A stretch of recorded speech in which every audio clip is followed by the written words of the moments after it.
In the realm of dual existence, the unparalleled talent Zhou Yang has been reborn, transported back to the year 1975 to a remote mountain village where he once toiled. In his previous life, clouded by ignorance and ambition, he forsook his wife and daughter to return to the city, helplessly witnessing Li Youwei and Bao'er descend into darkness. Now, granted a second chance, Zhou Yang's sole desire is to cherish his wife and daughter, while also seeking to navigate the tumultuous era he finds himself in. However, life is unpredictable. Immediately upon his rebirth, he faces a brutal assault from four burly, reckless brothers-in-law. Chapter 1. Let us divorce in a certain mysterious hospital in Huagua. Within a heavily guarded VIP ward, a solemn atmosphere prevails. An elderly man, frail and connected to various medical apparatus, lies in bed, articulating a final testament in a faint voice. Surrounding him are over a dozen middle-aged individuals in uniforms, diligently recording his words in notebooks. The room is filled solely with the raspy whispers of the elder and the soft rustle of paper.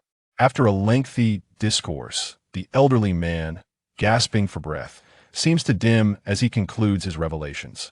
At that moment, a prominent figure frequently seen on television approaches him with a sorrowful expression, stating, "Old Zhou, the comrades have noted the follow-up plans for your projects. The organization wishes to inquire if you have any final wishes."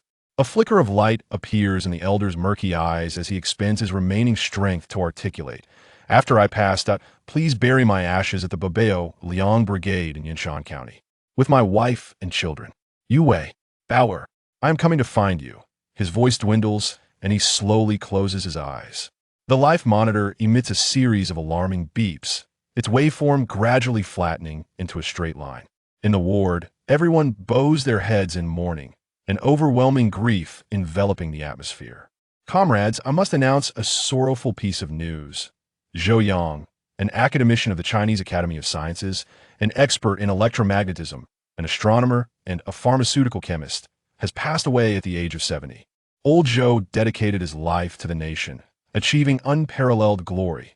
Suddenly, Zhou Yang, enduring a sharp pain in his forehead amidst the heart-wrenching cries of a child, gradually opens his eyes. Before him lies a row of aged wooden beams, devoid of a ceiling, their surfaces blackened by smoke, adorned with cobwebs of varying sizes. "Isn't this the mud brick house where I lived over 40 years ago during my rural assignment?" The familiar surroundings instantly awaken Zhou Yang's long-buried memories of pain. Before he can ponder further, a sudden shout disrupts his thoughts from outside. "Why are you so foolish? He doesn't want you anymore. Why still think of him? Xiaowei, I can't understand how the man surnamed Zhou has bewitched you. He tells you to divorce, and you comply. You are a woman with a baby who would marry you after a divorce? Even if you don't think of yourself, think of Bao'er. Does he dare? Has the man surnamed Zhou forgotten who has fed him all these years? If that scoundrel dares to abandon you, they'll deal with him, right? If he dares to make you suffer." Hearing those familiar voices, Zhou Yang struggles to rise from the bed, unsteadily pushing open the tightly shut wooden door. Inside, there is one woman, for men, and a child. The woman, cradling the child, squats on the ground, her shoulders shaking as she stifles her cries. The child hides in her embrace, wailing and shouting "Bad uncle." The men, whether standing or squatting, wear frowns, speechless, as a heavy, oppressive atmosphere envelopes the room. A sudden crash resonates as Zhou Yang pushes the door open, capturing everyone's attention. Leaning against the doorframe, his gaze is fixed on the woman. It is her, Li Youwei, the one who has caused him countless nights of tears and guilt throughout his life. Upon seeing Zhou Yang, Li Youwei quickly rises from the ground, gently placing Bao'er down before rushing toward him, her concern evident. "You're awake?" Regardless of whether this is merely a dream, he is determined to embrace this woman without hesitation. He yearns to express his guilt and anguish, to articulate his longing for her. Yet, at this moment, he finds himself voiceless, only able to hold her close and weep uncontrollably. Witnessing her beloved man's anguished tears, Li Youwei's heart aches profoundly. She loves him deeply and cannot bear to see him suffer even a fraction. She knows Zhou Yang's heart has long departed. Forcibly holding him back would only turn him into a hollow shell and foster resentment towards her for a lifetime. Suppressing her own pain, Li Youwei gently pats Zhou Yang's back to soothe him, her voice trembling as she says, "Don't cry, I will agree to the divorce." Upon uttering these words, Li Youwei seems to expend all her strength, swaying unsteadily into Zhou Yang's embrace. Divorce. This scene feels hauntingly familiar. The grip around her tightens, and as he senses the reality of her presence and the faint floral scent that envelopes her, Zhou Yang's expression shifts to one of fervor, his body trembling with anticipation. "I have been reborn? This is not a dream." He recalls the painful incidents resulting from this very issue, during which he was thoroughly beaten by his brothers-in-law. Had it not been for Li Youwei's intervention, he might have perished. Does this mean the tragedy has yet to unfold? That it is not too late? With this realization, Zhou Yang feels his heart race, his body shaking more violently. Li Youwei misinterprets his reaction, having just cried bitterly. She now sees him exhilarated at the mention of divorce, which fills her with despair. She has always known him to be a celestial swan, the Prince Charming from fairy tales. A man of intellect and charm, he is sought after by numerous women, while she is merely a simple girl from the countryside, hardly a Cinderella. His marriage to her was not born of love, but rather convenience, as her father was the village party secretary, and her family was robust with laborers. Their union was merely a tale of a village girl seizing an opportunity with a fallen prince. Having shared 4 years of life together, she feels grateful. If her letting go could grant him happiness for the rest of his life, she would willingly sacrifice her wings to enable his flight. With her resolve strengthened, Li Youwei gazes into Zhou Yang's pale, handsome face, suppressing her anguish as she states, "Let us divorce." Chapter 2. No return to the city. Hearing Li Youwei utter the word divorce once more, Zhou Yang's emotions are entirely different this time. In his previous life, she had said the same, to which he had readily agreed, hastily proceeding to the county the next day to formalize their separation. However, he never anticipated that this farewell would be their final parting. During those 3 years, he, along with all project personnel, lived under assumed identities, severing ties with the outside world. It was during this time that he came to realize his true feelings. She had fallen for the simple girl from the countryside who adored him deeply. Thus, after the project's successful completion, he could hardly contain his excitement, eager to request leave and return to Bao'er Brigade to reunite with her. In the second year following their divorce, the Li family encountered a significant upheaval, which directly resulted in the tragic deaths of Li Youwei's father and 3 brothers, while her remaining 4th brother tragically lost both legs, rendering him incapacitated. Li Youwei abruptly transitioned from being the cherished darling of the family to its sole pillar of support. Not only did she toil in the fields, but she also tended to her disabled brother and cared for the 7 or 8 children in the household. Moreover, due to her father's past as the village secretary, he had made enemies, leading to the family's downfall and inevitable retribution. Compounding her troubles, despite having given birth, Li Youwei remained the most beautiful flower in the village, often facing harassment from a group of local ruffians. At this juncture, her daughter Bao'er was diagnosed with a severe illness that required substantial financial resources for treatment. However, for the next 40 years of his life, Zhou Yang refrained from engaging with women, dedicating himself entirely to scientific research, ultimately evolving into a remarkable polymath across multiple disciplines. Yet no matter the accolades he garnered, Zhou Yang's heart remained closed and tormented. He could never forget the woman who had devoted herself to him, nor the adorable girl who had captured his heart. "I won't leave, tomorrow. I will accompany you to the county." "What did you say?" Li Youwei thought she had misheard and stood frozen for a moment, gazing at Zhou Yang with her mouth slightly agape. Meanwhile, her brothers looked at Zhou Yang in astonishment, their clenched fists gradually relaxing. Could it be that he was intimidated? At that moment, Bao'er rushed to them, tugging at Zhou Yang's trousers and pleading in her childish voice, "Daddy, don't go. Don't leave." Bao'er, hearing his daughter's gentle words, pierced Zhou Yang's heart anew. He suppressed his discomfort and lifted Bao'er with effort, pressing a kiss upon her tender face before resolutely declaring, "Daddy won't go. Not anymore." Instantly, Bao'er beamed, exclaiming, "Mommy, Mommy." Daddy isn't leaving. You. If you do leave, don't comfort Bao'er, or she'll be even more heartbroken. Li Youwei assumed Zhou Yang's words were merely an attempt to placate their daughter, and that he did not genuinely intend to stay. With that thought, Zhou Yang handed Bao'er to Li Youwei and turned to enter the inner room. He opened a large red wooden cabinet and retrieved a brown leather suitcase wrapped in multiple layers of waterproof fabric, extracting an envelope from within. You've lost your mind. Li Youwei was the first to react, rushing forward to stop him. Wow. Zhou Yang embraced Li Youwei, his voice softening as he said, I am sorry for all the hardships you have endured these years. From now on, I will remain here with you. Li Youwei wiped her tears and replied, Your words are enough. I cannot delay your future. Pointing at the scattered paper on the ground, Zhou Yang chuckled, It's too late. Let's try to piece it back together. Perhaps it can be salvaged. As she spoke, Li Youwei bent down to collect the remnants of paper scattered across the floor. Before Li Youwei could respond, Zhou Yang turned to her brothers, saying, Eldest brother, second brother, third brother, fourth brother, I recognize that I have owed Li Youwei and the Li family much over the years, causing her sorrow. However, please rest assured that from this day forth, I will cherish my life with Youwei. Grant me this opportunity. Upon hearing Zhou Yang's words, the four robust brothers of the Li family were momentarily taken aback, bewildered by his transformation. Chapter 3. Nighttime Conversations of a Couple. In the stillness of the night, as dust settled, Bao'er had fallen asleep on the large calm, while Li Youwei nestled in Zhou Yang's embrace, gazing at him with a silly smile. What are you staring at? Why aren't you asleep? I'm watching you, I can't sleep. What do you find so captivating? We've been married for years, surely you've seen enough? Zhou Yang chuckled. You are captivating, I could gaze at you for a lifetime. Li Youwei replied in a soft, tender voice that, has she just flirted with me?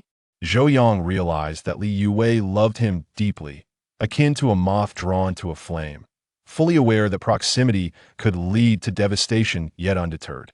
However, hearing her utter such affectionate words in the gentlest of tones made Zhou Yang realize he had underestimated the depth of her love.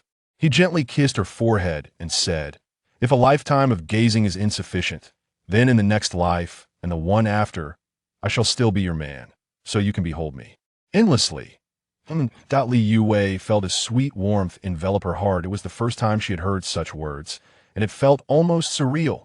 Zhou Yang shook his head, saying, Not because of that, but because I cannot bear to lose you. Noticing the confusion in Li Youwei's eyes, Zhou Yang gazed into them and continued, While I was unconscious after being struck by second brother, I had a dream. What dream? Initially, Li Youwei dismissed Zhou Yang's comment as mere fanciful talk, but upon seeing the sorrow, pain, and deep regret in his eyes, she realized he had truly changed. Although she was unaware of the specifics of his dream, she could not bear to see him in such distress. Immediately, Li Youwei caressed Zhou Yang's face and said, Dreams are often inverted, do not take them to heart. Zhou Yang responded with a heavy yet he knew deep down that it was not merely a dream. Li Youwei understood that her husband, despite having been in the countryside for over 5 years, was still unaccustomed to manual labor. Now that he had decided to stay, she should find him a proper job. While securing a job would require considerable funds, she believed that if she pleaded with her parents, they would assist her. Zhou Yang was once again moved by the dedication of the petite woman in his arms. He was acutely aware of the preciousness of a formal job in this era. Even securing a position as a mail carrier in town would be nearly impossible without 600 or 700 yuan. Although the Li family was relatively well off, amassing such a sum would require the entire family to forego sustenance for 2 years. This little wife was truly going to great lengths for him. While he felt touched, he knew he could not accept such a job. There's no need, I can handle the job situation myself. Zhou Yang shook his head, explaining, I do not wish for my father-in-law to purchase a position for me, not only because it is not financially prudent, but also to avoid gossip. Currently, the monthly salary for a laborer in the city was roughly 25 or 26 yuan, with some earning as little as 18 yuan. Who would dare to gossip? Let my brother deal with them, Li Youwei declared, revealing a hint of her fierce nature. Zhou Yang smiled, but remained silent. This naive girl had a simplistic view of the world. Dealing with one person spreading rumors could be resolved with a discussion or perhaps a scuffle. But when 100 or even more people spoke ill of him, it became a matter far beyond the reach of fists. Moreover, the number of people gossiping about him was not limited to 100. Nearly the entire commune was aware that he was living off the Li family's fortunes.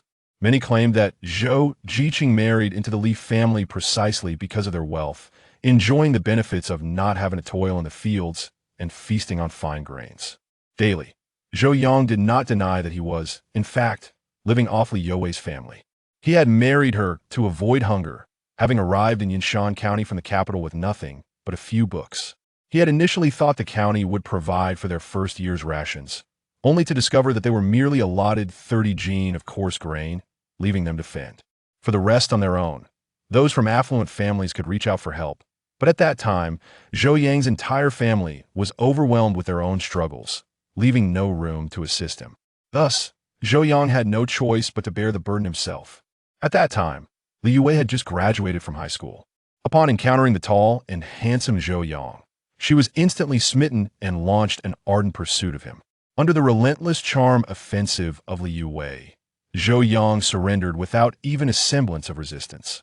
During their years of marriage, out of affection for him, Li Youwei persuaded her father to find Zhou Yang a modest job, allowing him to earn some credits without engaging in strenuous labor, as her father possessed the authority to do so. Fortunately, her father, having a daughter late in life, was quite indulgent and did not mind supporting Zhou Yang, who had become known as a kept man. Previously indifferent to the opinions of others, Zhou Yang's heart was not invested in such matters. However, circumstances had changed. He wished to build a life with Li Youwei and did not want to be subjected to the judgment of others. Thus he felt compelled to alter his image. By the way, how much money do we have left at home? Zhou Yang inquired suddenly. About 100 yuan, I suppose. Do you need it? She replied. Yes, I intend to make a trip to the city. You mean the city, not the county? She asked. Indeed, the city. What do you need to go to the city for? It's quite a distance, Li Youwei said, her brow furrowed with concern. Seeing her expression, Zhou Yang understood her thoughts. He playfully pinched her nose and reassured her, don't overthink it. I'm not planning to run away. A teacher once mentioned a way to make money, and I wish to give it a try. Li Youwei's cheeks flushed as she shyly responded, I wasn't overthinking. When are you going? Should I ask my father for a letter of recommendation? Let's focus on your health first. My brothers can be quite rough. My whole body aches. I will never abandon you again. I believe you. Northern Rural Kitchen Home Decor. Chapter 4. Request for certification from the Bao'er Village Brigade. Do you wish to go to the city? Li Fengnian queried his son-in-law, his brow furrowed in discontent. He harbored deep-seated dissatisfaction towards this son-in-law who was incapable of lifting a hand or carrying a load. Despite recognizing that his son-in-law was exceptional in both appearance and intellect. Indeed, a rarity not just in their commune, but perhaps throughout the entirety of Yinshan County. This did not excuse the way he treated his beloved daughter. Were it not for his foolish daughter's unwavering determination to be with this insufferable young man, he would have preferred to ignore him entirely. Father, I plan to go to the city for a few days. Could you issue a certification for me? Zhou Yang stated. Although his father-in-law wore an expression of disdain, Zhou Yang understood that this man was thoroughly devoted to his daughter and, by extension, to him as well. Moreover, he had legitimate business to attend to in the city, so he was hopeful that the certification would not be denied. What business do you have in the city? I have not heard of any relatives residing there. Li Fengnian raturta. Father, my teacher introduced me to a potential opportunity for making money, and I wish to investigate its feasibility, Zhou Yang replied candidly. I know you care for us and wish to assist us, but how long can you truly support us? As a man, I also aspire to provide for our little family. Indeed, you are beginning to show some semblance of manliness, but I must offer you a word of caution. Please speak. Father, Zhou Yang urget. Rest assured, wherever Li Youwei and the child are, I shall be there as well. I will not abandon them. Zhou Yang declared resolutely. Very well. I hope you remain true to your word. Upon exiting the brigade office, Zhou Yang felt a surge of excitement. With the certification in hand, he would have the opportunity to seek out avenues for financial gain, thereby improving their living conditions. The prospect of enduring another day of watery porridge and potatoes was truly unbearable. Upon returning home, he found Li Youwei bustling about in the kitchen, while their daughter, Bao'er, played alone in the yard with mud. Zhou Yang hurried over, scooping up his precious daughter and remarking on her dirty little face, "Come, Daddy will take you to wash your face. You're turning into a little calico cat." "I'm not a calico cat. Daddy is." Bao'er giggled. Hearing the commotion, Li Youwei turned around and, noticing the little girl squirming in Zhou Yang's arms, quickly interjected, "Bao'er, come down. Your father has not fully recovered yet." "No, I want Daddy to lift me high," the child insisted. "It's no trouble at all." Zhou Yang lifting her onto his shoulders and taking her to wash her hands. The meal was simple: a few wild vegetable buns, 3 bowls of thin porridge with scarcely any rice, and a platter of cold bitter greens. Such nourishing fare, Zhou Yang thought to himself. At that moment, Li Youwei retrieved a small clay jar from the spice cabinet, scooping a spoonful of brown sugar into Zhou Yang's bowl, saying, "Eat up." Her gesture brought tears to Zhou Yang's eyes, reminding him of how she always made an effort to sweeten his meals, knowing he was unaccustomed to such bland food. She would reserve a spoonful of sugar for him while denying herself and the child. "Mommy, Bao'er wants some sugar too," the little girl piped up. "Sugar is not good for children. It will rot their teeth." Zhou Yang suppressed his emotions, pushing the bowl he had sweetened towards Bao'er and gently patting her head. "If you wish for sweet porridge, then enjoy it. Just indulge her," Li Youwei said, her heart aching as she took another spoonful of brown sugar to add to Bao'er's original bowl.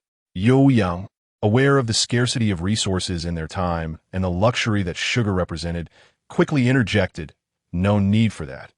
Let's save it for Bao'er." Seeing the puzzled look on Li Youwei's face, he quickly explained, "I just held Bao'er. She has hardly any flesh on her bones. She is too thin. She is not that thin.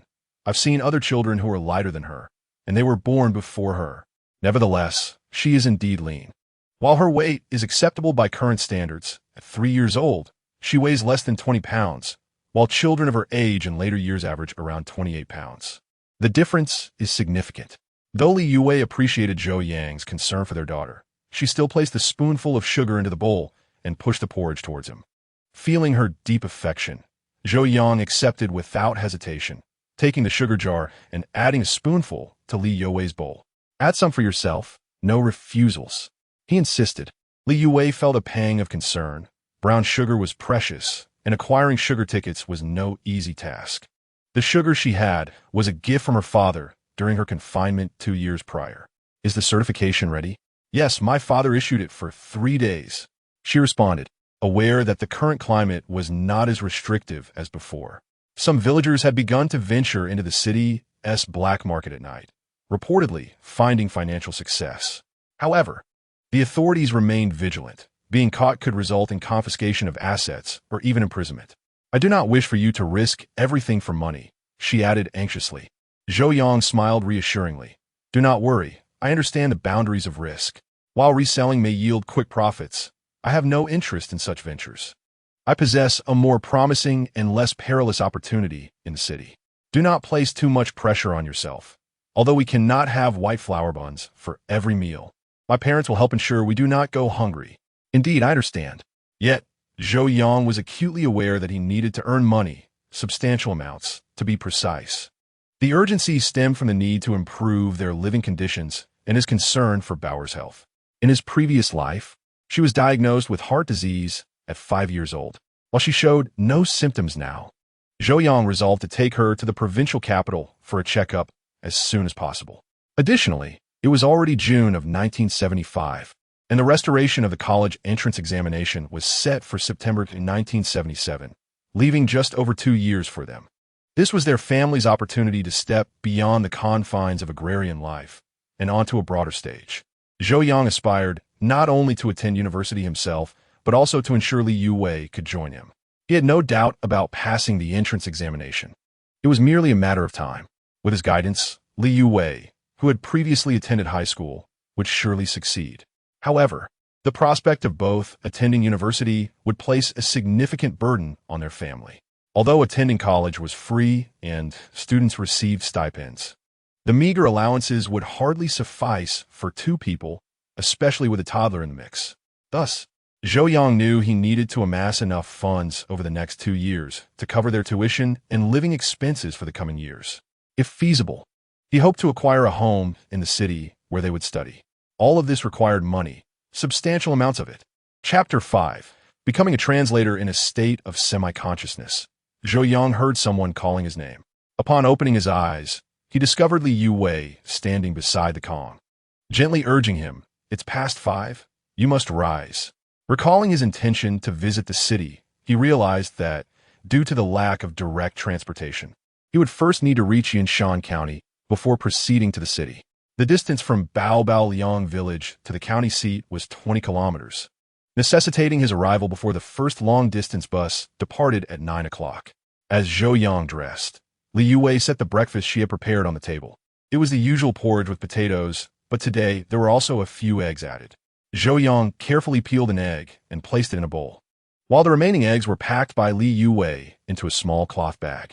She said, "Take these eggs with you to eat on the road. Additionally, I have prepared 50 yuan for you. When you are out, do not deprive yourself." Zhou Yang replied, "I won't need that much. Just prepare 30 yuan for me, and perhaps a few receipts as well."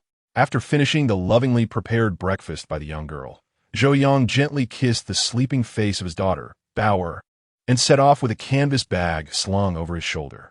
Watching Zhou Yang stride away, Li Youwei felt a shiver at her heart, and tears slowly brimmed in her eyes. In this marriage, she felt both proactive and passive. She had pursued Zhou Yang first, yet she was painfully aware that he did not harbor genuine affection for her. His presence was a reluctant obligation. Thus, Li Youwei constantly teetered between hope and despair, genuinely fearing that this swan-like man might abandon her and their daughter without a trace. Yet, she could not prevent him from leaving, which tormented her soul. Though he repeatedly assured her that this journey was merely to seek opportunities for earning, and that he would never abandon them, Li Youwei's heart was still heavy with uncertainty and helplessness. Just as Zhou Yang reached the gate and turned to close it, he noticed Li Youwei standing there, her sleeves rubbing her eyes repeatedly. Indeed, she was crying. Seeing his tearful, delicate wife, Zhou Yang felt a sharp pang in his heart. She lacked so much security. I just feel a bit. I trust you," Li Youwei exclaimed, her whole body trembling as disbelief washed over her. "Really?" Witnessing his wife's excitement render her speechless, Zhou Yang felt a warmth stir within him. To facilitate their future return to the city, despite being together for over 4 years and having a 3-year-old daughter, they had yet to formalize their union with a marriage certificate. After all, an unregistered marriage offered no protection. Should they part ways, it would only require a simple declaration to sever their relationship, leaving both parties still classified as single. Reflecting on his previous life, Zhou Yang recognized his past selfishness. However, in this lifetime, he vowed not to allow his beloved to remain in such ambiguity. It was time to address their marital status. Covering a distance of 20 kilometers took Zhou Yang over 3 hours, and he arrived at the bus station just past 8 o'clock. The journey had been far from pleasant. Aside from the fresh air, the experience was disheartening. The muddy country roads, the lowly earthen houses, and the weary faces of the impoverished populace starkly revealed the era's destitution. Even the county town fell short of its anticipated splendor, merely boasting a few brick houses. Fortunately, it was now 1975, and the dawn of reform was just a few years away. All he needed was to wait patiently. He purchased a ticket and boarded the bus.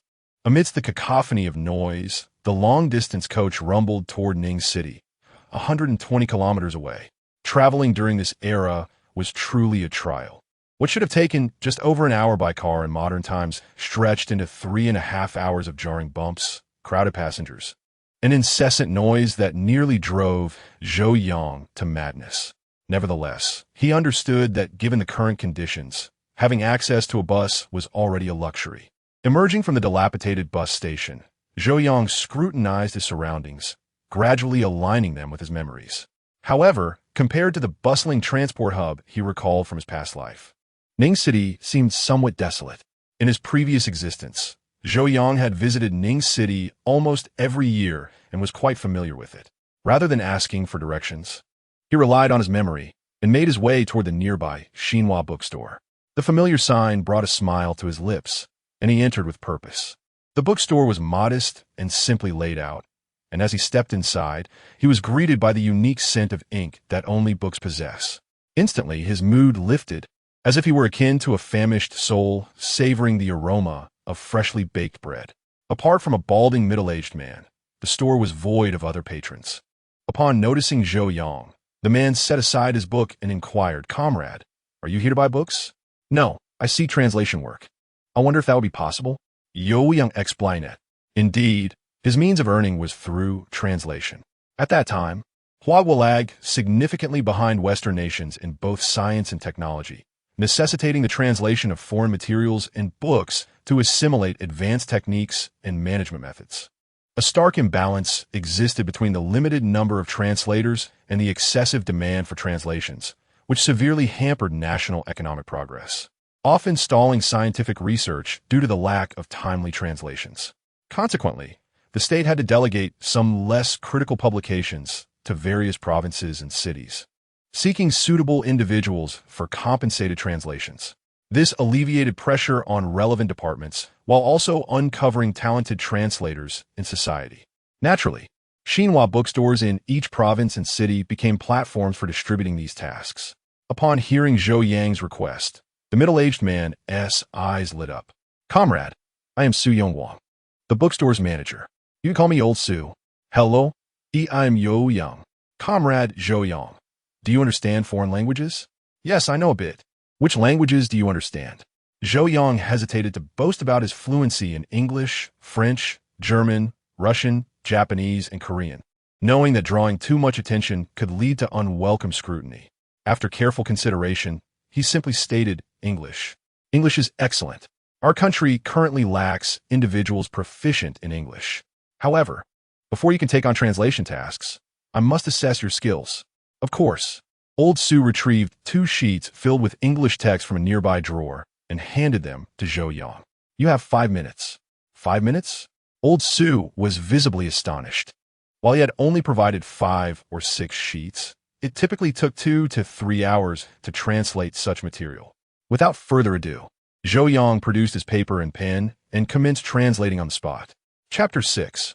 Old Su's astonishment for Zhou Yang, who had long been publishing papers in English. Translating a few pages posed no challenge.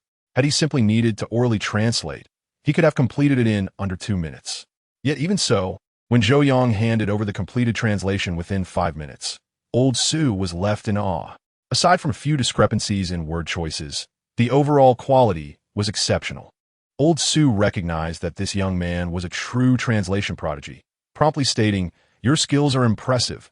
You qualify for assignments. But we must verify your personal information as per regulations." Zhou Yang had anticipated this and readily presented his identification and a letter of introduction from his brigade. Old Su meticulously examined the documents, and, upon discovering that Zhou Yang was a sent-down youth from the capital, could not help but ask, "You are from the capital, and you were assigned to our area?" "Yes, I was assigned to the Tuanjia commune in Yinshan County." "How long have you been here?" 5 years. 5 years. Why didn't you think of coming here for work sooner?" Zhou Yang chuckled and remarked, "Firstly, I was unaware that such a job existed, and secondly, my wife has always been the breadwinner, leaving me with little incentive to earn." "Indeed, you have married a wonderful wife." "Yes, I believe so too."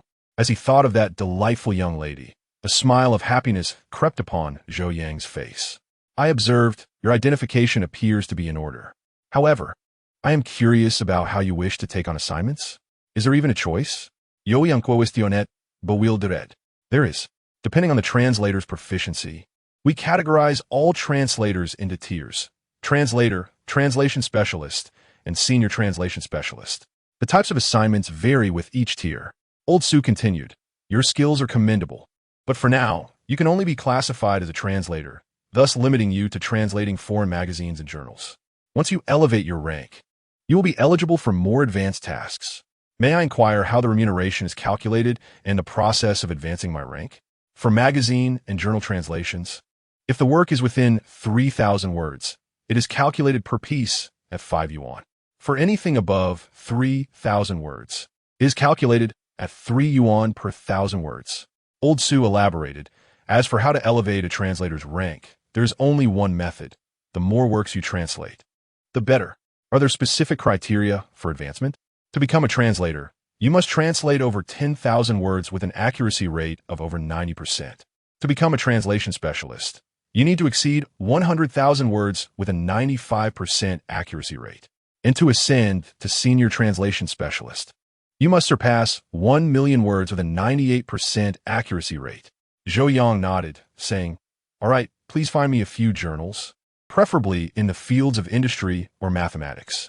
Zhou Yang picked up a journal and discovered it was an industrial publication from the United States, released last month, comprising over 50 pages. Given his abilities, he believed he could complete the translation in 2 to 4 hours if he dedicated himself fully. Contemplating this, Zhou Yang glanced at the nearby table and chairs, asking, "May I stay there for a while?" Old Su, evidently understanding Zhou Yang's intention, inquired in surprise, "Do you wish to translate here directly? Is that a problem?" "It is permissible, but you must be aware that the translated works must be submitted for review, and only those that pass will receive compensation. Thus, even if you complete the translation now, I cannot process your payment." Understood. Perhaps Zhou Yang's previous performance had indeed astonished Old Su, for he not only provided Zhou Yang with paper and pens, but also poured him a glass of water. Zhou Yang took a seat at a small round table by the bookstore window and began translating the journal with a sense of assurance. From noon until 3:30 in the afternoon, Zhou Yang had completed half of the translation, filling 60 to 70 pages of paper with his text, estimating over 10,000 words. He felt quite satisfied with his pace. The task of translation tests one's foreign language skills while also demanding proficiency in the native language and writing speed. Fortunately, these were not challenges for Zhou Yang. With masterful English proficiency, expert literary knowledge, and the speed of a stenographer, he navigated through the translation with ease. By 5 o'clock, just before the bookstore closed, Zhou Yang completed his first translated work. When he handed the manuscript to Old Su, the balding middle-aged man was utterly astounded. While he had encountered high-level translation specialists before, he had never seen anyone complete a magazine translation in such a short afternoon. Moreover, upon reviewing Zhou Yang's work, he noted its high accuracy. Quick and precise, was this not the talent they had been seeking? Overwhelmed by the revelation, he resolved to deliver the translation to the provincial office for proofreading that very night and to report Zhou Yang as a talent worthy of attention. There was no denying it. High-level translation talents were exceedingly scarce, each one a national treasure not to be overlooked. Zhou Yang had no inkling that his remarkable performance had already captured Old Su's interest. He was merely pondering his next steps. Hearing his stomach grumble in protest, Zhou Yang remembered he had not eaten all day and promptly decided to quell his hunger first. Directly across from the Xinhua bookstore was a state-run restaurant, the aroma of food wafting towards him from afar. After greeting Old Su, Zhou Yang left the bookstore, clutching a journal. Upon entering the state-run restaurant, he found it bustling with patrons. The sight of large cuts of roasted meat in the kitchen stirred his appetite. After days of eating nothing but wild vegetables and plain buns or potato porridge, Zhou Yang felt he could hardly bear to see meat without longing for it. However, considering his family back home who were eating meager meals, he felt it would be unseemly to indulge. After much contemplation, he reluctantly shifted his gaze away from the roasted meat and ordered a bowl of hot soup noodles. Although it was merely a bowl of vegetarian noodles, it was a rare delight compared to the coarse grains and wild vegetables of the countryside. Moreover, after a day of hunger, he devoured the meal, soup and all, with great satisfaction. Chapter 7. The key to wealth. Having satiated his hunger, Zhou Yang now needed to contemplate where to rest for the night. Currently, there were no private hotels or inns, only state-run goose houses. Those were not only expensive, but also provided poor service. More importantly, the single rooms were primarily reserved for officials, which common folk like him could not access. If Zhou Yang were to stay at a guest house, he would have to share a room with others, which he found uncomfortable. Thus, if there were any alternatives, he would rather avoid the guest house. However, as an outsider in Ning City with no acquaintances, it seemed the guest house was his only option. After some deliberation, Zhou Yang ultimately decided to spend the night at the guest house. Just as he exited the state-run restaurant, preparing to head to the guest house, he suddenly heard someone calling his name. Looking up, he discovered it was Old Su from the Xinhua bookstore. At that moment, Old Su was standing at the bookstore entrance, waving at him. "I saw you coming out of the state-run restaurant and thought I'd chat with you. Is that all right?" "Of course." As long as it doesn't delay your time off, Brother Su. Haha, my work is quite leisurely. Whether I finish early or late doesn't matter much. Saying this, old Su unlocked the already secured bookstore door and invited Zhou Yang back inside. They sat across from each other at old Su's desk once more. Xiao Zhou, old Su began. After you left, I suddenly thought of a question. Are you in Ning City for business or visiting friends and family? Old Su inquired. Neither. To be frank, I came to Ning City to earn some money to support my family. Old Su was not surprised by this response. Everyone was struggling these days, and being able to afford food was considered success. Anyone with a modicum of ability sought to earn extra income to improve their lives. So, you won't be staying in Ning City for long? A hint of regret flickered in old Su's eyes, but he quickly added, I have already dispatched your manuscript for overnight delivery to the provincial city. If all goes well, we should hear back tomorrow. If it meets the standards, I will ensure you receive your payment promptly. Thank you, Brother Su. No need for thanks. Assisting you also benefits me. Noticing Zhou Yang's puzzled expression, old Su explained. As you know, various industries nationwide are adopting advanced Western technology and practices, leading to a daily influx of documents requiring translation. Consequently, the higher-ups have assigned translation tasks to bookstores in each province and city, conducting regular assessments. Given that Ning City is a remote town with few universities, we are sorely lacking in translation talent. Every month, the tasks assigned to us require me to beseech others for assistance, which is not only time-consuming and laborious, but also costly. If the quality of your translations meets expectations, it would indeed be a boon for me. Upon hearing Lao Su's explanation, Zhou Yang suddenly grasped the stakes involved. You need not worry about the quality of the manuscripts. With me on board, Su Ge, you will no longer need to fret over task completion. That's splendid. You cannot fathom how challenging it is to find a competent translator these days. Each time tasks are allocated, I feel as though I'm shedding skin. Truly an arduous situation. Zhou Yang chuckled and said, if there are any tasks from now on, Su Ge, you can pass them directly to me. This way, you accomplish your tasks while I earn some money. A win-win situation. Excellent, excellent, Xiao Zhou. You have yet to settle into your accommodation for the night, correct? Not yet. I'm planning to stay at the guest house for a night. Why go to a guest house? Come to my place instead. I will have my sister-in-law whip up a couple of dishes, and we can enjoy some drinks tonight. That would be too much of an imposition on you and your sister-in-law. It's no trouble at all. However, Zhou Yang interrupted Lao Su before he could finish. Su Ge, I appreciate your kindness, but let us forego it this time. Firstly, I have not prepared anything for a visit. It is inappropriate to arrive empty-handed. Secondly, you know my time is limited. I intend to translate some manuscripts tonight to expedite my advancement. Seeing Zhou Yang's heartfelt response, Lao Su chose not to press further and suggested, if you plan to translate tonight, then why not stay at the bookstore? Stay at the bookstore? Yes. There is a small room in the store that I usually use for my afternoon naps. It has a bed and blankets. It's quite suitable for a night's stay. Zhou Yang felt a stir of interest. He was not particularly concerned about saving on accommodation, but rather that the environment here was infinitely superior to that of a guest house, making it conducive for work. However, upon seeing the myriad of books filling the room, he hesitated and asked, is that convenient? Not at all. Besides these inconsequential books, there is nothing else here. Moreover, if you stay at the store, you won't have to pay the deposit for borrowing books. According to the bookstore's policy, translators are required to pay a deposit if they wish to take English books home. Upon hearing this, Zhou Yang realized that Lao Su was indeed sincere in his invitation. After a moment's hesitation, he nodded and said, in that case, I shall trouble you, Su Ge. Haha, it's no trouble at all. Subsequently, Lao Su directed Zhou Yang to the small room and, at Zhou Yang's request, fetched him 2 English journals before locking up the store and leaving. Then, utilizing the dim light from the store, Zhou Yang resumed his translation work. The quiet bookstore, illuminated by a solitary lamp, was filled only with the sound of paper and pen. Time slipped by unnoticed, and when Zhou Yang completed the translations of the 2 journals left by Lao Su, dawn had already begun to break outside. It turned out that he had inadvertently worked through the night. Looking at the lightening sky, Zhou Yang couldn't help but smile. He had forgotten how long it had been since he had worked so diligently. Though his body felt a bit weary, The sight of the substantial stack of manuscripts before him filled his heart with immense satisfaction. From the previous afternoon until this morning, he had translated 3 journals, comprising 21 short pieces and 2 lengthy articles. Based on the agreed remuneration, each short piece earned 5 yuan, totaling 105 yuan.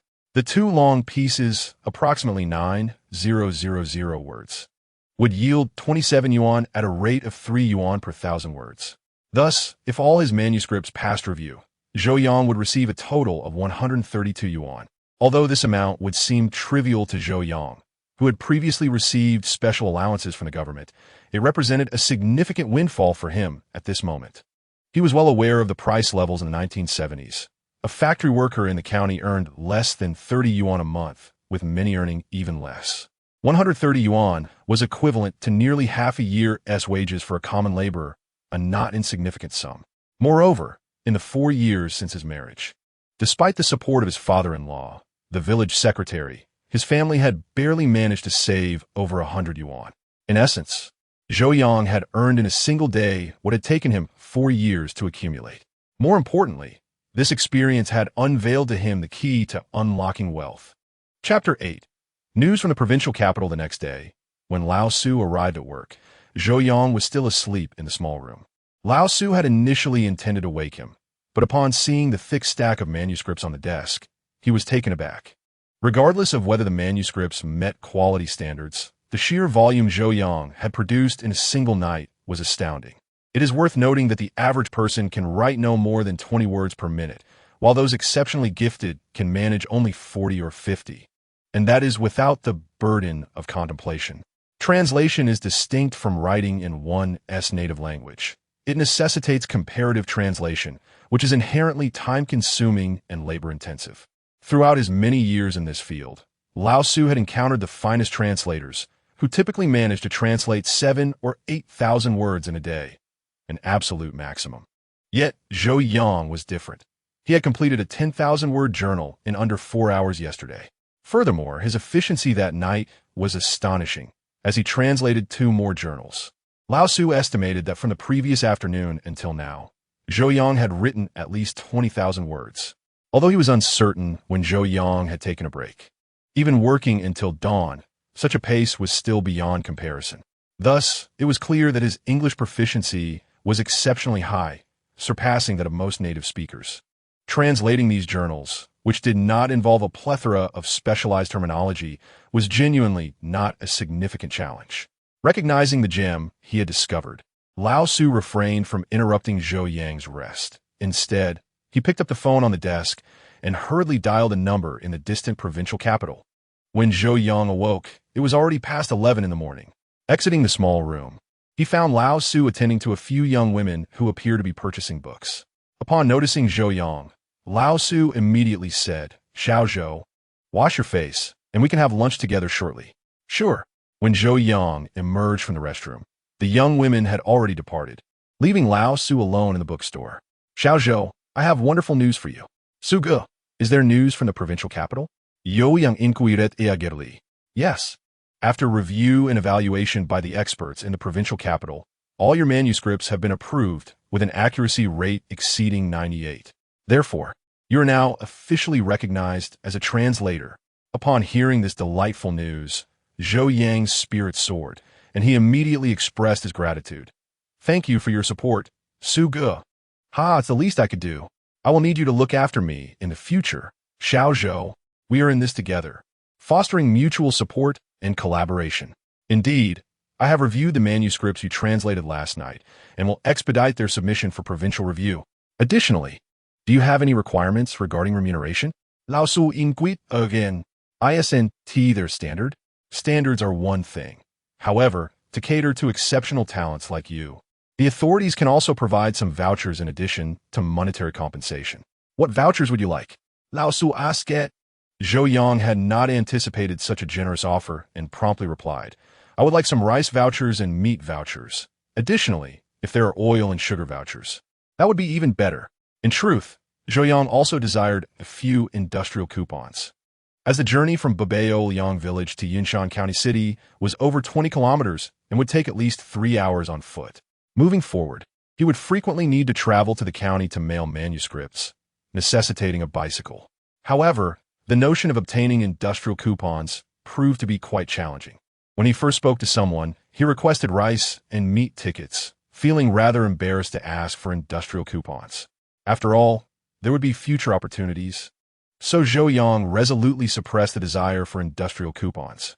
Upon hearing Zhou Yang's request for commonplace items, old Su promptly declared, "I will report to my superiors. It should not be an issue." "Thank you, Brother Su." As old Su glanced at the time, he decided to lock up the store and took Zhou Yang to the state-run restaurant across the street. Zhou Yang finally indulged in meat, savoring a plate of succulent, greasy pig's head meat, accompanied by half of a pig's knuckle. Additionally, old Su ordered a bottle of Maotai worth 4 yuan. Although Zhou Yang had experienced an era of abundant resources where waste was common, and he had long since outgrown the age of gluttony, he found himself inexplicably craving the pig's head meat, which he had previously regarded with disdain. Whether it was the natural demands of his youthful body or the consequence of consuming coarse grains and wild vegetables during his rebirth, he could not resist the appeal of the dish. Old Su, clearly perceptive of Zhou Yang's thoughts, promptly arranged for the meal. They relished the dinner, enjoying every morsel until they had entirely cleared the table of food and drink. Throughout the afternoon, old Su busied himself organizing the books on the shelves and accepting a new shipment of books, while Zhou Yang continued his work in the bookstore, translating journals. In truth, old Su had intended to assign him some specialized text for translation. However, as Zhou Yang was merely a fledgling translator and had not yet undergone political scrutiny, he was not entrusted with any confidential materials. Old Su had transparently communicated this situation to Zhou Yang, who understood and did not take offense. He recognized that in this era, there existed enemy elements, and therefore, sensitive documents could not be handed over to someone of indeterminate status, regardless of their proficiency. Consequently, when his manuscripts were submitted for review, he, too, would have to undergo an investigation. Only upon passing the examination would his abilities be truly recognized and valued. Until then, he could only practice with publicly published journals from Western countries, which were not of great significance. Fortunately, his motivation for translation was not to access state secrets, but rather to earn a living. Translating specialized texts and magazines held no real difference for him aside from the varying remuneration. Throughout the afternoon, Zhou Yang astonishingly completed translations of 2 journals at an impressive pace. His productivity once again astounded old Su, prompting the bookstore manager to reassess Zhou Yang's capabilities. Initially, he believed Zhou Yang's language proficiency to be at a professional level, only slightly inferior to that of the foreign language experts in the provincial capital. However, it now appeared that he had underestimated Zhou Yang's prowess. His skills were at least at an expert level, perhaps even surpassing those of the foreign language specialists. Filled with joy, old Su invited Zhou Yang to dinner at the state-run restaurant once more after work, recognizing the importance of cultivating a good relationship with such a rare talent. However, this time, Zhou Yang insisted on treating old Su. Fully aware that the earlier meal had not been inexpensive, costing at least 10 yuan, given that a bottle of Maotai alone was 4 yuan. Although old Su was a state cadre with a stable job, he earned only a little over 30 yuan a month, and one meal could consume a third of his salary, making it impractical for him to treat Zhou Yang twice in quick succession.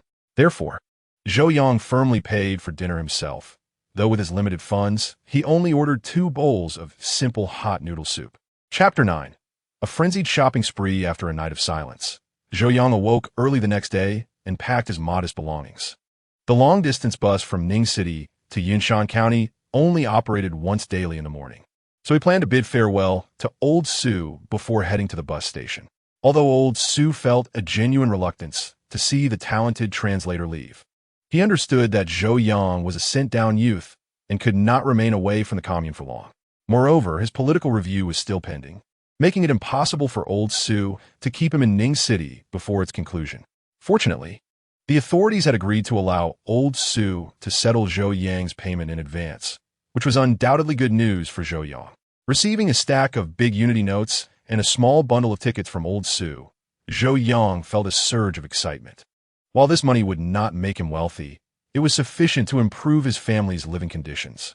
After expressing his gratitude to old Sue once more, Zhou Yang departed from the Xinhua bookstore, carrying over a dozen English journals as he embarked on his journey home. Yinshan County was modest in size, with only one supply and marketing cooperative located in the heart of the main street, not far from the county school. As it was Monday and midday, the cooperative was not crowded. Upon entering, Zhou Yang observed several sales clerks attending to a group of women wrapped in headscarves. These women, clearly from the countryside, had rough, suntanned skin and war-patched clothing. More importantly, each held a basket filled with eggs, evidently there to sell their produce. This was a notable feature of the era. In rural areas, raising chickens and selling eggs was one of the few permitted forms of commerce. In fact, locals often refer to chickens as the bank of chicken rear ends. It is no exaggeration to say that many households relied on the income from selling eggs to cover their annual expenses for oil, salt, soy sauce, and vinegar. As Zhou Yang entered, his clean, coarse woolen clothing and canvas shoulder bag caught the attention of several sales clerks, marking him as a fashionable figure of the time. Furthermore, his striking appearance was undeniable. Otherwise, he would not have captivated the young girl Li Youwei so thoroughly. A handsome young man like him stood out brilliantly in the primarily female environment of the cooperative. Before long, a sales clerk with braided hair approached Zhou Yang and inquired, "Comrade, what do you need today?" After surveying the shelves behind her, Zhou Yang replied, "I would like 10 jin of rice, 5 jin of meat, 2 bottles of sorghum liquor. Also, please weigh me 2 jin of sugar, 1 jin of white sugar, and 1 jin of brown sugar, a pack of white rabbit milk candies, and a box of malt extract." Just as the sales clerk thought Zhou Yang had finished, he noticed some jars and bottles on a nearby shelf and added, "I'll take a bar of soap, 2 towels, 3 toothbrushes, a box of toothpaste, and a box of snowflake cream as well." Hearing Zhou Yang's seemingly endless shopping list, the sales clerk was utterly taken aback. In this era of scarcity, purchases were typically made in small quantities. On one hand, the populace was genuinely impoverished, and on the other, supplies were indeed limited. Consequently, everyone had grown accustomed to being frugal. Zhou Yang's behavior, akin to a modern-day supermarket shopper on a discount spree, was strikingly out of place in this time. In an instant, everyone in the cooperative, both buyers and sellers, paused their activities, their gazes fixated upon Zhou Yang. However, Zhou Yang remained unfazed by the curious stares of others. His money was earned through legitimate labor, neither stolen nor acquired through deceit, and he had no fear of gossip. Additionally, he was determined to improve the living conditions of his wife and daughter, refusing to allow them to continue enduring hardship simply out of concern for public opinion. Thus, Zhou Yang resolved to visit the mill to the east of the county, hoping to find local villagers milling grain, which would allow him to catch a ride. Fortune favored Zhou Yang.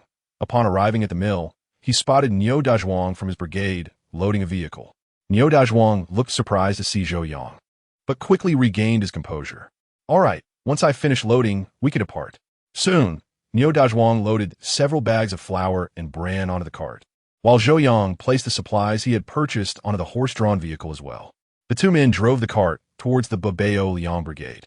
Just as they exited the city, Niu Dazhuang couldn't help but inquire, "Zhou Jiqing, the villagers say you've abandoned Shaowei. Is it true?"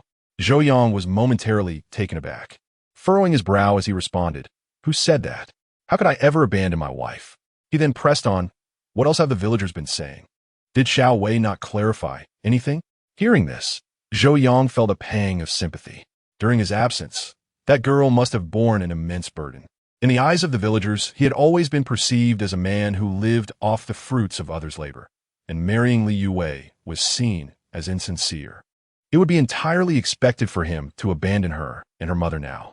Zhou Yang resolutely declared, "I have no intention of leaving. Even if I were to go, I would take Shaowei and Bao'er with me. I would never forsake them." Well said. A man of your intellect could never stoop to such despicable actions, Niu Dazhuang remarked. Zhou Yang's face bore a bittersweet smile at this comment. In his past life, he had indeed acted in such a cruel manner, callously leaving them behind in the countryside. Reflecting on it now, he recognized how low he had sunk. However, in this life, he vowed never to repeat such a mistake. Not only would he remain with Li Youwei and Bao'er, but he would also ensure they lived a prosperous life, making them the happiest mother and daughter in the world. Chapter 10. A meal with the in-laws. By the time Zhou Yang returned to the village, it was already past 4 in the afternoon. Zhou Yang, being a man of integrity, did not leave until he had escorted Zhou Yang to his doorstep. Zhou Yang resided in a new home, although it consisted of only 2 earthen brick rooms. It had been built with the assistance of his father-in-law, Li Youwei, and his 4 brothers-in-law. Unlocking the courtyard gate, he retrieved a key hidden beneath a flower pot on the windowsill and opened the door. Upon his return, Zhou Yang had resolved to prepare a sumptuous meal for his father-in-law, mother-in-law, and several brothers-in-law. He felt genuine gratitude towards them. Even though Li Youwei and the others had expressed discontent over his inability to lift or carry heavy loads, they still provided tremendous support for his small family. His upright father-in-law had begrudgingly assigned him to the role of scorekeeper, allowing him to earn work points without laboring in the fields. Meanwhile, his mother-in-law had taken on the responsibility of caring for Bao'er after her birth. When he and Li Youwei went to work, Bao'er was entrusted to her grandmother's care. As for the brothers-in-law, they served as free labor for their family, assisting with house construction and wall building. In an era of scarcity, where families could be torn apart over a mere morsel of food, fraternal strife was commonplace, and daughters were often seen as liabilities. The Li family's unwavering support for him, their son-in-law, was truly a rarity. Thus, Zhou Yang vowed to not only provide a good life for Li Youwei, but also to help his brothers-in-law prosper, ensuring a life of happiness for them all. He found a small basket at home, cut a piece of meat, placed a packet of brown sugar inside, and retrieved a can of milk powder, stuffing these items into the basket as he prepared to leave. Just as he turned to exit, he suddenly remembered something and quickly grabbed a handful of white rabbit candy to tuck into his pocket before locking the door behind him. The family of his in-laws lived just behind Zhou Yang's home, separated by 7 or 8 households, a straight-line distance of less than 100 meters. Speaking of which, Zhou Yang couldn't help but tease his father-in-law, Li Youwei, for being a doting father. After having 4 sons, he finally got his precious daughter, Li Youwei, whom he cherished as if she were made of glass, displaying an unmistakable preference for daughters over sons. Before her marriage, Li Youwei enjoyed fine grains while the others had to settle for coarse ones. Even her newlywed sisters-in-law did not receive such treatment. Although Li Youwei's 4 sons lacked formal education, they ensured Li Youwei graduated from high school. When his daughter married, Li Youwei initially intended to expand their home to provide the young couple with an additional room, wanting them to remain close to him. However, Zhou Yang, possessing a certain scholarly pride, declined the offer, preferring to live in the youth commune's dormitory rather than be labeled as a Doran's son-in-law. Consequently, Li Youwei had no choice but to build a small courtyard nearby for them. As Zhou Yang approached the Li household, he could hear the sounds of children playing in the yard. Looking in the direction of the voices, he spotted 6 or 7 little ones chasing each other. Among them, his beloved daughter. These children were the 3rd generation of the Li family, the offspring of his burly brothers-in-law. It was remarkable how prolific people were in this era. All 5 of Li Youwei's children had married, and each had their own children. The eldest, Li Jianguo, 26 years old, had 3 children after 7 years of marriage. The second, Li Guqing, 24, had 2 children after 6 years. The third, Li Jianjun, 23, had 2 children after 5 years. The youngest, Li Guoqiang, was a twin with Li Youwei, both 21, and had 1 child after 3 years of marriage. Including Bao'er, there were a total of 9 children in the Li family's 3rd generation. Moreover, Li Youwei's 3rd and 4th sisters-in-law were both pregnant, indicating that the Li family would soon welcome more little ones. At this rate, Zhou Yang couldn't help but wonder how many members the 3rd generation would have by the time family planning regulations were enforced. As his gaze wandered, Zhou Yang noticed 2 women sitting on a bench in the shaded area beneath the eaves, engrossed in conversation, oblivious to his arrival. The older woman was his mother-in-law, Zhang Ging, who, if he recalled correctly, was around 46 years old. However, years of hard work and raising 5 children had aged her considerably.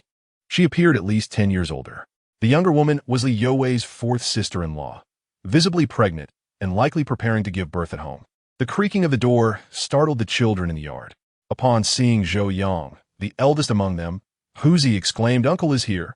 Bao'er, your father has come to find you." Upon spotting Zhou Yang, Bao'er immediately abandoned her playmate Chuani and ran towards him with her little legs. Zhou Yang, fearing she might fall, quickly moved to meet her. In an instant, he scooped her up in his right arm, planting a kiss on her dirty little face. How he missed her!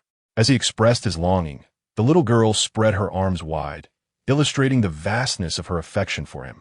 Seeing Bao'er's rosy cheeks filled Zhou Yang with joy, and he promptly pulled a white rabbit candy from his pocket to hand to her. Yay, it's a white rabbit. But I love to eat tea. Upon hearing about the candy, the other children gathered around, their eyes shining with anticipation. Zhou Yang generously shared all the candy he had, eliciting cheers from the little ones. Chapter 11. The misunderstanding of the mother-in-law. The commotion here could not escape the notice of Zhang Guiying, who resided under the same roof. Both Zhong Na and her mother-in-law were slightly astonished to find that it was Zhou Yang who had entered. However, Zhang Guiying was skeptical, as she understood her son-in-law's true nature better than anyone else. He was handsome and educated, an object of admiration for many women. Yet, a man of his intellect would undoubtedly not remain confined to this desolate little village. Given any opportunity, he would leave without hesitation. This was not to say he was a bad person. She would likely do the same in his position. Such is the reality, independent of human nature. Thus, in Zhang Guiying's view, Zhou Yang's every word and action was merely a means to reassure her daughter. For several days, she had been restless, genuinely concerned that if her son-in-law were to depart, her precious daughter might not withstand such a blow. Upon arriving home, Zhou Yang instructed Bao'er to play with her cousins while he placed a basket beside his mother-in-law. Mother, I have brought some meat and a few nutritional supplements for you. Please accept them. Zhang Guiying was taken aback upon seeing the contents of the basket and quickly inquired, why did you buy so many things? This must have cost a fortune. Fourth sister, Zhong Na, glanced over and silently gasped. That piece of meat weighed at least a pound. A delightful mix of fat and lean that was simply mouth-watering. The can of malt extract was also noteworthy. She had inquired about it at the supply store, where a box of 4 cans cost 12 yuan, 3 yuan per can. Additionally, there was a bag of brown sugar, a valuable item weighing about half a kilogram. What on earth had her little brother-in-law done today to bestow such extravagant gifts? Had he struck it rich? However, Zhou Yang merely smiled and said, I have not shown you much filial piety over the years, and I feel quite ashamed. Please accept these. He continued, moreover, I will prepare a feast tonight. After my father and a few brothers and sisters finish their work, I invite you all to my place for a pleasant gathering. I have something important to discuss. All right. After saying this, Zhou Yang did not linger and turned to leave the Li household. Zhang Guiying sighed heavily, her expression grave. I feel uneasy. This does not seem like a good omen. Mother, how can it not be a good thing when he brings gifts and invites us for dinner? Zhong Na quitted, perplexed. What are you saying? Mother, please speak up. Speak of a divorce. Divorce? Mother, do you mean that little brother-in-law is bringing gifts and inviting us to dinner because he intends to leave? Yes, I can think of no other reason for such behavior. If he leaves, what will happen to Zhou Yang and Bao'er? Zhong Na's understanding of her younger sister revealed that the girl was completely devoted to her brother-in-law. If he abandoned her, the fallout would drive her sister to despair. Alas, that girl is too infatuated. As her mother, I feel powerless to assist her. I can only hope that she... At this point, Zhang Guiying's voice faltered, choked with emotion. She knew all too well the difficulties a woman faces after divorce. And given her understanding of Zhou Yang, it was highly unlikely he would take Bao'er with him. Thus, her daughter would not only be left abandoned, but would also bear the burden of a child, making it nearly impossible for her to find a suitable partner. The mere thought of her only daughter's life being ruined weighed heavily on Zhang Guiying's heart. The Li family was a large clan, consisting of 18 members, and with the addition of their own family of 3, there would be 21 people dining that evening. With such a crowd, they needed to prepare ample food. Fortunately, Zhou Yang had purchased rice and meat from the supply store, and their yard was also brimming with vegetables, which should suffice. Rural dining is not overly elaborate. Zhou Yang did not wish to prepare an extravagant feast of 10 or 8 dishes, as that would be too troublesome. He planned to cook a red braised pork dish, but realized that with so many guests, merely serving meat would be insufficient. Therefore, he decided to incorporate some supplementary ingredients. Currently, there were not many options for accompaniments, primarily potatoes and sweet potatoes. Thus, The main dish for the evening would be red braised pork with potatoes, accompanied by a few green beans. Additionally, Zhou Yang intended to stir-fry some bok choy and prepare a large cold salad. As for the staple, he could not steam buns, so he resolved to cook a pot of rice instead. Zhou Yang was quite adept at cooking, though his skills were limited to a handful of familiar home recipes. Other dishes were rather average. Slicing the meat, caramelizing the sugar, and stewing the pork, Zhou Yang executed the entire process with graceful fluidity. In less than half an hour, he had the red braised pork simmering in the pot. The next step was to prepare the supplementary ingredients and wait for the meat to cook. After completing these tasks, Zhou Yang began to tidy up the dining area for the evening. Their home consisted of only 2 rooms, and accommodating so many people indoors would be cramped. Thus, Zhou Yang decided they would dine outside. He moved a small table out into the yard and gathered some bricks along with a kneading board to assemble a makeshift 2-meter-long dining table. After toiling until 6:30 in the evening, the meal preparations were nearly complete. Chapter 12. The banquet. While Zhou Yang was bustling about, the Li family was enveloped in a cloud of anxiety, the atmosphere heavy with tension. Li Fengyan furrowed his brow and said, "We haven't started cooking yet. What have you two been doing all afternoon?" Zhang Ging anxiously glanced at her precious daughter behind Li Fengyan, opening her mouth but momentarily at a loss for words. Li Youwei, sensing her mother's apprehension, quickly interjected, "Mother, what do you mean?" "Exactly, Mother, what is it? Why are you staring at my younger sister?" "Mother, please speak." Zhang Ging contemplated that enduring prolonged agony was worse than facing the truth, and it would also prepare the family psychologically, preventing them from being caught off guard by Zhou Yang. After much hesitation, she finally spoke. Zhang Ging pointed to the malt extract and other items on the windowsill. "Those are what he sent over." As soon as she finished speaking, her brother-in-law, Li Jiangguo, looked astonished. "Well, the sun must be rising in the west. My brother-in-law actually knows how to show respect to you both? Ha, malt extract, sugar, and meat. What a generous man," chimed in the eldest sister-in-law, Lin Aiji. "These items must have cost over 10 yuan. Xiao Wei, you didn't deplete your entire savings, did you?" With that remark, every gaze in the room fixed upon Li Youwei. Feeling somewhat embarrassed under their scrutiny, she lowered her head and admitted, "I didn't give him everything, just 50 yuan. 50 yuan? The siblings of the Li family collectively inhaled sharply. This was indeed a significant amount. They recalled that after a year of hard labor, they might only earn 50 or 60 yuan per person, and that was during good times. If they faced drought or flood, they might not even manage to feed themselves. And here was their little sister, whose husband had gone out and come back with 50 yuan. Truly, some people were just infuriatingly fortunate. "Xiao Wei, that was your wedding savings. How could you just hand it over?" Zhang Guiying said, feeling a mix of frustration and disappointment. Li Youwei hastily replied, "Mother, he is going out. It's wise to carry extra money in case he encounters difficulties. You have been bewitched by him, always thinking of his needs." Li Youwei smiled and said, "He is my husband. Who else should I think of?" Zhang Guiying frowned and said, "Have you considered what would happen if he no longer wanted you and Bao'er?" Li Youwei quickly replied, "Mother, you are overthinking things." Zhang Guiying wished she were indeed overthinking, but when Zhou Yang had visited that afternoon, he had brought such expensive gifts and insisted that she not cook, inviting them instead for dinner, adding that he had something important to announce. Li Fengyan spoke in a low voice. "What else did he say? Just tell us." "He also mentioned that he had something to announce." Zhang Guiying replied, "Why are you unhappy? He bought things for you and my father, and even treated us to a meal. Isn't that good? But you seem displeased. What's wrong?" Li Guqing, the second son, asked in confusion. Li Youwei's voice trembled. She could hardly believe that her man could so callously abandon her. Yet, recalling the past, she felt a lack of confidence, leading her speech to become somewhat incoherent. The hot-tempered third brother, Li Jianjun, slammed his hoe to the ground and exclaimed furiously, "That scoundrel truly forgets pain after a meal. I'll settle the score with him." Li Fengyan immediately interjected, "Stop right there," as the head of the family. His words carried weight, and everyone fell silent, their gazes shifting to him. "Let us not jump to conclusions. We don't yet know what Zhou Yang truly means. What if we misunderstand?" The relatively composed fourth brother, Li Guoqiang, nodded in agreement and added, "Father is right. There's no need to rush. We should wait until we clarify the situation before reacting." Li Fengnian pondered for a moment and said, "If that's the case, let him be. A forced fruit is never sweet." "Father, that seems too lenient for him. What about Zhou Yang and Bao'er?"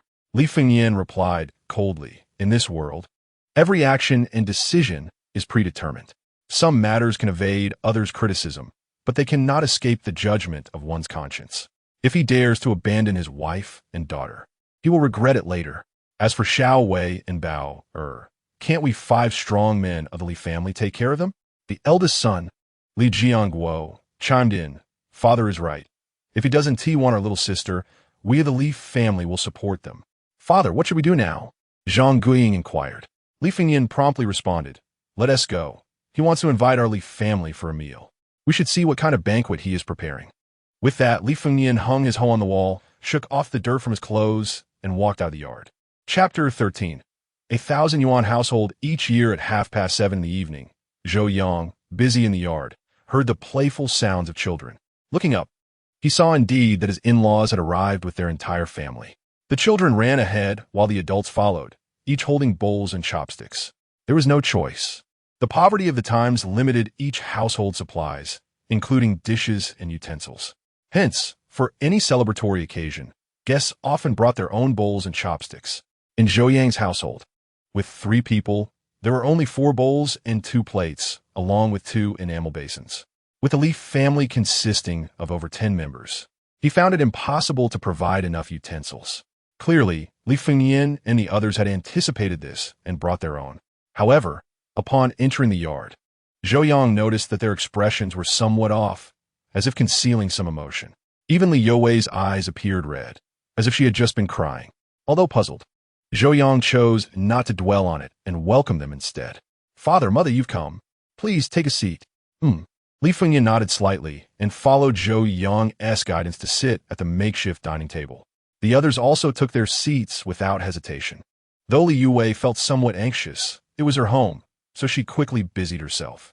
Once everyone was gathered, Zhou Yang brought the enamel basin of steamed rice to the table. In those days, there were no rice cookers, and even if there were, common folk could hardly afford them, so rice was mostly prepared by steaming. In the south, wooden buckets were typically used, while in the north, rice was washed, water added, and placed in iron basins to steam. At the moment the rice was served, everyone, including Li Fengnian, couldn't help but swallow hard. In those times, rice was a precious commodity, and since it was not locally produced, obtaining it meant buying from supply and marketing cooperatives. However, what followed on the table astonished them even more. After a common cold dish, a full basin of braised pork with potatoes and green beans was presented.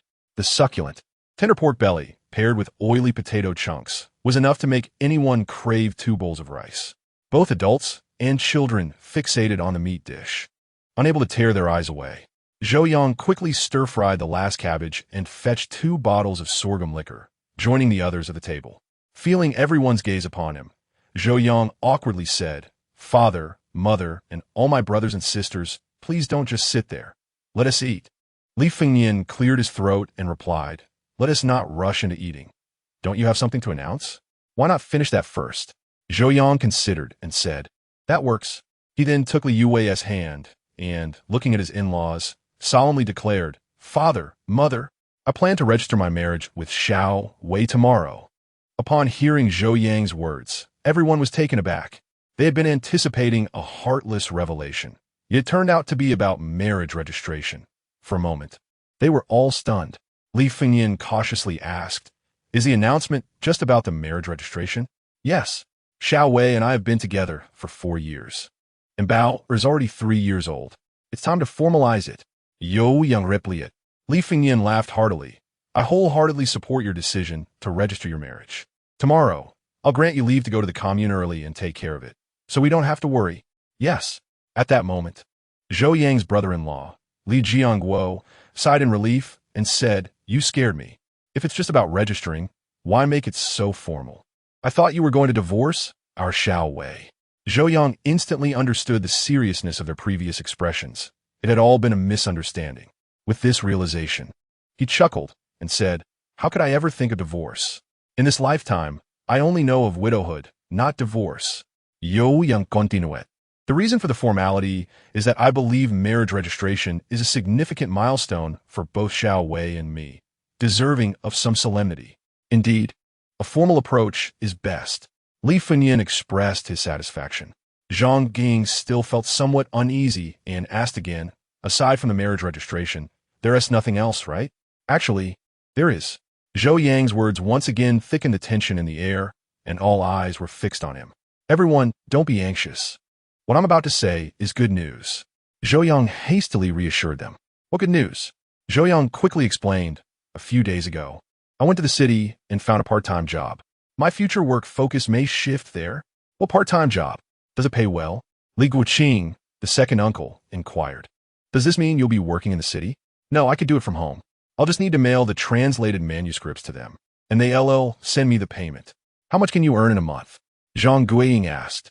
Zhou Yang shook his head and replied, I'm not sure yet. But I worked for 3 days, which amounted to 1.5 days of actual work, and I earned 132 yuan. How much? 132. This sum was astounding. As a village secretary, Li Youwei earned less than 300 yuan a year, averaging only about 25 yuan a month. Zhou Yang had earned 132 yuan in just a day and a half, which exceeded their understanding. Is this legitimate business? It's not illegal, is it? Zhang Guiying expressed her concern. Zhou Yang smiled and reassured her, Mother, I'm working for the country. How could it be illegal? But that's an excessive amount. It's more than what government officials earn. You may be unaware that there is a severe shortage of translation professionals at the national level. I am merely a novice at this stage, but with time and experience, I will undoubtedly ascend to a higher level and earn more. Zhou Yang remarqued, Can you really earn more? Well, conservatively speaking, earning around 700 to 800 yuan a month should be quite feasible. Zhang Ging exclaimed in astonishment. Oh my goodness. That would amount to over 10,000 yuan a year. That's about right. Zhou Yang replied. While the sum of 10,000 yuan a year may sound considerable, given the remuneration offered and Zhou Yang's translation speed, this modest goal should be easily attainable. At this moment, Li Youwei looked at Zhou Yang and inquired, So, are you planning to stay in the village for the long haul? More than Zhou Yang's potential earnings, Li Youwei was concerned about whether he could be present for his daughter, which held far greater significance. Zhou Yang nodded and stated for the time being, I have no intention of leaving. If opportunities arise in the future, I will take Zhou Wei and Bao'er with me. However, if I cannot bring them along, I will never leave alone.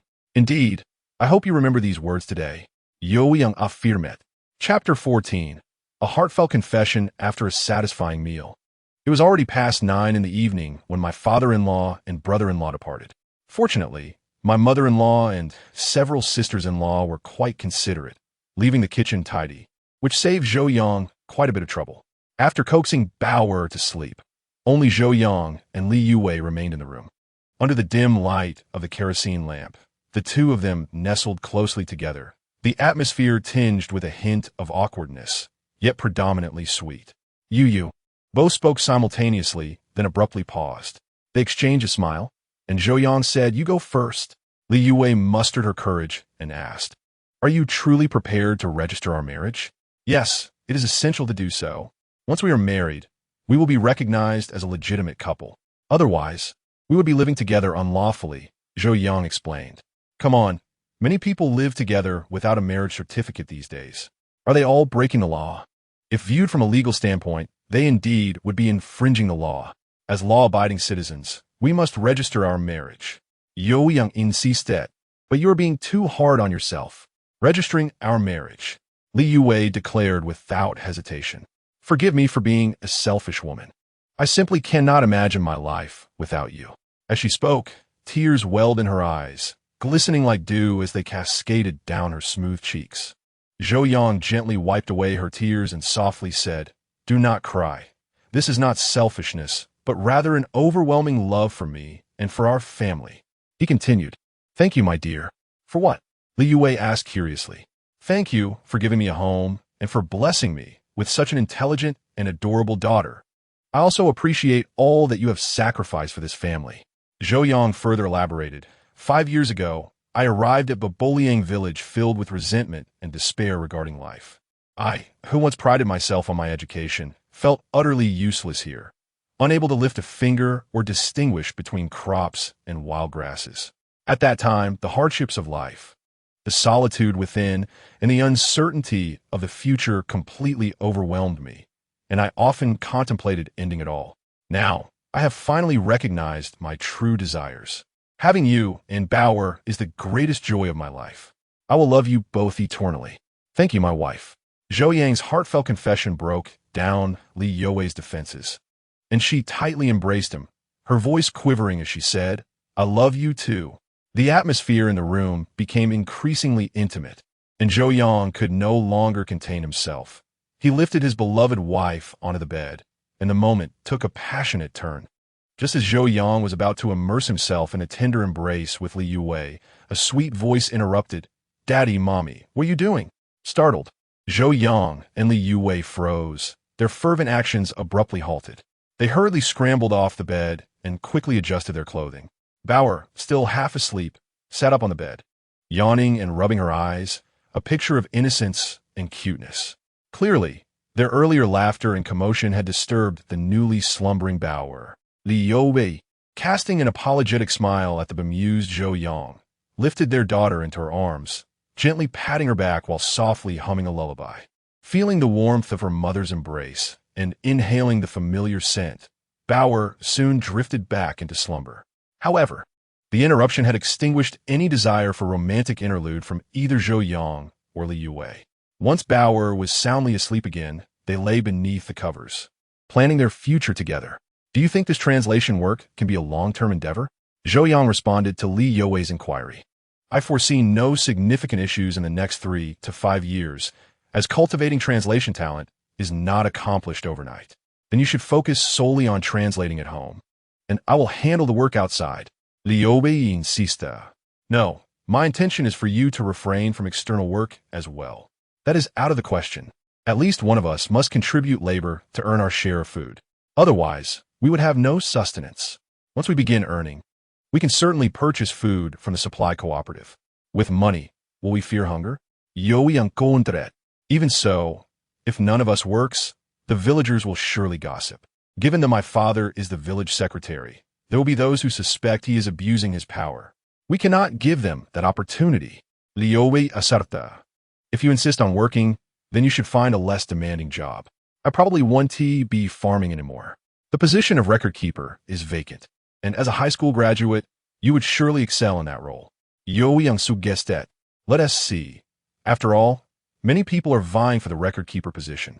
My father exerted considerable effort to secure you that role. If I were to take over, it would undoubtedly raise eyebrows. Then perhaps we could tend to the pigs or herd livestock. Although the labor points would be fewer, at least it would be easier." "Agreed. I will discuss it with my father before making a decision." "All right, get some rest. We must visit the commune tomorrow." "Yes, good night." Chapter 15. The marriage certificate in this era, getting married is remarkably simple. All that is required is a household registration and a certificate from the village. Most importantly, there are no age restrictions at present, as marriage laws would not be established for several years. In principle, as long as both parties are at least 18 years old, it suffices. A slight age difference is permissible. In less than 10 minutes, they emerged from the commune with their marriage certificate in hand. Gazing at the two colorful papers joined together, both Zhou Yang and Li Youwei felt a surge of excitement. Li Youwei was particularly thrilled, as she had broached the subject of marriage registration at least 10 times, only to be met with Zhou Yang's refusals. Yet this time, not only did he agree to register their marriage, but he also did so with such alacrity that it felt surreal to Li Youwei. It was evident that he was genuinely committed to building a life together. Observing Li Youwei's beaming smile, Zhou Yang couldn't help but call out wife. Her bashful demeanor ignited a playful longing within him, and disregarding the passers-by at the commune, he cupped her face and planted a fervent kiss on her lips. Li Youwei, taken aback by her husband's boldness, quickly pushed him away, exclaiming, "How embarrassing! It's broad daylight. Aren't you afraid of what others might think?" Zhou Yang, shaking the marriage certificate in his hand, replied, "Who would dare to mock me for kissing my own wife? We have the certificate. I understand that we have the certificate, but we must also be mindful of our image. Let us close the door and steal a kiss. Ever since obtaining the certificate, you have become quite the rogue." Zhou Yang gently cradled her face, his voice tender as he spoke. Thank you, my dear, for accepting the person I once was, and for bearing my children, your heart and eyes filled with me. Li Youwei, in the days to come, I shall devote the entirety of my life to you, granting you a lifetime of affection. Li Youwei was profoundly moved by Zhou Yang's words of love, tears streaming down her cheeks. She could no longer restrain herself and threw herself into his embrace, holding him tightly. After a long moment, they finally pulled away from their intimate exchange. With a smile, Zhou Yang suggested, "Let us head to the county town. I wish to buy you some clothes and pick up some fabric to make a little dress for our precious one. I already have clothes and do not need to buy more. Our child does not need anything either. My mother said she would alter one of my old shirts from school into a dress for her when she has time." However, before Li Youwei could finish her sentence, Zhou Yang took her hand and led her toward the county town. The commune was merely 10 kilometers away from the town, and even on foot, they would arrive in less than an hour and a half. Zhou Yang navigated the familiar route to the supply and marketing cooperative, pulling a visibly anxious Li Youwei inside. As it was morning, the cooperative was bustling with people, mostly those selling eggs, and there were not many buyers. The saleswoman recognized Zhou Yang immediately. After all, he was not a common customer in those times. Upon seeing him, she approached eagerly, asking, "Brother, it's you again. What are you looking to purchase today? Do you have ready-made garments? We only have cotton shirts and floral dresses. For anything else, you would need to go to the department store. Just a floral dress will suffice. Please find one that fits my wife," Zhou Yang said, pulling Li Youwei into view. The saleswoman's expression froze upon realizing that this young woman was the wife of such a wealthy man, and her demeanor shifted from warmth to coolness. Nevertheless, adhering to her professional duty, she fetched a dress adorned with yellow flowers. Upon seeing the floral dress, Li Youwei's eyes sparkled with delight, her affection evident on her face. After trying it on, she cautiously inquired, "Comrade, is this dress expensive?" The saleswoman replied, "Indeed, it is quite pricey. 10 yuan each, plus 3 feet of fabric coupons. That is too expensive. Perhaps we shall forego it?" Li Youwei gasped at the price, as 1 foot of cotton fabric was merely 48 cents, and 10 yuan could buy a whole yard. However, Zhou Yang, without hesitation, declared, "Wrap it up. Besides, this dress is hardly suitable for me. I cannot wear it to work every day." With a chuckle, he added, "Surely, one must buy a new outfit for a wedding. But no buts. Have you forgotten I am a working man?" At this, Li Youwei recalled that Zhou Yang had earned 132 yuan in just a day and a half. He could indeed afford the dress. After the dress was wrapped, Zhou Yang inquired about the cotton fabric. "What is the price per foot? If you have fabric coupons, it is 70 cents a foot. Without, it is 1 yuan. Zhou Yang pulled out all the coupons from his pocket, sorting through them, then stated, "I need a total of 14 feet of this fabric." Next, Zhou Yang entered a fervent shopping spree. 10 pounds of flour, 5 pounds of cooking oil, and 2 pounds of meat. Li Youwei could hardly comprehend how they exited the cooperative. Her legs felt weak. In less than half an hour, her husband had spent 60 yuan. Had she not intervened, he might have spent 100.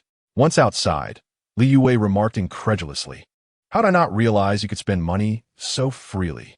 "Well, in the past, I earned little and thus was hesitant to spend. Zhou Yang replied candidly. Even now that you earn money, you should not waste it," Li Youwei said, feeling a twinge of concern. "All these are necessities. They are hardly wasteful."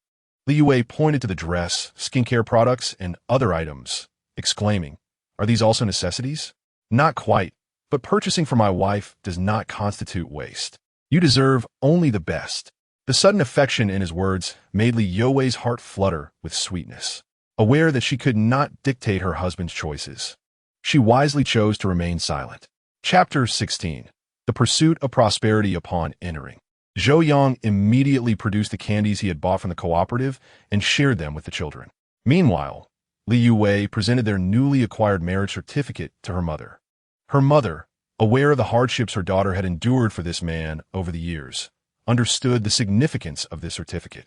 Today, her daughter's wishes had finally come to fruition. Seeing her mother tear up, Li Youwei quickly reassured, "Mother, this is a joyous occasion. Why do you cry? I weep for your happiness. Your sacrifices have finally borne fruit." Zhang Guiying replied. Zhou Yang felt a pang in his heart at her words. Truthfully, Li Youwei had suffered greatly since marrying him. Before their union, she had never worked in the fields, a notion unimaginable in rural life. However, as the sole daughter in the family, her father and brothers had raised her as if she were a city girl. Nay, even better, with fair skin, a gentle demeanor, and an articulate manner, she was a paragon of beauty and grace, something rarely cultivated in ordinary families. Yet, after marrying him, she had taken to the fields, enduring hardships to maintain his pride and to avoid gossip from her family.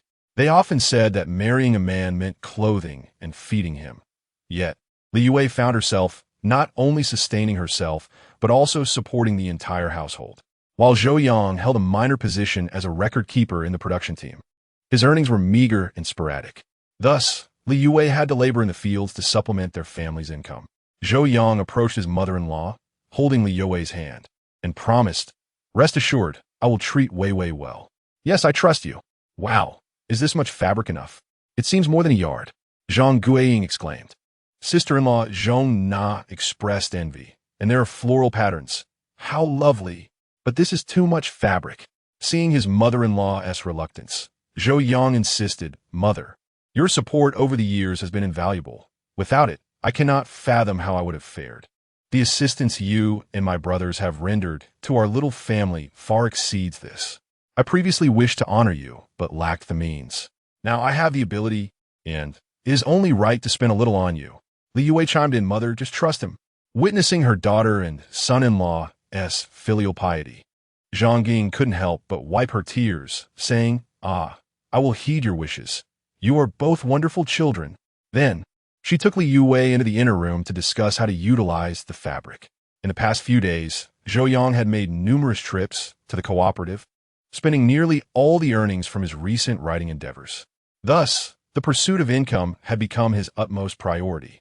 On one hand, he needed to earn more to expand their home. Currently, they resided in 2 cramped earthen rooms with poor lighting. Zhou Yang planned to construct a dedicated study for his work. Moreover, bathing presented its own challenges. Though men could wash themselves in nearby rivers or small reservoirs, women had to make do with buckets of water at home. As the weather turns sweltering, wiping oneself down proves to be of little comfort. Thus, Zhou Yang resolves to construct a simple bathing area at home. Conservatively estimating, the entire endeavor would cost over 100 yuan.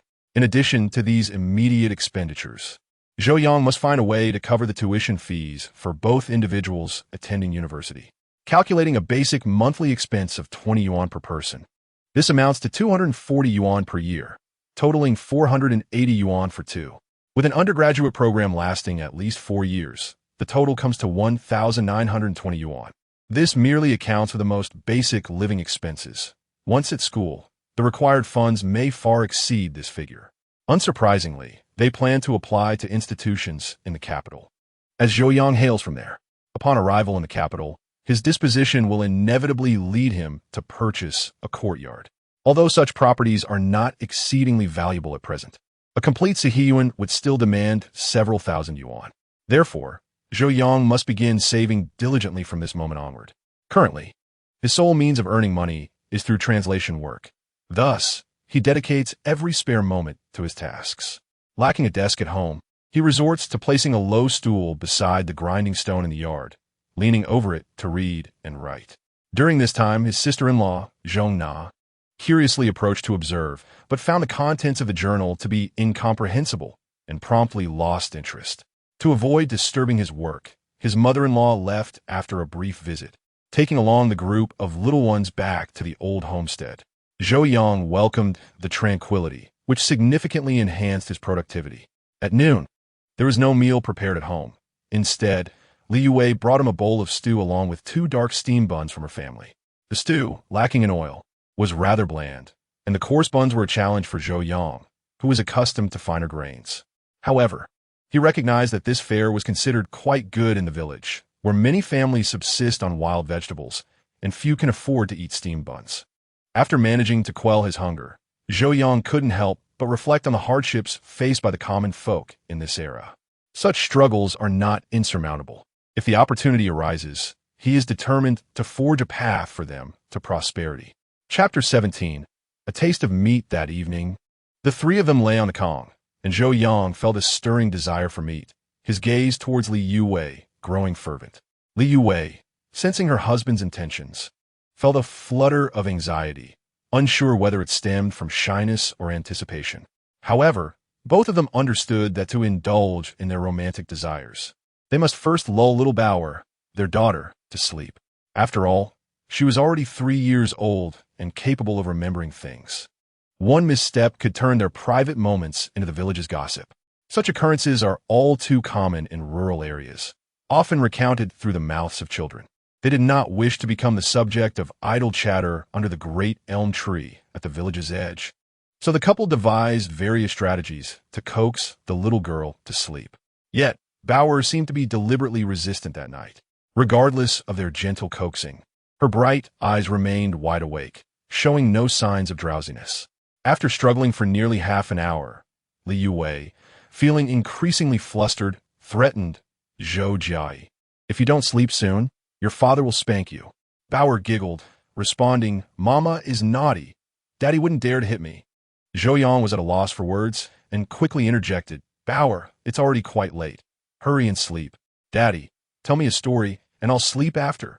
Bao'er seized the opportunity to propose her condition. "All right, Daddy will tell you the story of the tortoise and the hare. Soon." Zhou Yang's deep and resonant voice filled the room.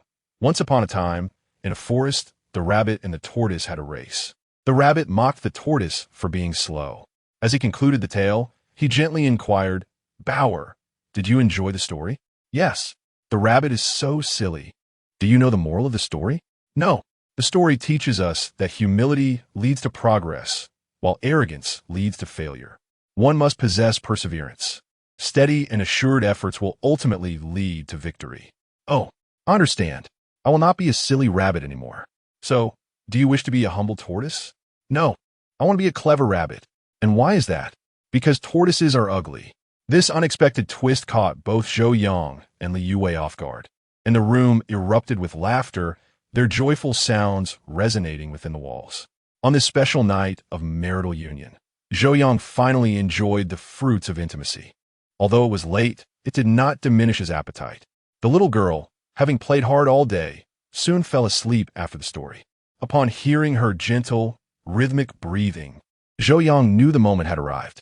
He carefully shifted Bao'er to the right side of the Kong and swiftly rolled over, slipping under the covers with Li Youwei.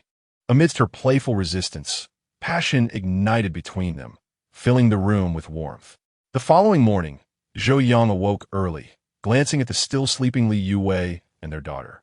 A smile crept across his face. Last night's exertions had surely left her exhausted.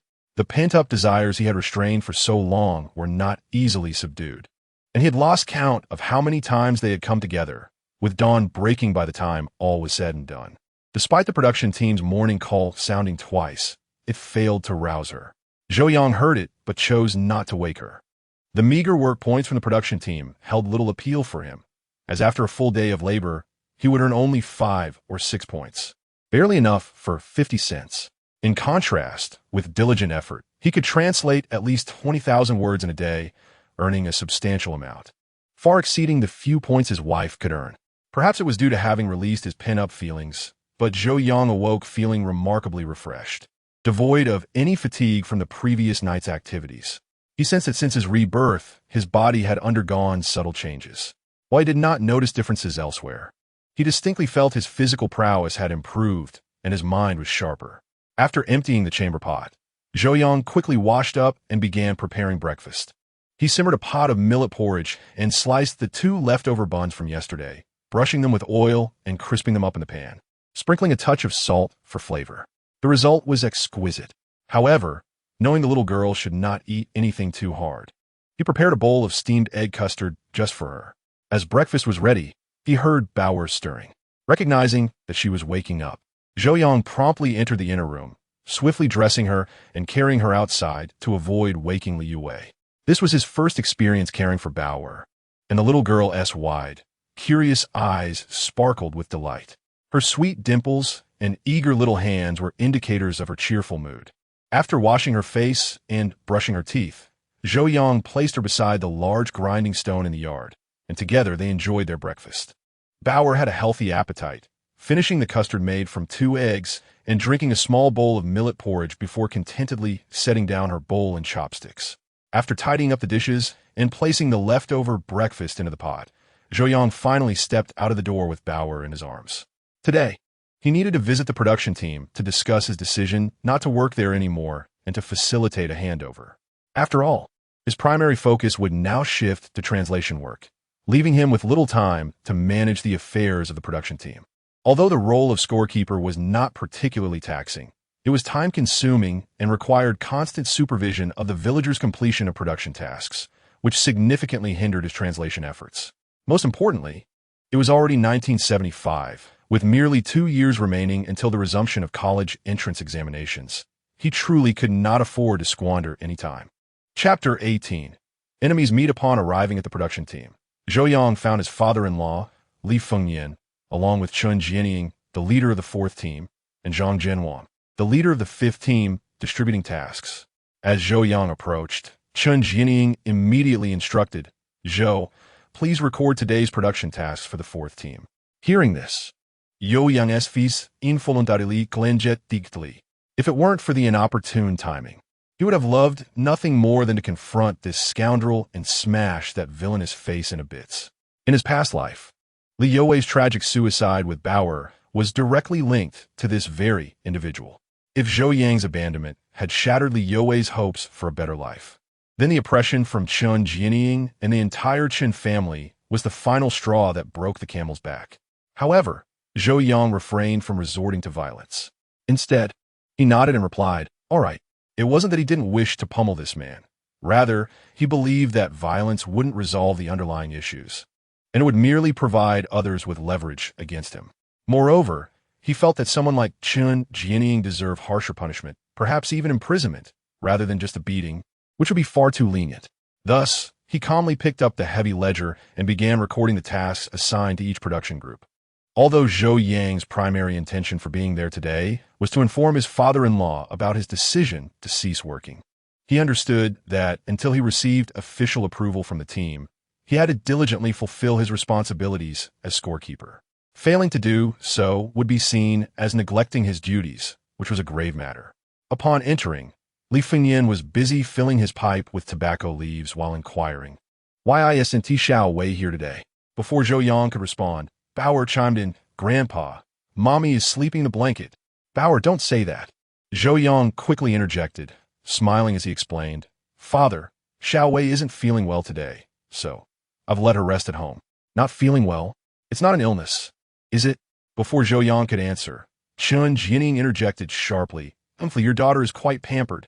Li Youwei frowned and retorted, "What do you mean by that?" "Team leader, Chen? It's the busy season for farming. Who isn't working from dawn till dusk. It's perfectly normal for anyone to experience a headache or a cold. Have you ever seen someone stay home because of a minor ailment? If that is not pampering, then what is?" Chen Jianying coldly replied, making no effort to conceal his discontent. Li Youwei understood that Chen Jianying resented him and was not intimidated by his position as village secretary. Nevertheless, hearing such remarks still ignited a spark of anger within him. "So what if my daughter is pampered? Has she ever eaten your food?" Li Youwei, a devoted father, could not tolerate anyone criticizing his daughter, and his temper flared immediately. "She hasn't eaten my food, but how do you think the other members perceive your actions? Let them think what they want. Li Youwei, have a clear conscience and fear no one." "What do you mean by that? If you think I'm engaging in favoritism, go report me to the commune." "Don't shout your nonsense here. You think I'm not engaging in favoritism? If I weren't, would this young man even be the scorekeeper?" Chen Jianying pointed at Zhou Yang, his voice dripping with resentment, contempt, and above all, anger. Chen Jianying was quite capable, particularly adept at maneuvering politically. Therefore, when it came time to elect a village secretary, he was determined to seize the position.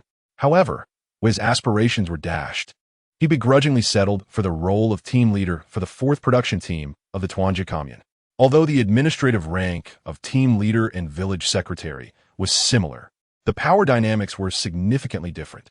The team leader managed only one production team, while the village secretary oversaw all affairs of an administrative village, typically governing multiple natural villages. Thus, Li Fengyan not only managed 2 teams in Bao'er village, but also had authority over nearby Huangta village, Yinjia store, Douang village, Zhuijia village, and Wanjia village, encompassing a total of 8 villages with 17 production teams, a considerable amount of power. In Chen Jianying's eyes, this was a clear case of Li Fengyan usurping his position, which fueled his resentment. Ultimately, he could not refuse his daughter's pleas, which led him to assign Zhou Yang the easiest job in the production team. However, Li Fengyan, unwilling to concede, slammed the table and declared, "I'm making my son-in-law the scorekeeper. What are you going to do about it? If you can find someone in the village with a higher level of education than him, I'll let that person take over the scorekeeper's position." Nonsense. Everyone knows he's an educated youth from the city with a higher level of education. But for a mere scorekeeper, all one needs is to be able to write and do arithmetic. Why the need for a higher education? Education is an advantage. If you're not satisfied, go report me to the commune. If you have nothing better to do, stop making a fuss around me. If you annoy me, I'll make sure you're unrecognizable. Chen Jianying glanced at Li Fengyan's robust physique and then at his own lean frame, weighing the odds and realizing he was no match for Li Fengyan. With a disdainful snort, he grabbed a straw hat from the table and strode out of the office. Just before leaving, he turned back and said, "Li Fengyan, we're not done here. I will definitely report you to the commune." However, Zhou Yang, who overheard this, felt a surge of murderous intent flash in his eyes. If looks could kill, Chen Jianying would have been riddled with wounds by now. At that moment, Li Fengyan happened to look up and caught the glimmer of menace in his son-in-law's eyes, leaving him astonished at the sudden display of intensity. Although it was just a fleeting glance, the palpable aura of hostility startled even him, a seasoned veteran who had faced down bandits. "Do not stoop to the level of such a person. He cannot harm me," Li Fengyan said calmly. Yet Zhou Yang shook his head, replying, "Father, it's easy to dodge a direct attack, but difficult to guard against hidden ones. Be cautious. Chen Wenti let this go easily. No worries. I know his capabilities. If he dares to pull any tricks, I'll break his legs." Before Zhou Yang could respond, Bao'er chimed in innocently, "Grandpa, Mommy said it's wrong to hit people." "Ha ha, you little girl. Now you're advising your grandpa." Li Fengyan chucked. "Grandpa, don't break anyone's legs." At this point, Bao'er suddenly looked puzzled and furrowed her brow, asking, "Daddy, how can person have dog legs?" Zhou Yang chuckled and replied, "Bao'er, Grandpa is just joking with you. Don't take it seriously." Observing the worry and anger on his son-in-law's face, and recalling the earlier palpable threat, Li Fengyan quickly added, "You must not do anything rash. It's not worth it. And this isn't a major issue. There is no need to stoop to his level. As men, we should be magnanimous and not petty." Zhou Yang merely smiled at this, choosing to say nothing further. Chapter 19. The tragedy of a past life. Zhou Yang was aware that Li Fengyan did not wish for him to be troubled by this matter, nor did he want him to have a direct conflict with Chen Jianying over such trivialities, although it would not lead to significant consequences. It was akin to a toad crawling on one's foot, non-threatening yet irritating. However, Zhou Yang understood that the animosity between him and Chen Jianying was not merely due to a few sharp exchanges, but rather stemmed from Li Youwei and Bao'er, an entirely family. Their enmity was not a mere verbal dispute. It was a profound grudge steeped in blood, involving the loss of lives. At that time, it had been less than 100 days since Li Youwei's passing. In his sorrow, Zhou Yang immediately began to investigate the cause of her death. He knew Li Youwei. Although she appeared somewhat naive, she possessed a fierce spirit and an unwavering will.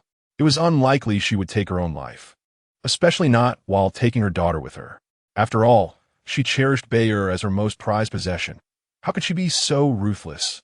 The investigation unveiled a myriad of hidden truths, including the nefarious deeds perpetrated by Chen Jianying and the Chen family against the Li family.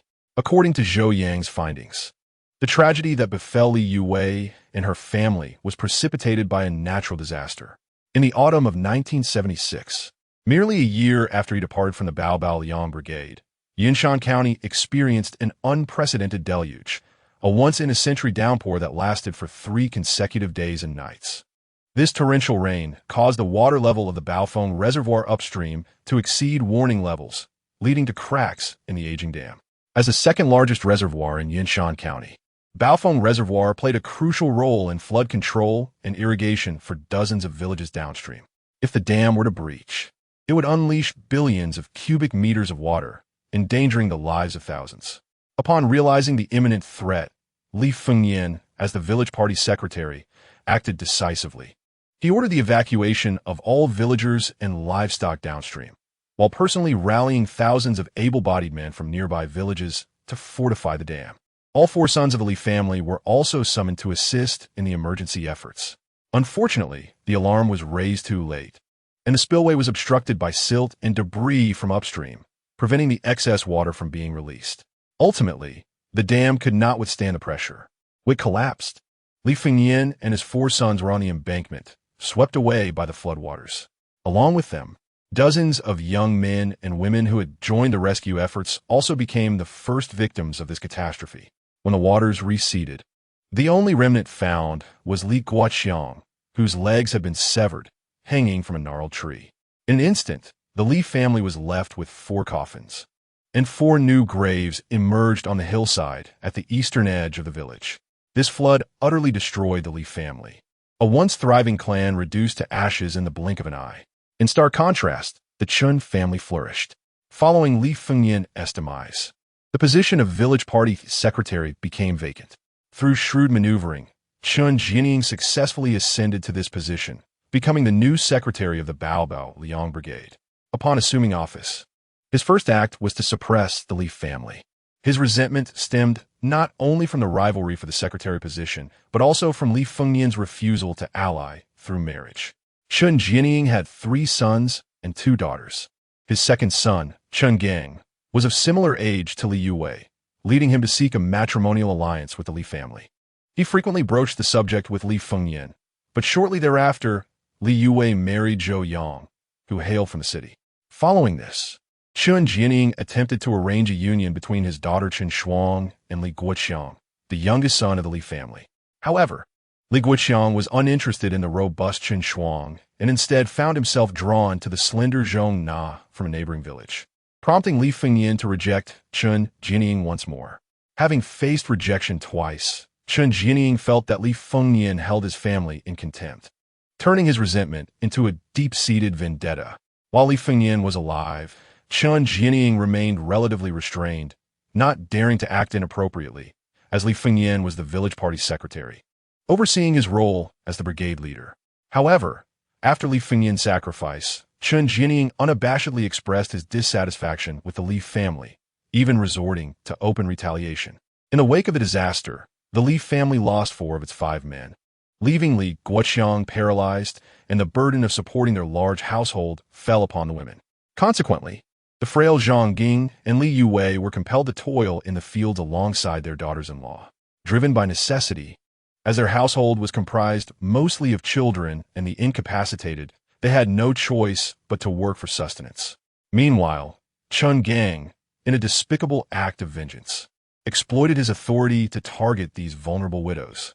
He assigned them the most arduous tasks and deliberately shortchanged them in work points, disregarding the sacrifices made by Li Fengyan and his sons during the disaster response. In less than 6 months, Zhang Ging's health deteriorated, and after enduring months of hardship, she passed away.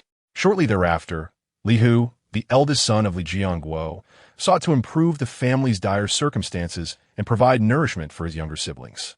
Secretly, he ventured into the river to catch fish, unaware that the reservoir upstream had opened its gates for flood control, resulting in the tragic disappearance of a 9-year-old boy, with no trace left behind. Later, 2 newborns from the Li family, both merely 2 years old, succumbed to malnutrition and illness due to the lack of resources for medical treatment. The Li family's misfortunes did not end there. It was Chun Gang's relentless pursuit that ultimately drove Li Youwei to despair.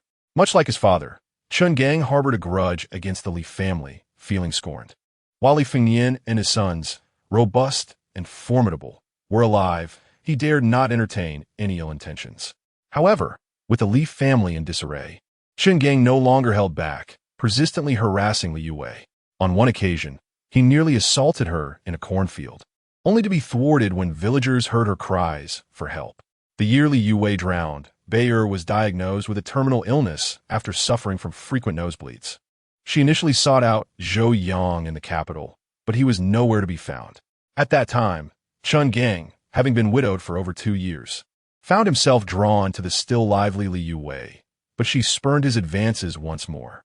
In a fit of rage, Chun Gang issued her an ultimatum. If she refused to marry him, he would ensure the Li family could not survive in Bao'er village.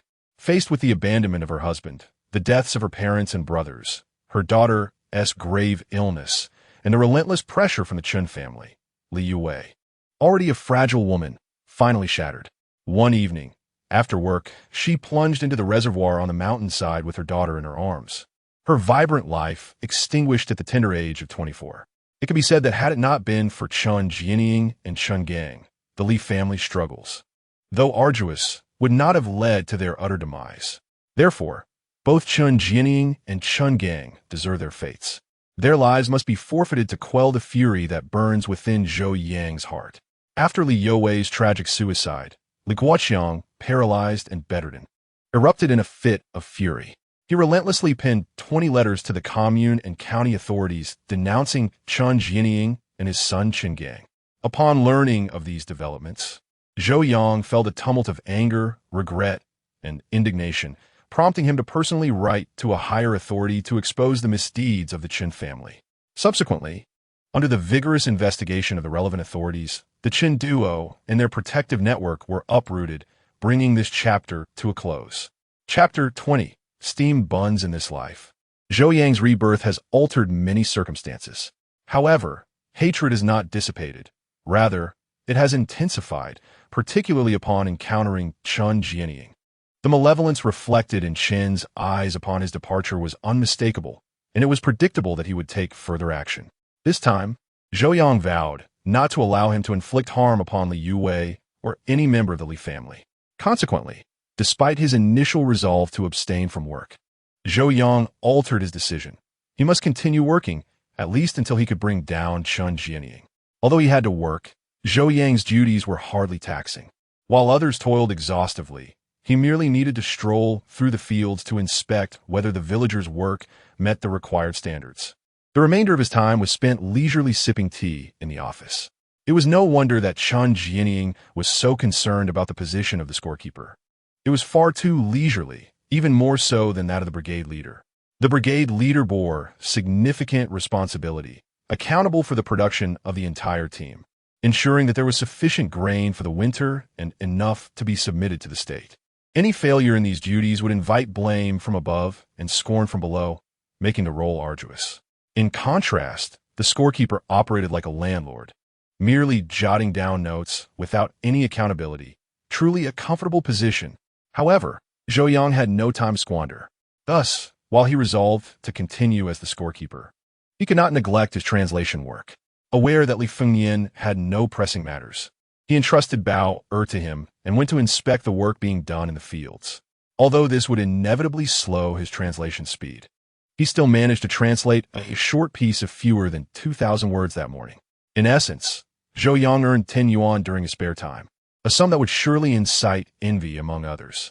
Given that a standard worker's monthly salary was less than 30 yuan, and many in the county earned only 18 yuan, Zhou Yang's half-day of part-time work equated to what others made in half a month. If this were to become known, envy might well escalate into jealousy and resentment. People often lamented inequality rather than scarcity.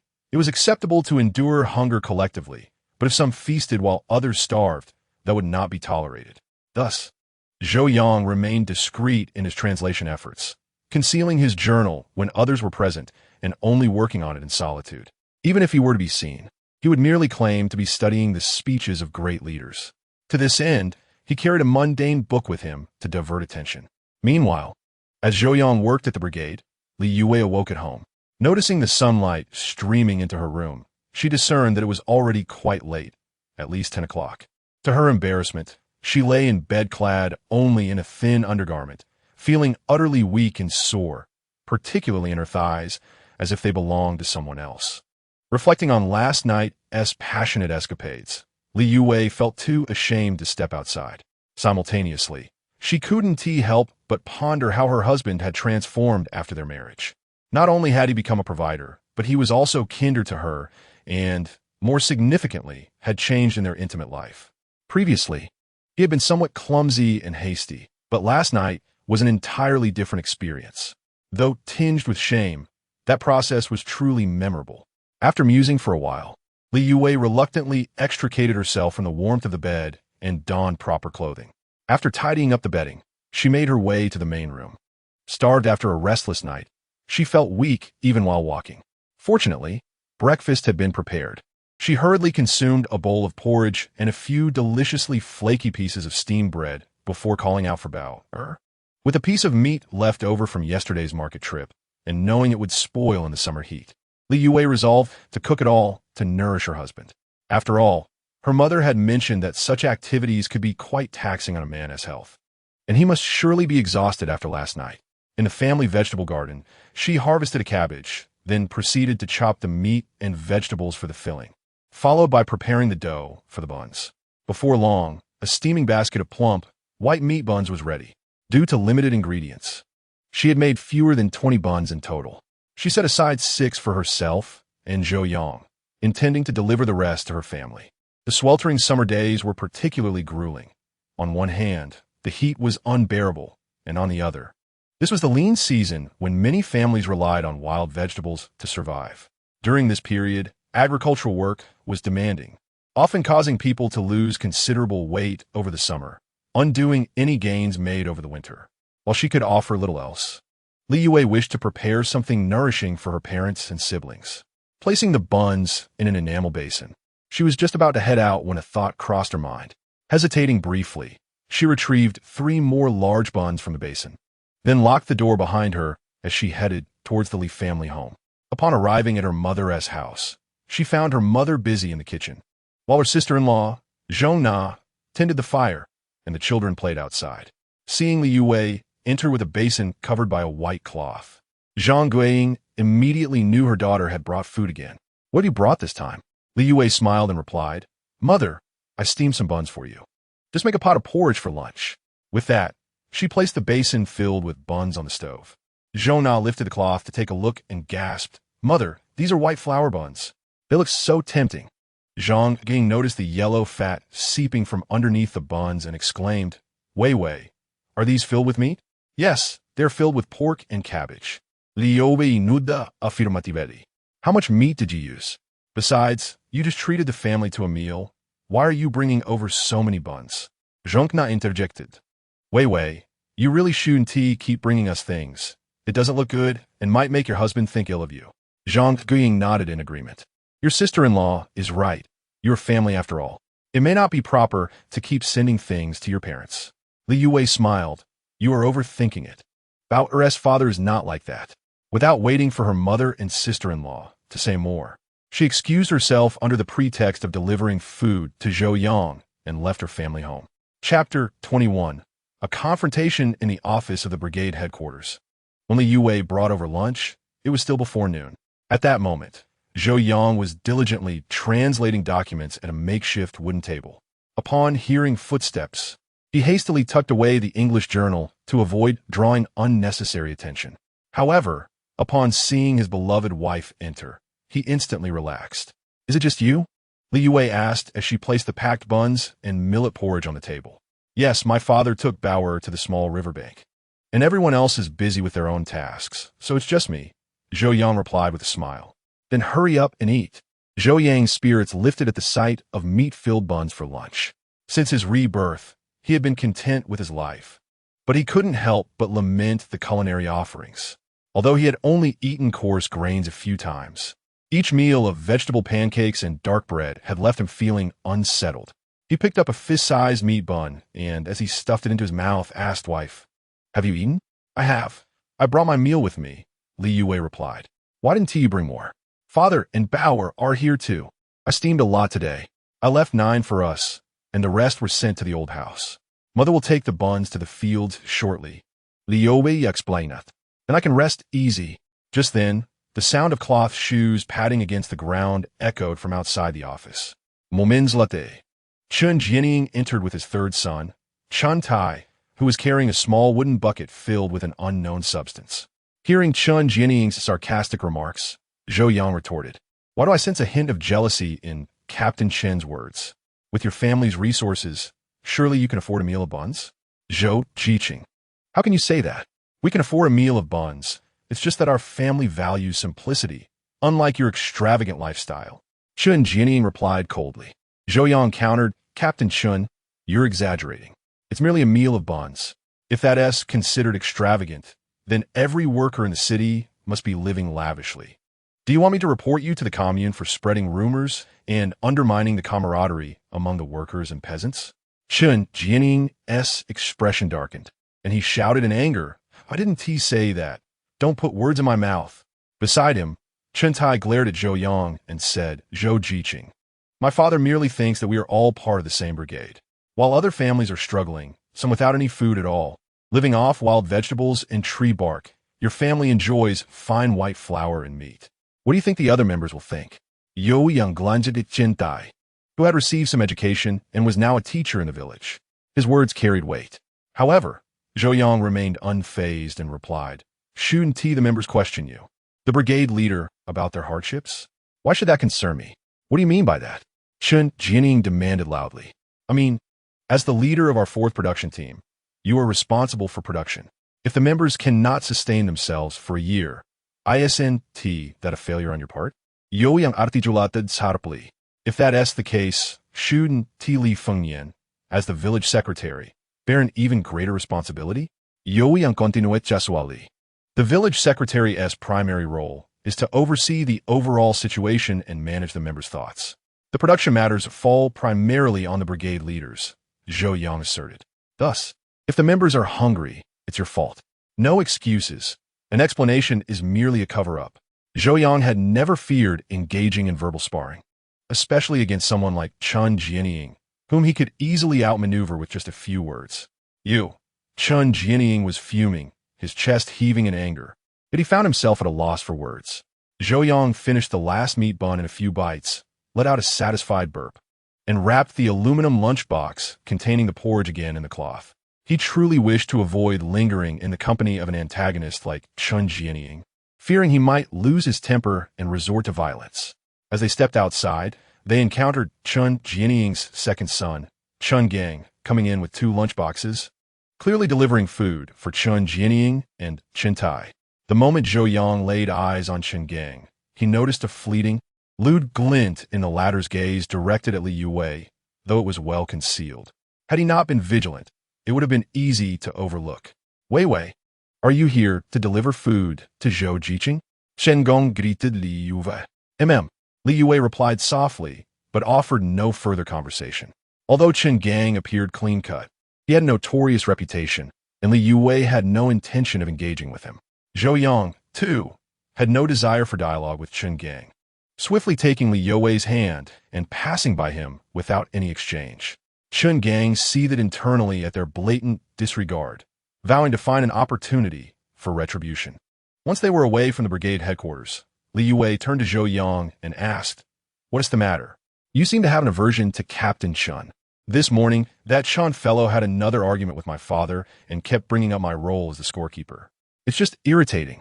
Zhou Yang explained. "I see. Don't let it bother you. People will say what they wish, and we can't control them," Li Youwei consoled. "It's just a bit unsettling to hear." Zhou Yang responded. He then added, "Wife, there is something I would like to discuss with you, may I? Didn't we agree that you would make the decisions regarding family matters? Just decide what you want to do?" Li Youwei replied. "Ha.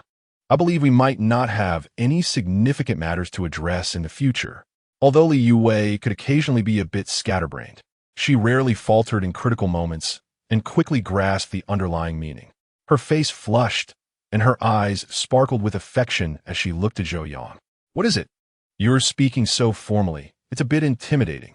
Zhou Yang hesitated for a moment before boldly declaring, "Actually, it's nothing serious. I just want to tell you that I no longer wish to be the scorekeeper." Upon hearing this, Li Youwei immediately furrowed her brow. Chapter 22. Afternoon Conversations. Why? Is it because of the unpleasant remarks from the Chen family? Li Youwei inquired, her brow still knitted. "Yes, but that is not the only reason." Just as Zhou Yang was about to elaborate, Li Youwei interjected If you're worried about what others might say, you needn't be concerned. Being a scorekeeper isn't a position you obtained without merit. Zhou Yang was momentarily taken aback and asked, "What do you mean it's not without merit?" Realizing there was more to the situation than he initially thought, Zhou Yang quickly clarified, "While concern over gossip is one aspect, the primary reason I wish to resign as scorekeeper is that I cannot manage both roles simultaneously." He continued, I'm currently engaged in translation work for the city. Continuing as scorekeeper could jeopardize my primary job, and I might end up failing at both." Li Youwei pondered for a moment before suggesting, "Can't you manage both? I worry that your translation work may not last long. Besides, aside from a scorekeeping role, you really can't take on other responsibilities in the production team." Zhou Yang understood that Li Youwei's words stemmed from a desire to secure their family's future, ensuring that if his translation work faltered, they would still have the scorekeeping position to fall back on, preventing them from falling into hardship. However, such a situation is unlikely to arise, for the turmoil will soon come to an end, ushering the entire nation into a period of rapid development. At that time, the demand for translation will only increase rather than diminish, at least not in the short term. I understand your concerns, but rest assured, even if I were to abandon this position as a scorekeeper, I could still ensure that you and Bao'er lead a comfortable life. With that, Zhou Yang retrieved a stack of manuscript paper filled with text from his canvas bag and said, "See this? I translated it during my free time this morning. According to our agreement, they are supposed to pay me 10 yuan for it." Upon hearing this, Li Youwei's eyes widened in astonishment. "Really? You earned 10 yuan in just one morning?" "Yes, if I were to focus solely on translation at home, I could easily earn at least 20 yuan in a morning." Zhou Yang replied, "How can one earn so much?" It is no wonder that Li Youwei was so surprised. Currently, the rural population across the nation stands at around 800 million, with the average annual net income for farmers being merely 133 yuan, over 90 of which is in kind, with monetary income accounting for less than 10. More importantly, there are approximately 40 million farming households whose grain reserves last only 6 months. And several million families face food shortages, relying solely on government aid from winter to spring, or borrowing grain and begging for sustenance. This is not to mention that about 200 million people earn less than 20 cents daily, 271. 6 billion earn 1.64 yuan daily, 9 billion earn about 0.14 yuan daily, and 1.2 billion earn merely 0.11 yuan each day. For instance, farmers in Pinglu County of Shaanxi Province earn approximately 6 cents daily. This meager income of 1 or 2 dimes is inclusive of all earnings, such as food, firewood, and cotton. In reality, many collective farmers receive no cash distribution beyond their staple food. In an era where everyone earns mere pennies each day, Zhou Yang's ability to earn 10 yuan in half a day is indeed beyond Li Youwei's imagination. Zhou Yang playfully touched her upturned nose and smiled, saying, "It's just 10 yuan. Once I advance to the position of translator or senior translator, I will be able to earn even more. Is such a high salary truly permissible by the authorities?" "Do not worry, I am contributing to the country, so there are no issues." Despite this, Li Youwei still felt somewhat uneasy and suggested, "Perhaps we should discuss this matter further. The scorekeeper's job is light and not tiresome. It would be a shame to give it up." "Well, I never intended to quit my job immediately. I will discuss it with my father later." Zhou Yang replied. As the couple approached the small riverside, they saw the entire Li family gathered under a large poplar tree, enjoying a meal with an unfinished cornfield nearby. When Bao'er spotted them, her eyes brightened, and she hurriedly ran over, holding half a steamed bun in her hand, her little legs moving as swiftly as a whirlwind. Zhou Yang, concerned she might fall, dashed over to her. Li Fengnian and the others couldn't help but smile at the scene. "Father, my uncle has truly changed. Not only has he married my aunt, but he is also much more attentive to Bao'er than before," sister-in-law Lin Aiji remarked. "Indeed, my uncle seems ready to settle down with my aunt. She has endured much," Li Fengnian observed, glancing at his daughters-in-law, and added, "He is an educated and capable person. He simply had not focused as hard here before, but it seems he has come to terms with it now." However, elder brother Li Jiangguo, while munching on a bun, remarked, "My brother-in-law has indeed changed greatly, but he still cannot shake the habit of spending extravagantly. If we had exchanged this white flour and meat for cornmeal, It would suffice for 3 meals. Lin Aiji shot him a glare and retorted, "Are you saying this delicious meat bun isn't good? It's the best bun I have ever had." "Delicious, indeed, but that doesn't excuse your words. What if my uncle hears you?"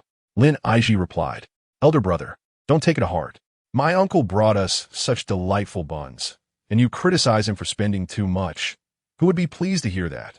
Sister-in-law's son Lu chimed in with a smile. Sister-in-law Wang Lixia, with her prominent belly, couldn't help but laugh at the two sisters-in-law admonishing Li Jiangguo.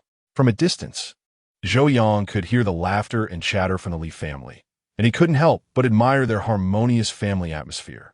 In these times, families with elders typically do not divide. Living together inevitably leads to occasional conflicts. Additionally, with resources being so scarce, even a single potato could ignite fierce disputes. Thus, siblings often engage in playful quarrels, and tensions between sisters-in-law are common. However, in the Li family, harmony always prevails. Throughout the years of his marriage to Li Youwei, Zhou Yang had never witnessed any of his sisters-in-law quarrel. Even when Li Fengyan frequently sent grain and flour to his daughter, several brothers-in-law helped with building houses, stacking walls, and gathering firewood. Yet he had never heard any complaints from his sisters-in-law. This was undoubtedly due to the authority of his father-in-law, Li Fengyan, who kept things in check. Yet more importantly, his sisters-in-law were all reasonable individuals. Therefore, since his rebirth, Zhou Yang has felt immense gratitude towards all members of the Li family. Holding Bao'er, he approached the large tree and said with a smile, "Father, what are my brothers and sisters discussing that brings such joy?" Li Fengyan chuckled and said, "They say you are extravagant, spending the equivalent of 3 meals on one." Zhou Yang humbly replied, "I may have spent a bit more. I will reflect on it." However, he went on to explain, mainly, my Xiao Wei and I just got our marriage certificate yesterday, and it was only fitting to celebrate, so I bought a bit more meat. But since it doesn't keep well, I thought it best to prepare it all today. Zhou Yang quickly understood. His father-in-law was concerned about stirring discontent among the collective members. After all, while his family consumed wild vegetables and plain porridge, the Li family feasted on meat buns accompanied by golden millet porridge, which would certainly cause discomfort among onlookers. Furthermore, with Li Fengyan still serving as the village secretary, such actions were indeed questionable in this era of selflessness. Nevertheless, seizing the opportunity presented by this topic, Zhou Yang decided to discuss a matter he had been contemplating with his father-in-law. Chapter 23. The resentful Chun journeying under the large poplar tree by the ridge. The old Li family enjoyed savory meat buns and golden millet porridge, all feeling very satisfied. In stark contrast, the other collective members and educated youth nearby were experiencing a different reality, with most families consuming cornmeal pancakes accompanied by a pot of boiled water. Some were even faring worse, resorting to wild vegetable pancakes or porridge. Observing the envious glances from others, Zhou Yang once again felt the weight of poverty in this place. Reflecting on his past life, even the most remote rural areas had citizens who did not worry about food. Every household relied on fine grains like rice and white flour as staples, while coarse grains became mere adjuncts. In that era of abundant resources, consuming coarse grains for extended periods was not seen as a mark of poverty. Rather, it was praised as a means of healthy living. In contrast, at this time, poverty seemed to be the norm. If there was a bit of side income or a personal plot, one might barely scrape by. However, in this era, even the trees in front of the houses had been claimed by the collective, leaving the common folk with virtually no additional income, making their dire circumstances all too apparent. What was even more alarming was that the people seemed to accept this as the norm, with no inclination to seek change. It appeared as though everyone suffering from hunger together was standard, while those who could afford a hearty meal and fine grains were viewed as anomalies. This was neither normal nor acceptable. Thus, Zhou Yang profoundly recognized the necessity to alter the impoverished state of the Barbaric brigade. "Father, there is something I have been contemplating for several days that I wish to discuss with you." Li Fengyan glanced at his son-in-law, packed a pot of dry tobacco leaves, and then inquired, "What is it? Speak up. Father, why are we so impoverished?" Li Fengyan took a few puffs from the tobacco and replied, "Isn't this the norm? What reason is there?" However, Zhou Yang shook his head and said, "Do you consider this normal? What's abnormal about it? Haven't we lived like this for years? In fact, I believe things have improved over the past few years. At least no one is starving anymore. Li Fengnian asarta. Yet Zhou Yang continued to shake his head, declaring, I believe the common folk still endure too much hardship. This is unacceptable. Hardship? I don't feel it, Li Fengnian retorted. Youwei and Bao'er earnestly. Our family may not be struggling, but look at the other families around us. Which one can sustain themselves from the beginning of the year to the end? After pondering for a moment, Li Fengnian admitted, Indeed, there are not many. Most families have to rely on wild vegetables and leave for a few months, or they wouldn't survive until the autumn harvest. Exactly. The common folk toil all year, yet cannot secure even the most basic sustenance, let alone anything beyond that. Therefore, I believe you must contemplate a solution. Zhou Yang insisted. Me? Yes.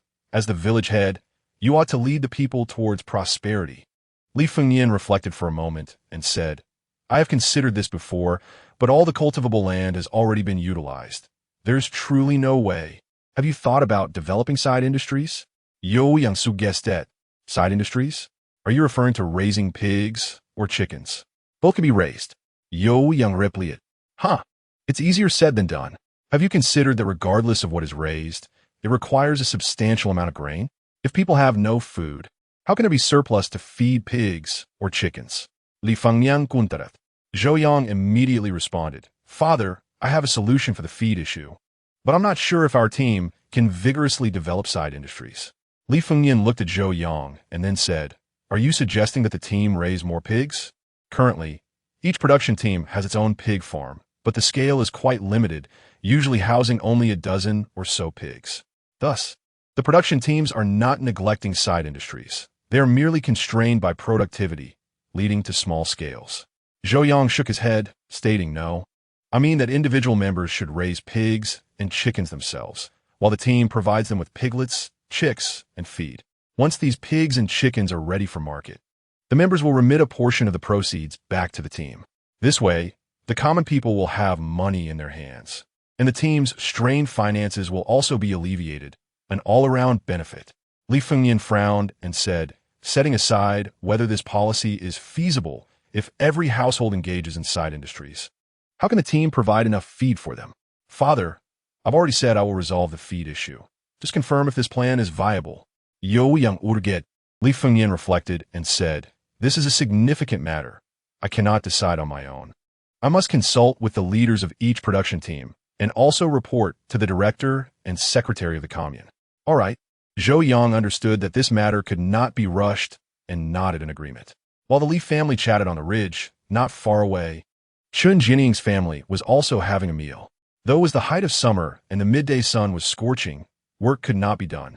However, due to the lack of rain in Yunshan County since summer began, and with crops desperately needing water, the team had no choice but to decide on overtime to repair canals and irrigate fields, resting only briefly at noon. The Chun family's meal was simple, mixed flour steamed buns and millet porridge, though it was slightly better than the meals of other households. It paled in comparison to the white flour meat buns of the Li family. Chun Jinning, chewing on the coarse buns, could not help but think of Zhou Yang's sumptuous meat buns. It enraged him to think that, as the captain of the production team, he was eating worse than a mere son-in-law dependent on others. In a fit of anger, Chun Jinning threw his empty lunchbox to the ground and exclaimed, Damn it, this is infuriating. One day, I will make that scoundrel pay. Chun Gang, the second son of the Chun family, seemed accustomed to his father's temperament, chewing on his bun while asking, Father, who has angered you this time? I'll go and take care of it. Seeing his son's nonchalant demeanor, Chun Jinning could not suppress his irritation and slapped Chun Gang, causing him to stumble. Useless. All you do is take the crooked path. If you had any capability, could you let that girl from the Li family fall for that Zhou fellow? Upon hearing Chun Jinning's words, the Chun family members understood that he was referring to his grievances with Secretary Li. Chun Gang covered his face and said, They look down on our family. What can I do? They don't look down on the Chun family. They look down on you. Chun Jinning retorted. He continued, Look at you. Every day, you just know how to indulge in frivolous pleasures with your so-called friends, living aimlessly without any direction. You're grown up, you can't find a wife. It's truly disgraceful.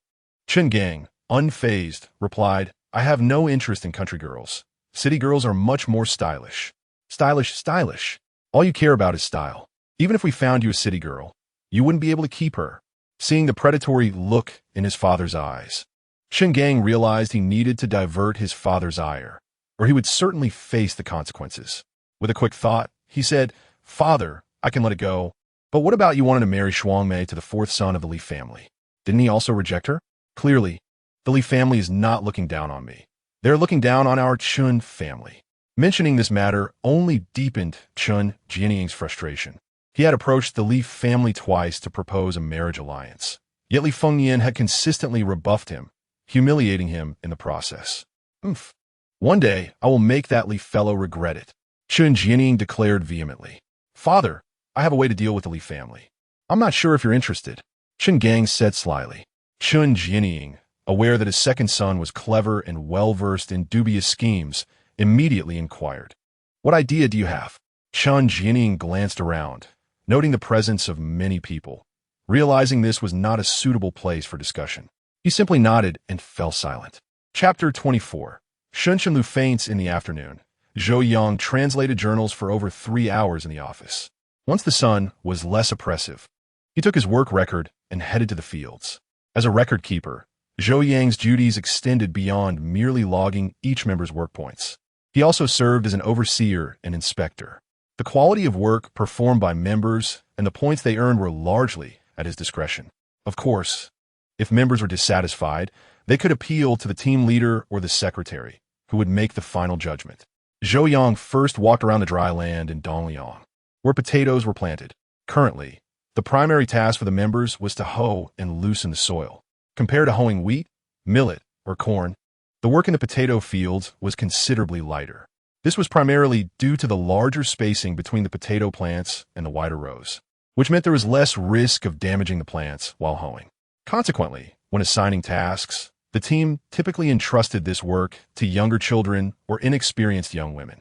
The 400 acres of potato fields in Dongliang had been worked on for a week, and now less than 1/5 remained. According to the production schedule, this work needed to be completed in the next couple of days, or it would delay the plowing of the soybean fields.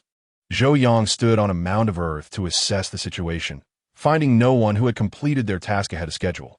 So he proceeded to check on each member individually.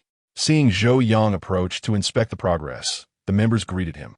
Although many looked down on Zhou Yang's reliance on others for his livelihood, no one dared to voice their disdain, as no one wished to offend such a powerful record keeper. Although the remote Bailiang village may seem isolated, the local inhabitants exhibit a remarkable simplicity and sincerity. While it's true that not all individuals are virtuous, witness the likes of Chun Jianying and his son Chen Gang, who are detrimental elements. The overwhelming majority remain kind-hearted. In their interactions with the incoming educated youth, for instance, other villages often witness oppression directed towards these newcomers. To the uninformed locals, the arrival of educated youth to assist in rural labor is perceived as a threat to their livelihoods. In some instances, due to limited accommodations, these youth are forced to reside with local families, further exacerbating tensions. However, such conflicts have been absent in Bailiang village. The villagers, while not entirely approving of the educated youth's actions, have refrained from excessive criticism, and a harmonious coexistence has flourished. As one of these youth, Zhou Yang feels a deep sense of gratitude towards the villagers. As he strolled through the village, Zhou Yang spotted a familiar figure, Zhao Shui, also an educated youth. She is younger than Zhou Yang and had only joined Bailiang as collective last year, after Zhou Yang had already moved on from his previous posting. Nevertheless, their frequent trips to the commune or county for various matters had allowed them to become acquainted. Upon seeing Zhou Yang approach, Zhao Shui broke into a smile and exclaimed, "Brother Yang, are you here to check on our tasks?" "Indeed, I am here to see how well you are performing. If your work is unsatisfactory, I shall have to deduct your points." "Youyang Jistet, I've already learned how to hoe the fields. You must grant me at least 7 points today," Zhao Shui declared, brandishing her small hoe. If you manage to hoe to the end of the field before nightfall, I shall indeed award you those 7 points." "Then it's settled." They both agreed. As Zhou Yang prepared to move on to the next villager, Zhao Shui suddenly interjected, "Brother Yang, if you have the time, you should visit Sister Lu." "Shun Chen Lu?" What has happened to her? Zhou Yang inquired, furrowing his brow. She fainted this morning. How could she faint out of the blue? Is it a case of low blood sugar? Zhou Yang asked, his tone serious. That could be it. I couldn't see clearly from a distance. Where is she now? Is she at the dormitory or the clinic? Zhou Yang presset furter. Nodding, Zhou Yang turned and made his way toward the village. His mind occupied with thoughts of Shun Qinlu. They had both grown up in the same neighborhood, their families having enjoyed a close relationship, akin to that of family friends. Shun Qinlu, 2 years younger than Zhou Yang, had always trailed behind him like a devoted shadow. However, everything changed 6 years ago when calamity struck the Zhou family, leading even the 18-year-old Zhou Yang to be sent far away to Yinshan County, 1,000 miles from the capital. In the aftermath of the incident, the Shen family not only failed to offer assistance, but also distanced themselves, fearful of being implicated. In fact, Shen Qinlu's father played a dishonorable role in the matter surrounding Zhou's father. Consequently, when Zhou Yang departed, he harbored deep resentment toward the Shen family and did not bid farewell to Shen Qinlu. This resentment partially fueled his hasty marriage to Li Youwei, not merely out of necessity, but also as a means to heal his emotional wounds. It could be said that Zhou Yang's acceptance of Li Youwei was largely due to his vulnerable state following a romantic void, allowing her to slip in unexpectedly. However, Zhou Yang was taken aback when, in the second year of his marriage to Li Youwei, Shun Qinlu arrived at Barbaric village as an educated youth. Even more surprising was the revelation that Shun Qinlu had not come out of obligation, but rather with the intention of seeking Zhou Yang. She had secretly registered without informing anyone, and by the time her family found out, it was too late. It was evident that Shun Qinlu had endured hardship in this desolate place solely for Zhou Yang. Yet, upon her arrival, she discovered that Zhou Yang was already married and on the verge of becoming a father. This revelation struck her hard, prompting an emotional outburst at Zhou Yang's home. As a result, Zhou Yang's reputation in the village suffered considerably, with everyone aware of his connection to a woman in the city while he was also pursuing Li Youwei. Yet, Zhou Yang understood that any potential between him and Shun Qinlu had long since faded. Not only had they never formally acknowledged their feelings, but given the Shun family's past transgressions against the Zhou family, Zhou Yang's parents would never have permitted Shun Qinlu to enter their home. Thus, prior to his rebirth, Zhou Yang had treated Shun Qinlu with indifference, perceiving her as a mere stranger. However, having lived an entire life previously, he recognized that Shun Qinlu was not like the others in her family. She was a good girl. Zhou Yang understood that to this day, Shun Qinlu remained oblivious to the misdeeds of her father and had been completely kept in the dark. Once she learned the full story, she ceased to pursue him further. More importantly, in the years that followed, Shun Qinlu had quietly sought to atone for her family's past actions in her own way. Having experienced life and death, Zhou Yang had long since come to terms with the situation. Shun Jingguo was one person, and Shun Qinlu was another. He saw no reason to blame Shun Qinlu for her father's actions, for it would be profoundly unfair to her. Therefore, upon hearing of Shun Qinlu's fainting spell, Zhou Yang resolved to visit the educated youth dormitory to check on her. Chapter 25. Because of your father in the dormitory for female educated youths. Shun Qinlu lay pale and lifeless on the communal bed, her delicate features devoid of color, her eyes red and filled with despair. She could not comprehend what she had done wrong to deserve Zhou Yang's cruel treatment. Despite his apparent disinterest in the rural woman, he had married her and was now expecting a child. Initially, upon learning of Zhou Yang's marriage, Shun Qinlu felt profound despair and harbored resentment towards him. Yet, when she discovered that he had not officially registered his marriage with Li Youwei, a glimmer of hope flickered within her. Thus, she rejected her family's proposal for her to retire from work due to illness and chose to remain in Bailiang village. But today, she overheard several of Li's sisters-in-law discussing Zhou Yang's official marriage to the rural woman. Upon confirming the authenticity of this distressing news, she could no longer bear the crushing blow and fainted on the spot. At the edge of the communal bed, fellow educated youth Liang Yu handed Shun Qinlu a glass of water, saying, "Lulu, that Zhou fellow is nothing but an ungrateful scoundrel. You are degrading yourself for him, and it is not worth it." Yet, Shun Qinlu seemed to hear nothing, tears streaming down her cheeks, eliciting deep sympathy. "Sigh, rest for a while. I must go to work now, Li Youwei said before turning to leave the dormitory. All of them had endured years of hardship in this place, and each had become weathered and worn, particularly the female educated youths who had experienced the most drastic transformations. The most apparent change was in their skin. While in the city, sheltered from the elements, they had all enjoyed smooth, youthful complexions. However, after toiling under the sun and wind in the countryside, with no means to purchase skincare products, their skin had become rough and dark, resembling that of ordinary village women. In contrast, Zhou Yang, despite having joined the workforce 2 years earlier, had not changed much. His skin remained fair.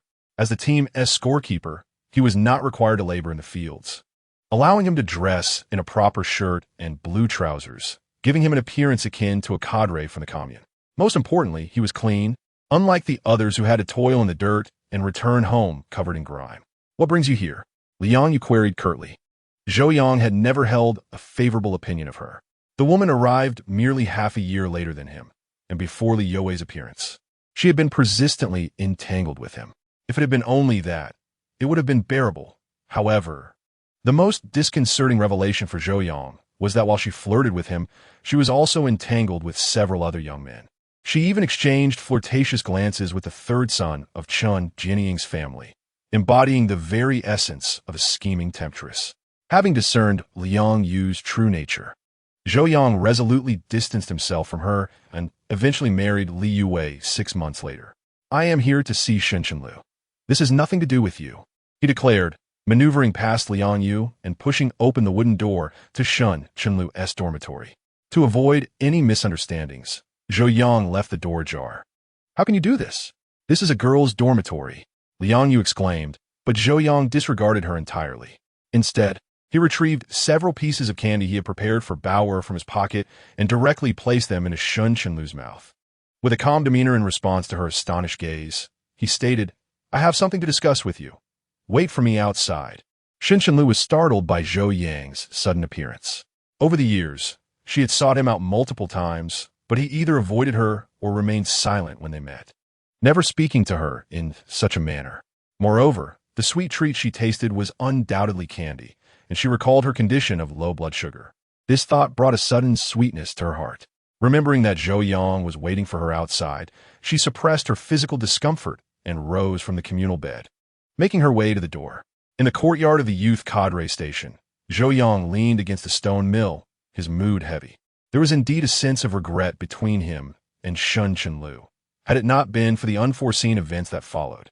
The likelihood of them being together would have been substantial, although he had come to terms with Shen Chenlu and harbored no resentment or hatred. He understood that their paths could no longer intertwine. Setting aside whether his parents would accept Shen Chenlu, he had already devoted his heart to Li Youwei and Bao'er, leaving no space for Shen Chenlu. Therefore, he felt it necessary to clarify matters. While Zhou Yang would not marry Shen Chenlu, he did not wish for her to squander her life as she had in a previous existence. As he pondered these thoughts, a soft and tender voice broke through his reverie. Zhou Yang Gij. Gazing at the delicate young woman before him, Zhou Yang could not suppress a sigh. He composed himself slightly and inquired, I heard you fainted. Would you like to visit the infirmary? No need. You know this is an old ailment of mine. A trip to the infirmary would be futile. Shen Chenlu replied, her head lowered. Low blood sugar is indeed perilous. Ensure you always have candy and snacks on hand. Just in case, Zhou Yang advised, refraining from revealing what he had prepared for her, knowing that the Shen family was well off, and as their only daughter, Shen Chenlu lacked for nothing. Zhou Yang Gij, are you concerned for me? Shen Chenlu asked, tears glistening in her eyes. Zhou Yang hesitated briefly, then responded, yes, but only in the capacity of a brother's concern for his sister. Hearing Zhou Yang acknowledge his concern brought joy to Shen Chenlu's heart. Yet the latter part of his statement brought her pain. Why? We were never like this before. Zhou Yang gazed deeply into her eyes and said, you have long wished to understand why I have been indifferent towards you, why hasten to marry Li Youwei. Very well, I shall reveal everything to you today. He articulated each word with precision. Because of your father, Shen Zhenghua. My father? Stuned, Shen Chenlu responded, Yo Yang Gige. Do you resent my father for not speaking on behalf of Uncle Zhou after the incident at your home? If that were the sole reason, I would not have treated you so, Zhou Yang reiterated. The letter that reported my father was written by Shun Jinghua. Upon hearing this, Shun Qinlu staggered back, her face a mask of shock. She was aware that the Shun family fell into misfortune due to a report. Yet she had never imagined that her father was the author of such a letter. If this were true, it would explain Zhou Yang's cold demeanor towards her. However, Xin Qinlu still could not believe that her kind and gentle father could be such a person. Shaking her dazed head, she insisted, "My father and Uncle Zhou have been good friends for decades.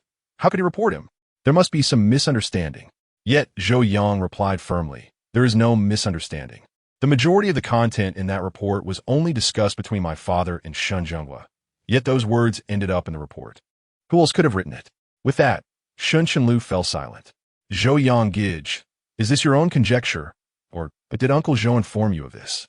Zhou Yang paused before responding. My father told me before he passed.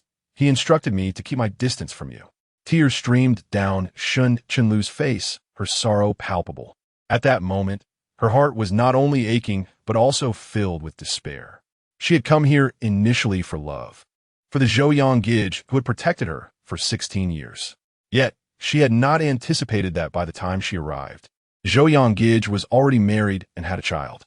Upon learning this news, she had felt anger towards Zhou Yang, resenting his perceived coldness towards her. However, the truth was far more brutal. If this were indeed the case, it meant that there was no possibility for her and Zhou Yang Gij. Yo Yang Gige, I still cannot believe that my father would harm your family. There must be some mistake. Shun Qinlu insisted once more. I too hope this is merely a misunderstanding. But unfortunately, it is not. Setting aside what my father said, consider this. After our family's downfall, who reaped the greatest benefits? Reflecting on Zhou Yang's words, Shun Qinlu thought deeply. The more she contemplated, the more horrified she became, her expression turning fearful. Indeed, after the Zhou family's misfortune, the Shun family emerged as the principal beneficiaries. Firstly, after Uncle Zhou was sent down, her father, who had once been a subordinate, was suddenly recognized by the higher-ups and took over his position. Shortly thereafter, her elder brother unexpectedly entered the municipal secretariat, where Zhou Yang's brother had previously served. The timing of their transitions was far too coincidental to ignore. Moreover, the Zhou and Shun families had once resided in the same courtyard, each with 3 rooms. However, after the Zhou family's downfall, the Shun family swiftly moved into the main house that the Zhou family had occupied. Thus, viewed from this perspective, it appeared that the Shun family had indeed become the largest beneficiary of the Zhou family's misfortune. From a conspiratorial viewpoint, Zhou Yang's assertions were not without merit. They seemed highly plausible. And consider how your family reacted after our downfall. Is that something a family with close ties would do? Yo Yang Breset Un.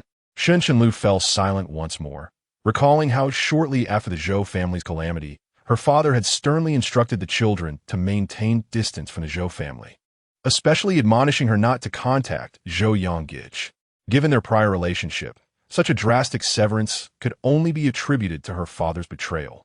Wiping her tears, she remarked, "So, you felt compelled to marry that rural woman. Is this your form of revenge against me?" Zhou Yang was silent for a moment before responding, "Initially, perhaps, but that is no longer the case." As Zhou Yang continued, he reflected, "When I first arrived here, I was penniless and of dubious character. I struggled daily to find enough to eat while performing the most arduous tasks. Those days were scarcely bearable. On numerous occasions, I contemplated ending it all. It was during this bleak period that Li Youwei entered my life. She is a person of passionate affections, and upon developing feelings for me, she pursued me fervently.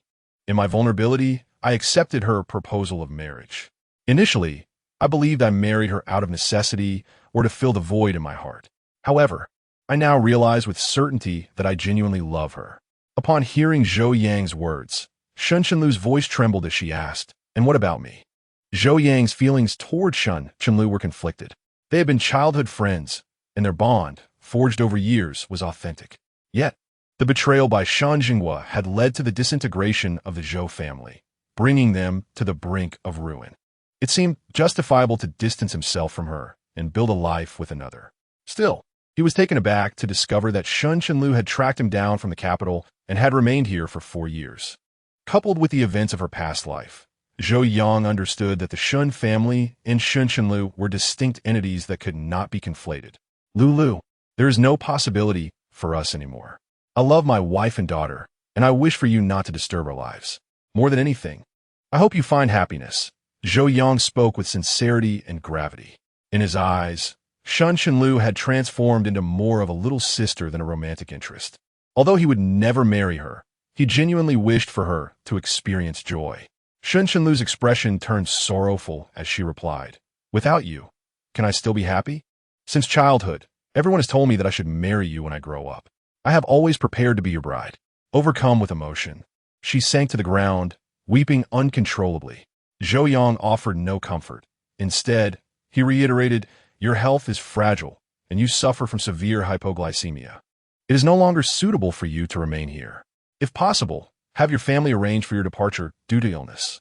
With that, Zhou Yang departed the youth commune, recognizing that some matters must be decisively concluded.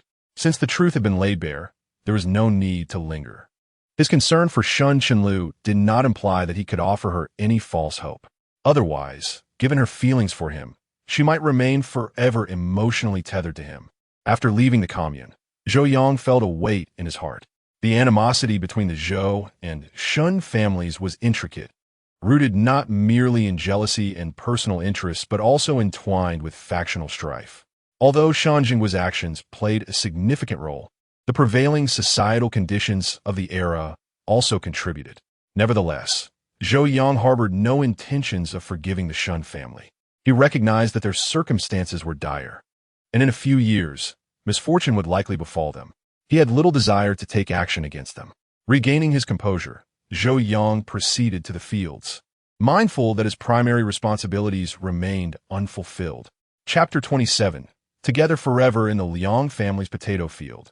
Liang was taking a break with a few fellow youth, exchanging various salacious gossip. "That Zhou fellow is quite something.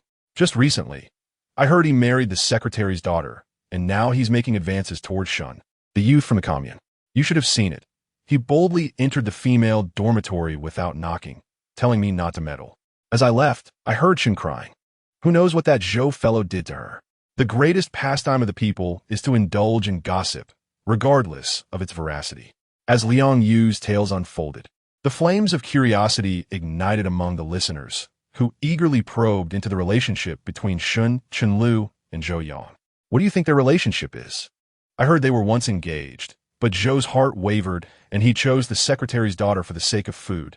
Do you think there's a chance for a rekindling between them?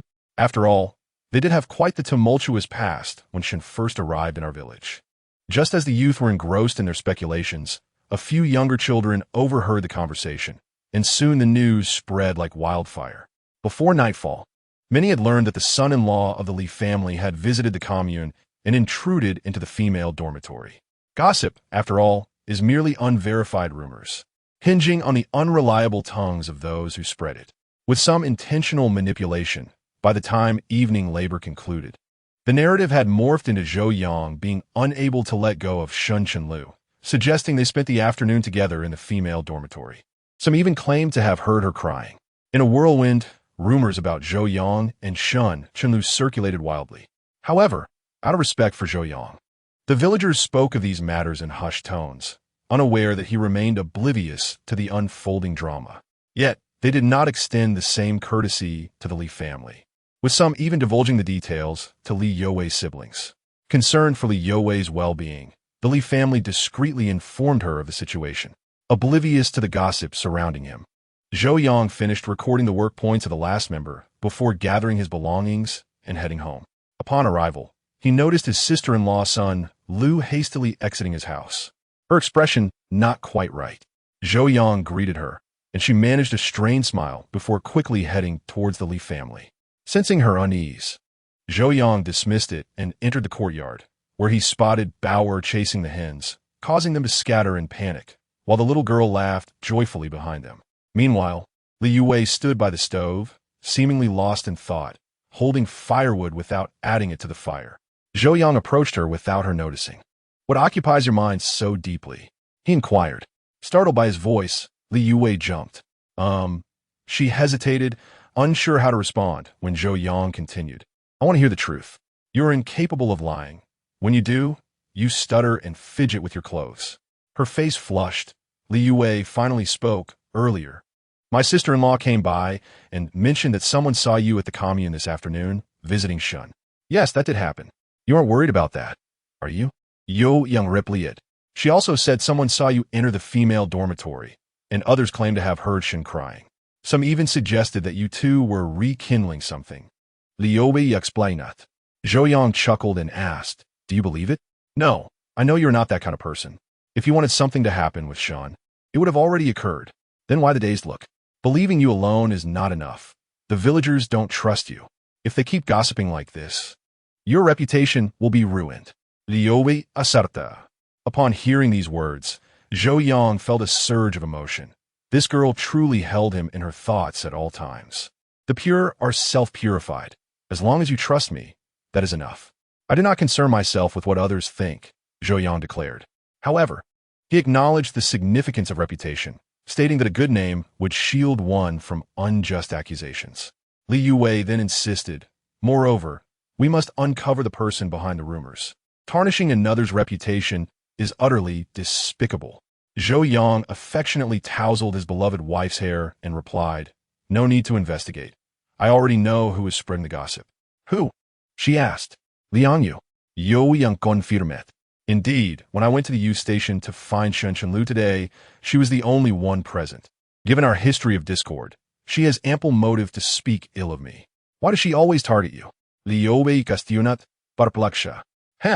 It's because she sought to become my revolutionary partner, but I turned her down. Zhou Yang chucklet. Li Youwei was momentarily taken aback, then exclaimed, you mean Liang Yu pursued you, and you rejected her? Yes. When did this happen? I had no idea. It was back when we first joined the work team. You were still in high school in the county, so naturally, you were unaware. Zhou Yang explained. Liang Yu is not unattractive. Her parents are both workers, and her siblings are quite successful. Why didn't you take a liking to her? Zhou Yang smiled and replied, her character is lacking. She is too calculating. Not suited for me. Then I must be suitable? You are both charming and simple. You look delightful when out and offer me peace of mind at home. So of course you are suitable. You are the one who is simple. Li Youwei hessa, her heart swelling with sweetness as she recognized the affection laced in Zhou Yang's words. All right, I am simple. We make a perfect pair. Zhou Yang lauget. He kissed Li Youwei on the forehead and said, there is nothing we cannot discuss. I was simply contemplating how to begin. Zhou Yang then took a moment to collect his thoughts and proceeded to share the entirety of his history with Shun Chenlu and the grievances between their families with Li Youwei, leaving no detail unspoken. After listening to Zhou Yang's narrative, Li Youwei was astonished to discover the multitude of stories behind her husband. What a pity about your relationship with Shun Jiqing, she remarked sincerely. Yet Zhou Yang merely smiled and replied, there is no pity to be had. It was simply a case of encountering the wrong person at the wrong time. That is all. And what about me? You, of course, are the right person I encountered at the right time, which is why we are together now and will remain so, unyielding and steadfast. Li Youwei was once again touched by Zhou Yang's sudden confession. She tightly embraced his arm and declared resolutely, yes, we must be together forever. Indeed, forever together. Chapter 28. A solemn declaration after dinner. Zhou Yang retrieved his journal, pen in hand, and under the dim glow of the 25-watt light bulb, resumed his work. Meanwhile, Li Youwei tidied up the dishes and began boiling water to prepare for bathing her and Bao'er. The little girl, having played heartily all day, quickly succumbed to sleep after a bath. Once she had settled the little one, Li Youwei closed the doors to the house and courtyard and began to wash herself in the main room. In those days, bathing in the village was a luxury. Men could simply bathe in the river or reservoir, but women had to confine themselves indoors. Listening to the splashing water outside and picturing his wife's graceful form, Zhou Yang felt a sudden heat rise within him. His heart raced, and his breathing grew heavier. His mind was consumed by such thoughts, and the pen in his hand felt as though it weighed 1,000 pounds. Realizing his thoughts had become chaotic, Zhou Yang promptly set aside the 2,000 words he had written and sat motionless on a wooden stool. Li Youwei finished her bath in about 10 minutes. After all, Their home had a dirt floor that could not withstand prolonged exposure to water. Creak. The door of the inner room swung open, and Zhou Yang saw Li Youwei step inside. She wore a white tank top and a pair of knee-length shorts fashioned from some repurposed fabric, her feet clad in flip-flops, as she walked in while drying her damp hair with a towel. This appearance truly captivated Zhou Yang, and his gaze lingered on his lovely wife. Upon entering, Li Youwei first glanced at Bao'er sleeping on the Kong before turning her attention to Zhou Yang, only to find him staring intently at her, his eyes aflame with an indescribable desire. As someone who had been through similar experiences, Li Youwei knew precisely what her husband was thinking, and her cheeks flushed crimson, even her exposed arms and neck taking on a delicate pink hue. "What are you staring at? Hurry and sleep," she admonished shyly.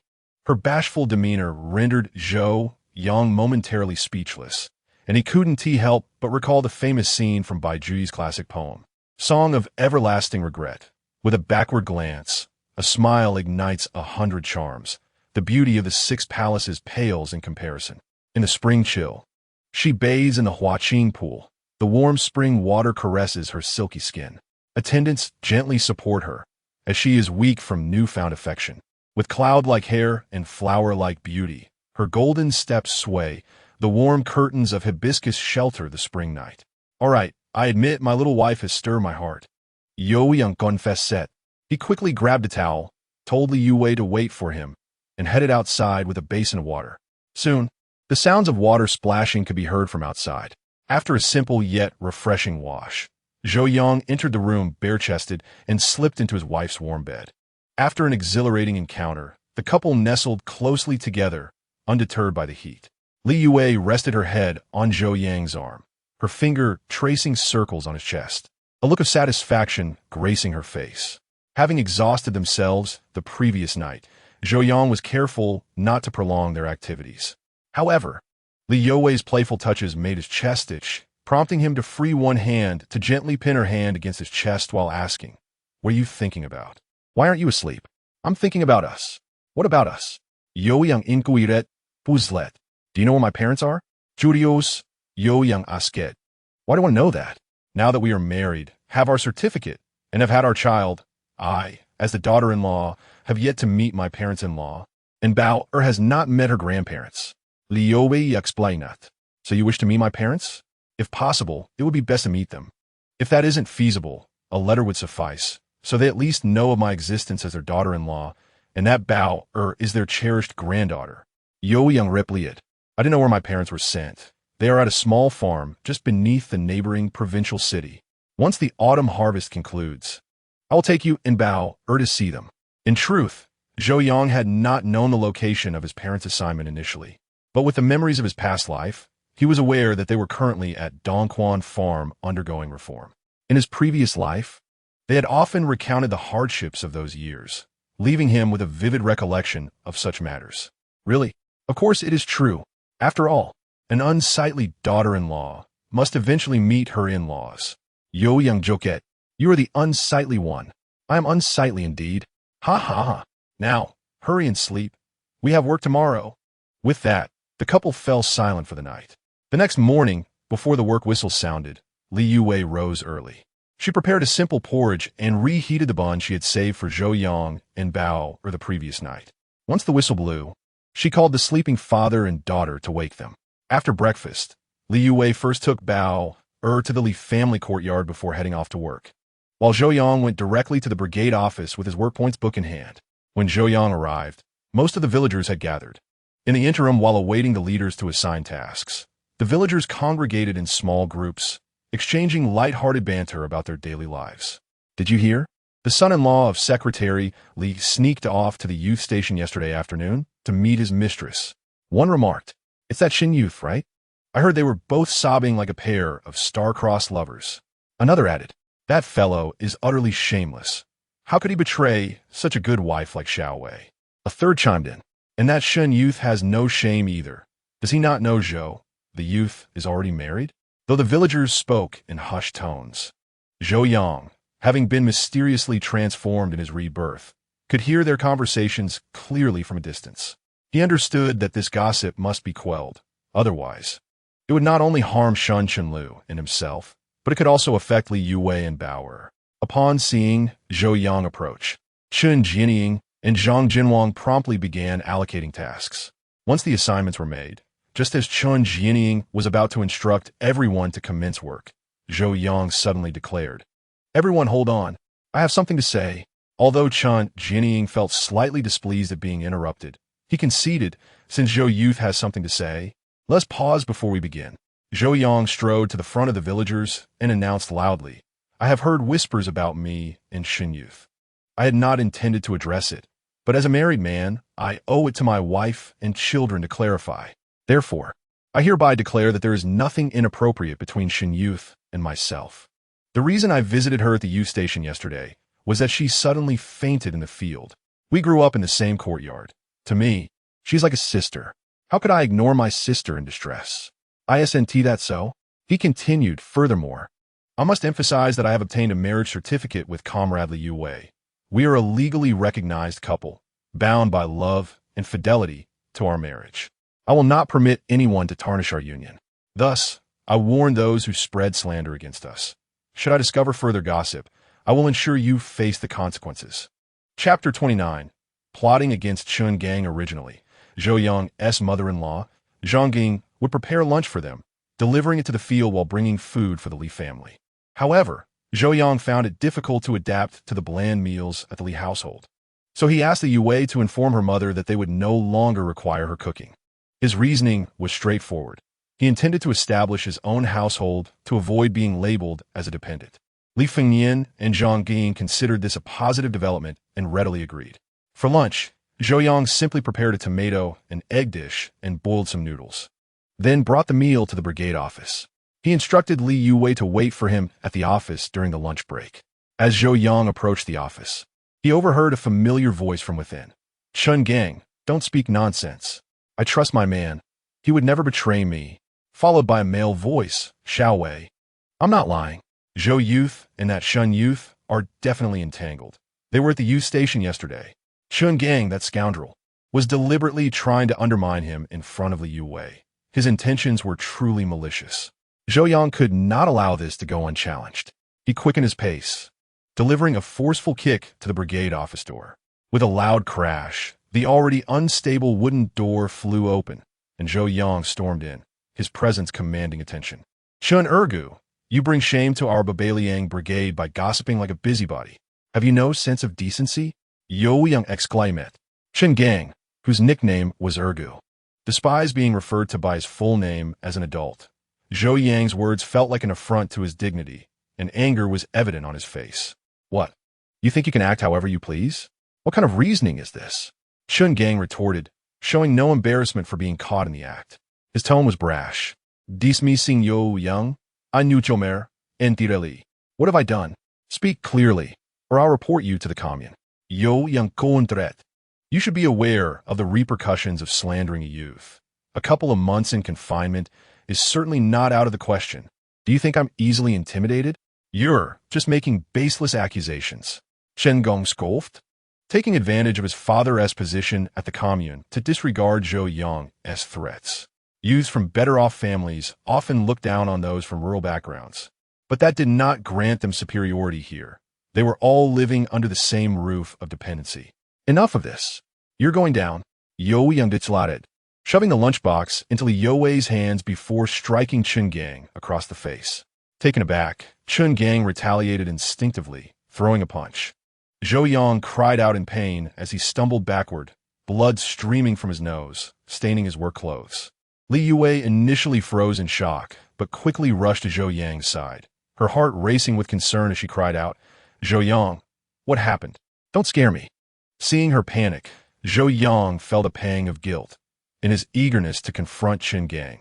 He had forgotten about Li Youwei's presence and the worry he had caused her. He pinched her thigh gently, offering her a reassuring look, and whispered, "Cry out loudly." Li Youwei, perceptive as she was, immediately understood his intent. She began to wail dramatically, chastising Chun Gang. "How dare you strike someone?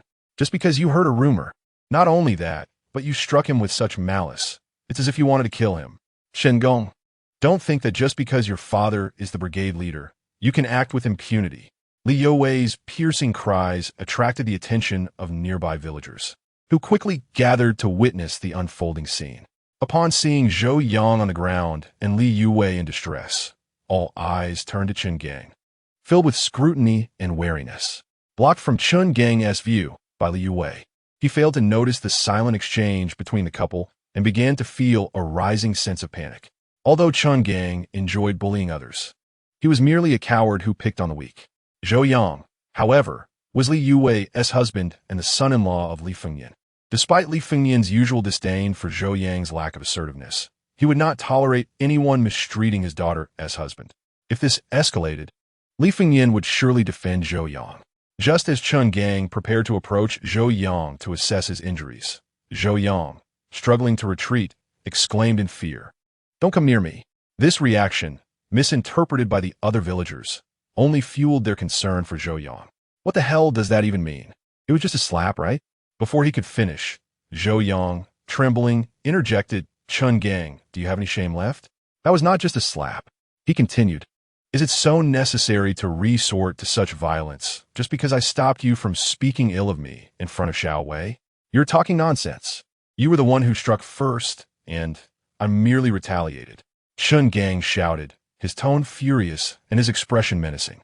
However, before Zhou Yang could respond, the onlookers could no longer tolerate the scene and began to speak up in Chen Gang's defense. "Chen Ergo, your words are outrageous. Zhou Jiqing is such a gentle soul. How could he possibly instigate a fight? That's just blatant nonsense. Chen Ergo, you are bringing shame upon our Bao Liang brigade.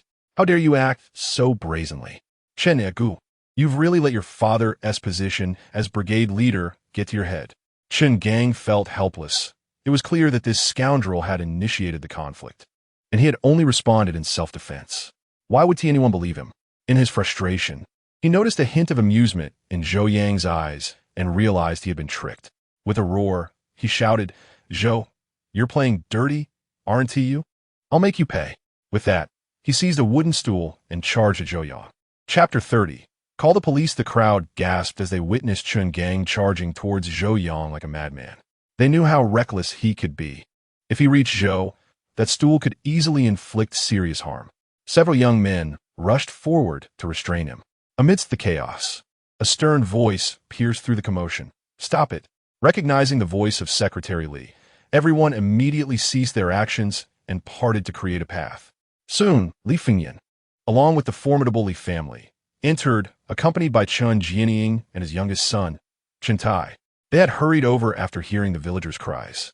Upon entering the room and seeing the chaotic scene, with Zhou Yang bleeding on the floor and his daughter in tears, Li Fengyan bellowed, "What on earth has happened?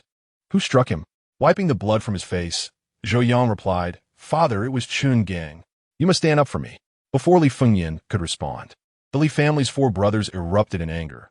"Chen Ergo, how dare you bully my brother-in-law? Are you tired of living? Do you think the Li family has no one left? You scoundrel, it's been a few days and you've lost your sense of restraint. Today, I'll make you pay." Seeing the fury of Li Jiangguo and his brothers, Chen Gang trembled.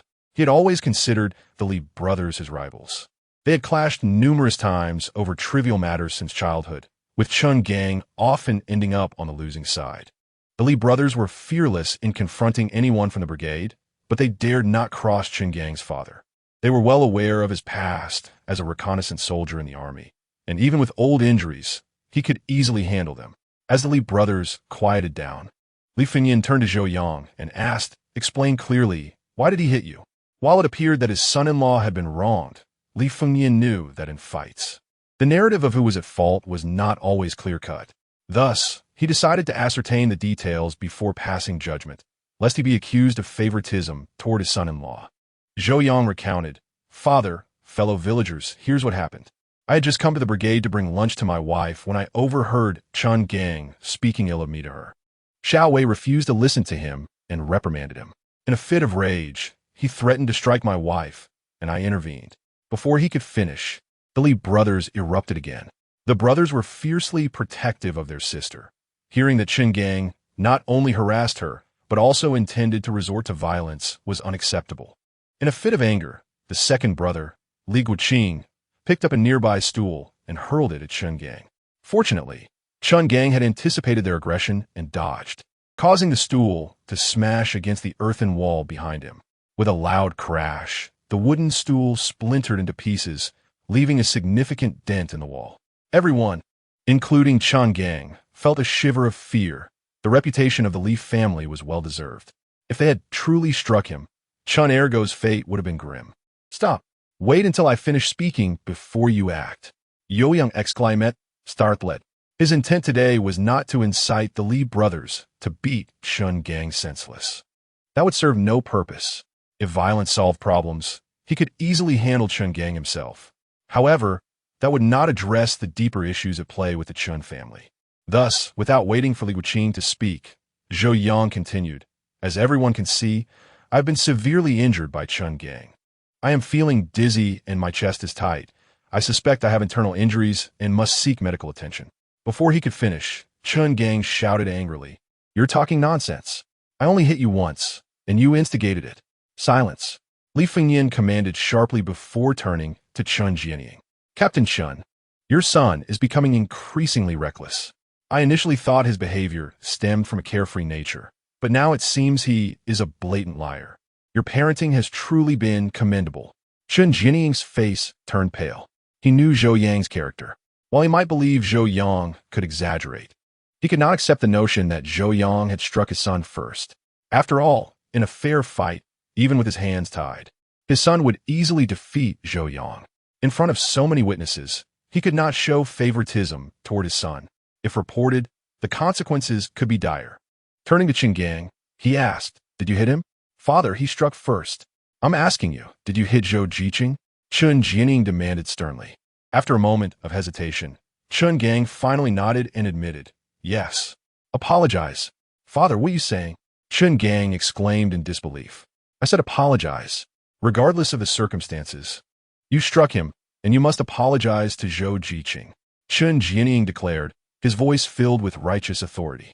As these words left his mouth, the surrounding villagers cast admiring glances at him. "Father, you want me to apologize to that scoundrel? On what grounds?" Shen Gong retorted defiantly. Observing the discordant display between father and son, Zhou Yang felt a chill. He anticipated that Chun Jianying would soon berate Chun Gang, if not resort to physical punishment. However, he would not allow them that opportunity. Thus, before Chun Jianying could speak, Zhou Yang feigned weakness and said, "Your apology is of no value. If apologies were sufficient, we wouldn't need the police at all." "What do you mean by that, Zhou Jiqing?" Chun Jianying asked, his eyes twitching in agitation. Although the true intentions of Zhou Yang remain unclear, based on his extensive experience over the years, it is evident that the young man harbors no good intentions. However, Zhou Yang disregarded him entirely and turned to Li Fengyan, saying, "Father, let us report this." Chapter 31. Substantial compensation upon hearing Zhou Yang's suggestion to report the incident. Chun Jianying felt a sudden jolt of anxiety. Although he was uncertain about the severity of Zhou Yang's injuries, the blood on his face and body indicated they were not trivial. Furthermore, according to procedural protocol, the police would undoubtedly investigate the village. As the leader of the production team, he worried whether the inquiry into his son would implicate him as well. With this thought, Chun Jianying hastily remarked, "Zhou, it's merely a youthful scuffle. There's no need to escalate it." Zhou Yang coldly retorted, "Captain Chun speaks lightly, but are you aware of the consequences of assault? According to Article 234 of the Criminal Law of Huagua, intentionally harming another's body can result in imprisonment of up to 3 years, detention, or control. If it results in serious injury, the penalty is 3 to 10 years of incarceration. In simpler terms, intentionally causing minor injury can lead to a sentence of less than 3 years. Despite being the head of the production team, Chun Jianying was merely a simple man unaccustomed to such matters, and he was momentarily taken aback. He had not anticipated that Zhou Yang's intention was to send his second son to jail, complicating matters significantly. Zhou Yang cast a disdainful glance at him, showing no sign of engagement. Li Fengyan, having served in the military and fought in battles, quickly discerned that his son-in-law had only suffered a minor nosebleed and was not seriously harmed. He surmised that Zhou Yang was likely trying to intimidate the Chun family. With this in mind, Li Fengyan promptly stated, since Zhou Yang insists on involving the authorities, let the police handle it. Zhang Wo, please run to the commune. No need for police intervention. Chun Jianing interjected, stepping forward. Li, this matter isn't that serious. We can resolve it within our team without involving the authorities.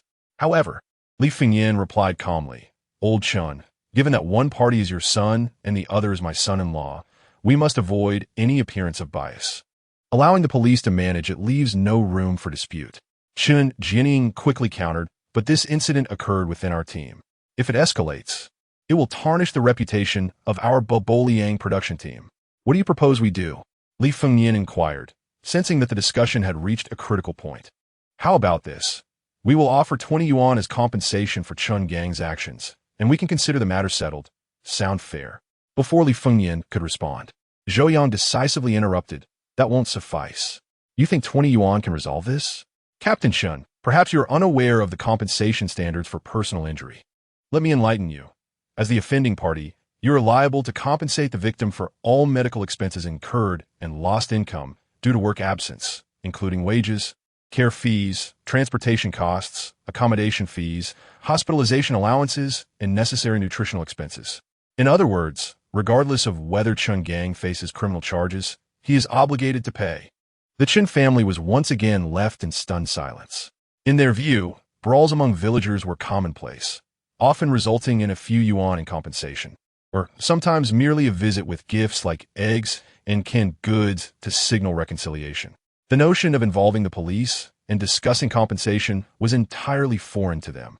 Initially believing that Zhou was attempting to intimidate him, Chun Jianing turned to his third son, Chun Tai, who had completed junior high and attended high school for a year, someone who could not easily be deceived. Seeing his father look to him, Chun Tai nodded, affirming Zhou Yang's words. In fact, he thought Zhou had been rather lenient, recalling a fight at school during his freshman year where both participants were students. What began as a minor altercation escalated into a violent confrontation, resulting in one student being severely injured and ultimately sentenced to 10 years in prison. Given this revelation from his son, Chun Jianing felt even less secure. After some hesitation, he addressed Zhou Yang directly. Zhou, just tell me what it will take to let my second son off the hook. Zhou Yang pondered briefly before stating, if you wish to avoid police involvement, Chun Gang must apologize to both me and Xiaowei, and additionally, compensate us with 200 yuan. As soon as he finished speaking, Chun Gang erupted, 200 yuan? Why don't you just rob a bank instead?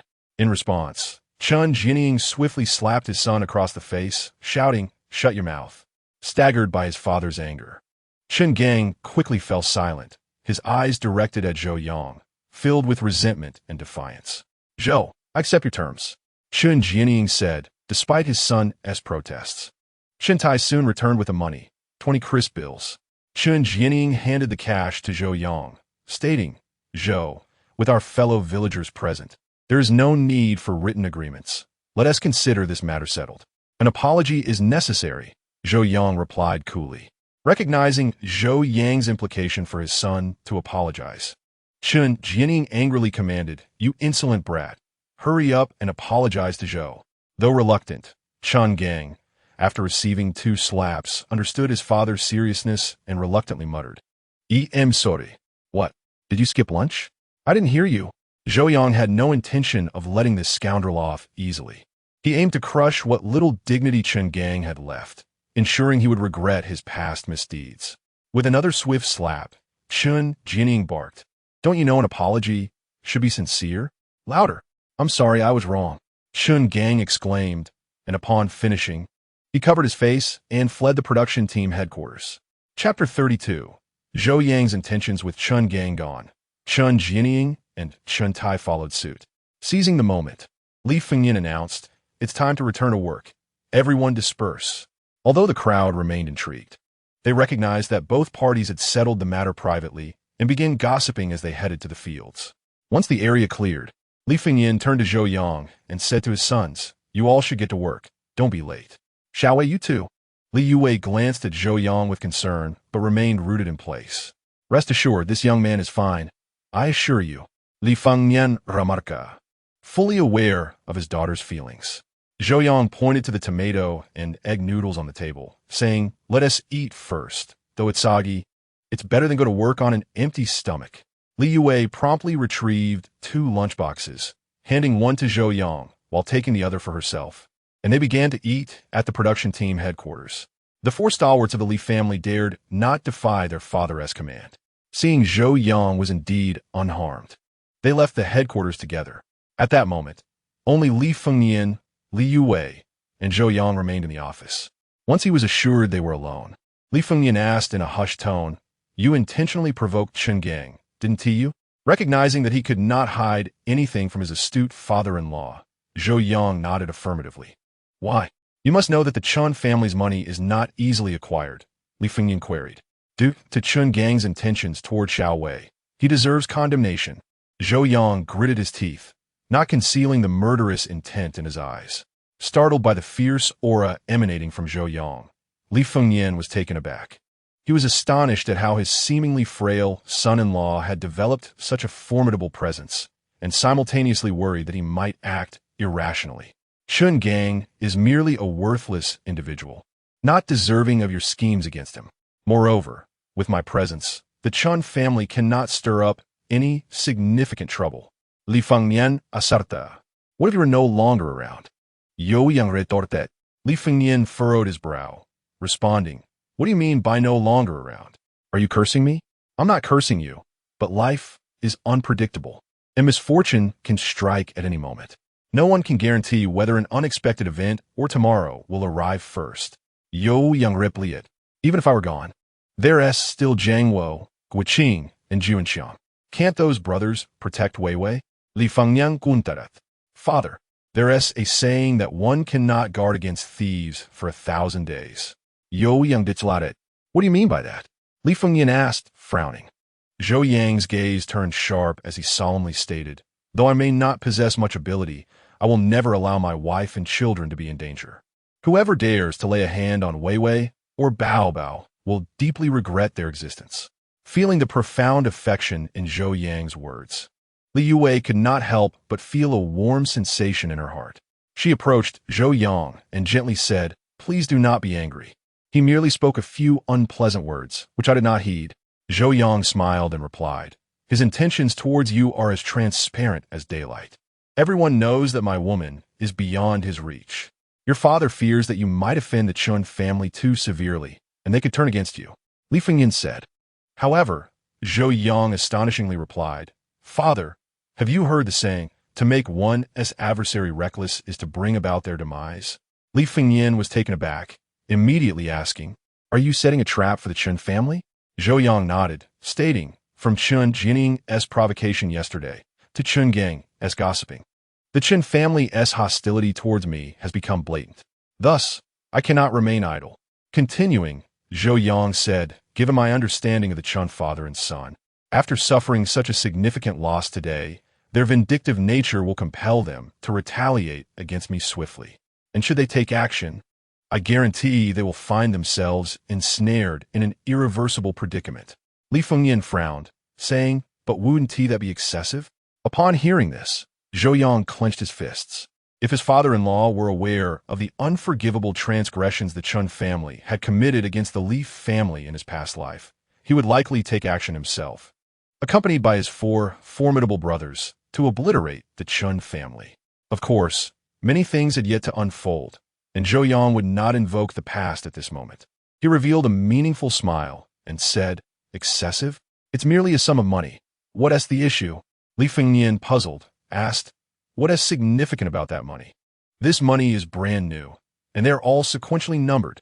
Li Fengnian was even more bewildered at this implication. "What does that signify?" "Father, I recall that the team leader does not receive a salary, correct?" "Correct. The production team leader does not receive a salary, nor does the team secretary. My salary comes from the military. That's where the matter lies." Zhou Yang continued. "What do you mean? Moreover, we only have 20 bills of great unity. Who can guarantee that the remaining sequentially numbered bills aren't also with the Chen family?" With Zhou Yang's reminder, Li Fengnian began to recognize the issue.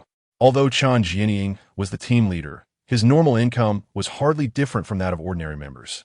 By the end of the year, he might earn a mere 100 or so yuan, especially since the Chun family had 4 individuals earning work points. After expenses, there was hardly any surplus. Furthermore, Li Fengyan was aware that in previous years, the Chun family had spent a considerable amount to secure a job and marriage for their eldest son, Chun Jin. Are you implying that Chun Jianye?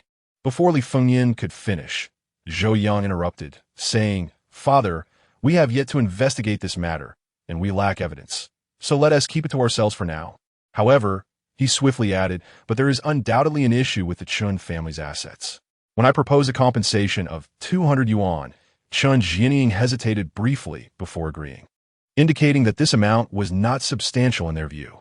Li Fengyan pondered Chun Jianying's reaction and realized that Zhou Yang was right. His agreement had been rather swift. While it could be interpreted as Chun Jianying fearing for his son's imprisonment, it also indirectly confirmed that the Chun family likely possessed far more than this amount. At the very least, the Chun family didn't seem to feel the financial sting as much as he had imagined. "So, you were deliberately testing Chun Jianying with that 200 yuan compensation?" "Not entirely. Poverty is also a factor. Observing the slick noodles and plentiful eggs in the couple's lunchboxes, Li Fengyan couldn't help but twitch his lips. "With your current meals, you still dare to claim poverty? Have you seen how other members live? Eating husks and bitter vegetables is mild. Have you ever tried wild vegetable pancakes or tree bark porridge? Even those sent-down youths are so starved they resort to boiling grass roots and tree bark for sustenance. Regardless, you both need to be cautious. Chun Jianying is not easy to deal with." Li Fengyan Baronat. "Father, I understand. I want to confront them head-on. Zhou Yang Asuret. That's good. You two eat first. I'll keep an eye on things in the field for a while." "All right, Father, take care." Chapter 33. Chun Jianying's conspiracy in the main room of the Chun family. The atmosphere was somewhat oppressive. Chun Jianying sat on the edge of the calm with a sullen expression, smoking a pipe, the flickering sparks mirroring his turbulent emotions. Meanwhile, Chun Gang squatted on the ground, his fists clenched tightly, and the marks on his face made his expression appear somewhat grotesque.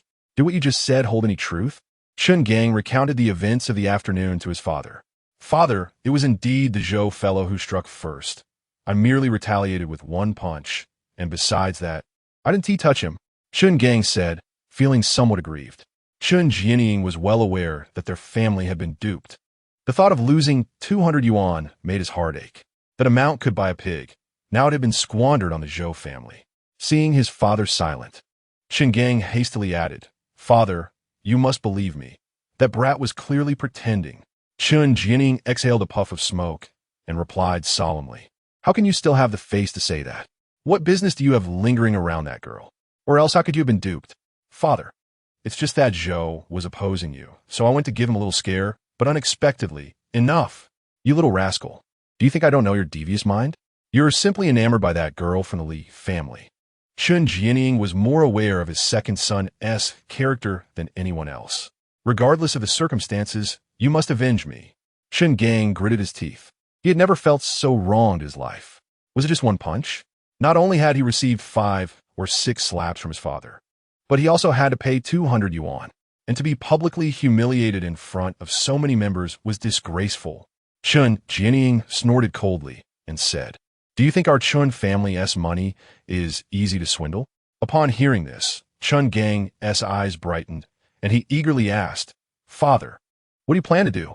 Chun Jianying took 2 more deep puffs from his smoking pipe and remarked, "I haven't figured it all out yet, but through this incident, you should understand that Zhou, after all, is an educated youth from the city, with many cunning tricks up his sleeve. He is not so easily manipulated. Father, why don't we create an accident?" "Stop. Do you think Li Fengyan is a fool? Do you think he wouldn't notice an accident?" Chun Jianying retorted. "Therefore, we must not act recklessly against Zhou.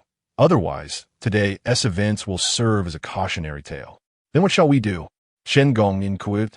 "Well, you need not go to work this afternoon. Go find him," Chun Jianying instructed. "Why should I seek him out?" "Father, you have always opposed me getting too close to him," Chun Gang exclaimed in surprise. "Invite him for a drink and persuade him to deal with Zhou," Chun Jianying suggested. Chun Gang was momentarily taken aback, but then a flicker of excitement crossed his eyes. "Father, That's truly a brilliant idea. Just yesterday, Hosen mentioned that the Li family would eventually face calamity. Hosen was indeed a troublemaker from the Bao Liang Brigade. With his father deceased and his mother remarried, he had been raised by his grandparents. After the old couple passed away a few years ago, he was left without guidance and gradually went astray. He was known for his bravado in the village and frequently engaged in petty theft. Last year, he was caught stealing chickens from the production team and was sent to the commune, ultimately sentenced to a year of reform through labor. He had only just been released 5 or 6 days prior. Well, Hosen bears a grudge against the Li family, so if you subtly incite him, he will surely not be able to resist taking action against them. Chen Jinying concluded, "Father, what should we do?" Although Ho-san is daring, the Li brothers are no pushovers. The Li brothers are indeed formidable, which is why we should let him handle Zhou first. I have already devised a specific plan. You simply need to follow my instructions. Chen Jinying proceeded to share his entire plan with Chen Gang. Upon hearing his father's words, Chen Gang's expression instantly transformed into one of excitement, his face contorted with a sinister glee. In the afternoon, the sky suddenly darkened, and a light rain began to fall. The educated youth working in the fields were delighted, not only because the rain allowed for a break, but also because ample rainfall guaranteed a bountiful harvest. This summer had seen very little rain, and the crops were wilting, so this rain was indeed timely, as the dark clouds gathered ominously, indicating an impending downpour. Several team leaders consulted with Li Fengyan and ultimately decided to call off work for the day. Upon hearing the whistle signaling the end of the workday, Zhou Yang tidied up and left the brigade office. As he entered, his daughter joyfully exclaimed "Daddy," and ran towards him. Feeling in good spirits, Zhou Yang quickened his pace and scooped up Bao'er in his arms. Amidst their cheerful laughter, father and daughter entered the house. Once inside, Zhou Yang noticed Li Youwei tossing dirty clothes into a basin, seemingly preparing to wash them. "Since we finally have a half-day off, I'll wash the clothes tomorrow." Zhou Yang suggested, "Go on with your business. Have you ever seen a man at home doing laundry? If you wash them, the village women will laugh at me." Li Youwei replied with a smile. Though she would never truly allow her husband to do the laundry, his willingness to help still warmed her heart. Zhou Yang smiled but remained silent. He had momentarily forgotten that in this era, the roles of men and women were distinctly defined. Men worked outside, while women managed the household, with chores predominantly falling to women. If any man were to engage in housework, he would not be seen as caring, but rather as inept. And the women in the household would be mocked for being lazy. Outside, the rain intensified, pouring down in torrents accompanied by rumbling thunder, casting a shadow over the room. Zhou Yang ceased his work and instead played games with Bao'er. While earning money was appealing, he found the companionship of his daughter far more rewarding. Work could always wait, but he could not allow the fleeting moments of his daughter's childhood to slip by unnoticed. Thus, the house resonated with the joyous sounds of their playful laughter. Chapter 34. The cowshed collapsed in the stillness of the night. The young couple, exhausted from their earlier antics, prepared to sleep. Suddenly, a commotion erupted outside. Although the shouts were unclear, Zhou Yang donned a jacket and opened the door to investigate. In the darkness, he recognized a figure at the gate. "Who is it?" he called out. "It's me, Guiqiang. Fourth brother, what brings you here at this late hour?" Zhou Yang asked, surprised. "The production team just reported that the cowshed has collapsed. Father wants you to go check it out immediately." "Understood. I'll head there right away." Without waiting for Zhou Yang, Li Guiqiang continued to notify others. Li Youwei, having overheard her brother's news, immediately advised, "It's cold at night. Make sure to dress warmly." "All right. You should rest. I'll go take a look," Zhou Yang replied, quickly putting on his clothes and planting a kiss on Li Youwei's forehead before stepping out. The cowshed was situated at the far end of the production team. By the time Zhou Yang arrived, Li Fengyan, Chen Jinying, Zhang Jinwang, and others were already present, directing members to clear the debris from the collapsed shed. From a distance, Zhou Yang could hear Chen Jinying's furious voice. How could the beams of the cowshed have rotted to this extent without anyone saying anything? Who will take responsibility if livestock are crushed? At that moment, a 7 or 8-year-old boy rushed to Chen Jinying's side, crying out, "Captain, please hurry and check. My father is buried in the cowshed. Please save my father." However, Chen Jinying impatiently replied, "Get out of the way. Can't you see there are animals buried underneath? First, we need to dig out the livestock. Hearing this, the boy began to sob uncontrollably, saying, I'm afraid my father won't hold on much longer. Then it's his unfortunate fate. Besides, can his life compare to that of these large animals? Chun Jianying retorted. Zhou Yang couldn't help but twitch his mouth at those words. While he agreed that Chun Jianying's comment was harsh, he understood that there was some truth to it. In certain respects, these livestock were indeed more valuable than the average member of the production team. This was not merely because the livestock represented the production team's precious wealth, but because they were also essential labor. The Bao'er Brigade was a poor, obscure team in a remote county. Not only were there no large machines in the entire Tuanjia commune, but even the production teams lacked them. Under such circumstances, the importance of the livestock was undeniable, as their labor could not easily be replaced by human effort. This was why the news of the cow shed's collapse had drawn such a crowd. Yet, Zhou Yang, as someone who had received a higher education, could not bear to see a human life disregarded in such a manner. He strode over to the boy and asked in a serious tone, Where's your father buried? Take me there. The boy looked up at Zhou Yang with gratitude and replied, In cow shed number 9. Ignoring Chun Jianying's grim expression, Zhou Yang called out to his brothers-in-law, eldest brother, second brother, third brother, come with me to take a look. Though the brothers were somewhat dismissive of Zhou Yang, they knew that their sister was determined to stay with him, so they treated him politely. Upon hearing his call, the 3 brothers did not hesitate and followed him. The rain from a previous afternoon had been heavy, falling for 5 or 6 hours, and the cow shed had suffered from years of neglect, resulting in 4 sections collapsing. The area was chaotic, filled with people leading cows and digging through the dirt. Zhou Yang and the others followed the boy to the collapsed cow shed. The structure had completely fallen in, with debris, weeds, stones, and mud scattered everywhere, leaving the scene in utter disarray. Child, do you know where your father was buried? Zhou Yang inquired, directing his question at the little boy. The boy pointed to a spot in the center and replied, About here. Is there anyone else besides your father? Yo Yang probit furter. No, it's just me and my dad in this shed. Zhou Yang refrained from asking more questions and immediately addressed his brothers-in-law, saying, Brothers, let's rescue the man first. Understood. They promptly began to clear the debris. Fortunately, the materials used in the cattle pen were quite simple, apart from the earthen walls. There were only some not particularly coarse beams, and the roof was merely thatched with straw. Thus, they quickly unearthed one of the man's legs. This outcome caused Zhou Yang's heart to sink. He hoped he wasn't crushed beneath the rubble. The little boy, now more frantic, rushed to help while crying out for his father, his sorrowful voice breaking the hearts of those who heard it. From the child's address to his father, Zhou Yang deduced that they must be from the city, a large metropolis at that. It was common for local children to call their fathers dad, and even in the county, the terms were similar, but only those hailing from true large cities would refer to their fathers as papa. For instance, in the Li family, Huzi referred to Li Jiangguo as dad, while Bao'er called Zhou Yang papa. Where are you from? Do you have any relatives here? Zhou Yang was not particularly interested in the family's background, but was genuinely concerned about the man's fate, fearing for the child's future should something happen to him. We are from the capital. We have no relatives here. Upon hearing this anticipated response, Zhou Yang paused his actions and sighed. I will do my utmost to rescue your father. Please step aside. With that, Zhou Yang returned to the urgent task of rescue. After some considerable effort, they finally managed to extricate the man. However, the situation did not appear favorable. Upon examination, Zhou Yang discovered the man was not dead, but merely unconscious. Yet, as he loosened the man's clothing, he found him emaciated and covered in numerous wounds. Alarmingly, one of his arms was broken, with bone fragments protruding, and blood was seeping from the injury.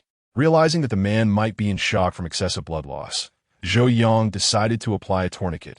Otherwise, even divine intervention would not save him. Zhou Yang promptly removed his shirt, tearing it into strips to tightly bind the man's injured arm. Next, he dismantled a wooden barrier from the entrance of the cattle pen and said to his brothers-in-law, he must be taken to the hospital immediately. Eldest brother, go fetch a vehicle. Second and third brothers, assist me in lifting him onto the stretcher. However, this time, none of the 3 brothers moved. Instead, they frowned at Zhou Yang, remaining silent. Hurry, time is of the essence. Zhou Yang urged impaciently. Brother-in-law, are you sure you want to get involved in this matter? Li Jiangguo asked in a low voice. Zhou Yang replied, why not? A life is at stake. Brother-in-law, their identities are too sensitive. One misstep could bring trouble upon us. Li Jiangguo continued. Zhou Yang instantly understood the implication. The residents of this area were not of ordinary standing. Acting recklessly in uncertain circumstances was indeed perilous.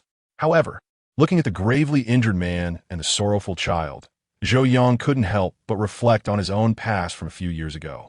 When he first arrived here for work, he too had been marginalized and bullied due to his background, enduring a life of hardship and despair. If it hadn't been for Li Youwei's affection, which ultimately led to their marriage, Zhou Yang often wondered how long he could have persevered. With this thought, he no longer hesitated and declared, eldest brother, after all, it's a matter of life and death. If something goes awry, I will take full responsibility. Seeing Zhou Yang's determination, Li Jiangguo took a deep breath and nodded in agreement. Chapter 35. A critical situation. The cart was soon prepared.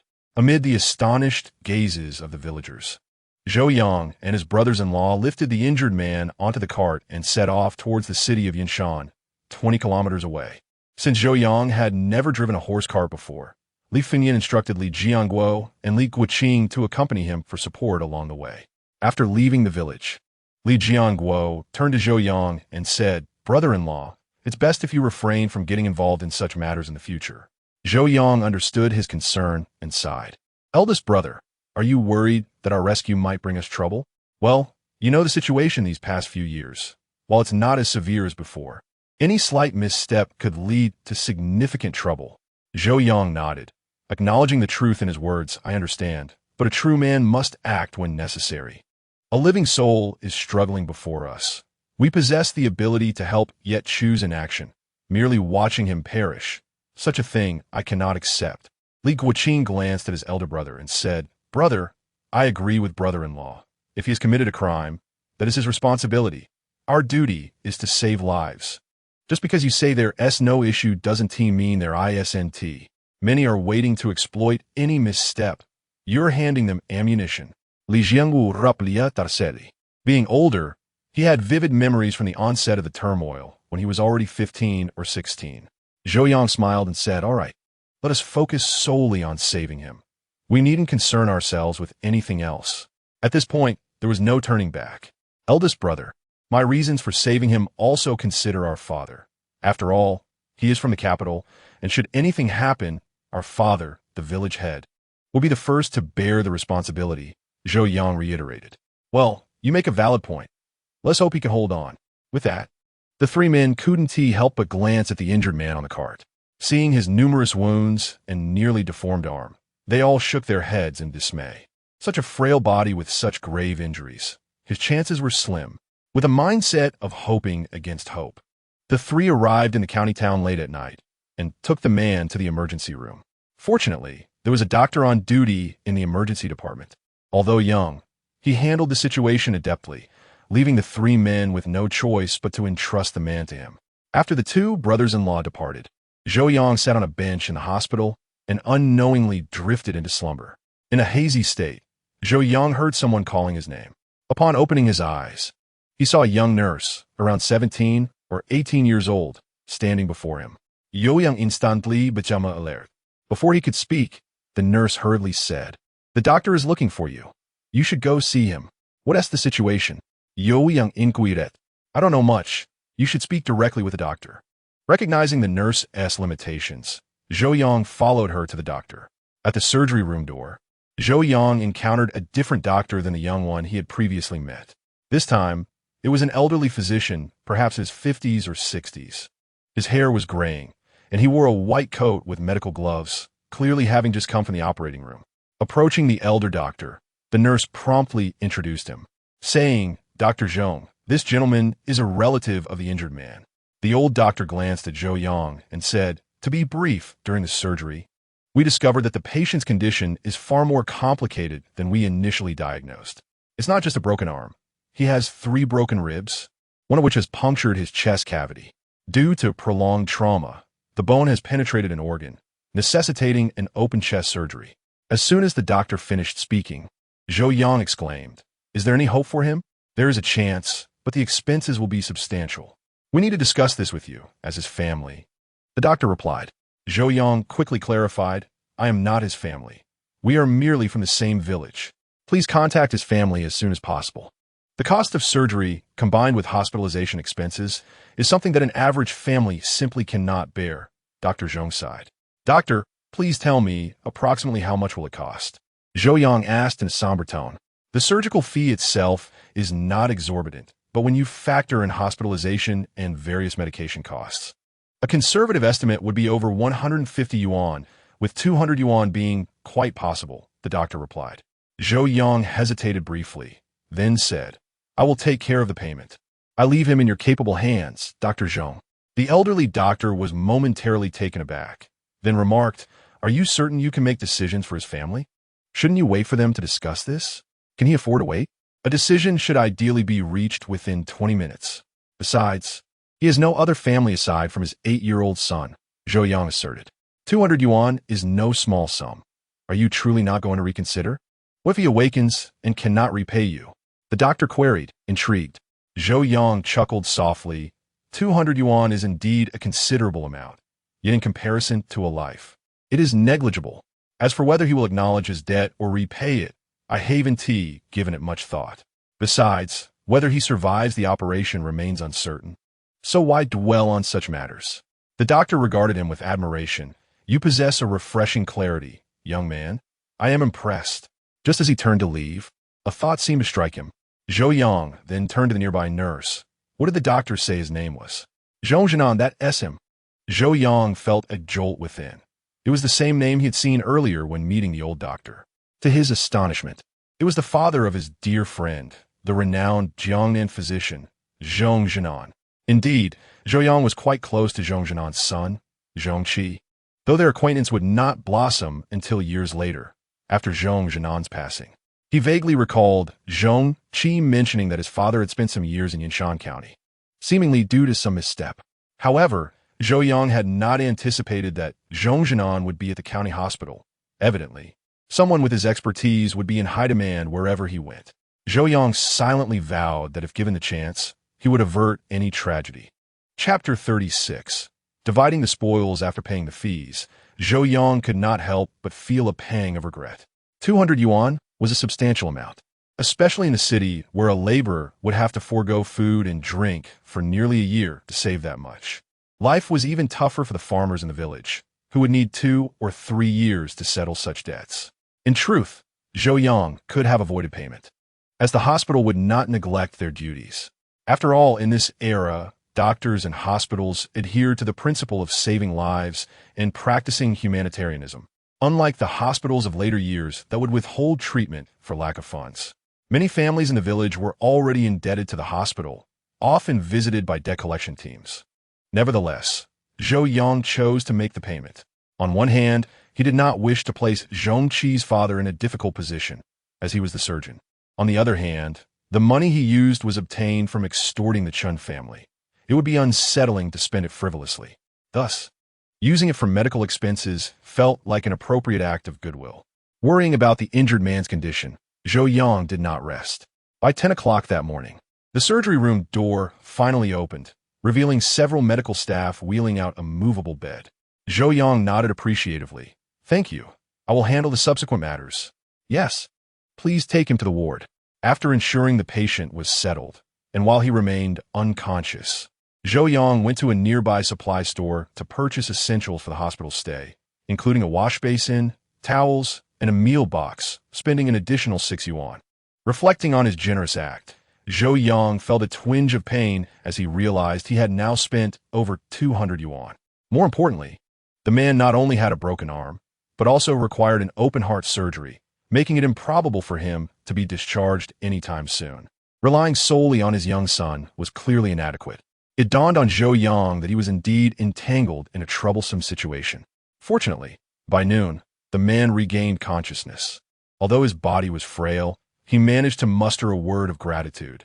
Hearing this lifted Zhou Yang's spirits considerably, alleviating some of the burden in his heart. Through brief conversation, Zhou Yang learned the man's name, Yan Gengdong. He refrained from asking further questions. Curiosity was not his forte, especially in these times when knowing too much could be disadvantageous. Since Yin Gungdong had just undergone surgery, he could not consume anything too dry. For lunch, Zhou Yang prepared a bowl of millet porridge for him, while he himself had a bowl of noodles and felt still hungry, prompting him to indulge in 2 steamed buns. Initially, Zhou Yang thought he would have to spend the night at the hospital, but unexpectedly, his father-in-law, Li Youwei, arrived in the afternoon, accompanied by a ragged old man. After inquiring about Yin Gungdong's condition, Li Youwei took Zhou Yang away from the hospital, leaving the old man to care for the severely injured Yin Gungdong. Once outside, Li Youwei sighed, "You handled last night's situation admirably. Father, are you not concerned that I may bring you trouble?" Zhou Yang retorted. Do you know that Yin Gungdong's elder brother is a comrade with whom I have fought side by side? Then why not assist him? How do you know I haven't helped him? Li Youwei sighed again. The Yin family is prominent. Even in the countryside, many eyes are upon them. If I were too conspicuous, it would not be assistance, but rather a hindrance to them. Did I act too ostentatiously today? That was unavoidable. Had we not rushed him to the hospital, young Yin's life would likely have been lost. Li Youwei replied. Father, I did not think that far. I firmly believe that a person's life should always be respected. Zhou Yang reiterated. As for everything else, let it be. Well, you need not concern yourself with this matter. The rest will be handled by the team, Li Youwei instructed. Understood. Zhou Yang was indeed exhausted. He had not slept a wink since the previous night. And soon after their conversation, he fell asleep in the cart. The swaying cart, the gentle sunlight, accompanied by a soft breeze. Zhou Yang enjoyed a deeply restorative slumber, only to be awakened by Li Youwei upon entering the village. Father, are we resting today? Why do I not see anyone working? Zhou Yang inquired, astonished. Well, it's not exactly a day of rest. The rain last night was too heavy and the fields are flooded, making it impossible to work. Additionally, several animal sheds in the team collapsed. So this morning, the members are busy repairing the cow and horse pens. Li Youwei continued. In the afternoon, the team will slaughter pigs. The members are likely gathered at the team headquarters waiting for their share of the meat.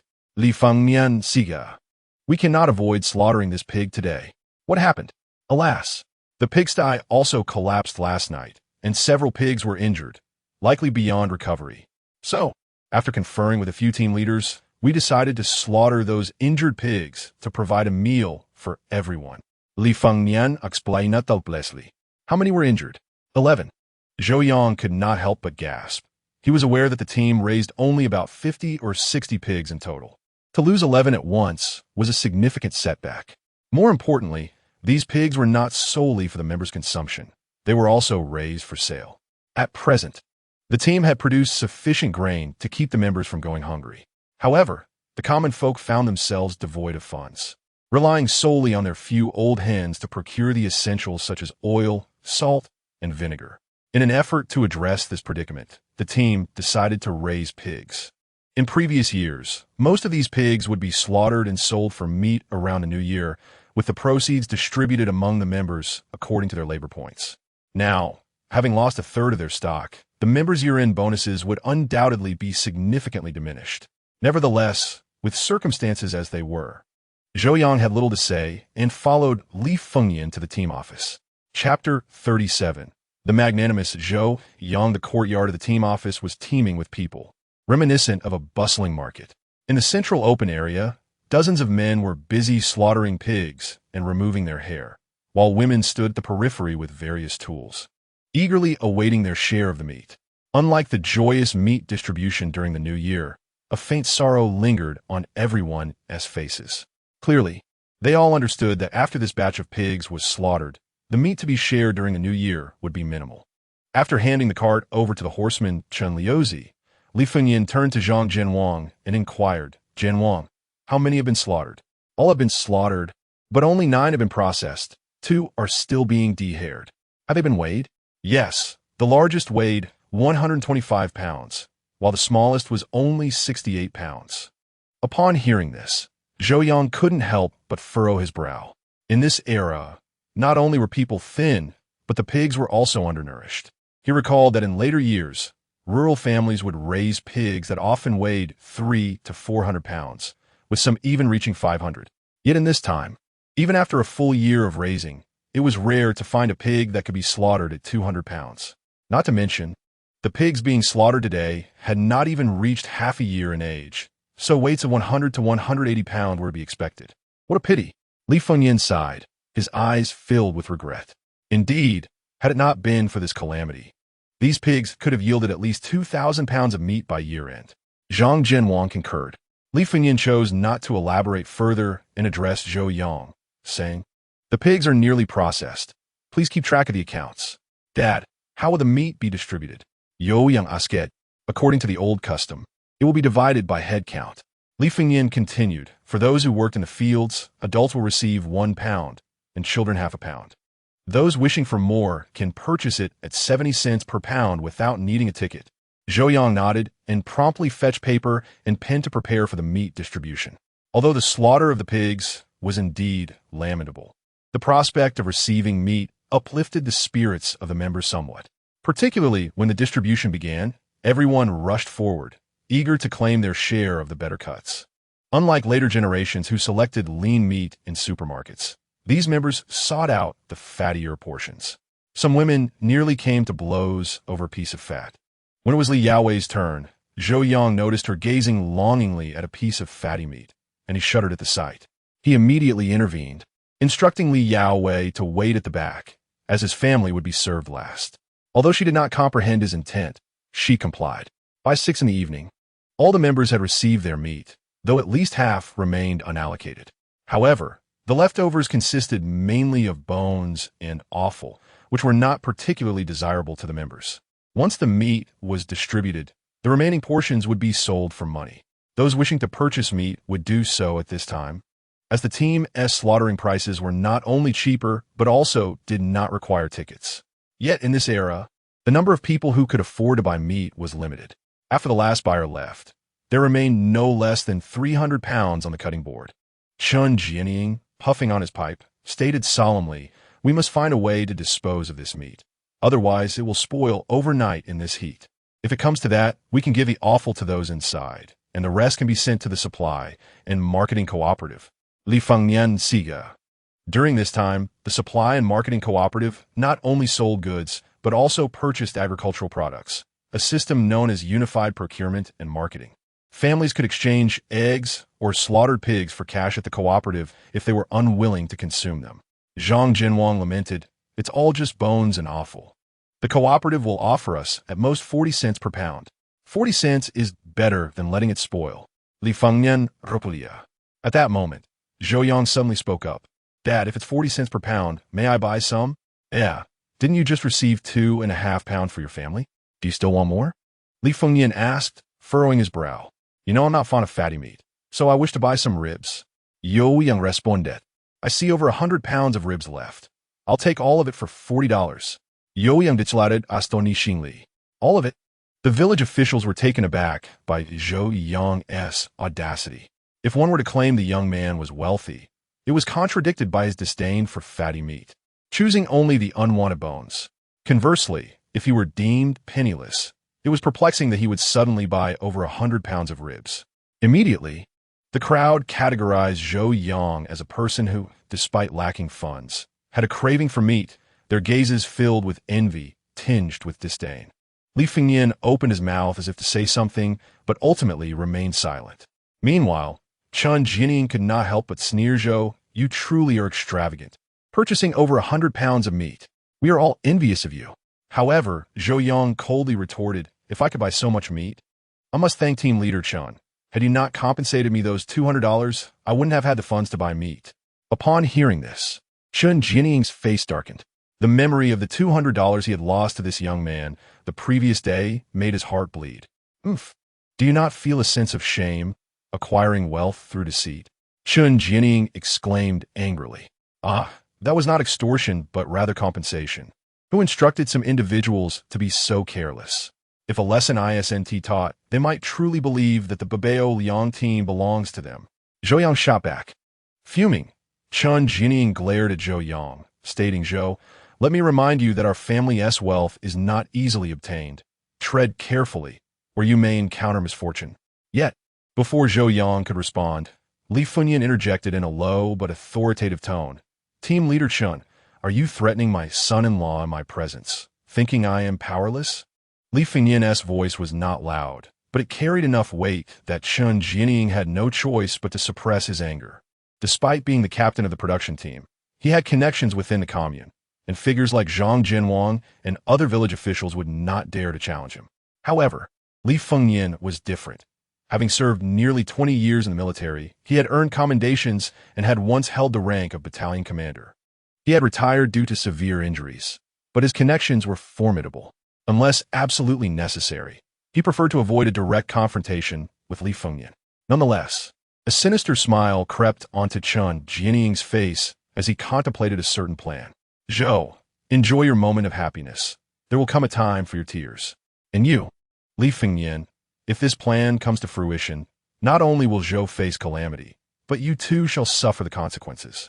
Chapter 38. The dinner invitation. Ultimately, Zhou Yang successfully purchased over 100 pounds of ribs, and his heart brimmed with delight.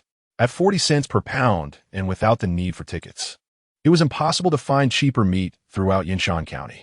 As for the suggestion that ribs were inferior to fatty meat, Zhou Yang could only scoff. He was well aware of the delights of cured ribs. The process of making cured ribs bears little difference from that of curing regular meat. The first step involves frying spices, placing star anise, Sichuan pepper, and other seasonings into a hot pan over low heat, stirring until fragrant, and then adding fennel until crispy. The second step involves transferring the fried spices into a stone mortar to be ground into a powder, which is then mixed with salt and evenly rubbed onto the fresh pork ribs. In the third step, place the seasoned pork back into the barrel, cover it, and allow it to marinate for 7 days.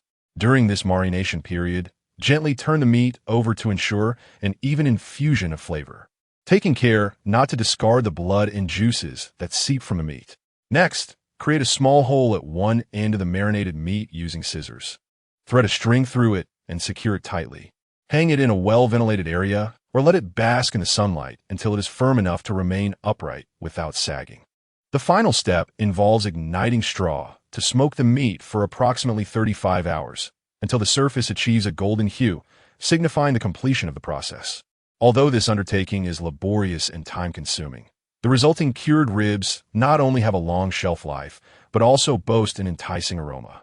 While Zhou Yang was engrossed in preparing the cured ribs, he suddenly heard someone calling his name from outside the courtyard. Looking up, he recognized a familiar face from the youth commune, Cui Qinjin. Cui, hailing from Beha province, had joined the Bao'er brigade a year after Zhou Yang. Known for his integrity and warmth, he was well liked among the youth in the commune. Come in, let's chat. Yo Yang cheerfully bitchgonet. No, brother Young. I just wanted to ask if you would be joining us for dinner tomorrow night at the commune. Cui replied from the courtyard gate. Zhou Yang initially intended to decline, but he heard Li Youwei's voice from inside. Go. When you go tomorrow, make sure to bring a hearty dish. All right, sister-in-law, I'll sign you up. Cui responded. Thank you. I appreciate it. Zhou Yang said. No trouble at all. You two carry on. I'll inform the others. Cui replied before departing. After Cui left, Zhou Yang couldn't help but say, why did you agree without asking for my opinion? Li Youwei chuckled. I was afraid you might turn him down. Upon hearing this, Zhou Yang fell silent. The youth in the commune were far from home, feeling isolated and lonely. Thus, they sought solace in each other's company. Although their meals may not always be extravagant, they alleviated some of the longing for family and friends.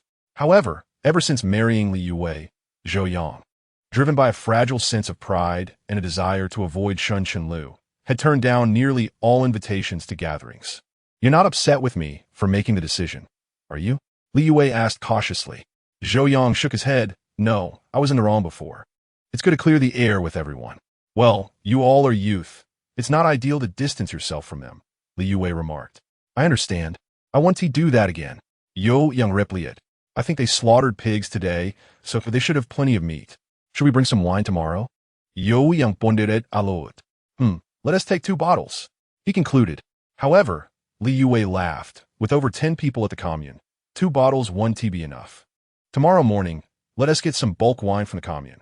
We need to ensure you all have enough to drink. For Li Youwei, Spending a little money to help her husband socialize was worth it. All right then, Zhou Yang agreed. At dinner, Zhou Yang suddenly recalled Yin Gungdong's son, wondering if the child had anything to eat. Dear, with the livestock shed collapsing, where is that child staying? Li Youwei, knowing who he meant, thought for a moment and replied, this afternoon, the villagers rebuilt a few sheds. He should still be living there tonight. Zhou Yang frowned. The new sheds are damp. They're not suitable for living. What can we do? No one in the village dares to take them in. Li Youwei siga. After much hesitation, Zhou Yang finally said, I'm still worried about that child. I want to check on him. Li Youwei's eyes flickered with concern, yet she replied, just be careful. If someone sees you, say you're looking for Chun Liuji about the livestock. Understood. With that, Zhou Yang grabbed a container and filled it with the leftover porridge, adding a steam bun before heading out. Bao wanted to accompany Zhou Yang, but realizing the need for discretion, he ultimately declined her request. This left the little girl pouting, her large eyes glistening with unshed tears. Reluctantly, Zhou Yang promised her countless, unequal treaties before he finally managed to cheer her up. Under the cold moonlight, although it was night, visibility was not entirely obscured. The villagers had lit oil lamps in their homes. With only the Chun family at the eastern end of the village and his father-in-law's house in the center illuminated. The village had received electricity last year, but only a few households were willing to use electric lights. Currently, 99 of the villagers, including Zhou Yang's family, still relied on oil lamps. For the past few days, Zhou Yang had been contemplating hastily installing electric lights, as reading at night was straining for the eyes. However, connecting electricity required permission from the commune's power station. Ordinary citizens could not hook up power on their own, and being caught stealing electricity would lead to trouble. Upon reaching the livestock shed, he found it shrouded in darkness. Due to the piles of firewood nearby, the village prohibited anyone from lighting fires in the area. Those residing in the shed had to cook in a makeshift kitchen set up outside. Zhou Yang searched the shed, but did not find the child. Just as he was about to leave, he noticed a figure approaching the entrance, elongated by the moonlight. Upon closer inspection, he realized it was the child he had been searching for. Come here, Zhou Yang called out. Hearing his voice, the little boy paused in surprise, but quickly ran over to Zhou Yang. What are you doing out so late? Zhou Yang inquired. The boy extended his hands, revealing 2 round eggs. Perhaps fearing misunderstanding, he hurriedly explained, I didn't steal them. They're wild duck eggs, I swear. I know. Zhou Yang interjected before the boy could finish. Thank you, the boy replied. For what? Zhou Yang smiled. Thank you for saving my dad. You must have seen me this afternoon. Why didn't you ask about your father's condition? Zhou Yang asked. I can't. My dad said it would burden you. The boy's understanding nature was heart-wrenching, making Zhou Yang feel a pang of guilt. Faced with a similar plight, he realized that he had not measured up to the child's resilience. Well, don't worry about the duck eggs. I brought you some food, Zhou Yang said, producing the container. This time, the boy did not refuse. He accepted the food and began to eat ravenously. I'll bring you food every night. If possible, try to avoid looking for food near the reservoir. It's quite dangerous there. Okay. Zhou Yang felt it necessary to learn the boy's name for future reference. Hello, uncle. Em Yan Wenhui. Upon hearing the name, Zhou Yang was taken aback. Yin Wenhui. Was he the son of Yin Gungdong, the man he had heard of? Chapter 39. Receiving the remittance notice upon returning home, Zhou Yang's emotions were in turmoil. Even as Li Youwei brought him warm water for his feet, he remained oblivious. What's wrong? Did your visit to the livestock shed leave you like this? Li Youwei asked, puzzled. Zhou Yang had initially considered revealing the astonishing identity of Yin Gungdong and his son to Li Youwei, but hesitated, fearing it might frighten her. Moreover, Yin Gungdong was still regarded as a felon. No one would anticipate that he would one day regain his position and eventually rise to such heights. Discussing this at present seemed inappropriate. After some contemplation, Zhou Yang sighed, I met that child. His situation is indeed dire. It's dangerous for him to be searching for wild duck eggs at this hour. Alas, they're merely people who have erred. It's not surprising that they live in hardship. Li Youwei lamenta. Li Youwei regarded the situation with a sense of detachment, recognizing that these times are challenging for everyone. I wish to assist that child. Do you think that is feasible? Zhou Yang inquired. How do you intend to help? Li Youwei furuit herberoth. We cannot provide much, but I can promise to bring him a meal each night, Zhou Yang replied. Perhaps you could send him some provisions so he could prepare food for himself, suggested Li Youwei hesitantly. Her reluctance stemmed not from a lack of compassion, but from a notice issued by the commune when the father and son arrived, advising all members to avoid excessive contact with them to prevent any repercussions. He is just a boy. How can he cook? Besides, he lacks the necessary utensils. I will take care of it, she insisted. Sensing her apprehension, Zhou Yang reassured her, it will be fine. I'll wait until he is nearly asleep to go, ensuring no one sees me. Just be cautious and avoid being spotted, Li Youwei cautioned. Though the atmosphere was less tense than in previous years, the situation was still precarious, and any reports could lead to significant trouble. I will be careful, Zhou Yang affirmed. Recognizing his determination to help the father and son, Li Youwei sighed. There are some old blankets and clothes at home. Would you like to take them to him? It must be quite lonely for a child to live there. Let us do it tomorrow, Zhou Yang agreed. The night passed without incident, and Zhou Yang was awakened early the next morning by the sound of the work whistle. It must be said that the daily schedule of the common people during this era was remarkably health-conscious, with early bedtimes and early rises. This routine proved somewhat challenging for Zhou Yang, who was accustomed to sleeping in. After a strenuous struggle to emerge from his warm bed and a brief wash, he hastily consumed a meal. Subsequently, the three of them ventured outside. Li Youwei needed to drop Bao'er off at the Li family's old residence for her mother-in-law to watch over, so Zhou Yang proceeded to the brigade office alone. As usual, he recorded the tasks for the members, then began his translation work, with the previous triumphs of the Chun family weighing heavily on his mind. Both Chun Jinying and Chun Gang kept their distance from him, granting Zhou Yang a rare moment of solitude. By midday, he had translated over 10,000 characters. It was time to send the work to Old Su, so he resolved to visit the commune in a couple of days to mail the manuscript and the original journal. However, before Zhou Yang could set off, the postman arrived in the afternoon. The commune's postal service consisted of 8 individuals, and the young man responsible for the Bao'er brigade, a lad in his 20s named Liang, approached the brigade office directly due to their previous acquaintance. Zhou Qiji, you have a letter. Upon hearing his name, Zhou Yang exited his office. Seeing Liang, he smiled and said, "Thank you for your hard work. Come in for a drink before you leave." Liang replied, "No, I have more letters to deliver, including one to Zhaijingzi village, so I cannot delay." Soon, Liang retrieved the letter, handed it to Zhou Yang, and pedaled away on his bicycle. Back in the office, Zhou Yang carefully tore open the envelope. Inside, he discovered a thin piece of paper accompanied by several receipts. Upon inspecting the amounts, he found a total of 58 yuan, a sum earned from his last day of translation work in Ning City. Since he had not had time to review it, he had submitted the manuscript to Old Su, who had since processed it, resulting in the payment arriving now. The receipts included local grain coupons, 5 jin of rice, 5 jin of flour, a 1 jin sugar coupon, and a fabric coupon worth 3 feet. While not substantial, it brought Zhou Yang joy. Unfortunately, the remittance slip could not be directly used and required exchange at the county bank. Otherwise, Zhou Yang could have simply handed the completed manuscript to Liang, saving himself a trip to the county.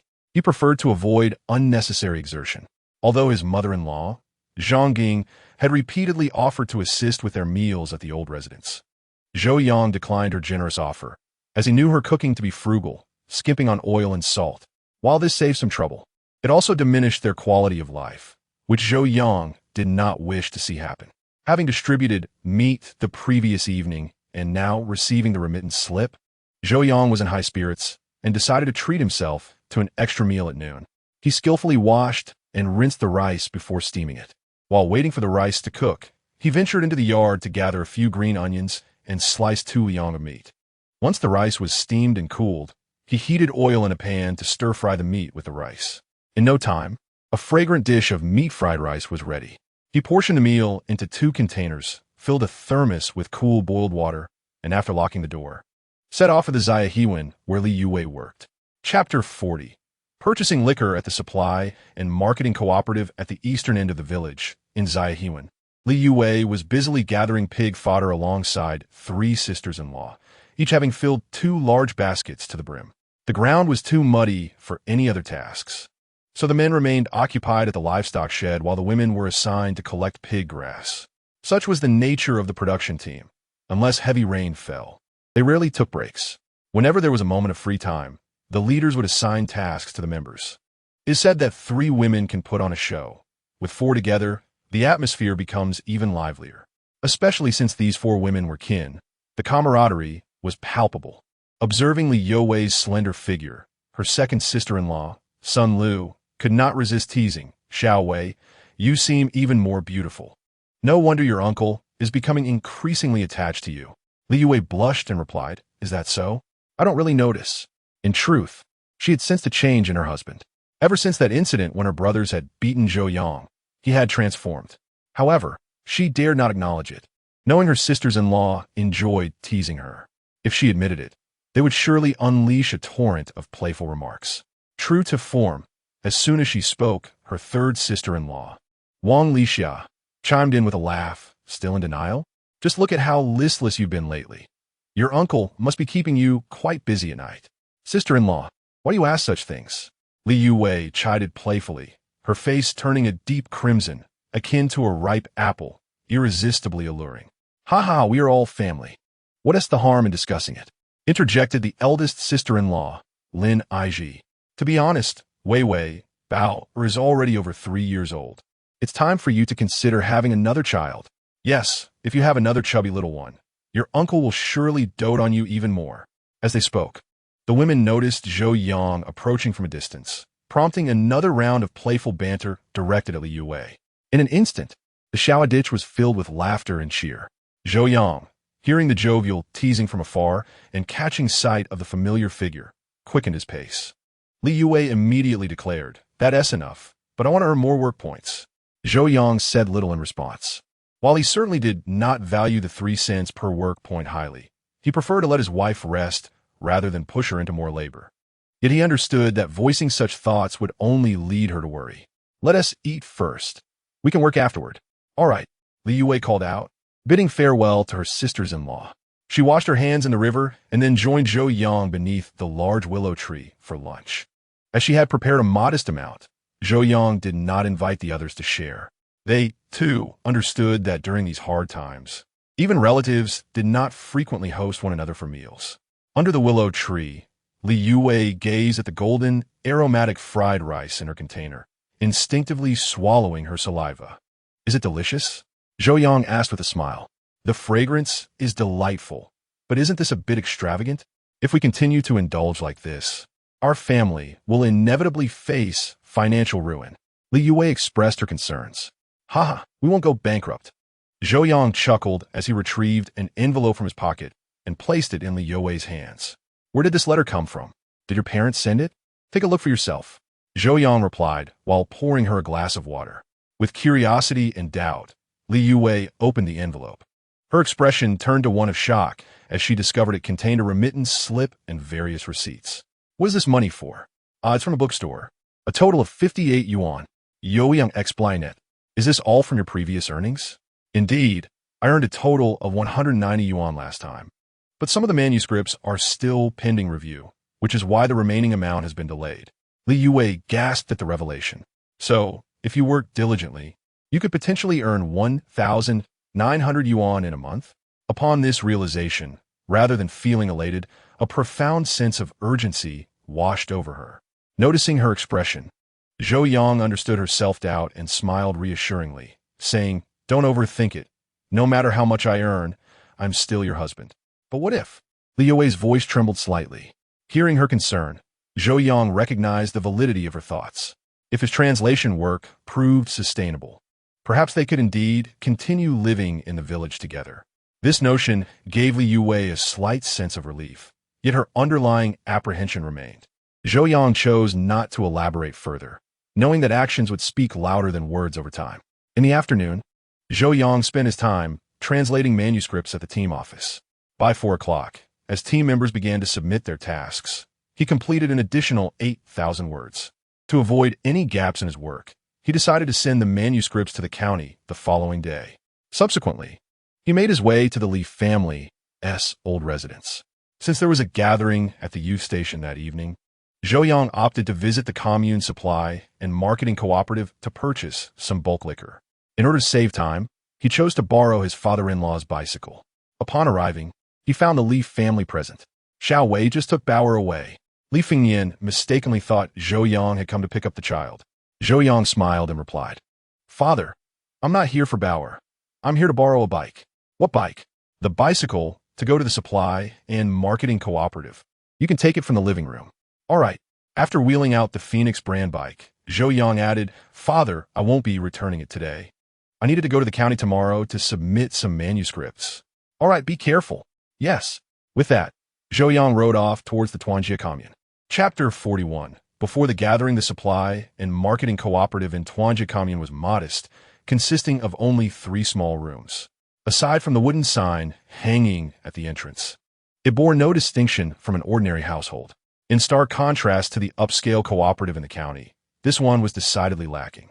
Upon entering, Zhou Yang was greeted by 2 large red slogans on the wall: "Develop the economy, ensure supply." However, what caught Zhou Yang's attention was another sign beside it: "No beating or abusing customers allowed." Goodness, if this were 20 or 30 years later, who would dare to display such a statement in a store, lest they be drowned in spit? Yet, it was the reality then. Most salespeople in the cooperative were appointed staff, holding a status far above that of the average villagers. In this environment, the salespeople often looked down upon the common folk, and incidents of physical altercations were not uncommon. Surveying the cooperative, which resembled a rural convenience store, Zhou Yang felt a mix of nostalgia and surprise. He fondly recalled visiting this place in his previous life, remembering the layout clearly, and even recognizing several of the salespeople. What astonished him was that such a small establishment bore the crucial responsibility of supplying goods to tens of thousands of people across 60 production teams within Tuanjie commune and its surrounding areas. Despite it being 6:30, the cooperative remained open as many people prefer to shop after work. Upon seeing Zhou Yang enter, a woman in her 40s, a saleswoman hurriedly greeted him with a smile. "Ah, it's Zhou the youth. What can I get for you?" Zhou Yang recognized her, although he couldn't recall her full name. People commonly refer to her as Sister Fong, hailing from the Liang production team. "Sister Fong, we're having a gathering at the youth station tonight, and I need to buy some liquor." Zhou Yang replied cheerfully, "Do you have any liquor tickets?" "Yes, but only a little, just over a jean." "A jean is hardly sufficient. We have quite a few people at the youth station. 2 yang per person would amount to 4 or 5 jeans. With a ticket, a jean costs 2 mao. Without one, is at least 3 mao. All right, I'll take 1 jean and 2 yang with a ticket, plus 5 jeans without a ticket. That totals 1 yuan and 74 cents. I didn't bring any containers to carry the liquor. Could you provide me with a plastic bucket to pour it into? Just include the cost in the total." Zhou Yang requested. "Sure. If you have peanuts, please add 2 jeans of those as well." Of course. Having entered the shop empty-handed, Zhou Yang emerged with a jar of liquor and a bulging net bag. While he had amassed quite a collection of provisions, he had spent less than 3 yuan in total, leaving him astonished at the remarkably low prices of the era. However, instead of heading directly to the youth station, Zhou Yang first returned home to pack a lunchbox of stewed vegetables and grab 2 large steam buns before heading to the livestock shed. Yan Wenhui, the future military figure, was waiting for his nourishment. As he was about to leave, Li Youwei bundled up an old mattress and several pieces of worn clothing, asking Zhou Yang to take them along. When he arrived at the livestock shed, the young lad was busy carrying hay into the cattle pen, his daily labor task. Previously, this duty had been performed by Yan Gungdong, but since he was hospitalized, the responsibility had fallen to Yan Wenhui. Although he could have opted out, doing so would mean losing work points, which would adversely affect his share of grain come autumn, leaving him hungry. Thus, this little boy, only 7 years old, had taken on the task with a sense of responsibility. Upon noticing Zhou Yang's arrival, the boy's eyes brightened, but he cautiously surveyed his surroundings first. Once assured that no one else was present, he approached. Frankly, the boy's cautious demeanor surpassed that of his peers. Zhou Yang, while admiring his demeanor, felt a pang of sympathy. A child so young should be brimming with innocence and playfulness. Yet here he was, bearing an air of maturity that was unwarranted for his age. "Uncle Zhou, you're here. Yes, you must be starving. Hurry and eat. I am alright." This mattress and clothes were replaced at home. Use them tonight to keep warm. Thank you, Uncle Zhou. Take care of yourself. I'm off now. With that, Zhou Yang set off, carrying the jar of liquor and other provisions towards the youth station. Just as he exited the livestock shed, he encountered two middle-aged men. Both were robust villagers, and seeing them wielding wooden sticks and holding flashlights indicated they were there for night watch duties. The livestock were the most valuable assets of the production team, so each night, the village sent two strong men to guard the shed, with personnel rotating from the 4th and 5th teams. Uncle Zhang, Uncle Chun, are you on night watch tonight? Zhou Yang greeted them first. Show the youth. What brings you here at this late hour? A middle-aged man, surnamed Zhang, inquired with astonishment. Indeed, Secretary Li possesses a kind heart. Had it been anyone else, who would care for their well-being? Zhang Tiniu chuckled. We cannot afford to ignore this matter.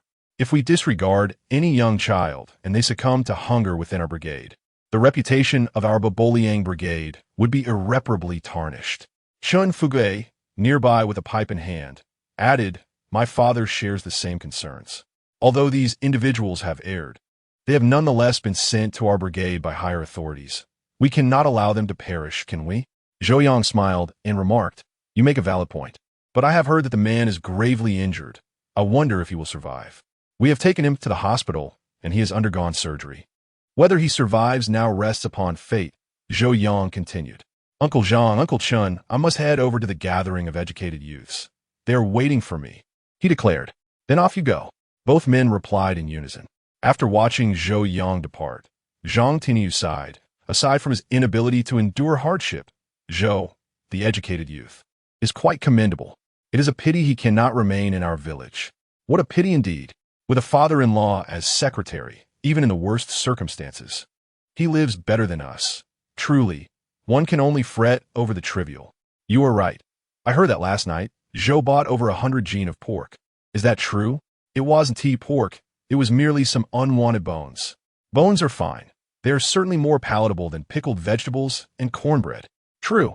But it is prohibitively expensive. Over 40 yuan. He is quite extravagant. Does it concern you what he chooses to spend? Chapter 42. Under surveillance, knowing that he would be drinking that evening, Zhou Yang chose not to ride his bicycle. It wasn't due to a fear of being caught for drunk driving. Such concerns are non-existent in this era.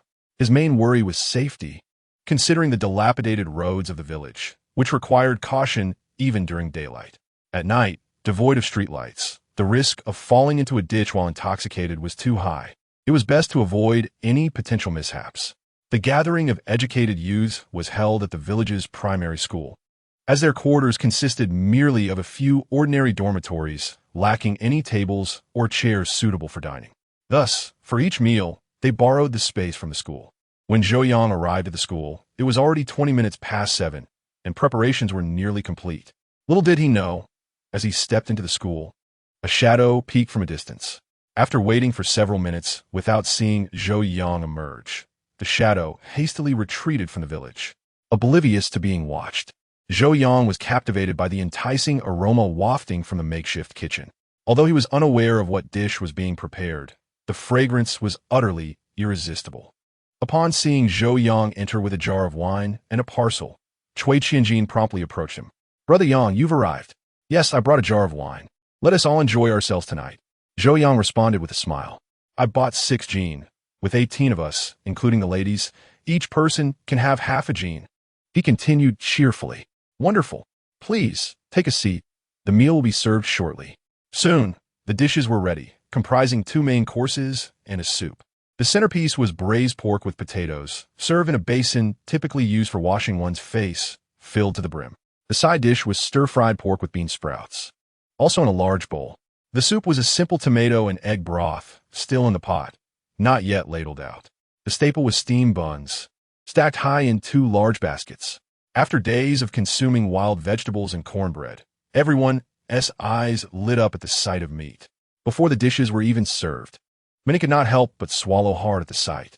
Yet, no one laughed at another. Since the new year, nearly all had gone without meat, and it was impossible for anyone to gaze upon the succulent, inviting braised pork without salivating. Under Cui Qianjin's guidance, the food was served, and the fair-minded Su Sipin was designated to distribute the meals. Meanwhile, Chui Qianjin poured wine for the drinking youths. In an instant, the small classroom was filled with the delightful aromas of food and alcohol. With the meals served and drinks poured, the gathering officially commenced. As the initiator of this gathering and the temporary leader of the educated youth, Chui Qianjin stood to deliver a speech.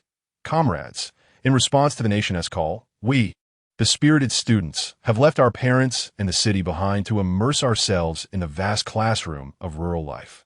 We have come to accept re-education from the impoverished farmers, sharing joys and sorrows, braving storms and sunshine, enduring the trials of summer and welcoming the autumn harvest. In these challenging times, we have forged deep bonds with the villagers while tempering our iron will, elevating our consciousness, and establishing a correct outlook on life and values. Chui Qianjin's impassioned speech elicited applause from the youth, including Zhou Yang. While Zhou Yang did not entirely agree with some of Chui Qianjin's sentiments, his optimistic, open-minded, and fervent attitude was infectious, compelling Zhou Yang to join the applause. After Chui Qianjin concluded, everyone was allowed to dig into their meals, and the gathering was officially underway. Given the ample availability of drinks, the youths indulged themselves, exchanging cups in high spirits. Zhou Yang felt exceptionally jubilant that day and could not resist drinking a few extra glasses. Just as the revelry reached its peak, Shun Chenlu approached Zhou Yang with an enamel mug in hand. Considering their emotional entanglement and the various rumors, the gathering fell silent, all eyes fixated upon them. Unfazed by the attention, Shun Chenlu stepped beside Zhou Yang and directly said, "Brother Yang, may I propose a toast to you? Aren't you someone who never drinks?" Zhou Yang furrowed his brow. "Indeed, I never did, but today I wish to." Before Zhou Yang could finish, Shun Chenlu continued, "Brother Yang, I have reflected deeply on your words from that day. If what you said is true, there indeed is no future for us. I have written to my parents for confirmation, and if the truth aligns with your claims, I shall resign from my position and remove myself from your sight." Observing the sorrow that flickered in Shun Chenlu's eyes, Zhou Yang ultimately refrained from uttering a refusal. "Very well, I shall drink this toast with you." Zhou Yang then added, "Furthermore, although I cannot forgive Shin Zhenghua, I genuinely wish for your happiness." A fleeting pain crossed Shun Chenlu's gaze. Yet she resolutely raised her cup and declared, "To happiness, cheers." With that, she downed the contents of her enamel mug in one go. Zhou Yang, did not hesitate and gulped down the liquor. To alleviate the tension and discomfort, Chui Qianjin raised his cup and proclaimed, "To happiness, cheers. Cheers. Cheers. Cheers."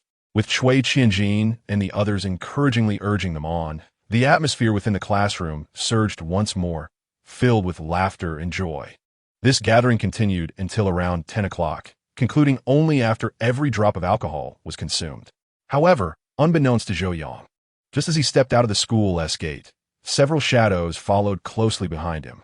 Chapter 43. A midnight assault on his way home, in high spirits. Zhou Yang could not help but sing a peaking opera tune, filling the countryside roads with melodious strains. I stand atop the city tower admiring the mountains. I hear the tumult beyond the walls. Banners flutter and shadows dance. These are indeed the soldiers sent by Sima.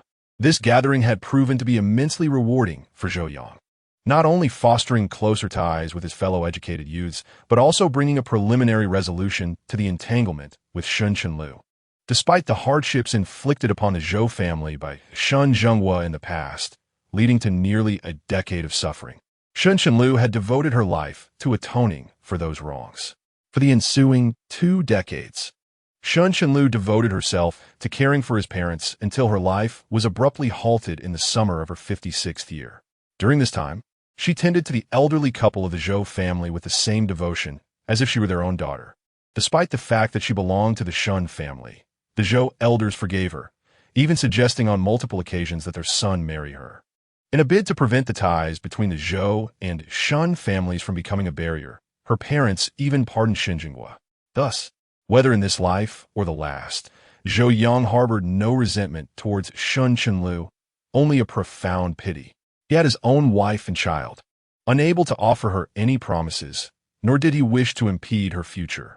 If she could come to understand this and willingly vanish from his life to embark on a new journey, it would be the most agreeable outcome for Zhou Yang. With his heart lightened, His steps unconsciously grew more buoyant. However, unbeknownst to Zhou Yang, two shifty individuals were stealthily trailing him from a distance of over 100 meters. Among them was a portly man who whispered to his lean companion, "Monkey, he is already singing. It seems that fellow is quite inebriated. Let us make our move. Wait a moment. I recall there are several large trees ahead that will conceal us. We should strike once we reach there." The stout man replied, "Right, let us hurry. We can't keep the boss waiting." The countryside at night was a realm of tranquility and beauty. The moon hung in the sky like a rare pearl, casting a gentle light that enveloped the village, bathing it in a soft glow. A refreshing breeze rustled through the wild herbs and towering trees by the roadside, producing a cheerful whispering sound. In the fields, the chorus of frogs and crickets rose and fell, weaving a delightful symphony of rural life. Strolling along the fragrant dirt path, Zhou Yang savored the ethereal beauty of the countryside night, feeling as though the world had shrunk to the rhythm of his steady heartbeat and gentle footsteps. Yet, just as Zhou Yang was nearing his home, a sudden rush of footsteps echoed behind him. A heavy blow struck him, causing him to stumble and fall onto the dirt road. His assailants seemed intent on denying him the chance to resist. Scarcely had he hit the ground than another blow was swung at him. Yet, Zhou Yang's instincts had been awakened before the next strike could land. He rolled sharply to the right, narrowly avoiding the attack. Seizing the moment, he scrambled to his feet, fixing his gaze on his attackers. Despite his seemingly unsteady gait, Zhou Yang's mind was clear. The potent sorghum liquor had indeed affected him, but half a kilogram was hardly enough to impair him severely. The unaccustomedness of his current body to the effects of alcohol was merely causing his steps to falter. In his previous life, such a quantity would have been nothing more than a warm-up for him. Zhou Yang initially presumed that his assailants were the Chun father and son. However, to his surprise, the duo before him, one tall and one short, one stout and one lean, were strangers. Robbers? Murderers? Zhou Yang was well aware of the deteriorating public safety and often heard reports from the commune about notorious criminals operating in the area, urging villagers to be vigilant. Could these two be among them? With this thought, Zhou Yang immediately steeled himself. His eyes locked onto the pair as he demanded, "Who are you? And why did you ambush me?" The two assailants were evidently taken aback. They had not anticipated that their seemingly effortless strike would miss, especially since this seemingly frail youth appeared not to be intoxicated, but instead exuded an unexpected vigor. "Monkey, he is not drunk," the lean one said, a glint of malice flashing in his eyes. "Look at how he sways. Even if he is sober, he is no match for us.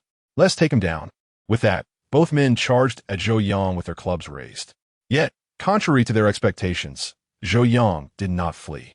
Instead, he swiftly grabbed a fist-sized stone from the ground and scooped up a handful of dirt with his left hand. As the lean thug closed in within 7 or 8 meters, Zhou Yang hurled the stone with all his might. The impact was precise, striking the lean thug squarely on the head. The irregular stones of the rural path, when thrown with such force, delivered a significant blow. Though not fatal, it was enough to inflict considerable pain. The lean thug collapsed to the ground, clutching his head and howling in agony. Seizing the opportunity, Zhou Yang charged towards the stout man, shouting wildly. The stout man, experienced in street brawls, had never encountered such a fierce approach and found himself momentarily dazed. In that instant of hesitation, Zhou Yang closed the distance and flung the sand from his handful directly into the stout man's face, causing him to stagger back, eyes stinging. With the stout man momentarily blinded, Zhou Yang seized the moment, picking up a wooden stick and delivering a swift thrust to his groin. A piercing scream shattered the stillness of the mountain village as the once formidable stout man curled up on the ground, writhing in pain.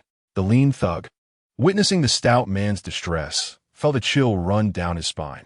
"Damn, this pretty boy is ruthless. That strike was no joke. I wonder if the fat guy will ever recover from that." Zhou Yang, still perceiving them as robbers, pressed on, unleashing a flurry of blows upon the stout man. His strikes rained down like a tempest, targeting the stout man's head, arms, and legs. With the stout man incapacitated, Zhou Yang's gaze shifted to the lean thug, who, though wounded by the stone, still retained some capacity for resistance. Zhou Yang approached him, brandishing the bloodied stick.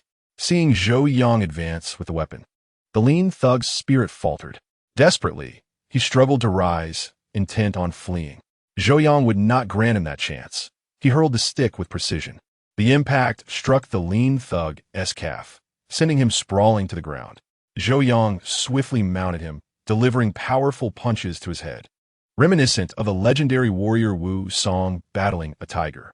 With each blow, the lean thug's face became a gruesome sight, blood streaming from his nose, mouth, and forehead. As Zhou Yang paused, concerned that he might inadvertently take a life, he demanded, "Where are you two criminals from?" The dazed lean thug, struggling to comprehend, realized they were merely there to abduct someone, not to engage in any criminal conspiracy. As he hesitated, Zhou Yang's fist descended once more towards his skull. Simultaneously, he spoke fiercely, "Confess honestly. For vile fugitives like you, I bear no responsibility if I were to kill you." The lean monkey suddenly understood that this young man was treating them as criminals. Moreover, judging by the ruthlessness in his actions, it was evident that he intended to beat them mercilessly. The lean monkey's heart shattered at that moment, and he hurriedly exclaimed, "Stop, stop. We are not fugitives." Bang! Zhou Yang struck again, shattering one of the lean monkey's front teeth. "Still not confessing? I will make sure to end your life." The lean monkey, in utter despair, cried out with a quivering voice, "Zhou, please stop. We truly are not fugitives." Hearing his name spoken, Zhou Yang was momentarily taken aback and immediately inquired, "Do you know me?" "Yes, we are from the neighboring Zhou family village. My name is Zhou Shengli. Do we have any enmity?" Zhou Yang asked solemnly. "No, no enmity," the lean monkey hastily replied, fully aware that claiming otherwise would result in losing all his teeth. Slap! A resounding blow left a vivid imprint of 5 fingers on his face. Zhou Yang then thundered, "You scoundrel! If there is no enmity, why did you attack me? Did Chen Gang send you?" "Who is Chen Gang?" "We were sent by Boss Ho to help." "Who is Boss Ho, and why did he instruct you to attack me?" "Zhou Yang inquired, Buzlet. Boss Ho is Ho San from your village. He just got out of reform through labor, and, being no longer young, he wants to find himself a wife, so he asked us to assist." "Stop. What does this have to do with attacking me?" Zhou Yang questioned with confusion. "I'm not quite clear on the specifics, but Boss Ho told us that he would secretly abduct a female educated youth during your gathering tonight, and then..." Before the lean monkey could finish, Zhou Yang interrupted, "Get to the point. What does Ho San's desire to abduct a female educated youth have to do with me? Why do you need to attack me?" Boss Ho is worried that his plans concerning the female educated youth might be revealed, so he instructed us to knock you out and bind you up. Once he is done, he intends to strip you and place you together with the female educated youth. Then, he will bring people to catch them in the act, thus ruining both of your reputations. This way, he can justifiably pursue that female educated youth's hand in marriage. And voila, he has himself a wife. Upon hearing this, Zhou Yang felt a surge of indignation and could not contain his fury towards the lean monkey. How utterly shameless! What kind of depraved individual could concoct such a malicious scheme? I am aware of that scoundrel Ho San. He is a good-for-nothing from the village, recently released after a sentence for theft. Typically, no one would marry someone like him, so he has set his sights on the village's female educated youths. It is easy to imagine that if a female educated youth were to be assaulted and caught in the act, her reputation would be irrevocably tarnished. Who in the village would dare to marry a woman with such a ruined reputation? This would indeed present an opportunity for someone like Ho San. His actions are aimed at dragging the reputation of young women down to his level of disgrace. As for me, Zhou Yang, I am merely a scapegoat. After all, someone must be held accountable for the assault on the female educated youth. Not to mention the phrase truth cannot be hidden. In this era, there is no technology or video surveillance. If I were to find myself stripped and placed on the bed of a female educated youth, it would be akin to having yellow mud in my pants, stinking of disgrace. With so many people in the village, why has that scoundrel Ho San specifically targeted me? Zhou Yang asked again. Boss Ho said you do not cherish your wife. And even if he cannot marry the female educated youth, he can still ruin your marriage, thereby possibly securing your wife for himself. Moreover, what else? Zhou Yang Bao'er in anger. Hearing that Ho San dared to covet his own wife ignited an uncontrollable fury in Zhou Yang. It is said that a dragon has its reverse scale. Touching it leads to death. For Zhou Yang, Li Youwei was that reverse scale. Any hint of a threat towards her would provoke him to unleash hell upon the perpetrator. The lean monkey, clearly terrified by Zhou Yang's fierce expression, stammered, "Additionally, Bao'er mentioned that you and that female-educated youth are close, making it reasonable to put you two together without raising suspicion." Zhou Yang felt a wave of foreboding wash over him and immediately asked, "Who exactly is the female-educated youth Ho San intends to abduct?" "I think her surname is Shun, but I don't know her full name." "Shun Chenlu." Zhou Yang's heart shuddered. There were only 2 educated youths with the surname Shun, but only 1 female-educated youth named Shun Chenlu. If Ho San intercepted her on the way, he could indeed succeed. With a surge of determination, Zhou Yang grasped a nearby wooden stick and pointed it at the lean monkey's head, demanding, "Tell me where Ho San is and where he directed you to take me." Before the lean monkey could respond, Zhou Yang added, "You have only 1 chance. If you dare to deceive me, I will certainly crush your skull." The lean monkey, terrified by Zhou Yang's demeanor, quickly confessed, "I will tell you. Bao'er wants us to knock you out and take you to the dilapidated temple on the back mountain, where he is waiting for us." Upon learning of Ho San's location, Zhou Yang immediately rose, preparing to rush to the back mountain to rescue the victim. Just then, a beam of light from a flashlight appeared, accompanied by a rugged voice. "Brother-in-law, is that you?" Hearing the voice of his brother-in-law, Li Youwei, Zhou Yang felt a surge of joy and shouted, "Brother, it's me. Hurry over." He had been troubled about how to handle the 2 rascals. For if he went to save the victim, these 2 lackeys would undoubtedly flee. Even if he managed to rescue the girl, without witnesses, it would be challenging to hold Ho San accountable. His brother-in-law arrived at just the right moment. Upon hearing Zhou Yang's voice, Li Youwei quickly turned to Li Youwei and said, "Little sister, it really is my brother-in-law. Let's hurry over and see." Soon, Li Youwei and Li Youwei arrived before Zhou Yang. However, upon witnessing the scene, they were both taken aback, especially Li Youwei. Seeing Zhou Yang's white shirt stained with red and blood dripping from his hands, nearly collapsed in shock. Zhou Yang immediately reassured, "Brother, I am uninjured. All this blood belongs to these 2 rascals." He then added, "Brother, there is no time to explain. I must quickly go to the dilapidated temple on the back mountain to rescue someone. Watch these 2 rascals and don't let them escape." With that, Zhou Yang picked up the stick and dashed towards the back mountain. Hearing Li Youwei's worried voice behind him, Zhou Yang shouted as he ran, "The life of my wife is at stake. Hurry and call for help." It had already been nearly half an hour since Shun Chenlu left the gathering.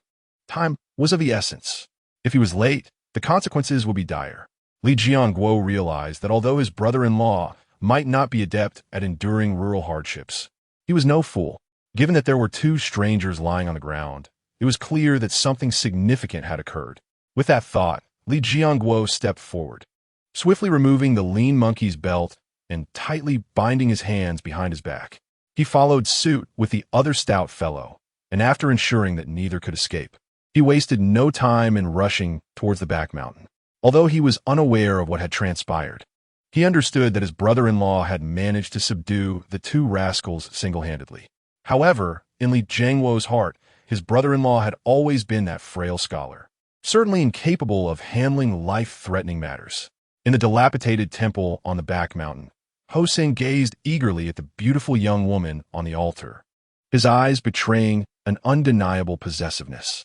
After being imprisoned for nearly a year and a half, he had not even touched a woman's hand, and he felt as if he might suffocate from pent-up desire. To speak frankly, even the 50-year-old widow at the eastern edge of the village seemed alluring to him now, let alone the stunning woman before him. This woman was extraordinarily captivating in the entirety of the surrounding 10 miles. Only the Li family's young girl could rival her beauty.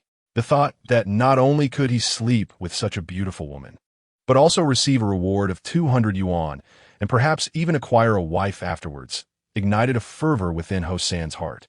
As he swallowed hard and reached out toward Shun Chenlu on the altar, she was already so intoxicated that she was completely oblivious to the impending danger. Just as his hand was about to brush against her clothing, a sudden sound of hurried footsteps echoed from outside the temple. He thought nothing of it, assuming it was merely a villager sneaking in to pay their respects at night. In recent years, temples in various villages had been demolished, forcing villagers to visit under the cover of darkness.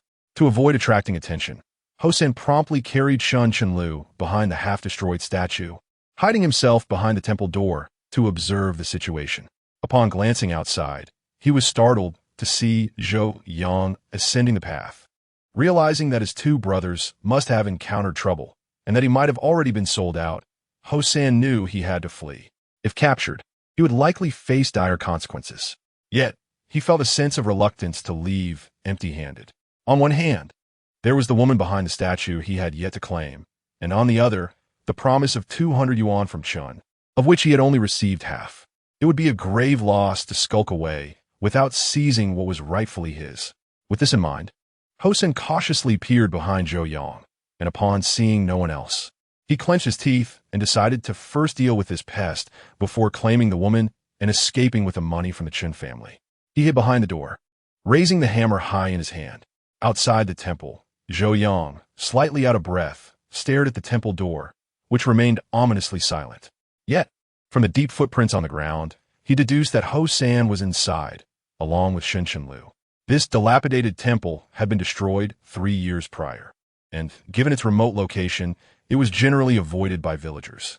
After all, being caught entering a temple could easily lead to being reported. Yet now, the footprints leading to the temple were deep, suggesting that whoever had come was of considerable weight. Based on Zhou Yang's experience, such deep impressions indicated a person weighing at least 200 pounds. In an era where merely having enough to eat was a luxury, a person of such weight was indeed rare. It would take a wealthy family to support someone like that. At the very least, the Bao'er brigade had no such means. Thus, Zhou Yang was certain that the footprints indicated two people's combined weight, suggesting one person was carrying or supporting another. Coupled with the information he had gathered from Shouho, it was clear that Ho San had successfully kidnapped Shen Chenlu and brought her to this forsaken temple. The silence inside indicated two possibilities.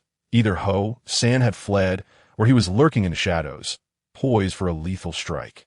With this thought, Zhou Yang approached the small temple and kicked the slightly ajar door open. Chapitre 46, Unrestricted Combat Bong.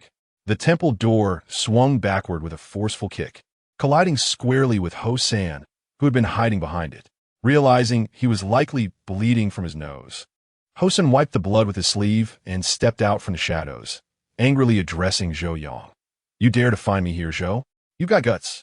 Outside the temple, Zhou Yang coldly regarded the monstrous figure of Ho San, demanding, "Where is Shun? What have you done to her? Ha ha ha. Are you worried about your precious?" "Unfortunately, you're too late. I've already had my way with her," Ho San replied with a lewd grin, his demeanor utterly repugnant. "You scoundrel." Enraged, Zhou Yang disregarded any sense of danger and charged at Ho San wielding his stick. Upon seeing Zhou Yang rush toward him, Ho San's face twisted into a smirk of triumph as he tightened his grip on the hammer. He was not one to shy away from confrontation, and since he had decided to flee, he was unafraid of escalating the situation. Therefore, he resolved to incapacitate this meddlesome youth before claiming the woman for himself. However, to his surprise, Zhou Yang did not immediately attack. Instead, he circled around him brandishing his stick while shouting energetically. This bewildered Ho San.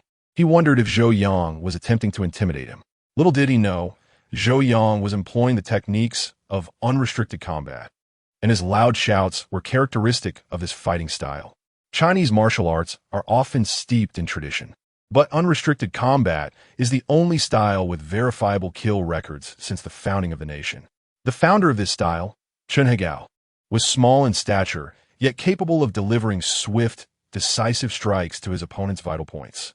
Although the techniques of the Mad Dog Fist were unpredictable and unorthodox, its combat effectiveness was astounding, leaving chaos in its wake. In 2005 in Shenzhen, a man named Luo Shungan encountered 3 thieves while waiting for a bus. He intervened, loudly scolding them, causing the thieves to flee in panic. Subsequent investigations by the Shenzhen police classified the incident as justifiable defense. Another disciple of Chen Hegao, Feng Jianhan, single-handedly faced off against 12 street thugs, emerging unscathed after inflicting 1 death and 2 injuries. Chen Hegao's senior disciple, Zhang Zhizhong, also recorded impressive feats. defeating 11 assailants with 1 death and 4 injuries. These remarkable achievements illustrate the formidable combat prowess of this little-known fighting style. Zhou Yang, by chance, had been exposed to the Mad Dog Fist, as one of his bodyguards was a fervent admirer of Chen Hagao. After experiencing this combat method, Zhou Yang became enamored with it, drawn both by its practicality and the emotional release it provided during training. In his previous life, Zhou Yang practiced the Mad Dog Fist for a lifetime without ever engaging in actual combat. He had not anticipated using it so soon after his rebirth. Having easily dispatched 2 lackeys earlier had bolstered his confidence, so he felt no fear facing Ho-san, a hardened criminal. While Ho-san, noticing Zhou Yang's lack of immediate aggression, felt increasingly agitated by Zhou Yang's shouts. Fearing they might attract unwanted attention, he suddenly swung his hammer toward Zhou Yang's head. Zhou Yang, refusing to back down, swiftly dodged to the side as the hammer descended, thrusting his stick toward Ho-san's groin. Ho-san was taken aback. This young man, named Zhou, appearing to be a paragon of virtue, displayed such despicable and underhanded tactics that even the likes of him, a small-time thug, felt appalled. Was this place a mere arena for violence? One swing of that stick could easily have incapacitated someone. Undeterred by his initial failure, Zhou Yang swiftly thrust his stick towards Ho-san's face. The impact was deafening. This time, Ho-san could not evade the blow, and a hefty wooden staff struck his already injured nose with brutal force. A piercing scream escaped his lips as he stumbled backward. The nose, while not as vulnerable as the groin or the eyes, is still quite sensitive, and a severe blow could bring excruciating pain. However, having endured the rigors of a labor camp, Ho-san did not cower, but, spurred by the blood, became even more ferocious. He roared in fury, scrambled to his feet, and charged at Zhou Yang with a hammer in hand. The madness etched on his face revealed that he was now a formidable opponent. Should he succeed in grappling with Zhou, it could lead to grave injury or worse. Yet Zhou Yang remained unperturbed, shouting to distract Ho-san while searching for an opportunity to counterattack. Clang! The hammer came crashing down once more, but Zhou Yang deftly dodged it. Overexerting himself, Ho-san's hammer smashed into a nearby altar table, shattering it into splinters. Seizing the moment, Zhou Yang struck Ho-san's back with several blows. Although he did not inflict serious harm, the pain was excruciating. Enraged, Ho-san lifted the hammer again, swinging with renewed speed and ferocity. If he landed a hit, Zhou Yang's slender frame could very well suffer dire consequences. Just then, a furious shout echoed from outside the dilapidated temple. "Brother-in-law, I'm coming." Upon hearing Li Jiangwo's voice, Ho-san's demeanor changed. He abandoned Zhou Yang without a second thought and fled deeper into the mountains. In the village, Ho-san was not intimidated by the likes of the party secretary Li Fengyan or the brigade leaders Chen Jianying and Zhang Jianwang. However, he held a deep-seated fear of the Li brothers. It was not merely their reputation for being righteous, but also their readiness to resort to violence that struck terror in his heart. He knew that while Li Fengyan and Zhang Jianwang might overlook certain matters, the Li brothers would show no mercy.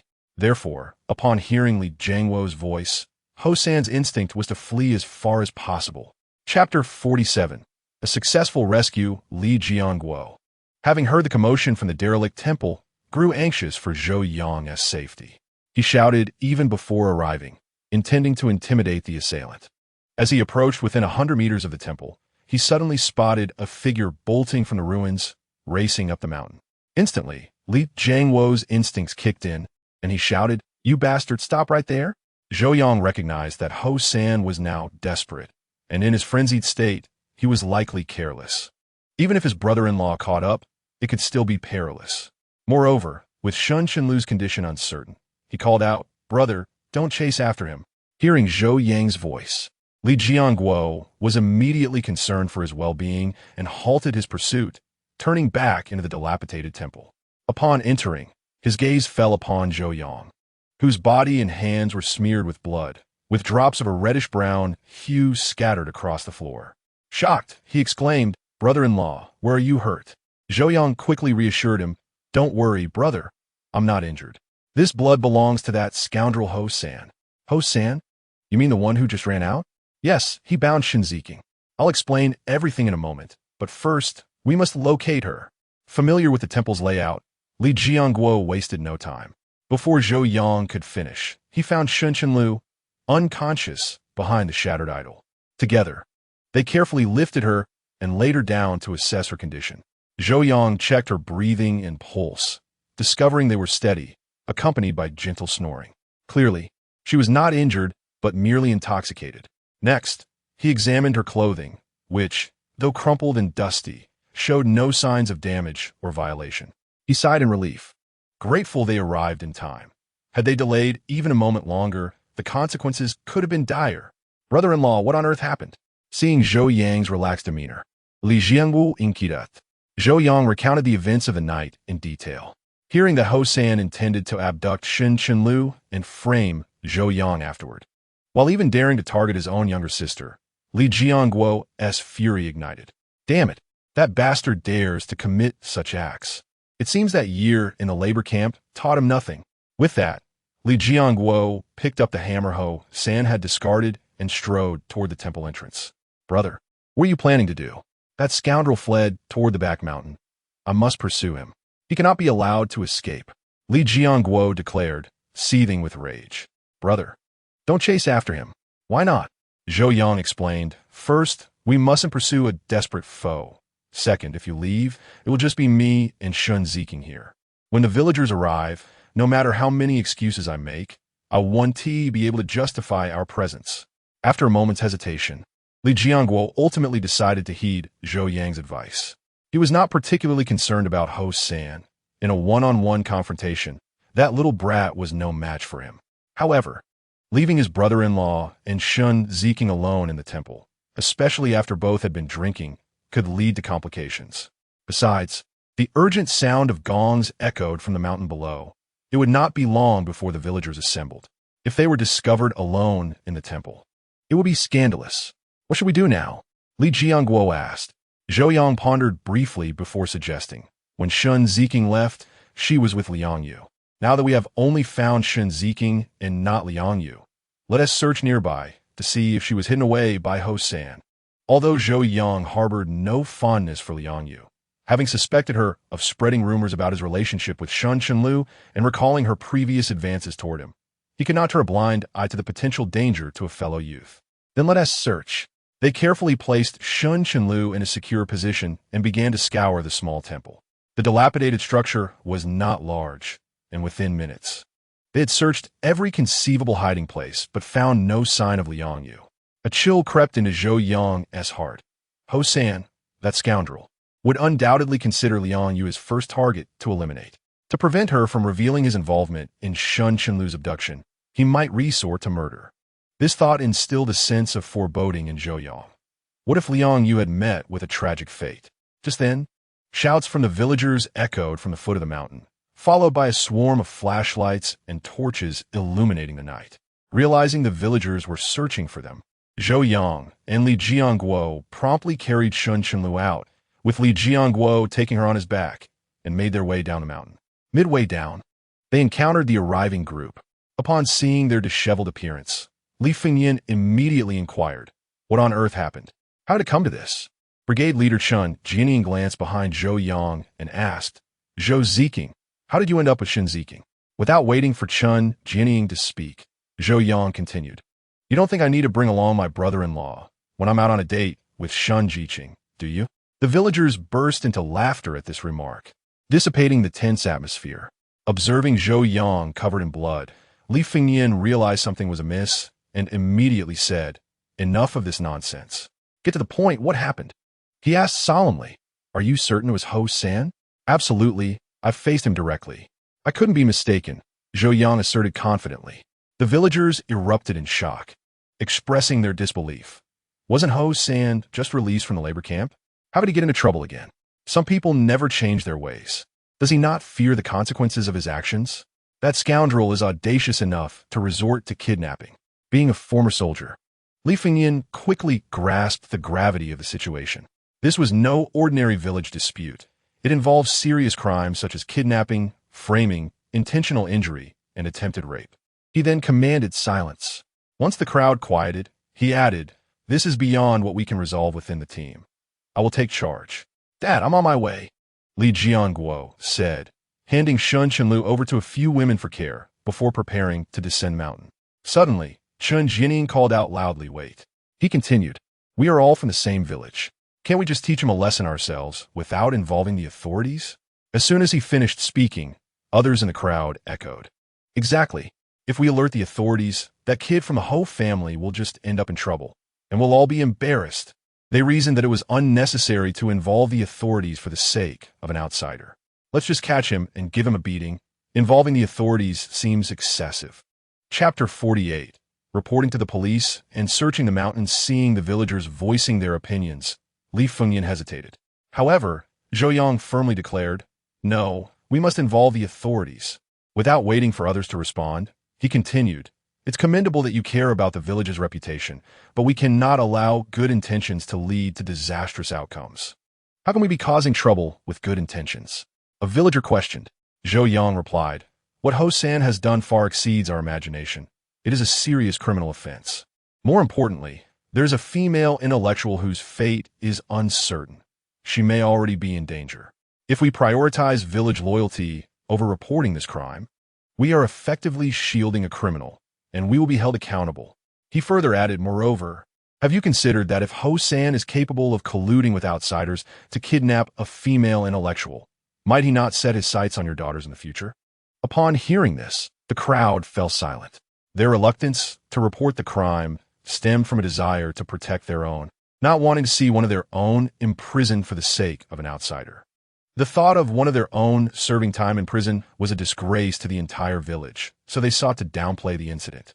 However, they were unwilling to be implicated in Ho-san's actions, as self-preservation is a natural instinct.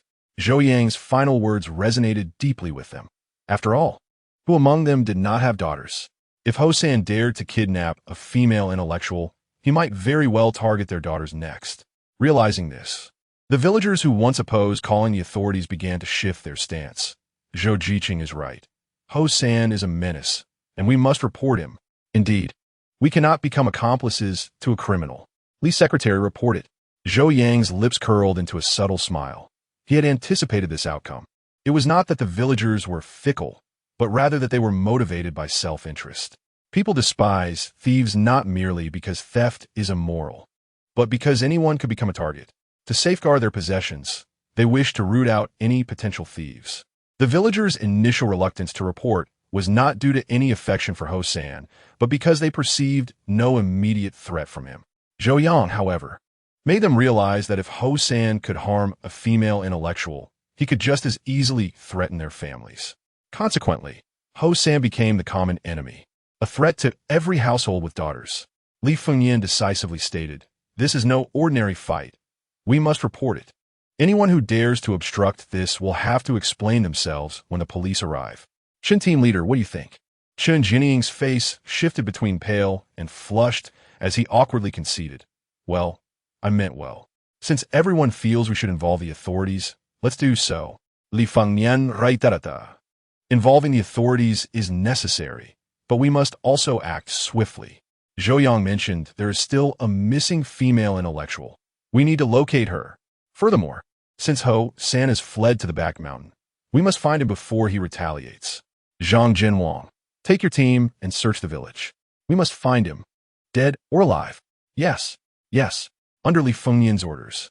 Over 300 young men and women from the two production teams of Baboliang village mobilized to search for the missing person in Koma Mountains. The once quiet night quickly became bustling with activity. Just as they emerged from the intellectuals' gathering point, Zhou Yang spotted several villagers hastily approaching, carrying someone.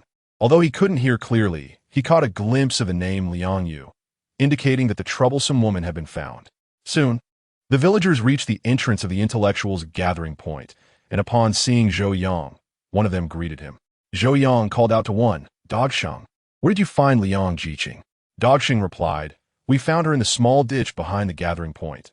She was knocked unconscious and bleeding profusely from her head." Rushing forward, Zhou Yang examined her and found a gash on Liang Yu's forehead, blood oozing steadily. Her once attractive features were now marred with blood, making her resemble a ghastly apparition. Yet, as he noted her injuries, a frown creased his brow, and a sense of unease stirred within him. However, recalling that Liang Yu and Ho San likely had no connection, he dismissed his concerns as overthinking. Earlier, he had not spotted Li Youwei in the crowd, knowing she must have stayed home, worried that Bao Bao would cry if she woke during the night. Nonetheless, he was certain she was anxious about him now. At home, Li Youwei was indeed restless. Though physically present, her mind was elsewhere. Every time she envisioned her husband standing before her, covered in blood, her heart trembled. Although Zhou Yang had claimed the blood was that of the assailants, she was unsure of the truth. After all, her husband had little aptitude for fighting and was quite inept in physical confrontations. At times, she even mused that if it came to blows, he might struggle against her. A frail woman. Such a man could hardly survive an assault by two adults. Just then, as Li Youwei's thoughts spiraled, the door to her home creaked open. Upon seeing Zhou Yang standing before her, alive and well, she could no longer contain herself and rushed towards him, tears streaming down her face. "Don't come any closer," Zhou Yang quickly warned. "Be careful not to get blood on you." Li Youwei could not contain herself. She rushed into his embrace, sobbing uncontrollably. "You scare me to death. If anything were to happen to you, what would happen to me and Bao'er?" Zhou Yang gently patted her back, reassuring her, "It won't happen again. Today was just an unfortunate incident."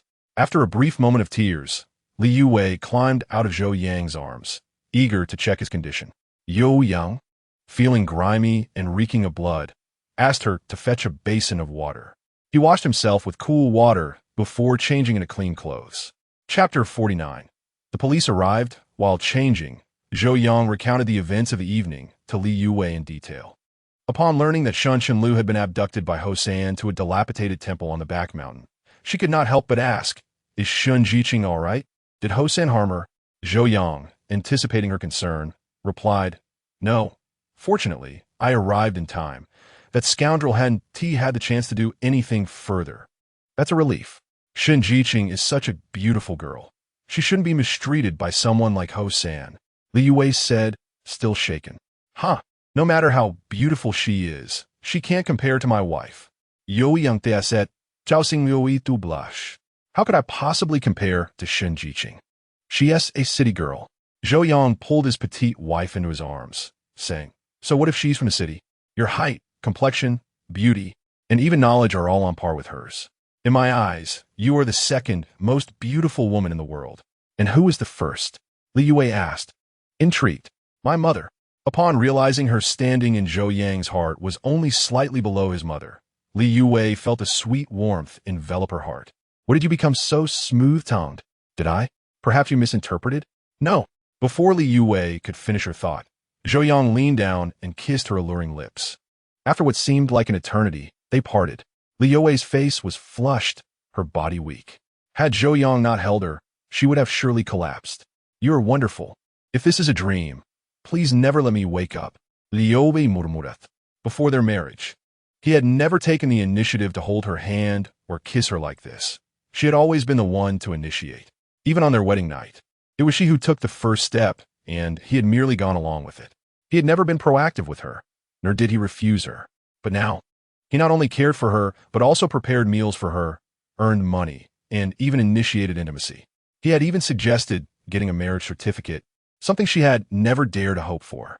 Previously, Li Youwei thought his words were mere comforts, but now she truly felt his deep and fervent love.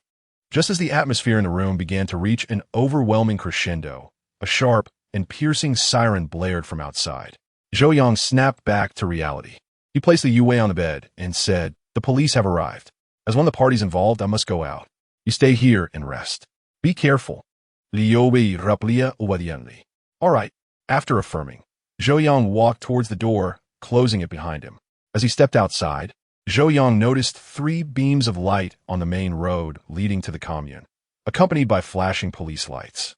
In that era, only government entities could afford vehicles, and police were the most common sight. Without hesitation, Zhou Yang made his way toward the village entrance. Soon, the vehicles drew closer, and Zhou Yang realized it was not one but 2. The first was a motorcycle with several passengers, and he immediately spotted Li Jianguo in the sidecar. Following behind was a small 212 Jeep, a classic vehicle, though he could not discern how many people were inside. Upon seeing Zhou Yang at the village entrance, Li Youwei instructed the motorcyclist to stop. "Brother-in-law, what are you doing here?" Zhou Yang replied, "I just checked on the U station and noticed the lights and sirens. So I came to see what was happening." At that moment, a police officer in olive green stepped out of the jeep and approached Zhou Yang, saying, "Comrade Li Youwei, why have you stopped?" "Director Zhang, let me introduce you. This is my brother-in-law Zhou Yang. He captured those two criminals." Before Li Youwei could finish, Zhou Yang stepped forward and said, "Director, I am Zhou Yang, one of the parties involved in this serious incident. I stopped you to explain the situation and save time." "Very well, Zhou Yang. What is the situation in the village? Have you apprehended the main suspect?" Director Zhang inquired. "Currently, the main suspect has fled into the mountains. Li Ji and several team leaders are searching for him with the villagers. However, we have rescued the abducted female youth, and the missing one has been located, although she is injured." Director Zhang nodded. "We understand the situation, but we will need your cooperation shortly. I am at your service." Director Zhang then instructed the officers on the motorcycle, "Xiao Wang, you two go and secure those criminals. If they're severely injured, take them to the hospital. If not, return to the U station to gather more details." "Understood. Comrade Zhou Yang, please lead us to the other crime scene at the small temple on the back mountain." "Of course, follow me." With that, Zhou Yang jogged ahead towards the back mountain. Initially, Director Zhang intended to have Zhou Yang ride in the jeep, but he declined, reasoning that there was no road for vehicles to ascend the mountain, and it was only a kilometer from their current location. Given the proximity, Zhou Yang believed running would not take long. Moreover, he noticed the jeep was packed with people, and he had no desire to squeeze in. Before long, they arrived at the foot of the mountain. Zhou Yang was taken aback to see 10 police officers emerge from a small jeep. He recognized the 212 jeep, which typically holds 5 passengers, and was baffled at how they had managed to fit so many inside. Yet, given their demeanor, they seemed accustomed to such arrangements, quickly forming a line with a military-like precision. It made sense, as many of the police had transitioned directly from the military, exhibiting a soldier's discipline. Zhou Yang pointed to a spot halfway up the mountain. "Director, the small temple is located there." Director Zhang observed the flickering torches on the mountain and the distant shouts, then declared, "Let us ascend. We cannot allow the criminals to escape." "Yes." Following Zhou Yang's lead, the group headed straight for the small temple on the back mountain. Chapter 50. The anxious Chun gang outside the village. In the cornfields, Hosan's beady eyes were fixated on the movements within the village. Seeing the police cars with flashing lights heading towards the back mountain sent a chill down his spine. He had thought the villagers would not report him, and that Chun would assist him. However, it appeared he had overestimated his situation. Unlike the ordinary villagers, Hosan had spent over a year in a labor reform camp, giving him some understanding of the law and the potential consequences of his actions, having witnessed many who had tested the limits of the law. According to Hosan's estimation, if he were to be apprehended this time, he would face no less than 10 years in prison, or might even be taken away to suffer an even graver fate. Thus, he must avoid capture at all costs. He could no longer remain in the Bao Liang brigade. He had to flee. However, before escaping, he planned to visit the Chun family with a singular purpose: to demand money. His decision to seek out Shun Chunlu and incite an attack on Zhou Yang was driven by the instigation and commission of Chun gang. Now that trouble had arisen, he could not bear the burden of responsibility alone. In the world outside, one cannot traverse without wealth. Chun gang, the instigator, had landed himself in a precarious situation. There was no way he could comfortably enjoy life at home while Hosan was out wandering in hardship. Hosan had resolved that the Chun family must provide him with 500 yuan. Otherwise, he would expose everything, confident that Chun gang would not dare to refuse him. With this determination, Hosan crept into the village, making his way stealthily to Chun gang's residence. Meanwhile, within the confines of his home, Chun gang was as restless as an ant on a hot pan. This plan had been meticulously crafted between him and his father, using Ho-san as a pawn to ensnare Zhou Yang. Once Ho-san had executed his part, they would arrive with others to catch them in the act at the dilapidated shrine. At that moment, Zhou Yang and Shun Chunlu would be caught red-handed, and with signs of violation on Shun Chunlu, Zhou Yang would not escape unscathed. In such a scenario, Shun Chunlu would face immense pressure. either to confess to adultery with Zhou Yang or to accuse him of rape. Regardless, both options spelled severe repercussions, particularly the latter. They had thoroughly reviewed their plan several times, believing they had accounted for all contingencies. Yet they had not anticipated that Zhou Yang, inebriated, would single-handedly defeat both Sui Shengli and Wang Jianjun. Those spineless individuals, under Zhou Yang's coercion, revealed the entire scheme, effectively exposing Hosan. Now, Zhou Yang had rescued Shen Jiqing and injured Hosan.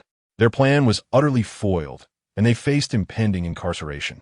The only silver lining was that this matter had always been communicated through a single channel between him and Hosan. Hosan's two subordinates were unaware of Chun Gang's involvement. Thus, as long as Hosan remained at large, their connection would not be revealed. However, at that moment, Li Fengyan was leading the entire village in a search on the back mountain. If they captured Hosan, their crimes would be irrevocably disclosed. Based on Chun Gang's understanding of Hosan, once caught, that man would surely betray both him and his father without hesitation. Such a heinous incident, even with his father being the production team leader, could not be concealed and might even implicate his brother and younger sibling. Chun Gang could only hope that Hosan would exercise wisdom and hastily flee the village. The wailing sirens that echoed through the air filled Chun Gang's heart with dread. He contemplated checking the back mountain, but, recalling his father's admonitions, he suppressed his anxiety and remained home.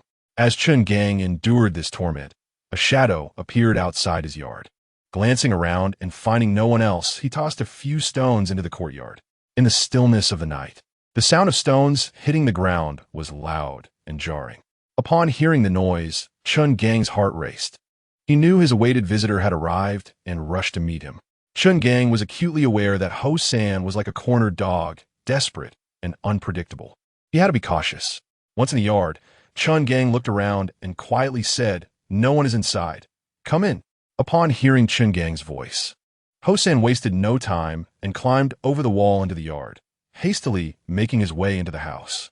Inside, illuminated by the dim light of a kerosene lamp, Chun Gang finally saw Hosan's disheveled state. The once imposing figure now appeared utterly wretched, with blood splattered across his face and clothes, his military green trousers torn, and one shoe missing. "What happened to you?" Chun Gang asked, furrowing his brow. "I wanted to ask you the same. Didn't you say Zhou was just a soft-skinned scholar who couldn't fight?" Hosan retorted, "He can't fight. That day at the brigade, I knocked him down with one punch." Chun Gang insisted, "You're talking nonsense. I fought him myself, and that guy is incredibly strong. Even two of me couldn't handle him. Are you trying to set me up?" Hosan shouted in anger, "Don't be ridiculous. How can I set you up? If something goes wrong, I will be responsible too." Chun Gang replied, equally incensed. "Then it seems we were both deceived by that bastard Zhou." Hosan declared, "It's confirmed. Zhou was deliberately laying a trap for us that day." Chun Gang recalled, seething with anger at the memory of having lost 200 yuan due to a single punch.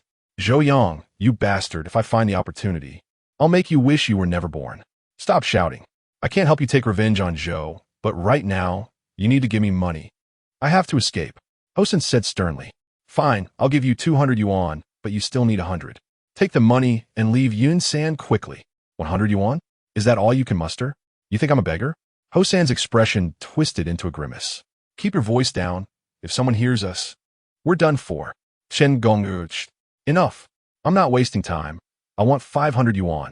If you don't give me 500, I won't leave." Hosan insisted. "What? 500? Where am I supposed to get that kind of money?" Chun Gang exclaimed in anger. "Are you really telling me that the Chun family can't scrape together 500 yuan? Who do you think you're fooling?" Hosan sneered. "Should I remind you? 2 years ago, I only stole 3 chickens from the team, but by the time it got reported to the commune, it turned into 50 chickens and 2 pigs. Otherwise, how could I have ended up with a year-long sentence? That was your and your father's doing. Tell me, where did all those pigs and chickens go? If you dare say you don't know, I'll go to the back mountain and confess to the police."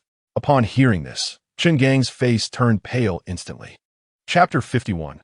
Hosan is dead. Chun Gang and his father had always believed their actions were discreet, but they had not anticipated that Hosan was aware of everything. Years ago, due to his laziness, Hosan frequently stole from the production team, which resulted in his father receiving reprimands from the commune director multiple times. Thus, When Hosen stole the chickens again, his father devised a plan, slaughtering all over 50 chickens in the coop and hiding them, along with 2 pigs that were sent to the back mountain. Later, he, along with Li Fengyan and Zhang Zhenwang from the 5th team, led the villagers in a search of every household. Unsurprisingly, they discovered freshly cooked chicken meat and unprocessed feathers in Hosan's home. An undeniable case of crime and evidence found together. Despite Hosan's claims that he had only stolen 3 chickens and the rest had nothing to do with him, who would believe a habitual offender? Ultimately, due to the substantial amount stolen, Hosan was sentenced to 1 year in prison. As for the pigs and chickens, they were all disposed of by the Chun family, netting nearly 1,000 yuan. However, what Chen Gang did not expect was for Hosan to suddenly demand, "I think 500 is still too little. I need 1,000 yuan, plus a letter of introduction, or I'm not going anywhere." 1,000 yuan? Are you trying to extort me? Chen Gong shuted angrily. Ha ha, I'm indeed extorting you. You made me spend a year in prison, and now I can't even stay in the village. 1,000 yuan is a bargain for you. Hosan, now completely resigned to his fate, found himself cornered with nothing left to lose, and spoke freely without restraint. Chen Gang sensed that Hosan had long harbored animosity towards the Chun family. Even if this matter were resolved, it would undoubtedly lead to endless repercussions. It was time for him to make a decisive choice. With this thought in mind, he quickly regained his composure and stated, "We, the Chun family, will provide you with 1,000 yuan, but you must leave the Bao Liang Brigade tonight. As for the letter of introduction, let us agree on a location, and I will deliver it to you once it is prepared."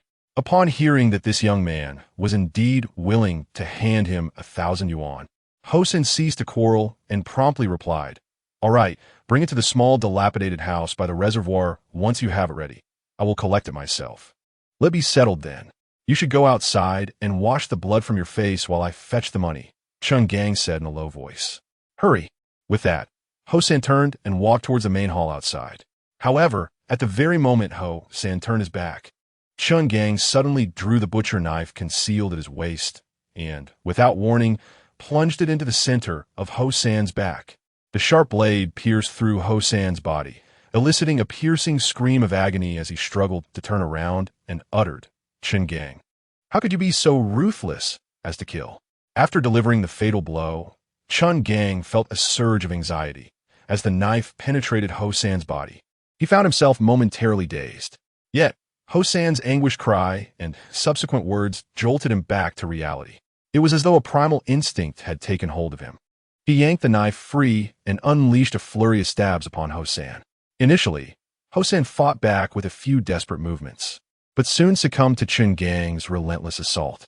Once the deed was done, Chen Gang slumped to the ground for a moment before rising to clean up the aftermath.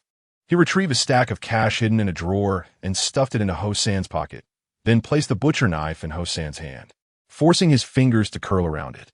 Finally, gritting his teeth, he made 2 long, shallow cuts on his own body with the knife. Having completed these actions, Chen Gang then raised his voice, crying out for help. At that moment, Li Jiangguo had just returned from interviewing another team of public security officers at the youth station. As he stepped outside, he heard the cries for help and rushed towards the source of the sound. Hosan was dead, and it had occurred within the village. When Zhou Yang received this news, he was in a small, dilapidated temple gathering evidence with Director Zhang and others. They hurriedly made their way to the village. When Zhou Yang arrived at Chen Gang's house and beheld Hosan's lifeless body slumped like a rag doll, he was genuinely taken aback. Just an hour ago, this man had fought him fiercely, yet now he lay utterly lifeless. Upon seeing Chen Gang restrained by the police, Zhou Yang found himself perplexed. Why had Hosan appeared at the Chen residence, and why had Chen Gang killed him there? The entire situation was undeniably bizarre and utterly incomprehensible. After a brief inquiry, a preliminary explanation emerged. Just minutes prior, Hosan had stormed into the Chen household, brandishing a knife and demanding that Chen Gang hand over all the money. Under the threat posed by Hosan, Chen Gang had no choice but to surrender the meager sum of over 400 yuan that he possessed. Yet, even after receiving the money, Hosan was not satisfied and continued to hold a grudge over an incident from years prior, when Chen Gang's father had sent him to prison. Vowing to cripple Chen Gong. After enduring several stabs, Chen Gang, in a moment of desperation, fought back, ultimately managing to seize the knife and turn it against Hosan. Fortunately, this struggle was witnessed by Li Jiangguo and several other officers, who corroborated Chun Gang's account. Furthermore, Chun Gang himself had sustained significant injuries, and after a brief statement, he was urgently transported to the county hospital. Given that a life had been lost, all relevant parties, including Zhou Yang, Liang Yu, and Li Jiangguo, were summoned to the commune's police station for questioning. Concerned that their colleagues might face undue hardship at the station, Li Fengyan, Chun Jianying, and Zhang Jianwang accompanied them. In no time, the key figures of the Bao Liang Brigade had gathered at the commune. However, the atmosphere was tense, devoid of any semblance of festivity. Nevertheless, the matter was swiftly classified. Hosan had brought his fate upon himself, while Chun Gang's actions were deemed justifiable self-defense. With Hosan's parents long deceased, and his uncles having severed ties with him due to his failures, this incident was considered to have no victim. Additionally, the circumstances of the case were relatively clear. Hosan's interactions with Zhou Yang and Shun Chenlu were categorized as kidnapping, intentional injury, and attempted rape, and villagers had already reported the matter to the police before his death. Moreover, during the investigation, it was confirmed that several years ago, it was indeed Chun Jianying and his son who had orchestrated Hosan's imprisonment, providing him with a motive for revenge. After questioning Hosan's two accomplices, it was evident that he had indeed spoken of harboring a grudge against the Chun family. All evidence indicated that Hosan had been killed during the course of a robbery, a fitting consequence for his actions. Although Chun Gang had taken a life, he had done so in response to unlawful aggression, and the malicious intent of his assailant was apparent. Thus, his actions were rightfully classified as self-defense. Chapter 52. The outcome. When Zhou Yang emerged from the police station, it was already the afternoon of the following day. Though he sensed that something about the case seemed amiss, he could not quite grasp the key details. Fortunately, the wicked had been brought to justice, and Zhou Yang chose not to delve deeper. Upon returning home, he found that Li Youwei had not gone to work in the fields. As Zhou Yang's figure appeared in the courtyard, Li Youwei promptly emerged carrying a fire basin, causing Zhou Yang to pause in surprise. "What is this for?" he inquired. Li Youwei ignited the scraps of paper and kindling in the basin and explained, "Jump over the fire basin to dispel bad luck." Zhou Yang was somewhat speechless. He had merely been summoned for questioning, not imprisoned. "What on earth is this for?" "I was just cooperating with the investigation," he lamented, "considering someone has died." "It is only right to dispel the bad luck," Li Youwei replied, her concern evident in her tone, warming Zhou Yang's heart. Following her guidance, he stepped over the fire basin and lifted Li Youwei into his arms as he carried her inside. At that moment, Bao'er was playing on the Kong.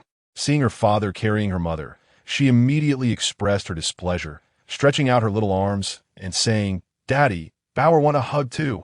Zhou Yang set Li Youwei down on the Kong and promptly scooped up his precious daughter, teasing, all right, Daddy will hug Bao'er." He twirled her around, causing her to erupt into joyous laughter. "Is this all behind us now? The police won't come back, will they?" Li Youwei asked, her voice tinged with concern. "Will there be any trouble?" Chun Gang acted in self-defense, so he bears no criminal responsibility. Let's not dwell on him. "You haven't eaten yet, have you?" "There's steamed buns and pot," Li Youwei said, a hint of disappointment in her voice. She remembered how Chun Gang had assaulted her husband that day. Although the Chun family compensated 200 yuan afterward, it still left her feeling aggrieved. "Yo yang chuklet, undeteret." Chun Gang may not be a saint, but he was justified in this situation. Hosan brought this upon himself. Thus, the police station classified Chun Gang's actions as courageous. And Zhou Yang felt no discontent with this conclusion. With this thought in mind, he placed Bao'er back on the Kong, then went to the kitchen to fetch a bowl, lifting the lid from a pot. Inside, there was a small basin of thin porridge, with a rack holding 5 or 6 sizable steam buns on top. Bao'er's eyes lit up at the sight of the plump buns in Zhou Yang's hands. "Bao'er, would you like to eat this big bun?" Zhou Yang asked with a smile. The little girl shook her head and said, "Bao'er has already eaten. Mommy said the buns are for Daddy." Upon hearing this, Zhou Yang felt a stir in his heart and immediately inquired, "What did Bao'er and Mommy eat then?" Wo head, Yo Yang glanced at Yui, then furrowed his brow and asked, "Is what Bao'er said true?" There were 2 Wo heads left from yesterday, so Bao'er and I shared them. It wasn't intentional, she explained. Zhou Yang felt a mix of discomfort and deep emotion. This little girl always reserved the best for herself, while she managed with whatever was left over. Do you know what it means to be one as a couple? Zhou Yang suddenly asked. After entering into marriage, a couple's life is not about independently managing their lives. Often, they become like grasshoppers on the same string, sharing both joys and sorrows, successes and failures together. He continued, I am truly touched that you always prioritize me, but I hope my wife can share both hardships and happiness with me. It cannot be that I indulge in white flower buns while you settle for cornmeal wo-wo heads. That would make me seem unworthy and less of a man. I didn't mean it that way.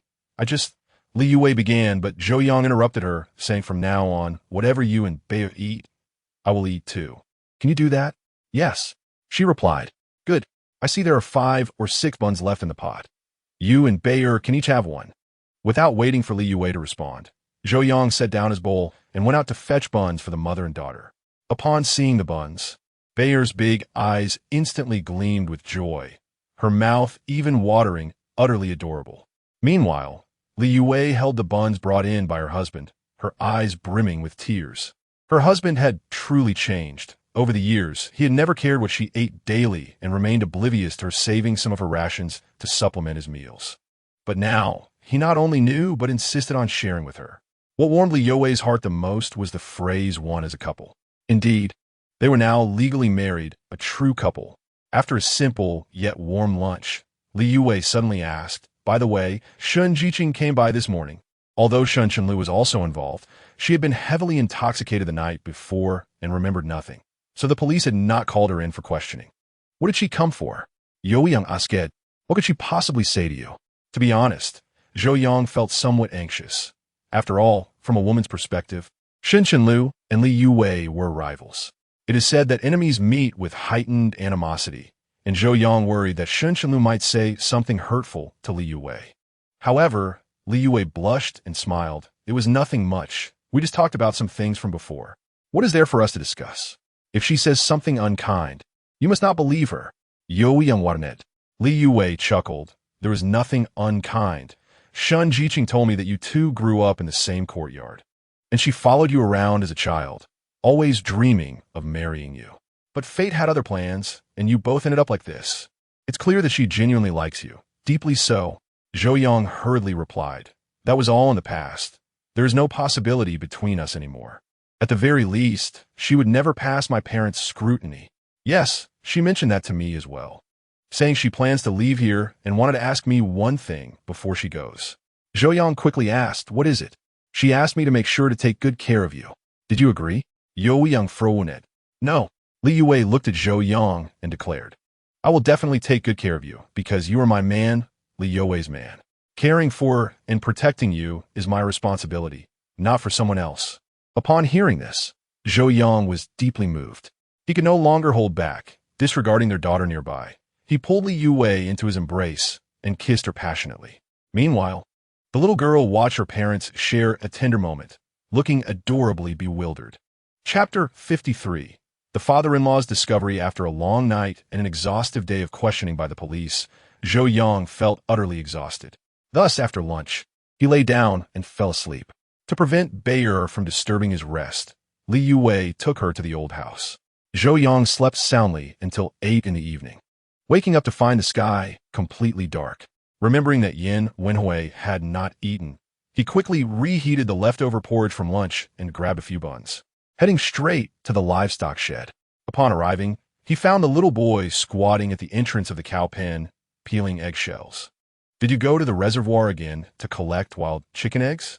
Zhou Yang asked, frowning. Yin Wenhui, startled by the sudden voice, dropped the wild chicken egg he was holding, which landed in the dirt. When he saw Zhou Yang, his face broke into a joyful smile. Uncle Zhou, you're here. Didn't I tell you not to go to the reservoir for those things? It's too dangerous. Zhou Yang admonished. The reservoir had reeds, and while there were indeed many wild chicken and duck eggs, it was perilous. There had been incidents in the past where people drowned while collecting eggs. Promise me you won't go back to the reservoir. Zhou Yang insisted. If I can't come, just sneak over to my house, and I will have your aunt prepare food for you. Will that trouble you and your aunt? No worries. My background is already dubious. Besides, I've settled here. They can't easily pin anything on me. Zhou Yang reassured him. I'll remember. Tomorrow, I plan to visit the county and see your father. Do you have any messages for me to take? Zhou Yang had initially intended to go to the county today to send manuscripts to old Su, but due to the circumstances, he postponed it until tomorrow. Uncle Zhou, if you see my father, please tell him I'm doing well, eating enough every day, so he can rest easy and recover. I understand. I will definitely relay your message. After saying this, Zhou Yang tidied up the lunchbox and left the livestock shed. Seeing Zhou Yang enter with a lunchbox, Li Youwei realized he had been to the livestock shed again. Should I start bringing food to that child? It's not appropriate for you to be seen. Zhou Yang smiled. There is nothing inappropriate about it. We aren't doing anything wrong, so what if someone sees us? Despite his words, he acknowledged that it was indeed not ideal to be seen. Zhou Yang didn't argue further, understanding that his wife was merely looking out for him. The ideological struggles of this era were still intense.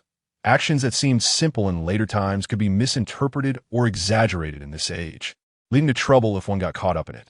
However, he could not bear to watch a 7- or 8-year-old child suffer from hunger, risking their life to collect wild duck eggs from the reservoir. Zhou Yang did not wish to dwell on this matter, quickly changing the subject. I plan to go to the county tomorrow. Do you want to come along? Is there something going on? I want to go. If you leave, no one will keep track of the work points, so I need to stay and keep an eye on things. Li Youwei and All right, keeping an eye on things is good. It will prevent others from gossiping. Zhou Yang agreed. Why worry about fetching water late at night? I'll go in the morning, he added. Hearing Li Youwei's words, Zhou Yang felt a sudden itch and discomfort. It was the height of summer, and even without working, he was sweating profusely. Moreover, yesterday he was not only involved in a brawl, but also ascended a mountain to rescue someone, resulting in a rather disheveled appearance, and he reeked of blood, making one feel somewhat nauseated. Goodness, we should both take a wash.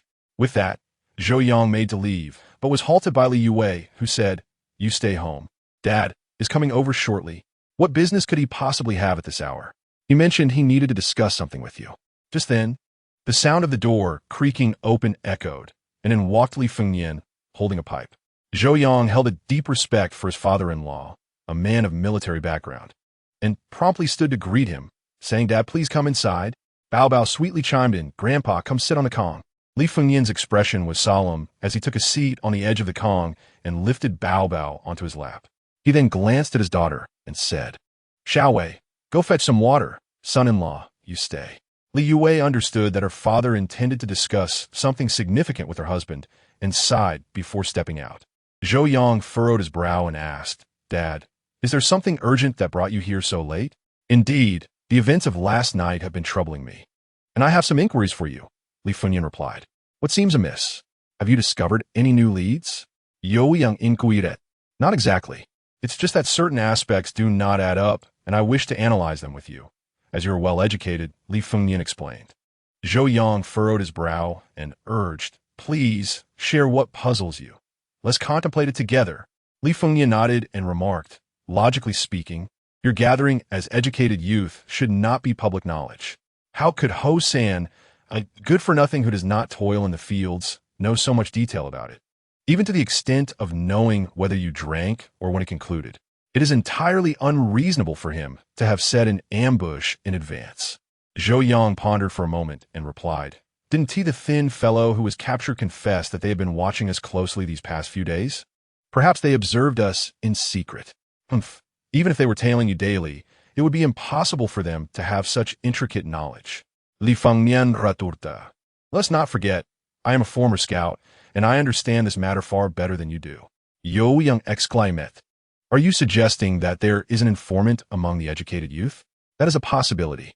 For such a meticulously planned scheme to unfold without someone tipping them off is utterly inconceivable, Li Fengnian stated. If that is the case, then this matter may indeed have deeper implications. Zhou Yang said gravely. If Ho San kidnapped Shun Chenlu for personal reasons and assaulted him to frame him, then it could merely be his individual transgression. However, if there are other educated youth involved, the nature of the situation shifts entirely. It seems we had previously underestimated the complexity of this affair. Before Zhou Yang could fully digest this revelation, Li Fengyan spoke again. Moreover, there are questions surrounding Ho San's death. Wasn't he killed by Chen Gang? What could possibly be wrong with that? Zhou Yang asked, astonished. Yes, Chen Gang did indeed kill him, but the manner of his attack was peculiar. What was peculiar about it? I failed to see. Li Fengyan regarded him with a knowing look and responded, You are but an ordinary person. You have neither been on the battlefield nor taken a life, so naturally, you would not perceive these nuances. However, having been on the battlefield and having taken lives myself, I can discern the discrepancies. Zhou Yang quickly inquired. What discrepancies have you identified? Upon examining Ho San's corpse, I noted that he had been stabbed multiple times, but the fatal wounds were all inflicted from behind, indicating he was ambushed. Zhou Yang, though not well versed in such matters, grasped the implication and frowned. Are you suggesting that Ho San was not killed during a robbery by Chen Gang, but rather that Chen Gang ambushed Ho San from behind? Indeed, if Ho San had been slain in a mutual struggle, the injuries would have been on the front or side, rather than concentrated on his back. Li Fengyan continued. Furthermore, Ho San was known for his fighting prowess. His experience and physical conditioning far surpassed that of Chen Gang. If it were not an ambush, how could Chen Gang possibly have bested him in a direct confrontation? Zhou Yang considered this carefully. His father-in-law's analysis was compelling. Having clashed with Ho San before, he recalled that while Ho San lacked formal training, his strength and reaction speed were formidable, making it quite a challenge to contend with him. In contrast, Zhou Yang had previously engaged with Chen Gang, although he had only lured Chen Gang into striking him once. It was evident from that encounter that Chen Gang's combat abilities were significantly inferior. Zhou Yang was confident he could incapacitate Chen Gang within 2 minutes if he chose to retaliate, highlighting the evident disparity in their capabilities. Even in a face-to-face encounter, it was illogical for Ho San, armed with a knife, to be killed by Chen Gang. Such a scenario defied reason. Additionally, Zhou Yang did not believe Chen Gang possessed the audacity to confront Ho San directly. Ho San was notorious for his rebellious nature, frequently engaging in fights, and had even served time in prison, earning a fearsome reputation. Most individuals would tremble in his presence, too intimidated to confront him directly. While Chen Gang often bullied ordinary villagers, he had never demonstrated the courage to challenge Ho San. Thus, his ability to kill Ho San was indeed surprising. Even so, Ho San brought this upon himself. After all, the evidence of his robbery is irrefutable. Yet, Li Fengyan shook his head, countering, that may not necessarily be the case. The claim of robbery comes solely from Chen Gang, and no one witnessed the event firsthand. But didn't they find money belonging to the Chen family on Ho San? Zhou Yang cuestionó perplexed. What was seen is not always the truth. Indeed, money from the Chen family was found on Ho San, but that does not imply he was the one who stole it. Li Fengyan acerta. If it wasn't stolen, then did Chen Gang willingly give it to him? Zhou Yang retorted. It is not impossible, Li Fengyan suggested, startling Zhou Yang. Father, how could this be? Chen Gang is not foolish enough to hand over such a sum to Ho San. Zhou Yang countered. However, Li Fengyan calmly replied, Chen Gang may not be foolish, but the very notion of Ho San robbing his home is suspicious. Consider this. Although our village, Bao'er, has many impoverished families, there is more than just the Chen family thriving. The Li family and Uncle Wu's family are also doing well. Why would Ho San choose to rob the Chen family? As soon as he spoke, Zhou Yang realized the inconsistency and remarked, Indeed, if Ho San was truly after money, he should have targeted our Li family, particularly since we have no men around, making it an easy target. Furthermore, the outcome of Ho San fleeing is largely due to my brother and me. If he sought revenge, it stands to reason he would come after us, not the Chen family. Li Fengyan nodded, adding, Moreover, last night when the gong sounded, all able-bodied men gathered, yet Chen Gang was conspicuously absent. Are you suggesting that Chen Gang deliberately stayed home? Zhou Yang asked. At the time, Chen Jining told me that Chen Gang was unwell, and I paid little heed, but in hindsight, it does seem suspicious. I even suspect that the Chen family may have played an unsavory role in this affair. Li Fengyan stated earnestly. Zhou Yang's expression darkened as he said, Father, are you implying that the Chen family is involved in this matter? Consider this. Hosen bore no grudge against you. Why would he wish you harm? Merely because you associate with Xin Jiqing? That seems absurd. Li Fengyan continued. Conversely, the Chen family has a significant grievance against you. They possess ample motive to eliminate you. If the Chen family orchestrated Ho San to frame you, then everything falls into place. With Li Fengyan's insightful remarks, Zhou Yang felt a sudden clarity. Indeed, if the Chen family orchestrated all of this, many of the doubts could be resolved. Father, let us go to the police station now. We cannot allow those scoundrels from the Chen family to roam free. Zhou Yang spoke in a low voice. It is already too late. How can it be too late? The case is still unresolved. Should we not be able to raise our doubts now? Zhou Yang insisted. Li Fengyan replied solemnly. The case may not be concluded, but the police station has already reached a determination and reported it to the county bureau. Furthermore, I received news from the commune this afternoon that the county bureau has decided to commend Chen Gang for his bravery in resisting violent coercion and slaying the criminals. Zhou Yang was not a fool. He immediately understood the implications. Given that the higher authorities have already made a determination on this matter, should they raise doubts, regardless of the outcome, it would be a denial of the capabilities of both the commune and county-level departments. For the sake of evading responsibility and asserting the authority of the higher-ups, they would do everything possible to prevent a conviction for Chen Gang. Are we to let this matter slide? What will be done if we do not? After all, the Chen family is still under suspicion. Can we not even voice our concerns? Zhou Yang gritted his teeth as he spoke. Raising doubts would be futile. Ho San is already dead, and those two minions know nothing. They do not implicate the Chen family at all. Li Fengyan continued. My purpose in coming here is not to hold the Chen family accountable, but to inform you that they are likely the masterminds behind this.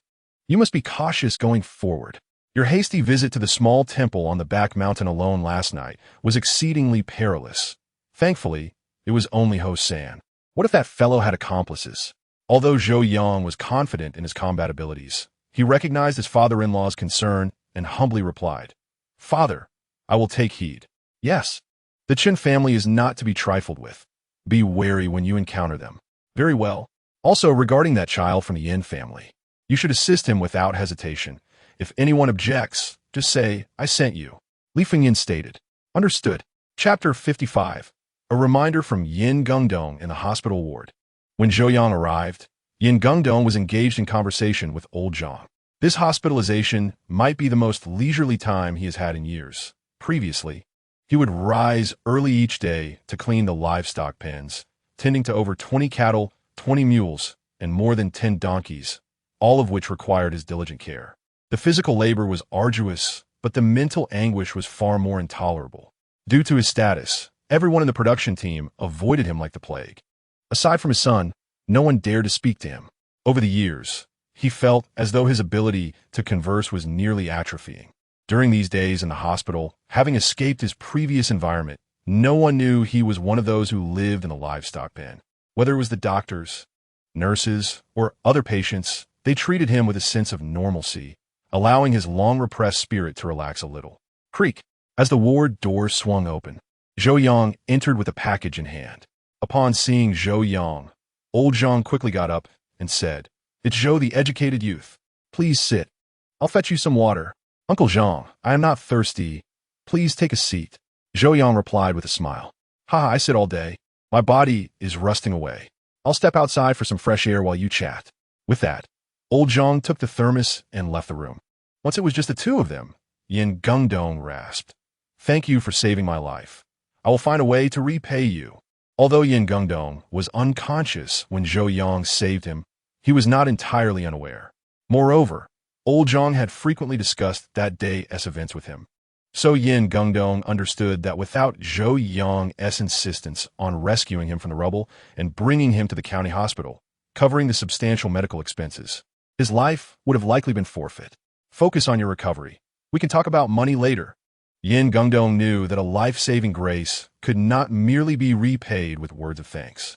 Unfortunately, he was currently in a position of guilt and lacked resources, so he could only hope to express his gratitude when the opportunity arose. Furrowing his brow, Yin Gungdong said, At this rate, I want to be able to work for at least 4 months. By then, the autumn harvest will have concluded. Right? Zhou Yang understood his concerns and promptly reassured him. Do not worry about your work points. Wenhui has been taking care of the livestock pen for you these past few days, and we will calculate your points accordingly. Additionally, the production team bears some responsibility for your severe injuries, and I will apply for some compensation on your behalf. At the very least, I will ensure that you and your grandson do not go hungry. Thank you. Wenhui is very good. I visited him before coming here. He asked me to convey that he is doing well in the village and can eat his fill, so you can rest easy here. Li Youwei and Bao'er. Brotherly visited the day before yesterday. He said you have been the one bringing food to Wenhui these days, for which I am truly grateful. Ha! No need for constant thanks. Everyone has their struggles. Youwei and chocolate. Yes, I brought you some old clothes. It's good to have a change here. Did you graduate high school before going to the countryside? Yin Gungdong suddenly inquired. What a pity. However, I believe that even if you knowledge use go to the countryside, you should not abandon your studies. If you have the time, do read more. Yin Gungdong smiled. This seemingly aimless comment stirred a tempest within Zhou Yang's heart. If all goes according to plan, in just over 2 years, the college entrance examination will be reinstated. Yin Gungdong's seemingly casual words were, in fact, a reminder to him. In other words, he was aware of the country's intention to restore the college entrance examination. However, considering Yin Gungdong's status, Zhou Yang felt reassured. Even in his past life, having become an academician of the engineering academy and a revered national hero, he still had a stand when conversing with Yin Gungdong. Great minds think alike. I too believe that cultural knowledge is invaluable, regardless of location, which is why I have never set it aside. Zhou Yang replied with a smile. That is excellent. Just then, the ward door swung open, and Dr. Zhong entered with several nurses to check on the patients. Noticing the bandages and gauze in the nurses' hands, Zhou Yang knew they were there to change Yin Gungdong's dressings. Subsequently, Zhou Yang bid farewell to Yin Gungdong and Dr. Zhong, then exited the hospital. Upon leaving the hospital, Zhou Yang rode his bicycle towards the county's credit cooperative. He successfully exchanged the remittance slip for 58 yuan, then made his way to the nearby post office. He packaged a thick stack of manuscripts and original journals, placed them in an envelope, filled out the address, and left with a sense of satisfaction. The manuscripts he had completed totaled nearly 120,000 words, including over 37 short stories, with the remainder being longer works. Conservatively estimating, he would earn at least 300 yuan in fees. While this sum may seem modest, in this era, it represented a considerable fortune. Most importantly, he had completed these manuscripts in just a week. Earning 300 yuan in a week would surely astonish anyone, considering that an ordinary industrial worker might not earn that much in a year. Zhou Yang felt the urgency of time pressing upon him. After all, with only 2 years remaining until the college entrance examination, if both he and his wife were to attend university, their living expenses would amount to several thousand yuan. Additionally, they needed to consider housing. Zhou Yang did not wish to rent, but aspired to purchase a home in the capital, which would require a substantial sum of money. Thus, he felt quite pressed for time. Upon exiting the post office, Zhou Yang rode his bicycle to the supply and marketing cooperative. However, as his household was well stocked with rice, flour, oil, and meat, and with the intention of saving money, he only purchased a pair of small leather sandals for Li Youwei and a green wind-up frog for Bao'er, buying nothing else. Chapter 56. Gossip in the fields. Returning home, Zhou Yang had no time to rest and immediately dove into the kitchen to prepare lunch. Although he could have joined his father-in-law for a meal, as he often did in the past, he had grown unaccustomed to the coarse grain buns paired with watery congee. Thus, he dismissed the idea of dining at the Li family's old residence from the outset. With the tomatoes in his garden ripening, Zhou Yang decided to prepare a simple dish of scrambled eggs with tomatoes for lunch, accompanied by a small pot of steamed rice. The fragrant white rice was spread at the bottom of the lunchbox, topped with the sweet and sour sauce of the tomato and egg mixture, a delightful rendition of the 1975 version of tomato and egg rice. After completing the meal, he filled a jug with water and set off for the fields. In the oat field on the west slope, Li Youwei was busy replanting beans with a group of women. Due to the lack of rain since the beginning of spring, many of the sown oats had failed to germinate. To avoid wasting arable land, They could only replant short-cycle crops after the rain to ensure harvest. It is often said that 3 women form a drama. With over a dozen women gathered, gossip was rampant. The most significant event in the village these days was the kidnapping of Shun Chenlu by Ho San, which was pinned on Zhou Yang, only for Chen Gang to ultimately take revenge. As Zhou Yang's legitimate wife, Li Youwei naturally became the focus of attention. Xiao Wei, may I ask you something? Were those 2 rascals from Zhou family village truly brought down by your man? Indeed, replied Xiao Wei. I had never heard of Zhou Jiqing being capable of fighting. How did he become so formidable? My husband mentioned that Zhou Jiqing thoroughly thrashed those 2 rascals, particularly the chubby one, whose ribs were reportedly broken. Li Youwei felt a flicker of doubt. In her eyes, her husband's fighting prowess was rather average. Yet, she had witnessed him single-handedly take on 2 men, defeating the notorious troublemakers with such skill that she had thought her eyes deceived her. She had intended to inquire about it with Zhou Yang, but the events of recent days had been too overwhelming, causing her to forget. Fortunately, a few sisters-in-law were present, and the eldest sister-in-law, Lin Aiji, chimed in, "It was actually my husband who defeated those 2 rascals. My uncle merely assisted." Is that so? I heard that when Jiang Wo arrived, the fight was already over. A woman raised a question. However, Lin Aiji declared loudly, "My uncle is a scholar." How many scholars do you know who can fight? Jiang Wo simply didn't want to take credit, so he attributed the victory to my uncle. As soon as she finished speaking, the surrounding women seemed to have an epiphany, sharing their retrospective views. I knew it. How can a knowledgeable person like Zhou Jiqing fight 2 at once? It must have been Jiang Wo's doing. I had my suspicions. Zhou Jiqing is so gentle he would be afraid to step on an ant, let alone beat someone to such a state. Jiang Wo is indeed the toughest man in our brigade. His skills are impressive. Thankfully, that lad doesn't hit his wife. Otherwise, Aiji would be in trouble. Lin Aiji laughed heartily. My husband is kept in check by my father-in-law. Who would dare hit their wife? Indeed, your family has a good tradition. Nowadays, which man doesn't hit his wife? Exactly. My husband has a good temper, but he can get rough when he is unhappy. Sister Aiji's playful banter shifted the women's attention away from Zhou Yang's fight, which allowed Li Youwei to breathe a sigh of relief. At that moment, a girl working in the fields with her mother exclaimed, "Xiao Wei, Bao'er's father has brought you lunch." Li Youwei looked up to see her husband leisurely approaching with a lunchbox just a few hundred meters away. The women nearby erupted in excitement. "Xiao Wei, your man is here. Hurry up and go over." Xiao Wei is truly fortunate. Look how considerate Zhou Jiqing is, bringing her lunch every day. Li Youwei, naturally grega, turned crimson under the teasing of the aunts and sisters. The second sister-in-law spoke up. That is because Xiao Wei has earned it with her sincerity. You all know how Zhou Jiqing was a few years ago. Indeed, those years were quite challenging for her. Everyone felt sorry for that girl. Upon hearing the women's remarks, they paused their work, stood up to shake off the dirt, and then walked in groups, chatting and laughing, towards the village. As they passed by Zhou Yang, many greeted him warmly. Soon, Zhou Yang arrived at the edge of the field, but did not approach. Instead, he called out, "I'll wait for you under that big tree over there." Li Youwei responded and exchanged a few words with several sisters-in-law before heading toward Zhou Yang.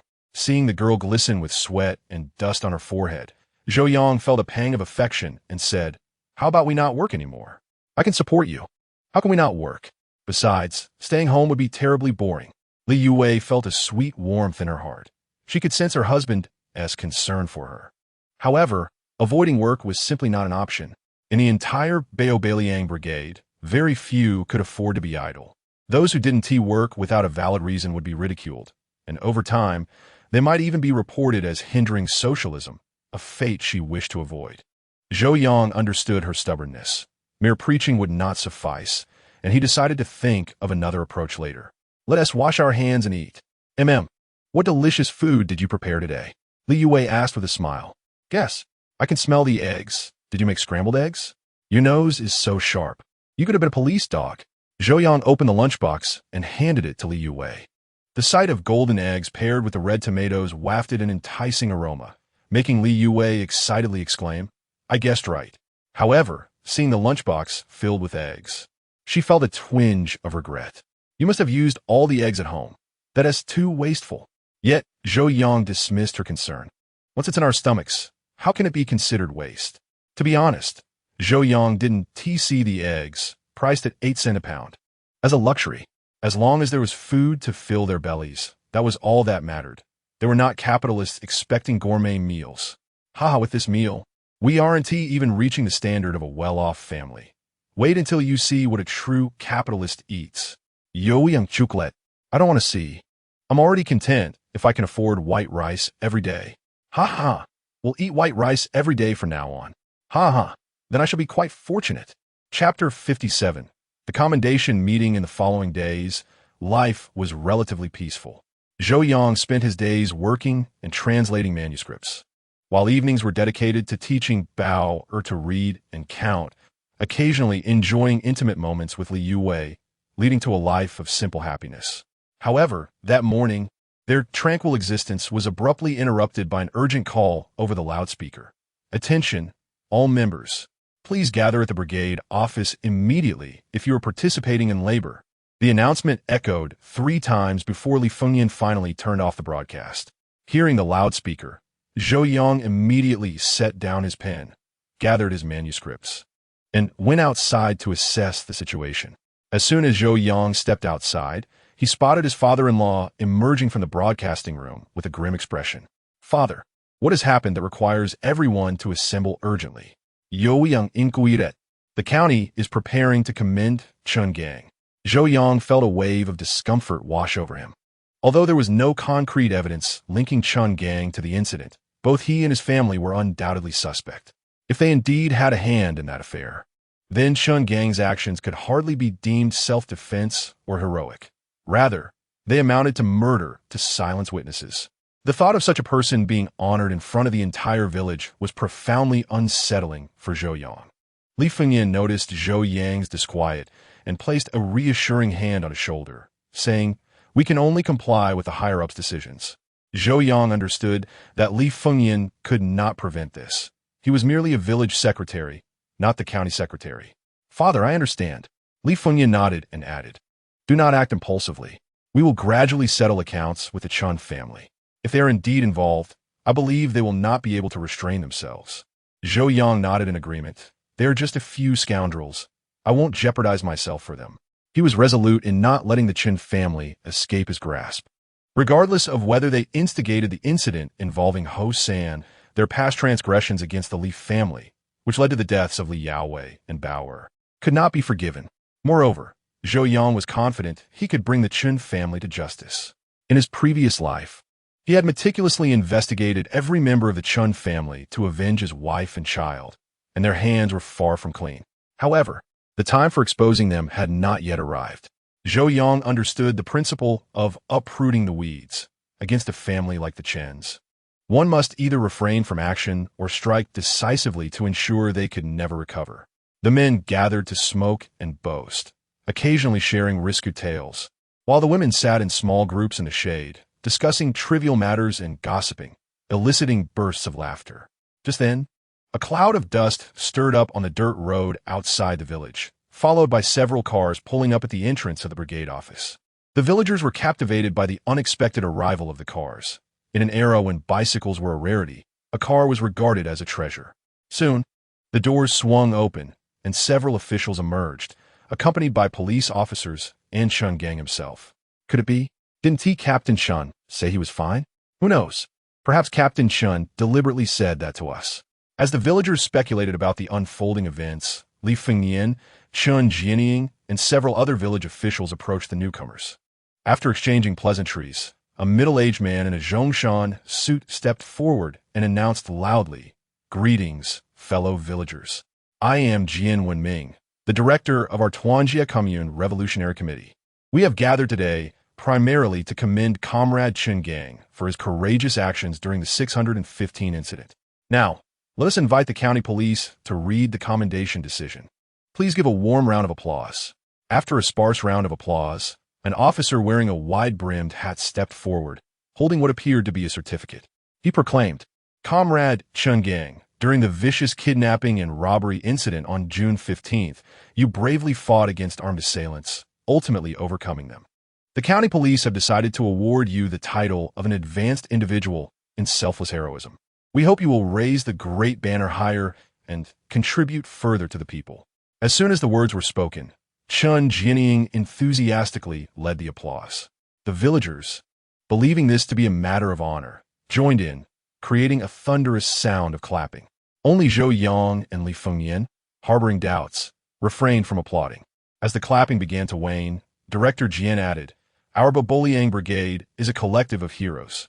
In addition to Comrade Chun Gang, Comrades Zhou Yang and Li Jiangguo also displayed bravery during this incident. The commune has decided to reward them, each with a cash prize of 10 yuan and 50 kilograms of flour." Upon hearing that he was also recognized, Zhou Yang was momentarily taken aback, but then he smiled. He realized that the commendation for Chun Gang came from the county, while the recognition for himself and Li Jiangguo was a decision made by the commune. It seemed the commune wanted to compensate them for not being recognized alongside Chun Gang, as their efforts to save the day were paramount, while Chun Gang had merely reacted in anger during the robbery. Ignoring Zhou Yang and Li Jiangguo in the commendation would undoubtedly lead to gossip, so the commune sought to quiet any dissent with material rewards. It was true that Chun Gang received the county award, but it was merely a certificate devoid of real significance. In contrast, Zhou Yang and his brother-in-law, Li Jiangguo, may not have had certificates, but they received tangible rewards, 10 yuan and 50 kilograms of flour, a sum that equated to an ordinary worker's monthly salary. The commendation ceremony concluded swiftly, and the leaders from the county and commune departed. After bidding farewell to the officials, Chun Jianying intended to let Chun Gang bask in the glory of his recognition. But before he could voice his thoughts, Li Youwei urged the villagers to disperse. This infuriated Chun Jianying, who grumbled as he and his son, Chun Tai, assisted the still-injured Chun Gang in leaving the brigade office. Watching the Chun family depart, Zhou Yang couldn't help but smile coldly. "Let you scoundrels revel for a few more days. After that incident, you will have cause to lament." Chapter 58. You have always been my pride. That night, at the Zhou household, after a busy day, it was finally time to rest. After helping Bao'er wash up, Zhou Yang lifted the little girl onto the bed and settled beside her to tell a bedtime story. Soon, his magnetic voice filled the room. Once there was a thirsty crow who searched high and low until it discovered a water jug not far away. It dropped pebbles into the jug, and finally, the water rose to the brim, allowing the crow to drink. Lying on the other side of Bao'er, Li Youwei listened quietly to Zhou Yang's voice, wearing a contented expression. After finishing the story, Zhou Yang asked, as he always did, Bao'er, "How did the crow manage to drink the water?" Without hesitation, Bao'er replied, "The crow dropped stones into the jug. When the water rose, it could drink." The little girl's enthusiasm upon receiving her father's praise filled the room with her melodious laughter. "Now, let me ask you again, how did you drink the water?" Zhou Yang inquired once more, curious to see if his daughter's thinking might be constrained by the story. At that moment, Bao'er scrambled out of her little nest, picked up her cup from beside her pillow, and, as if demonstrating, held the cup to her mouth, drinking several sips. After finishing, she proudly lifted her cup as if to show off to Zhou Yang. Zhou Yang was instantly charmed by her actions and scooped her up, eliciting peals of laughter from the little girl. Li Youwei remained silent, simply watching the playful interaction between father and daughter. This warm and blissful scene was one she had envisioned countless times in her dreams, only to awaken to find her husband wearing an icy demeanor. Though he had never struck or scolded her, the emotional coldness inflicted wounds that were no less painful than physical abuse. Now, however, everything had changed. Her husband was not only kinder to her, but also more attentive to Bao'er. He not only purchased fabric to make clothes for Bao'er, but also indulged her with delicious treats and toys. Now, without fail, he tells the little girl bedtime stories every night. Li Youwei can sense that his love for their daughter is no less than her own. In fact, she perceives a glimmer of regret, sorrow, and guilt in Zhou Yang's eyes. She suspects that her husband has perhaps realized how much he had previously neglected Bao'er and has suddenly awakened to this truth, hence his current behavior. At last, she understands the true essence of happiness. The exuberance of children arrives swiftly and departs just as quickly. After a brief period of playful frolic in her father's embrace, the little girl began to yawn and soon fell asleep to Zhou Yang's gentle lullaby. He placed her against the wall, covering her with a light blanket. Then, with a swift motion, Zhou Yang pulled Li Youwei into his own warm bed. As a couple who had been together for years, Li Youwei naturally understood her husband's intentions and let out a soft sigh, closing her eyes in acquiescence. After the spring tide, the two of them, drenched in sweat, nestled together, savoring the rare tranquility. After a while, Zhou Yang suddenly inquired, "Wife, I recall that you were a high school student. How many years did you study?" "Not bad. I consistently ranked in the top 10 of my class during exams." She replied, "Ah, I did not realize my wife was a top scholar. I stand corrected. Zhou Yang said, you may mock me, but compared to the city kids, our level is likely inferior to that of middle school students." She retorted, "That is a bit self-deprecating. While urban educational resources are indeed superior, the gap is not insurmountable for truly diligent students." Zhou Yang contrat. In this era, one's academic performance matters little. By the way, what prompted this line of questioning? Zhou Yang pondered and replied, "Today, I encountered an intriguing individual who shared some insightful thoughts that resonated with me." "What intriguing individual? What did he say?" Li Youwei asked curiously. "He mentioned that we young people should never abandon our books. Foreknowledge is an asset we acquire for ourselves and can be utilized at any time." I found his perspective quite compelling. Zhou Yang refrained from disclosing that it was Yin Gungdong who had spoken those words, aware that his current identity was somewhat sensitive. Li Youwei siga. In this day and age, what difference does it make whether one studies? No matter how well one performs, it seems inevitable that one must toil in the fields. Zhou Yang, however, did not find her perspective shallow, as it mirrored the sentiments of many in their society. In the short term, that may be true, but have you considered the future? The future? Li Youwei furoit herberoth. What does that signify? Zhou Yang gently patted her head and replied earnestly, "It suggests that there is a likelihood of introducing specialized courses in physics at the college level." "College-level courses?" Li Youwei exclaimed, her eyes wide with hope as she gazed at Zhou Yang. "Is that really true?" "Yes, although there is no official news yet. I suspect it will happen within the next year or two." Zhou Yang knew better than to mention the possibility of college entrance exams resuming in 2 years, as that would be difficult to explain. His current goal was to prepare Li Youwei for her studies, regardless of the process. "Are you suggesting that we should pick up our books once more?" "Indeed, opportunities are reserved for those who are prepared." Upon hearing this, Li Youwei's eyes sparkled with excitement, and her voice quivered as she asked, "Is it really possible?" "Yes. I hope that when that day arrives, you will be able to keep pace with me." Zhou Yang affirmed. Zhou Yang nodded. "I'll read." At that moment, Li Youwei suddenly expressed her apprehension. "But what if?" Zhou Yang, sensing her concern, interjected, "Even if my speculation proves incorrect and the nation does not reinstate the college entrance exams, I still believe that acquiring cultural knowledge is beneficial. For an educated person will always exude more grace and charm than one who is illiterate. Learning is a lifelong endeavor. I hope that in the future, when my wife stands beside me, people will genuinely commend her for her intellect rather than just her beauty." Li Youwei met Zhou Yang's gaze earnestly and declared, "I will strive to keep pace with you and become a woman you can be proud of." Zhou Yang gently kissed her and tenderly replied, "You have always been my pride." Upon hearing her husband's affectionate words, Li Youwei felt her heart melt. Chapter 59. A trip to the county town days drifted slowly by in tranquility and happiness, and before long, half a month had passed. As July arrived, the fields were no longer as bustling as before, yet there was still no respite. There was simply no true agricultural downtime in this era. During busy seasons, one naturally worked in the fields. When the fields were idle, other tasks awaited. The able-bodied were generally gathered to repair irrigation ditches and haul mud to prepare for drought relief. Meanwhile, women and children tended to the livestock by cutting grass and transporting manure to fertilize the fields, occasionally repairing roads as well. In summary, there was always work to be done. However, during the slower agricultural periods, tasks were less pressing, and people tended to be more relaxed. The members of the production team would often chat and laugh while working, frequently allowing themselves to take it easy. The team leader would typically turn a blind eye, as long as the work was getting done. After all, having work meant earning points. Staying home with nothing to do was far more disheartening. Unlike the other members, Zhou Yang's work remained unchanged. Regardless of whether others were busy or not, he maintained his routine.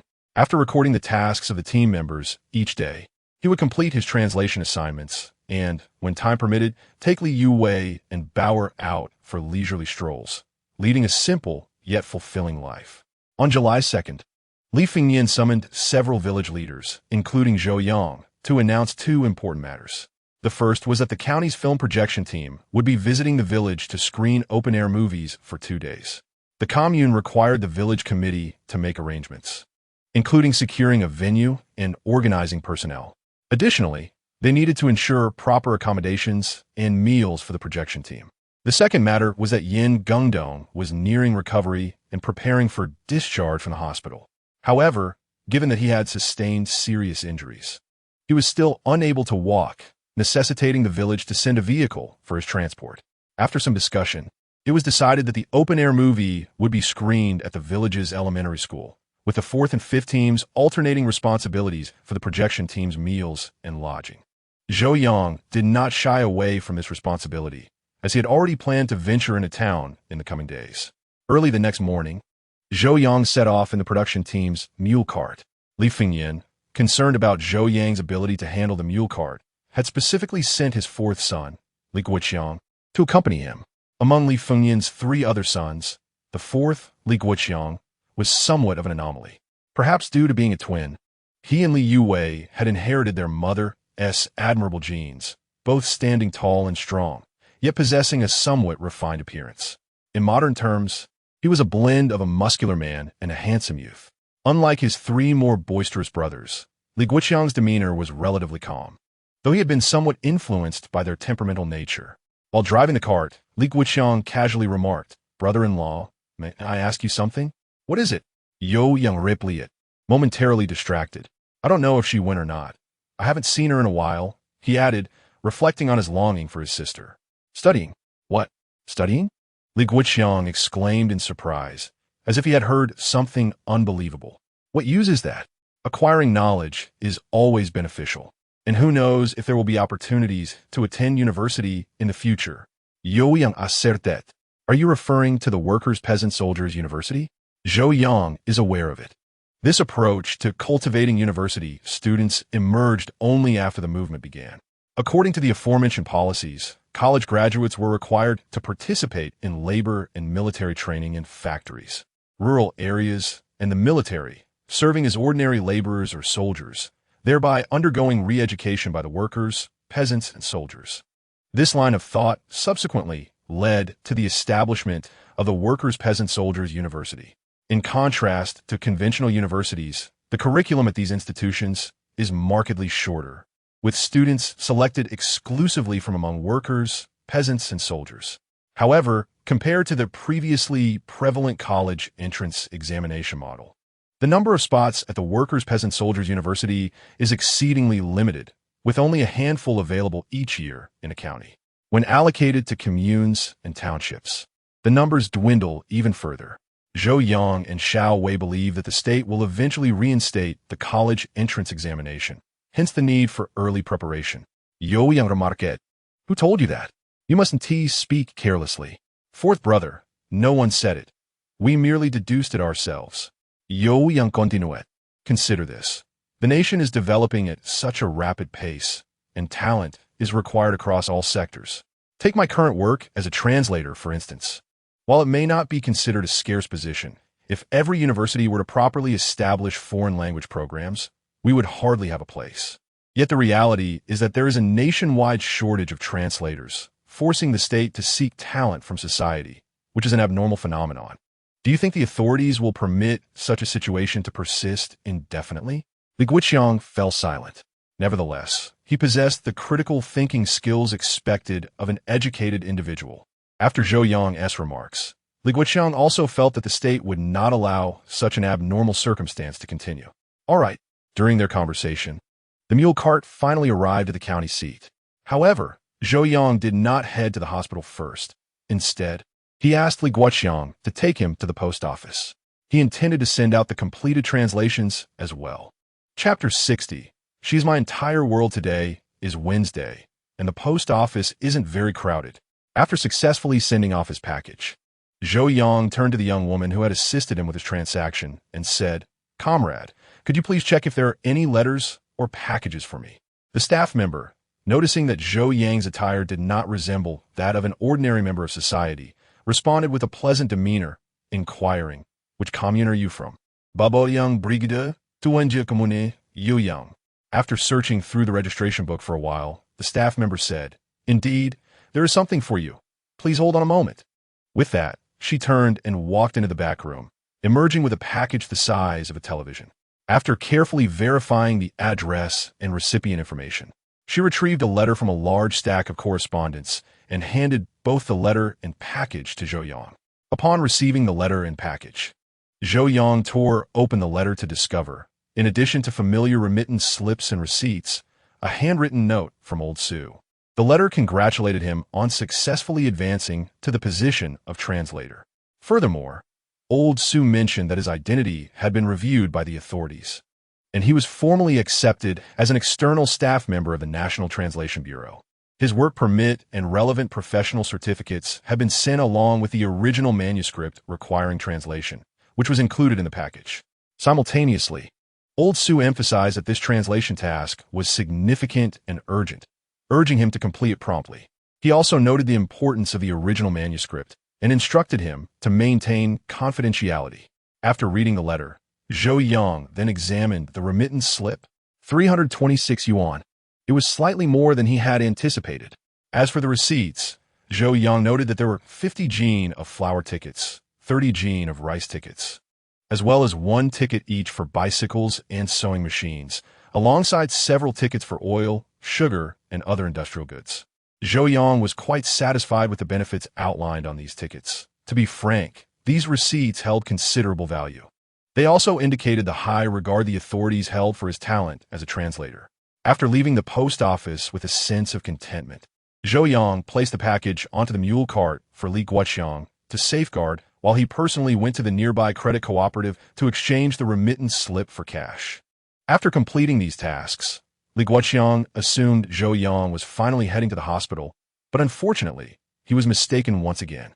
Upon hearing that Zhou Yang intended to visit the supply and marketing cooperative first, Li Youwei could not help but comment, "I say, brother-in-law, is this really the right thing to do? People are waiting for you to handle the discharge formalities, and you're just wandering around town." Ignoring the visibly frustrated Li Youwei, Zhou Yang took the reins and drove the mule cart straight to the cooperative. The sales clerks at the cooperative were now familiar with Zhou Yang. Upon seeing him enter, one of them promptly greeted him, "Comrade, you're back again." "Haha, indeed," Zhou Yang replied with a smile. "What do you need today?" 50 jin of flour, 30 jin of northeastern rice, and a bit of oil. 5 jin will suffice. 2 jin each of brown sugar and white sugar, and 2 packs of white rabbit candy. When Zhou Yang emerged from the supply and marketing cooperative, laden with bags, Li Youwei was utterly stunned. "Brother-in-law, did you rob the cooperative?" "Hee, I received my payment today, so I bought a little extra." Zhou Yang explained. Li Youwei realized that Zhou Yang had gone to the post office and credit cooperative to withdraw money, but he hesitated to ask how much. Now, seeing him purchase so many items, he could no longer contain his curiosity and inquired, "Brother-in-law, honestly, how much did you receive this time?" "Not too much. Just over 300 yuan. "How much over?" "To be precise, it's 326 yuan plus some receipts, totaling around 360 yuan. "My goodness." Li Youwei was genuinely astonished.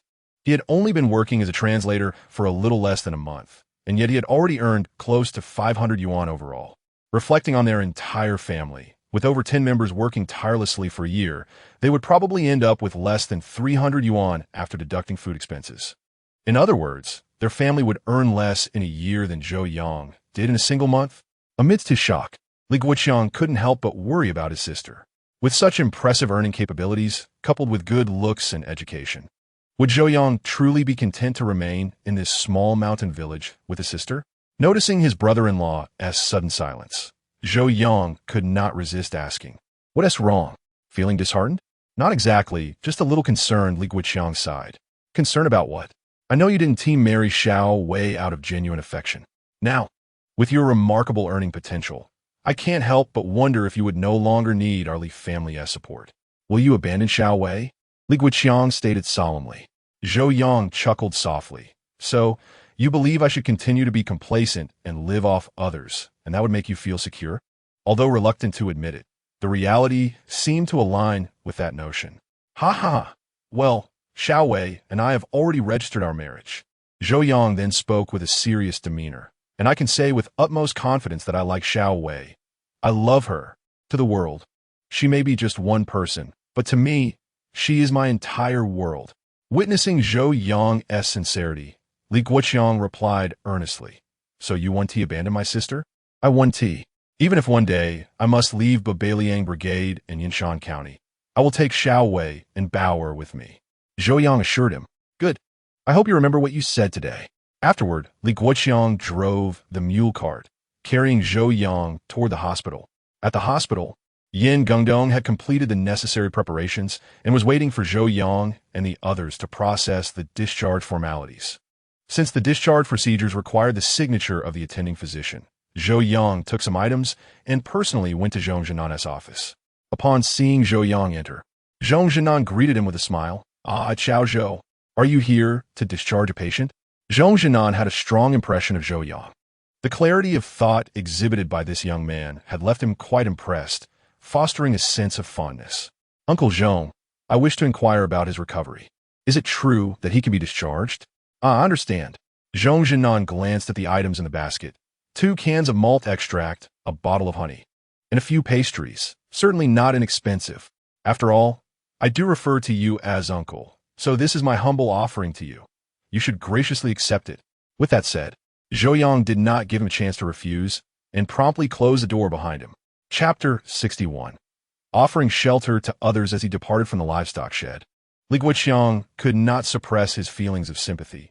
To cover the medical expenses is one thing, but why also send rice and flour? What is the reason behind it?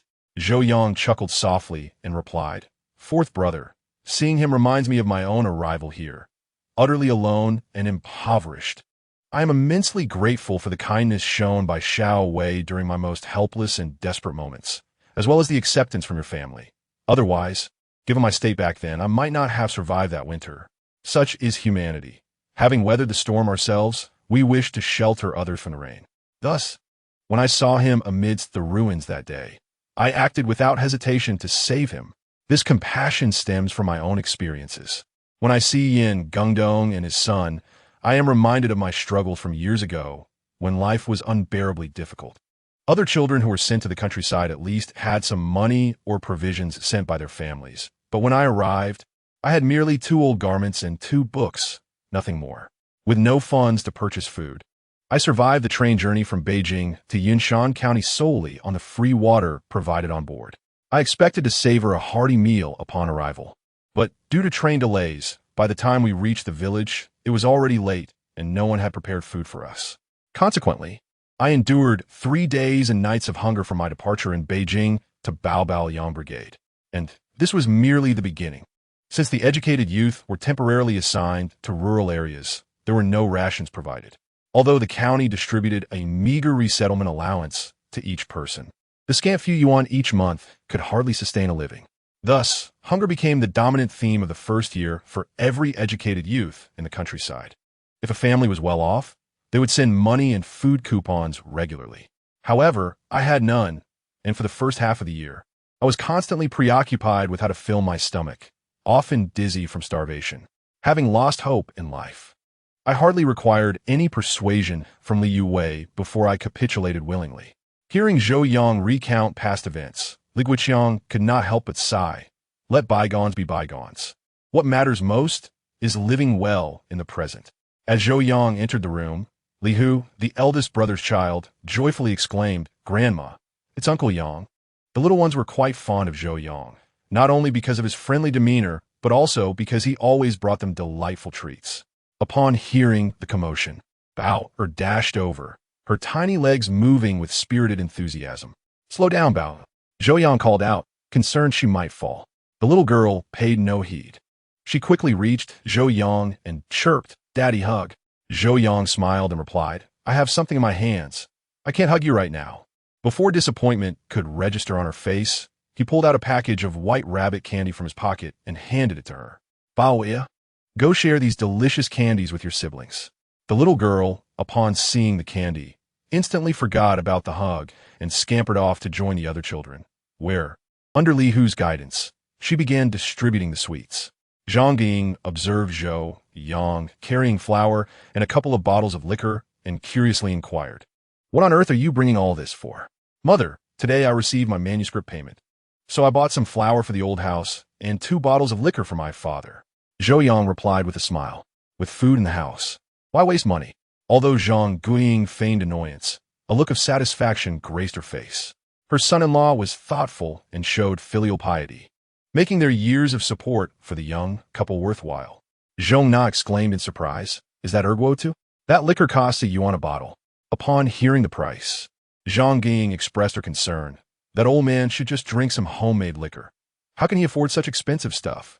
Zhou Yang chuckled, "Come now, mother, after all. My father is a village party secretary. Should we not allow him even a bottle of liquor worth a yuan?" He continued, "When I earn more, I shall buy a Mao'er every day." Before his mother-in-law could respond, sister-in-law interjected, covering her mouth, "I know Mao'er. My brother once bought some through a connection, and it cost over 4 yuan a bottle." Good heavens, for yuan a bottle? Even the county officials might not afford that. Zhou Yang laughed and said, 4 yuan is not too steep. In Zhou Yang's eyes, 4 yuan for a bottle of Mao'er was indeed reasonable. Reflecting on the future, he pondered how such Mao'er would cost thousands, yet remain scarce. "No purchases, no purchases," he declared, placing the items in the main room before washing his hands and stepping out. "I thought he was off to work in the fields again." Zhong Na remarked. Zhou Yang glanced at Zhong Na's noticeably rounded belly and suddenly recalled something, promptly asking, "Sister-in-law is your due date approaching?" "Yes, at the end of the month," she replied. "Sister-in-law, your belly seems quite large. Giving birth may not be easy. Perhaps it would be prudent to go to the county's larger hospital?" In his previous life, Zhou Yang had already left when Zhong Na gave birth, and he later learned during his investigation into the Li family that Zhong Na had faced complications during childbirth, nearly losing her life and that of her child. Although she ultimately delivered, the baby suffered from oxygen deprivation, resulting in cognitive impairment. Zhong Na herself had nearly lost her life and could never conceive again. However, Zhong Na dismissed Zhou Yang's concern with a smile, saying, "Why go to a big hospital? It costs too much. This is my second child. I'll be fine." Zhou Yang knew she would not heed his advice, so he refrained from further persuasion. Nevertheless, he resolved to ensure she was taken to a hospital before the delivery to prevent any tragedy. Chapter 62. A protective charm. Upon opening the package, he found 2 red booklets, one large and one small. The larger one was a professional qualification certificate, adorned with a red cover and golden lettering. Foreign language translation qualification certificate, English. The document contained 2 pages. The first listed Zhou Yang's name and the level of his translator certification. The second page indicated that the certificate was issued by a specific department and was for personal use only. In summary, this professional certificate was well-regulated and exquisitely crafted, reflecting its considerable value. The smaller red booklet was a work permit. In contrast, this one appeared much more rudimentary. The red plastic cover bore the large inscription National Translation Bureau Work Permit, and inside was a folded piece of cardstock. The left side contained the certificate number and Zhou Yang's basic information, including his name, gender, age, service unit, and issue date. There was even a stamped photograph of Zhou Yang from several years prior, which he himself had long lost. He marveled at how they had managed to obtain it. However, this also served as evidence that the relevant authorities had conducted a thorough investigation into his identity. Holding the 2 red booklets, Zhou Yang felt a wave of reassurance wash over him. These documents were the foundation of his stability in this era. The professional qualification certificate would enable him to earn a living without laboring for work points like other educated youth, granting him the confidence to face the future. The work permit bestowed upon him an additional layer of protection for his identity. With this document, he was no longer an ordinary youth, but rather a representative of the state. Armed with this talisman, he could face any situation without the fear of unjust treatment. Cautiously, he stored the 2 small booklets and then began to peruse the other contents of the package. 8 half-inch thick books, two thick stacks of standardized manuscript paper, and a heroic fountain pen. As he extracted the books, Zhou Yang was astonished to discover they were all textbooks from the University of Oxford in England, encompassing subjects such as mechanics, architecture, and physics. The sight of these textbooks filled him with uncontainable excitement, signaling that relevant university courses were being reintroduced, and the restoration of the college entrance examination was on the horizon, an unequivocal boon for him.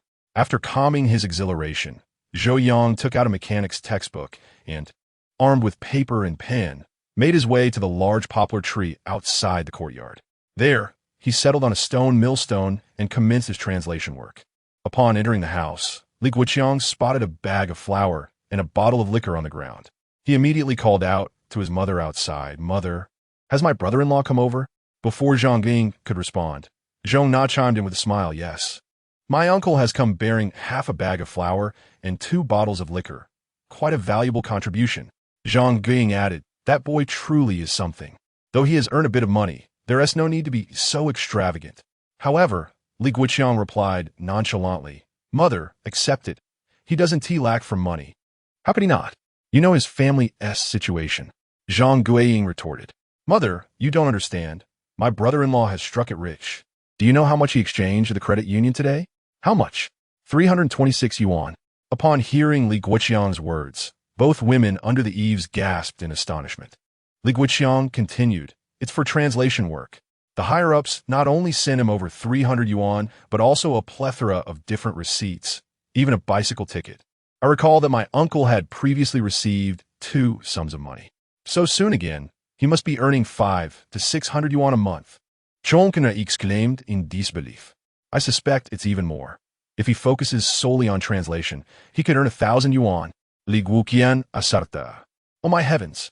No wonder my uncle brought so many things home. He truly has become prosperous." Yet, Zhang Ging stood up, glanced outside, and said with a serious expression, "This matter must remain between us. Do not speak of it recklessly." Zhong Na, puzzled, replied, "Mother, when my uncle had little means, people spoke ill of him. Now that he is prosperous, we should remain silent?" Zhang Guiying looked at her daughter-in-law and replied, "You are still too young. Do you not know of the envy that can lead to harm? Mother, are you worried someone might envy my uncle?" Zhongkna pondered. "If my son-in-law were only earning a meager 20 yuan a month, it would be inconsequential to discuss. But now he earns as much in a month as others do in 2 or 3 years. Who could bear to hear such news without feeling envious?" Zhang Guiying, having experienced the era of rampant denunciations, understood well the potential repercussions of revealing such information. "You are right. We must keep this to ourselves. Let it remain buried in our hearts." Li Youwei, being astute, readily agreed. "Understood. I shall not speak of it." Zhong Na quickly nodded in affirmation.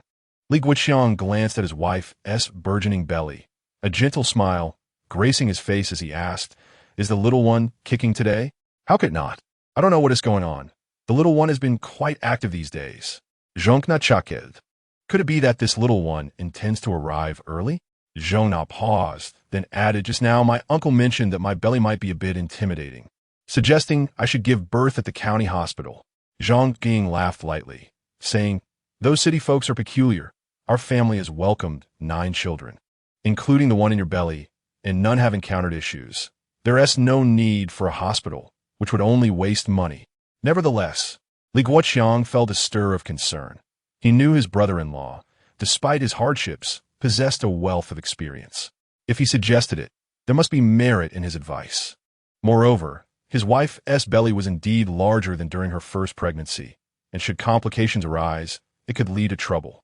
Zhong Na had merely been voicing her thoughts, but she was taken aback by her husband's earnestness, leaving her momentarily speechless. Chapter 63. Shun Chenlu is departing in the evening. While Zhou Yang was busy in the kitchen, he suddenly heard voices outside. Noticing Li Youwei struggling a bit, he promptly called out to Bao'er, "Little one, come down and walk on your own. Mama has worked hard in the fields all day and is quite tired."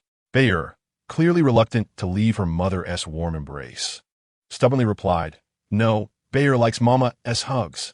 As she spoke, the little girl even made a funny face at Zhou Yang. Li Youwei, smiling, said, "She is only 3. She is not heavy, so carrying her is no trouble." Zhou Yang shook his head, choosing not to dwell on that, and instead urged, just indulge her. Hurry and wash your hands. Dinner is ready. Li Youwei immediately took Bao'er to the small water basin under the eaves, fetching a half basin of warm water that had been sun-dried, and the mother and daughter began to wash up. As they were doing so, Zhou Yang set the prepared dinner on the small table in the courtyard. When the two of them approached the dining table, they were instantly taken aback by the sumptuous spread before them: braised pork with potatoes, cold bitter greens, tomato and egg soup, and fluffy white rice. "Mama, there's meat," Bao'er exclaimed in her sweet, childlike voice. "Yes, Daddy made Bao'er's favorite braised pork. What should Bao'er say?" Li Youwei seized the opportunity to initiate her daily lesson. "Thank you, Daddy." Zhou Yang, just then bringing over the bowls and chopsticks, felt all the fatigue of the afternoon evaporate upon hearing his daughter's gentle voice. Every effort he had made was rendered worthwhile in that moment. "Bao'er is so polite. I shall reward you with an extra piece of meat," Zhou Yang said as he scooped rice. "I'm craving it. Is that a problem?" "All right, whatever you say." Li Youwei, smiling, explained it. "I received my manuscript payment today, so I thought we'd celebrate." "Really? How much?" Li Youwei asked, her eyes sparkling with excitement. Zhou Yang promptly retrieved a passbook from his pocket and handed it to Li Youwei, saying, "Take a look for yourself." With a heart full of anticipation, Li Youwei took the passbook and opened it carefully. "Wow, so much. A total of 326, plus a good number of receipts. I deposited the whole number and spent the change." Zhou Yang continued. "Additionally, when I was handling Brother Yan's discharge paperwork today, the hospital returned 46 yuan, which I placed in the jar where you usually keep the money." Li Youwei beamed, exclaiming, "Finally, we have some savings at home. How wonderful." After that, she placed the passbook back in front of Zhou Yang. However, Zhou Yang did not take it. Instead, he returned it to her hands. "What is this for?" "You keep the passbook from now on. The family finances are entrusted to you. I can't handle such a sum." Despite feeling pleased, Li Youwei hesitated to accept it, knowing her gentle nature made her ill-suited for managing money. "This amount isn't much. There will be more for you to manage in the future, so take it." With that, Zhou Yang tucked the passbook directly into Li Youwei's pocket, demonstrating his intent through action. "All right then, just let me know whenever you need money," Li Youwei said, touched. Zhou Yang nodded and added, "Oh, and by the way, I bought a fair amount of rice and cooking oil today. However, I left a little for Brother Yan, sent half a bag of flour to the old house, and bought 2 bottles of better wine for my father." When Li Youwei heard that her partner had sent half a bag of flour to her family and good wine to her father, her heart felt as sweet as honey. She did not care about the monetary value of what Zhou Yang had given to the old house. Rather, she cherished his attitude. It is often said that love extends to all things related, and this gesture of sending gifts to her family was a testament to his genuine affection for her. "You are truly wonderful." Yet, just as their feelings seemed to be warming, the courtyard door was pushed open, revealing a girl walking in. Upon closer inspection, they realized it was Shun Chenlu. A flicker of unease crossed Li Youwei's face at the sight of Shun Chenlu, despite the latter having previously stated her decision to withdraw. Li Youwei understood that Shun Chenlu was not truly willing to let go. She still harbored feelings for her partner. Li Youwei deeply resented this potential threat. Zhou Yang, however, felt no particular discomfort. He offered Li Youwei a reassuring glance before standing up. "What brings you here? Have you eaten?" This was Zhou Yang's first encounter with Shun Chenlu since the incident involving Hosan, and he noticed she seemed thinner than before. Moreover, her demeanor appeared somewhat unwell, her visage bearing a sickly pallor. "I have eaten, but I have a few words to share with you, if that's all right," Shun Chenlu said, a hint of apprehension in her voice.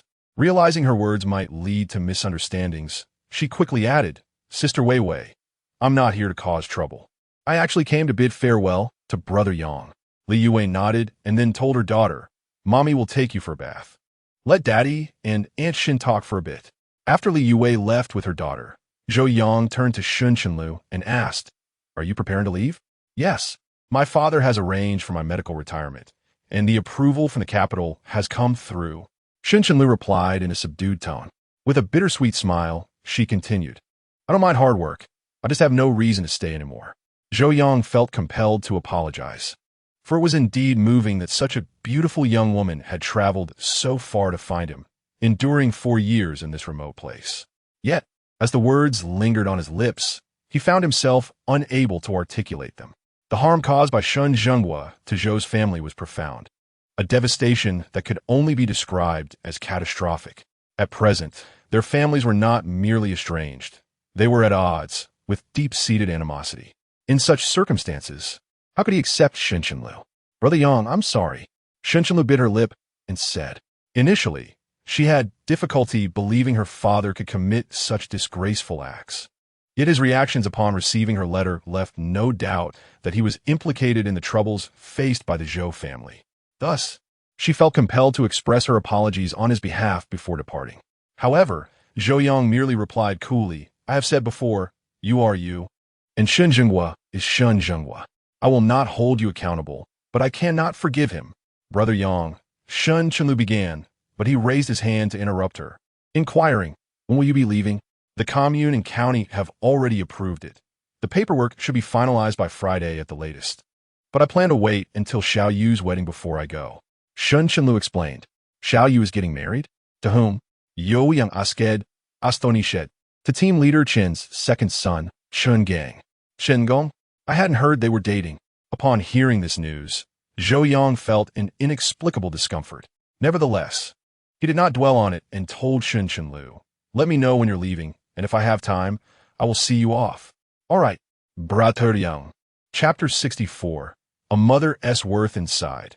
Even while Li Youwei was bathing her daughter, her mind was elsewhere. Although she trusted Zhou Yang as a woman, she instinctively sensed a threat. The door creaked open, and Zhou Yang entered, carrying the leftover food. Don't move, let me clean up, Li Youwei said as she tended her daughter. Let those who can do it take care of it. Why leave it all to you? Youwei Yang Chuklet. Has Shun Jiqing left? Yes, she has. Li Youwei wanted to inquire about their conversation, but hesitated, unsure if her question would irritate her partner. Despite him having rarely shown anger towards her, Zhou Yang noticed her indecision and preemptively stated, Shun Qinlu is leaving. Leaving? Where? To the capital? Yes. Her family is arranging for her medical retirement, and the paperwork is already completed. Upon hearing this news, Li Youwei felt an inexplicable sense of relief. Though she was reluctant to admit it, Shun Qinlu's presence had placed immense pressure on her.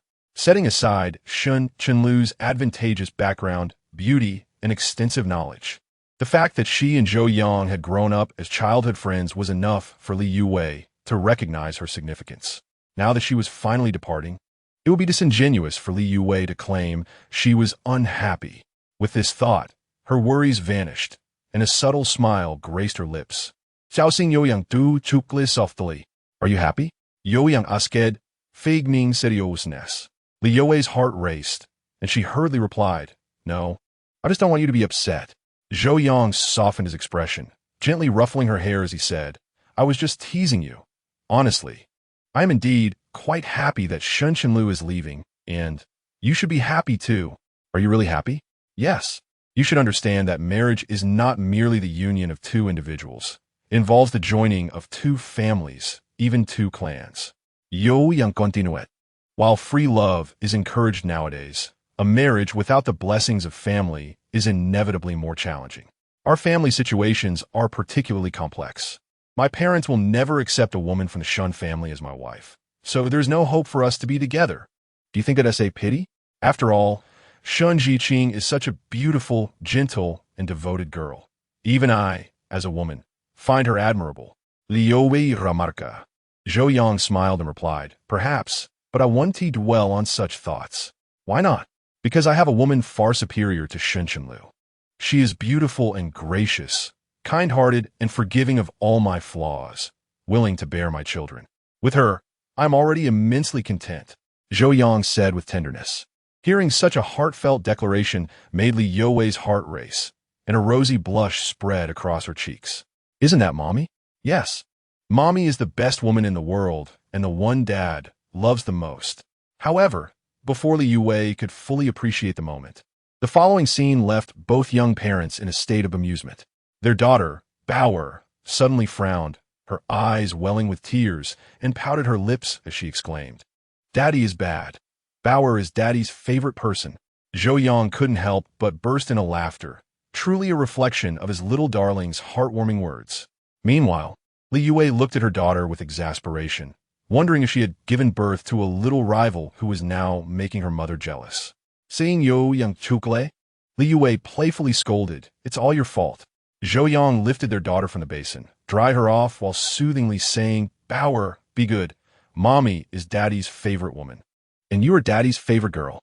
The little girl, clearly unable to differentiate between women and girls, curiously asked, "Daddy, isn't Bao'er a woman?" "Bao'er is still a child. You will only become a woman when you grow up. Then Bao'er must grow up quickly." Watching Zhou Yang earnestly explain to his daughter, Li Youwei couldn't help but shake her head, yet her heart felt as sweet as honey. After giving Bao'er a bath, the two of them quickly refreshed themselves. "Why did you buy so much candy?" "We haven't finished the last ones yet," Li Youwei asked, glancing at the 2 bags of sweets on the floor with concern. Zhou Yang chuckled and replied, "The candy is for 4th aunt. She will soon be in confinement, and you can take it to her then." You are so thoughtful." Li Youwei continued, "Yesterday, my mother mentioned that there are 2 pregnant women at home who need to nourish their bodies, and the brown sugar is running out quickly. It's hard to get sugar coupons." Little did she expect that you had already prepared everything. "Indeed, my parents and siblings have supported us greatly in the past. Now that I can earn money, I naturally cannot forget them." Zhou Yang replied with a smile. Hearing this, Zhou Yang felt a bit moved, but recalling an impending matter, he immediately shook his head and said, "Let's wait a bit. This manuscript is pressing. Once I finish the translation, we can go." "All right, you know the address. So why not write a letter to inform them that we are safe?" Li Youwei suggested. Zhou Yang pondered for a moment and found it reasonable. After all, he had been married for over 4 years, and his parents still did not know about Li Youwei and Bao'er. It was about time to inform them to avoid any unexpected surprises. "I'll write it. In a few days, our family will visit the county and take a family photo to send them." Zhou Yang declared, "Yes, that's appropriate." After saying this, Li Youwei suddenly blushed and asked, "What kind of person is my mother-in-law? Will she dislike me?" Zhou Yang set down his pen, smiled, and replied, "My mother comes from a prominent family and indeed hoped I would find a girl of equal standing. In the past, she would not have liked someone like you. What should we do then?" Li Youwei asked anxiously. However, Zhou Yang's tone shifted as he said, "But now you can rest assured. The Zhou family has fallen on hard times and is no longer prosperous, so my mother will not concern herself with such social standings. Moreover, my mother has always cared for me. If she knew you had been taking care of me all these years, she would undoubtedly adore you." "Really? Is that true?" "Of course it is. And don't forget, we have a trump card." Zhou Yang asserted. "What trump card?" "I don't know." Zhou Yang pointed at the little girl playing with a wind-up frog on the Kong and said, "Isn't that it? Who could resist such a beautiful and lovely little girl? Even my mother wouldn't dare to make things difficult for you, considering Bao'er." Upon hearing this, Li Youwei couldn't help but laugh and remarked, "I never expected to have a day where my daughter could elevate my status." Haha. Chapter 65. There's something off with these two after a night of silence. Zhou Yang was awoken early the next morning by Li Fengyan, who informed him that personnel from the commune had come to announce the arrival of the film projection team. Additionally, they brought surprising news. The county's amateur artistic publicity troupe would also be coming to perform model operas for the villagers. The sudden addition of this performance left the village inadequately prepared. Thus, Li Fengyan had summoned Zhou Yang so early. Upon arriving at the brigade office, Chen Jianying and Zhang Jinwang were already present, along with 2 accountants from the team. Once Li Fengyan arrived, Chen Jianying was the first to speak. "Secretary Li, the projection team and the artistic troupe are on their way. You need to make arrangements quickly." Zhang Jinwang chimed in, "Yes. We thought there would only be a few projectionists, so we didn't prepare much. Now that the artistic troupe is coming, we need to plan ahead." Li Fengyan took a puff from a bowl of tobacco leaves, then said, "Everyone knows the projection team usually consists of 3 people, but for the artistic troupe, it can vary from 3 to even 10 performers. My suggestion is to give everyone the afternoon off, gather at the primary school to watch the performance, and then have a movie in the evening. What about food and lodging?" Chen Jianying asked in a serious tone. "Regardless of how much grain we have, the 2 teams will share." Li Fengyan responded. "I think that works." Chen Jianying agreed. "I have no objections." Zhang Jinwang also voiced his approval. With the main leaders in agreement, the others naturally followed suit.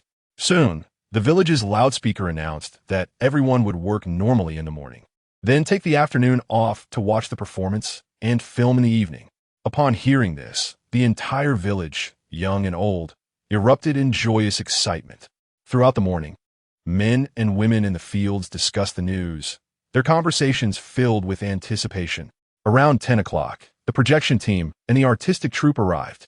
They traveled with 4 horse-drawn carts, a total of 11 individuals. After a simple, welcoming ceremony, they busied themselves at the designated site in the village. By lunchtime, a makeshift stage had been erected. The meal at the brigade office consisted of a large mixed dish and steamed buns. The food was not particularly lavish, but was decent. Immediately after finishing the meal, the villagers flocked to the primary school under the blazing sun, eager to secure good seats. Zhou Yang chose not to join the crowd. Instead, he gathered a few brothers-in-law and brought several tin buckets to fetch cool well water for the school. Genuinely concerned about the villagers suffering from heat stroke in the midday sun, at 2:30 in the afternoon, the performance officially began. According to the artistic troupe schedule, 2 model operas would be performed that afternoon in Bao'er village. The first was the classic piece, The White-Haired Girl. The tale of the white-haired girl was already widely known, and most villagers were familiar with it. Even so, the performance was beloved by the audience, and before it even began, the area in front of the stage was packed with eager onlookers. As the music played, the actors slowly emerged from behind a simple curtain, and the performance commenced. The north wind blew, snowflakes danced, and the familiar tune resonated through the air. As the music filled the space, the audience couldn't help but hum along, the atmosphere growing increasingly lively.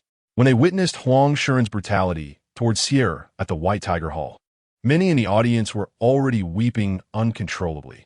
Before the first half concluded, cries filled the space, with some villagers in tears, others covering their faces and sobbing, their frustration boiling over. While the performance unfolded dramatically on stage, Zhou Yang sat in the audience, bored, entertaining his little girl. Although The White-Haired Girl was a classic, Zhou Yang had seen it no less than 10 times, having also watched opera and film adaptations. Thus, the makeshift stage and subpar actors did not pique his interest. Bao'er shared a similar sentiment. The little girl simply couldn't grasp the story, and after her daily afternoon nap, she was fighting to keep her eyes open. To avoid disturbing Li Youwei, who was engrossed in the performance, Zhou Yang took Bao'er into his arms to let her sleep for a while. As Bao'er dozed off, Zhou Yang spotted 2 familiar faces in the crowd, Chun Gang and Liang Yu. This marked Zhou Yang's first encounter with the notorious Chun Gang since his injury. After nearly 20 days of recovery, the wounds on Chun Gang were visibly healed, unlike when he had been wrapped up like a dumpling during the commendation meeting. At that moment, Chun Gang was seated in the front rows, next to the female, educated youth Liang Yu. The association members have become accustomed to the relationship between these 2 individuals. It is widely known that Captain Chen's second son has proposed to the educated youth, Liang, who has accepted. The villagers express their envy, as 2 of Captain Chen's 3 sons have married women from the city, truly a stroke of good fortune. However, Zhou Yang observes an unsettling dynamic between the couple. Their interactions seem awkward and strained.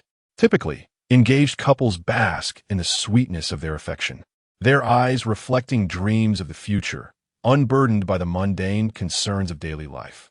Yet, from across the crowd, Zhou Yang notices that the 2 share little communication, their fleeting glances indicating a distance akin to that of strangers. Moreover, he detects a hint of concealed disdain and aversion in Liang Yu's gaze. Something is amiss between them. Though not immediately evident, Zhou Yang senses that Liang Yu harbors no affection for Chun Gang. This is not surprising, as Liang Yu's family background, while not as affluent as Shun Chenlu's, is still quite respectable. Hailing from Jincheng, her parents are legitimate steel factory workers, enjoying the benefits of urban rations. With her lofty aspirations, it is unlikely that she would find a man like Chun Gang, a mere peasant, appealing. Furthermore, Liang Yu had previously pursued Zhou Yang, expressing her preference for cultured, educated, and handsome individuals. Clearly, someone who has not even completed middle school, like Chun Gang, does not fit her criteria. But if this is the case, why would she agree to marry him? The only explanation must be coercion. Considering the Chun family's reputation, Zhou Yang finds this possibility quite plausible, as they have a history of pressuring young women. Nevertheless, Li Youwei is not a delicate flower. She is strong-willed and unlikely to be easily manipulated by the Chun family. In that moment, Zhou Yang is lost in thought. Chapter 66. Writing a Letter to My Parents. The second performance features taking Tiger Mountain by strategy, which compared to the tear-jerking white-haired girl, is characterized by its fervent and tense plot. Yet, Zhou Yang remains uninterested. After all, he has seen this play countless times and even memorized some of its lines. For instance, he can recite the banter between Yang Zirong and the bandits, showcasing his familiarity with the dialogue. No matter how exquisite the delicacies, overindulgence breeds weariness. After settling the little girl, Zhou Yang initially intended to translate some documents, but upon retrieving pen and paper, he found himself disinclined to write. After much contemplation, he resolved to seize this opportunity to pen a letter to his parents. He possesses some knowledge of their circumstances, albeit limited. Unlike Zhou Yang's typical experience of joining a work team, his parents' situation is rather unique, akin to Yin Gongdong's. To compound matters, Zhou Yang later learned that the Dongquan farm where his parents reside is no ordinary farm, as conditions there are particularly harsh and the environment quite severe. In less than a decade, his parents have aged 2 or 3 decades, and during those years, their health has deteriorated significantly. Thus, Zhou Yang longs to visit them, not only to alleviate their longing for their child, but also to provide them with provisions to improve their living conditions. With his current earning capacity, he is fully capable of supporting them. However, upon reflecting on the impending events concerning the Qin family, he hesitates. Those events involve a living soul and present the best opportunity to dismantle the Chun family's nefarious influence. Should he leave now, he would miss the chance to completely overthrow the Chun family's tyranny. Therefore, he decides to wait. The letter paper is thin, yet the weight of his emotions is heavy as he prepares to write. This marks the first time in his life that Zhou Yang has written to his parents. Previously, he did not know their address, and later, with the advent of advanced communication, there was no need to write letters. Grasping the fountain pen, he struggles to find the words.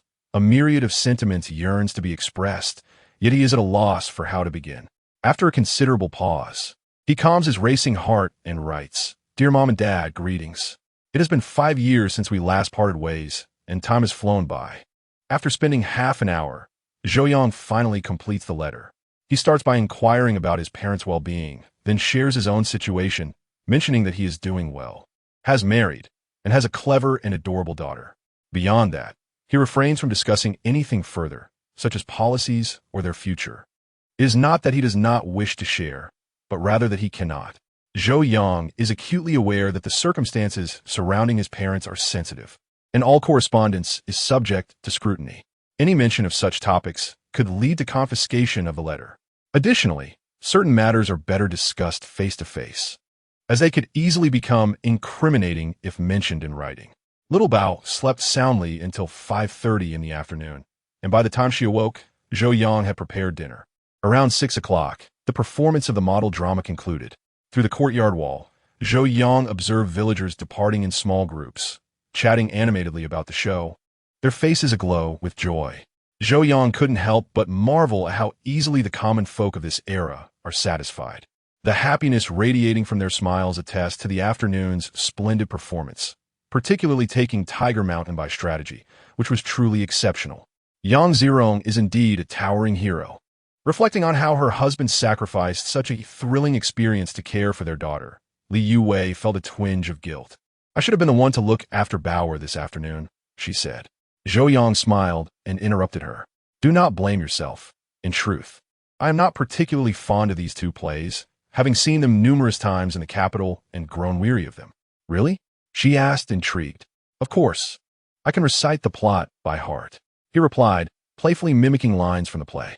Li Youwei, witnessing Zhou Yang effortlessly reenacting scenes from taking Tiger Mountain by strategy, realized he was indeed telling the truth, and her guilt dissipated. As she noticed Zhou Yang had prepared her favorite dish, a thick porridge along with egg pancakes, her spirits lifted even further. During dinner, Zhou Yang observed Li Youwei eating quite rapidly and remarked, "Slow down. No one is competing with you." Yet, Li Youwei laughed and said, "I must eat quickly. Otherwise, the movie will start soon." At that moment, Zhou Yang remembered there was an outdoor film scheduled for the evening. "Do you know what movies are playing tonight?" "Yes, there are two. The Shining Red Star and the Surprise Attack on the White Tiger Regiment," she replied. Zhou Yang was familiar with both films. The Shining Red Star is a recently released children's film about the young hero Pandongzi, while The Surprise Attack on the White Tiger Regiment is a war film from a few years ago, depicting the Volunteer Army's reconnaissance unit disguised as enemy troops to assist their main force in destroying the White Tiger Regiment's headquarters. "Both are excellent films," Zhou Yang remarked sincerely. "Have you seen them?" Li Youwei asked, curious. "Shall we go watch it together in a bit?" Upon hearing his wife's invitation, Zhou Yang could hardly refuse. He immediately replied, "All right, let me prepare a bit and we'll head over." Although Li Youwei was unaware of what he needed to get ready, the mere fact that he was willing to accompany her to the movies brought her joy, prompting her to respond with a cheerful Chapter 67. Homemade popcorn. As Li Youwei tidied up the dishes, Zhou Yang ventured into the house to retrieve half a bag of corn and a jug of oil, along with a jar of sugar, which he brought to the kitchen. "Where are you up to?" Li Youwei asked, puzzled. "I'm making some snacks for us to enjoy while watching the movie," Zhou Yang explained. Despite this being a simple outdoor film screening, it marked the first cinematic experience shared by Zhou Yang and Li Youwei in this lifetime, and he regarded it with great importance. In contemporary times, it is customary for young people to enjoy popcorn and milk tea while watching films. While he couldn't procure milk tea, he could certainly attempt to make popcorn. Is that really necessary? We just ate a lot. We might not have room for more. Zhou Yang understood that she was merely trying to avoid any trouble for him. With a smile, he addressed the little girl nearby. "Babe, how about I make you some popcorn?" The little girl, having tasted popcorn once at their old home, remembered its delightful flavor, and her eyes lit up. "Daddy, you can make popcorn? You're amazing." Seeing the admiration in his daughter's eyes filled Zhou Yang's heart with a sense of accomplishment. "Why don't you and your mother take a little break while I prepare it?" Making family-style popcorn was not overly complicated. Zhou Yang had done it before. However, he worried about the quantity this time, as he wanted to ensure there was enough for everyone without leaving the children drooling as they watched Li Youwei and their daughter enjoy it. Since he had grown the corn himself, it was plump but contained some impurities and was a bit dry. To create delicious popcorn from his corn, he needed to clean out the impurities first. This step was straightforward, and Zhou Yang quickly completed it. Next, he rubbed the carefully selected corn kernels with a damp cloth to ensure they were clean while retaining some moisture to prevent them from becoming too dry. He knew that ideally, he should wash the corn and let it dry, but time was of the essence with less than an hour until the movie started. Thus, he settled for a more expedient method. Then, Zhou Yang began to heat the pot. This step was crucial. He needed to ensure the pot heated evenly. The more uniform the heat, the more consistently the kernels would pop, preventing some from bursting while others remained unpopped. Once the pot was heated, Zhou Yang added the sugar. While it was possible to sprinkle sugar on the popcorn after it had popped, he believed that combining the oil, popcorn, and sugar together in the pot would yield a caramelized flavor, making it even more delectable. Once the oil and sugar were warmed, he added the corn in a 1:2 ratio, ensuring the kernels just covered the bottom of the pot. He then maintained high heat, stirring continuously to ensure even heating. As soon as the first kernel popped, he covered the pot and reduced the heat. Before long, the first batch of popcorn was ready. When he lifted the lid, both mother and daughter were wide-eyed with astonishment. The large pot was filled with thumb-sized popcorn, golden and exuding an enticing aroma. Both Bao and Li Youwei could hardly suppress their salivation. Zhou Yang transferred all the popcorn into a prepared bamboo sieve and set it outside. Since the freshly made popcorn was sticky with caramel, he cautioned, "Don't rush to eat it. Let cool first." However, the little girl, already tantalized, implored her mother for a taste even before it had fully cooled. With no other choice, Li Youwei relented and allowed her to sample a few pieces. The sweet, fragrant popcorn was utterly delightful, and the little girl was captivated by this treat. Seeing his beloved daughter enjoying herself brought Zhou Yang immense satisfaction. Since she liked it so much, he decided to make another batch. He promptly began preparing the second round. After completing 2 batches of popcorn, Zhou Yang turned his attention to crafting a beverage.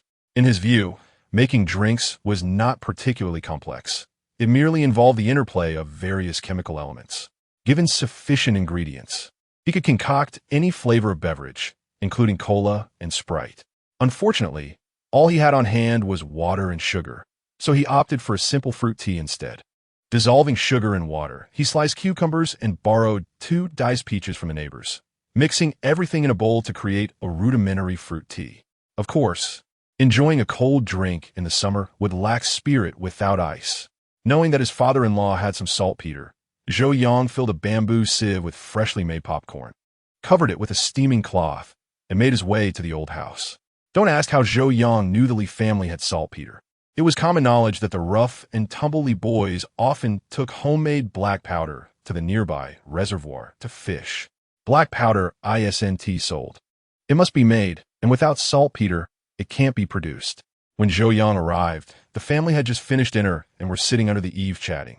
Spotting Zhou Yang with the sieve, his sister-in-law Lin Aiji quickly exclaimed, "Have you eaten, uncle? We still have porridge and steamed bread." "I've already eaten," Zhou Yang replied. "I was just idle and made some popcorn to share with the kids." Popcorn? Everyone was momentarily taken aback. They had never heard of a popcorn maker in the village. The children, however, didn't care about that. Upon hearing there was popcorn, they all rushed over. Zhou Yang placed the bamboo sieve on the small dining table and asked his sister-in-law to distribute it among the children. As the steaming cloth was lifted, everyone was astonished. This popcorn was unlike any they had previously encountered, larger in size and exuding a caramel scent that was simply irresistible. "Brother-in-law, did you get this from the commune? It's delicious," sister-in-law Zhou Na asked after sampling a piece. "No, I made it myself at home using my cooking pot." "Zhou Yang replied honestly. Your cooking pot can make popcorn?" Zhou Na seemed a bit incredulous. "Of course. If you have time, I can teach everyone how to make it, so the kids can enjoy it whenever they're craving some." "That sounds fantastic." After exchanging a few more words, Zhou Yang asked his father-in-law for some saltpeter. Upon learning that he only needed it to make some ice, Li Fengyan didn't object and had Li Jiangguo fetch him a small package. With the saltpeter in hand, Zhou Yang left the old house feeling quite content. Upon returning home, he immediately set to work making ice.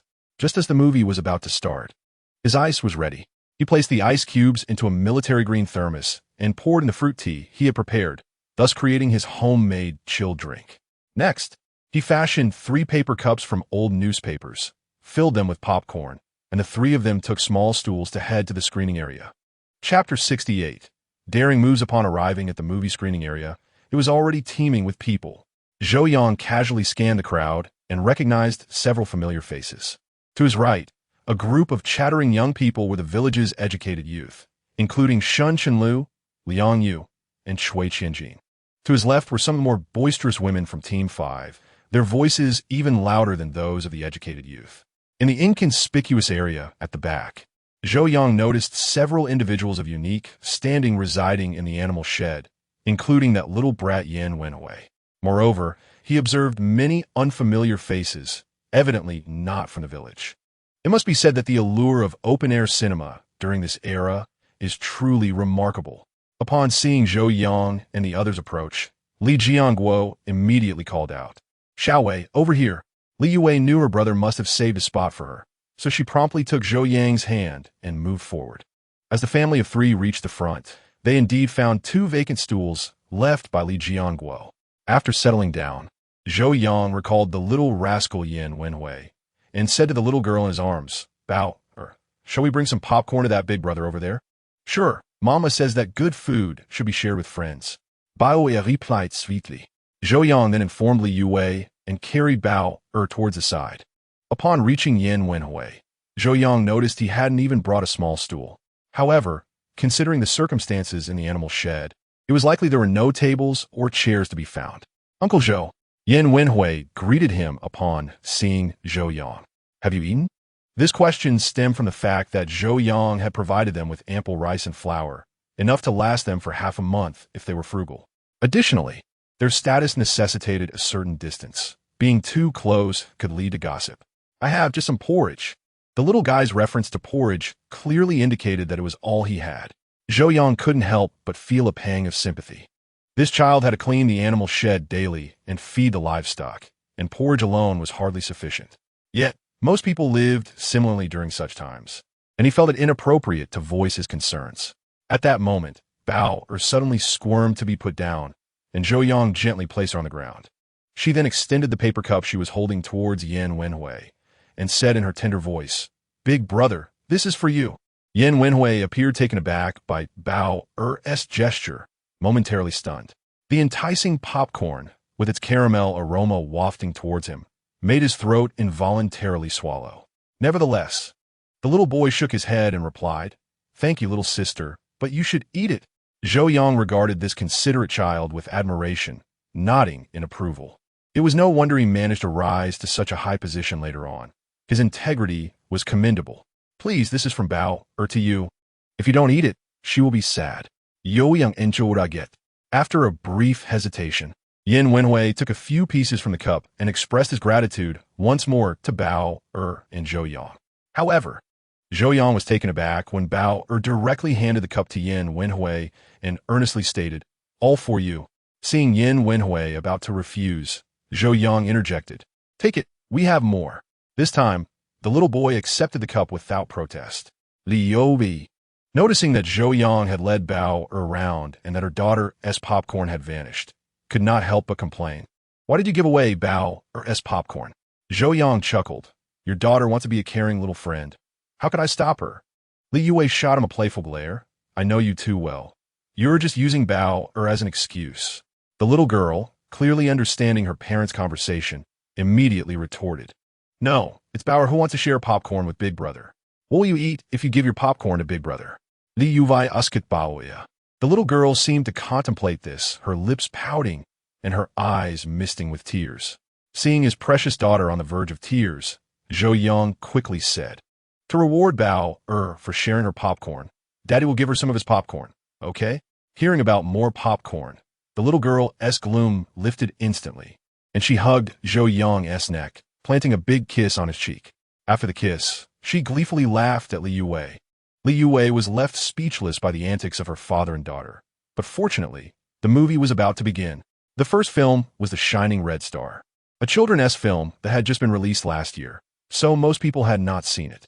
Although it was a children's movie, it depicted the gross story of a child from a poor family, allowing nearly everyone present to see reflections of their own past in the young hero Pandongzi. Thus, both adults and children watched with rapt attention.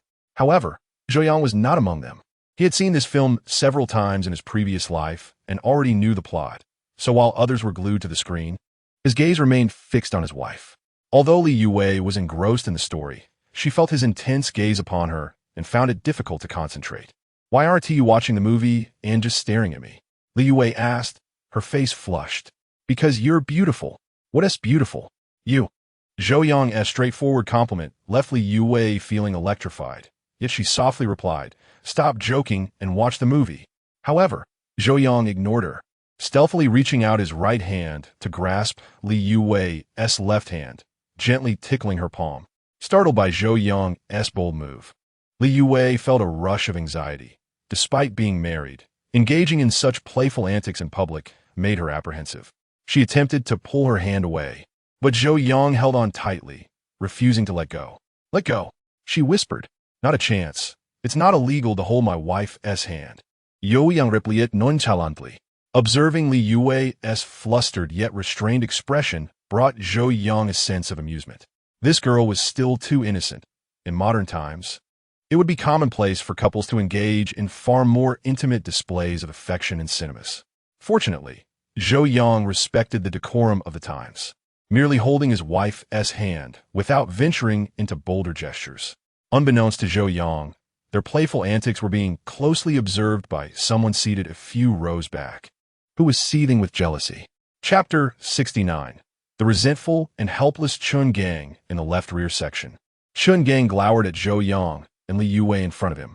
Since the incident last month, Chun Gang had been cooped up at home recuperating. It wasn't he that his injuries were severe. Rather, his father, Chun Jianying, had forbidden him from going out. The reasoning was simple. Regardless of how things stood with Ho San, he had ultimately been the one to end Ho San's life, and thus he needed to lay low. Furthermore, although Ho San had passed away, the village still contained many of his uncles and elders. Despite the fact that most of them had severed ties with him due to Ho San's failures, familial bonds run deep. While they might not dare confront him openly, they could very well harbor thoughts of seeking justice for Ho San in secret. Most crucially, Chen Jianying was aware of the injustice surrounding Ho San's death. He had merely been a pawn in the Chen family's scheme against Zhou Yang, only to end up killed by his own son. To make matters worse, while his son faced no repercussions, he had even received commendation from the county. Had Ho San known of such an outcome, he would have surely been enraged to the point of overturning his coffin. Thus, once Chen Gang was discharged from the hospital, Chen Jianying strictly ordered him to remain indoors, threatening to break his legs if he disobeyed. Today, having finally ventured out, Chen Gang's mood had initially been quite pleasant. However, upon spotting Zhou Yang and Li Youwei ahead, his mood soured significantly. They were simply too infuriating to behold. Chen Gang had harbored feelings for Li Youwei since childhood.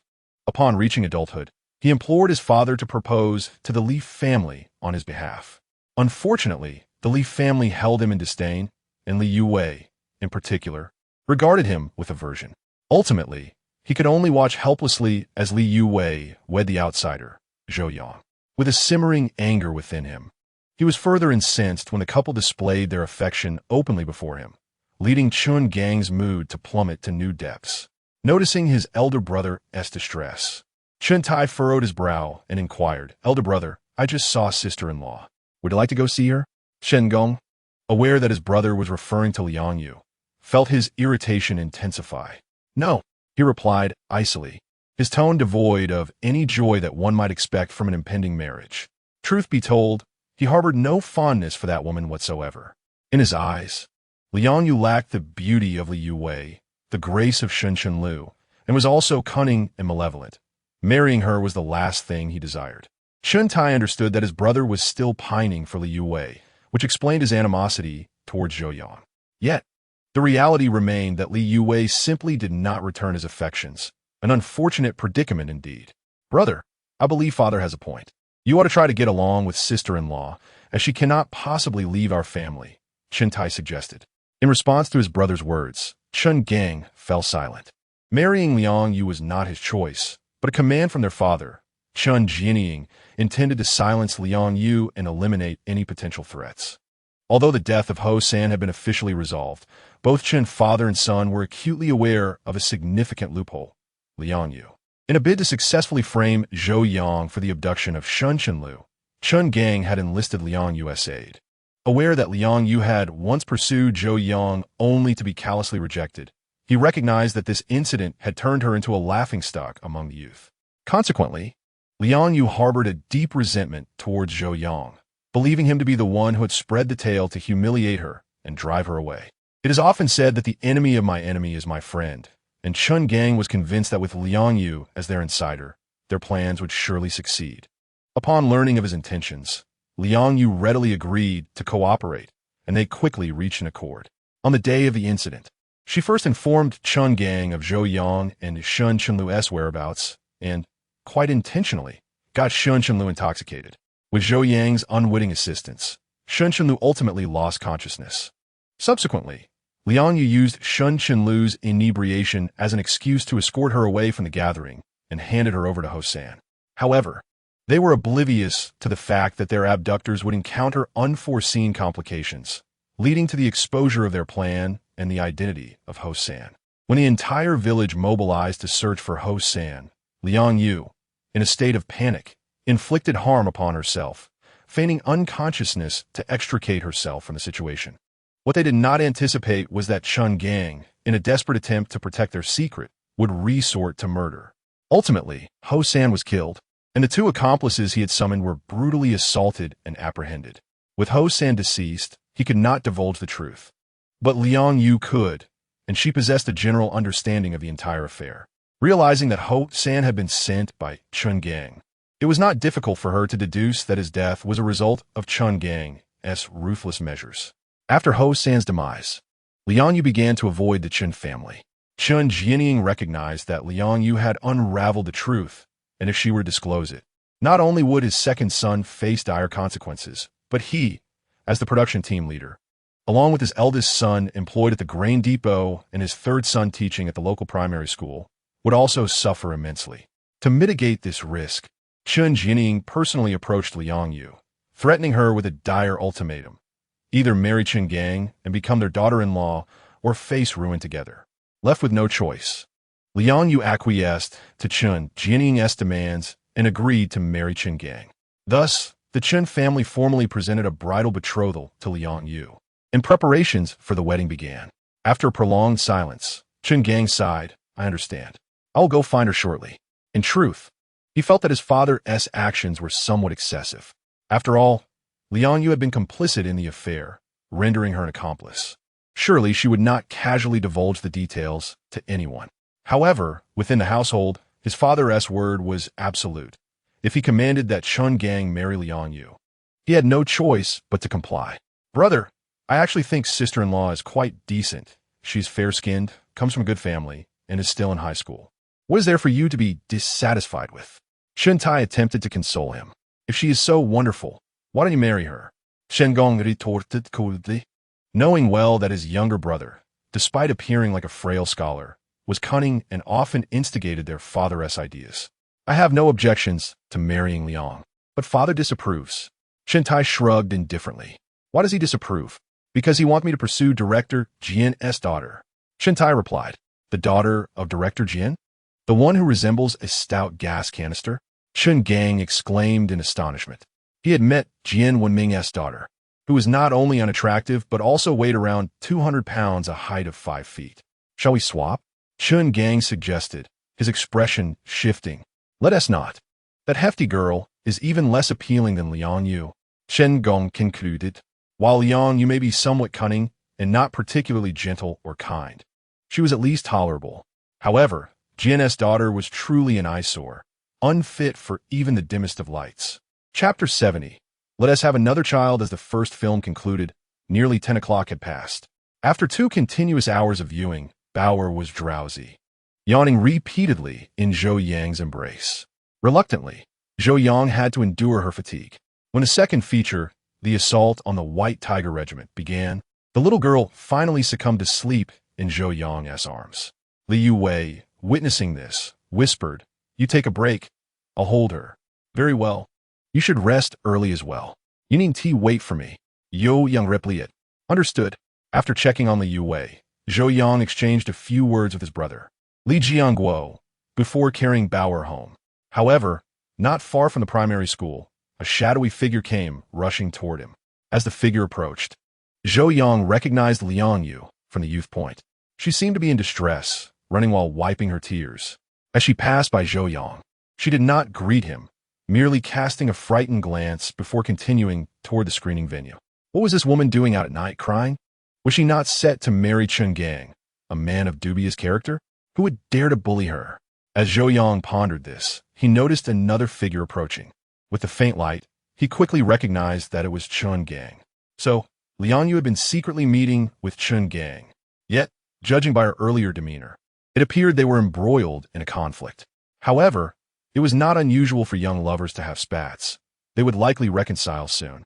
Chen Gang was taken aback to encounter Zhou Yang here, and a flicker of rage crossed his eyes. As he passed by Zhou Yang, he coldly remarked, "Zhou, you have quite a nerve walking alone at night." Zhou Yang replied nonchalantly, "Those with no guilty conscience do not fear the knocking of ghosts. What is there to be afraid of?" He then glanced at Chen Gang, sneering, "If anyone should be afraid of walking at night, it is you, Chen Gang." "What do you mean by that?" Shen Gong retorted angrily. "There is little significance in your words. Merely a concern that the vengeful spirit of Ho San may visit you at midnight."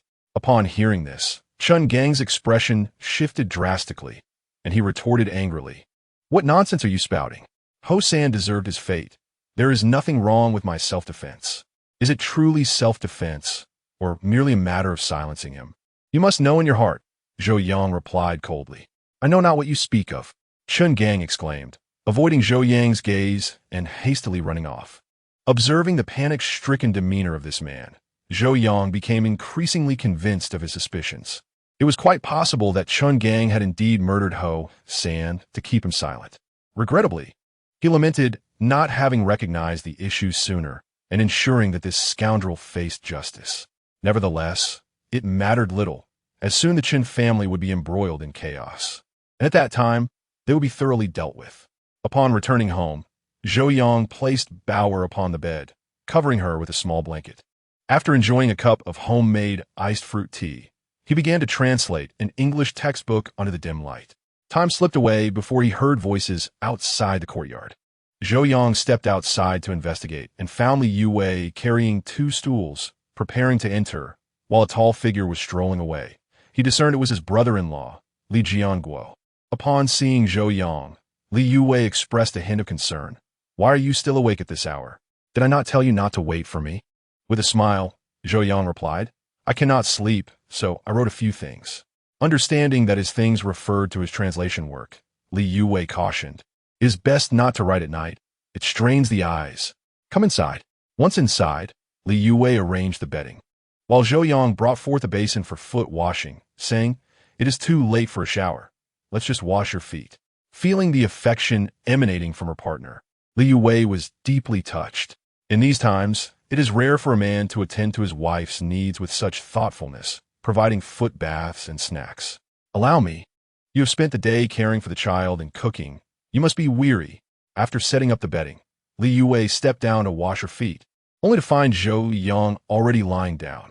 Once she discarded the foot water, she secured the door with a wooden stick and joined Zhou Yang in bed. With her daughter not causing any disruptions that evening, Zhou Yang felt a surge of desire. He reached out and drew his wife into his embrace. Though a bit shy, Li Youwei complied, having grown accustomed to her husband's affectionate gestures and enthusiastic advances. While at times she felt Zhou Yang could be overly zealous. Resembling a relentless spirit of desire, often lasting for hours, she discovered that she did not entirely mind. In fact, she found joy in it. Li Youwei also noticed her growing fondness for Zhou Yang's assertiveness, even his eagerness. He had become even more admirable than he had been when she first met him years ago. After their passionate encounter, Zhou Yang, panting, prepared to clean his wife, but was halted by Li Youwei. "Let's wait until tomorrow." Although sticky and uncomfortable, she felt more concern for him. Zhou Yang, feeling fatigued, decided to heed her words. Thus, the couple nestled closely together, relishing the tranquility that followed. After a long silence, Li Youwei suddenly proposed, "Let us have another child." "Yo young chuklet, what brought about this sudden desire?" "I have long wished for this, but you have never wanted it," Li Youwei replied, a hint of grievance in her tone. Her longing for a second child was persistent. With Bao'er already 3 years old, in rural terms, she was nearing 4, making the age gap just right. "Do you wish for a son?" "Yo young inquiret." "Indeed, the Zhou family cannot lack heirs," Li Youwei affirmed. In her subconscious, she believed that bearing a son would not only secure her legacy, but also solidify her position in Zhou Yang's heart. She always felt that his previous disinterest stemmed from their first child being a daughter. "What if it is another girl?" "Yo young teaset." "Then we shall continue until we have a son," Li Youwei declared resolutely. Zhou Yang, feeling a pang of sympathy, responded, "Having children is arduous. Carrying for 10 months is no small suffering, and raising them is equally challenging. I do not wish for you to endure such hardships." Hearing that her husband's reluctance stemmed from concern for her well-being deeply moved Li Youwei. "I fear not. I adore children." Zhou Yang contemplated before saying, "Very well. But let us agree that regardless of whether the second child is a boy or a girl, we shall not stop there." They would first welcome the second child and see where life led them. Zhou Yang understood her determination in this matter, recognizing that she was not inclined to heed his reservations. He could only shake his head in resignation. Chapter 71. Accusations after a night of pleasant dreams. Zhou Yang awoke early, well before the work whistle signaled the start of the day. Noticing that Li Youwei was still sound asleep, he chose not to rouse her. She had been exhausted the previous night and deserved a bit more rest. After completing his morning routine, Zhou Yang headed to the kitchen, preparing a simple pot of millet porridge and steaming a bowl of egg custard for the two of them. Just as breakfast was ready, the work whistle sounded. At that moment, he heard Li Youwei's startled voice from the inner room, followed by the rustling of clothing. Normally, she would awaken promptly at 6:30, so it surprised her to find it was already 7:30. Realizing she would be late for work, she felt a pang of anxiety. Zhou Yang entered the room and reassured her, "Do not fret. Take your time. Today, I have arranged for you to take a day off. Li Youwei's Flusha." And she hurriedly replied, "A day off for such a reason? Aren't you afraid of ridicule?" With a smile, Zhou Yang clarified, "Not at all. I meant to say that I plan to take you both to the county today. Hence the day off has nothing to do with anything else." "What is the purpose of going to the county?" Li Youwei inquired as she donned her clothes.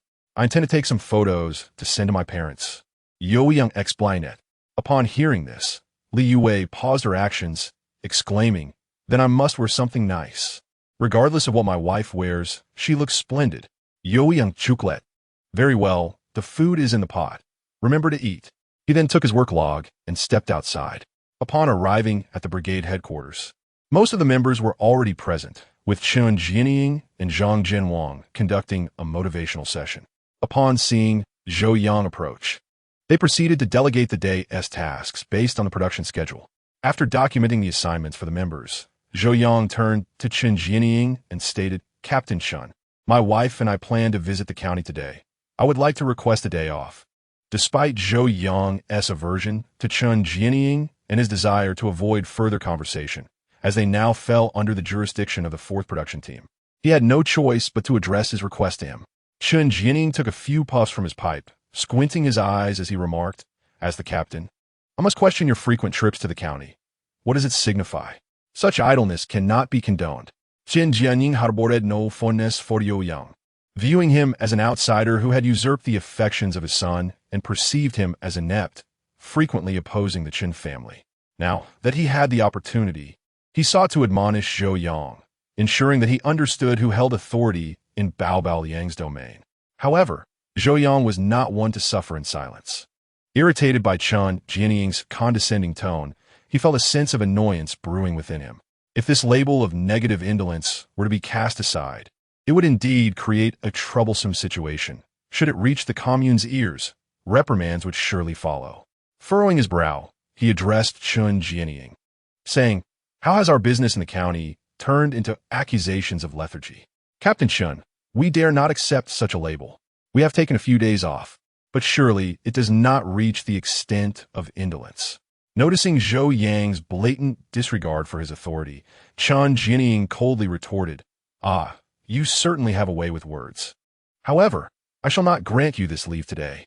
Before he could finish, a series of footsteps echoed from outside the door. Upon entering, Li Fengnian spoke in a serious tone. "What is all this commotion? I could hear your chattering from afar. Are you not embarrassed to be the subject of ridicule among the members?" Chen Jianying immediately replied, "Secretary Li, why do you not rein in your daughter and son-in-law? They are constantly taking leave. Do they not fear being accused of negative indolence?" Li Fengnian frowned and turned to Zhou Yang, inquiring, "Are you and Xiaowei requesting time off?" "Yes, we plan to take Xiaowei and Bao'er to the city to capture a few photographs to send to my parents," Zhou Yang replied candidly. Upon hearing this, Li Fengnian was momentarily taken aback, then nodded in agreement. "That is a legitimate matter. Go ahead." Although he was not well acquainted with his in-laws' circumstances, he was aware that they were not in the best of situations, which is why he had not met them during the couple's wedding. While he felt somewhat perturbed by this, he understood the constraints of their current environment and chose not to dwell on it. However, no sooner had he spoken than Chen Jianying frowned and stated, "Secretary Li, you are mistaken. You are condoning their misconduct." Li Fengnian cast a glance at him and replied coolly, "Taking leave constitutes misconduct? Who decreed that? Taking leave is not an offense, but frequently doing so may hinder production progress, and if the harvest is delayed, who shall bear the responsibility? Naturally, it falls upon you as the captain." Without hesitation, Li Fengnian asserted, "Why should I be held accountable?" Chen Jianying protested, "Because you are the team leader. If you do not bear the responsibility for production, then who will?"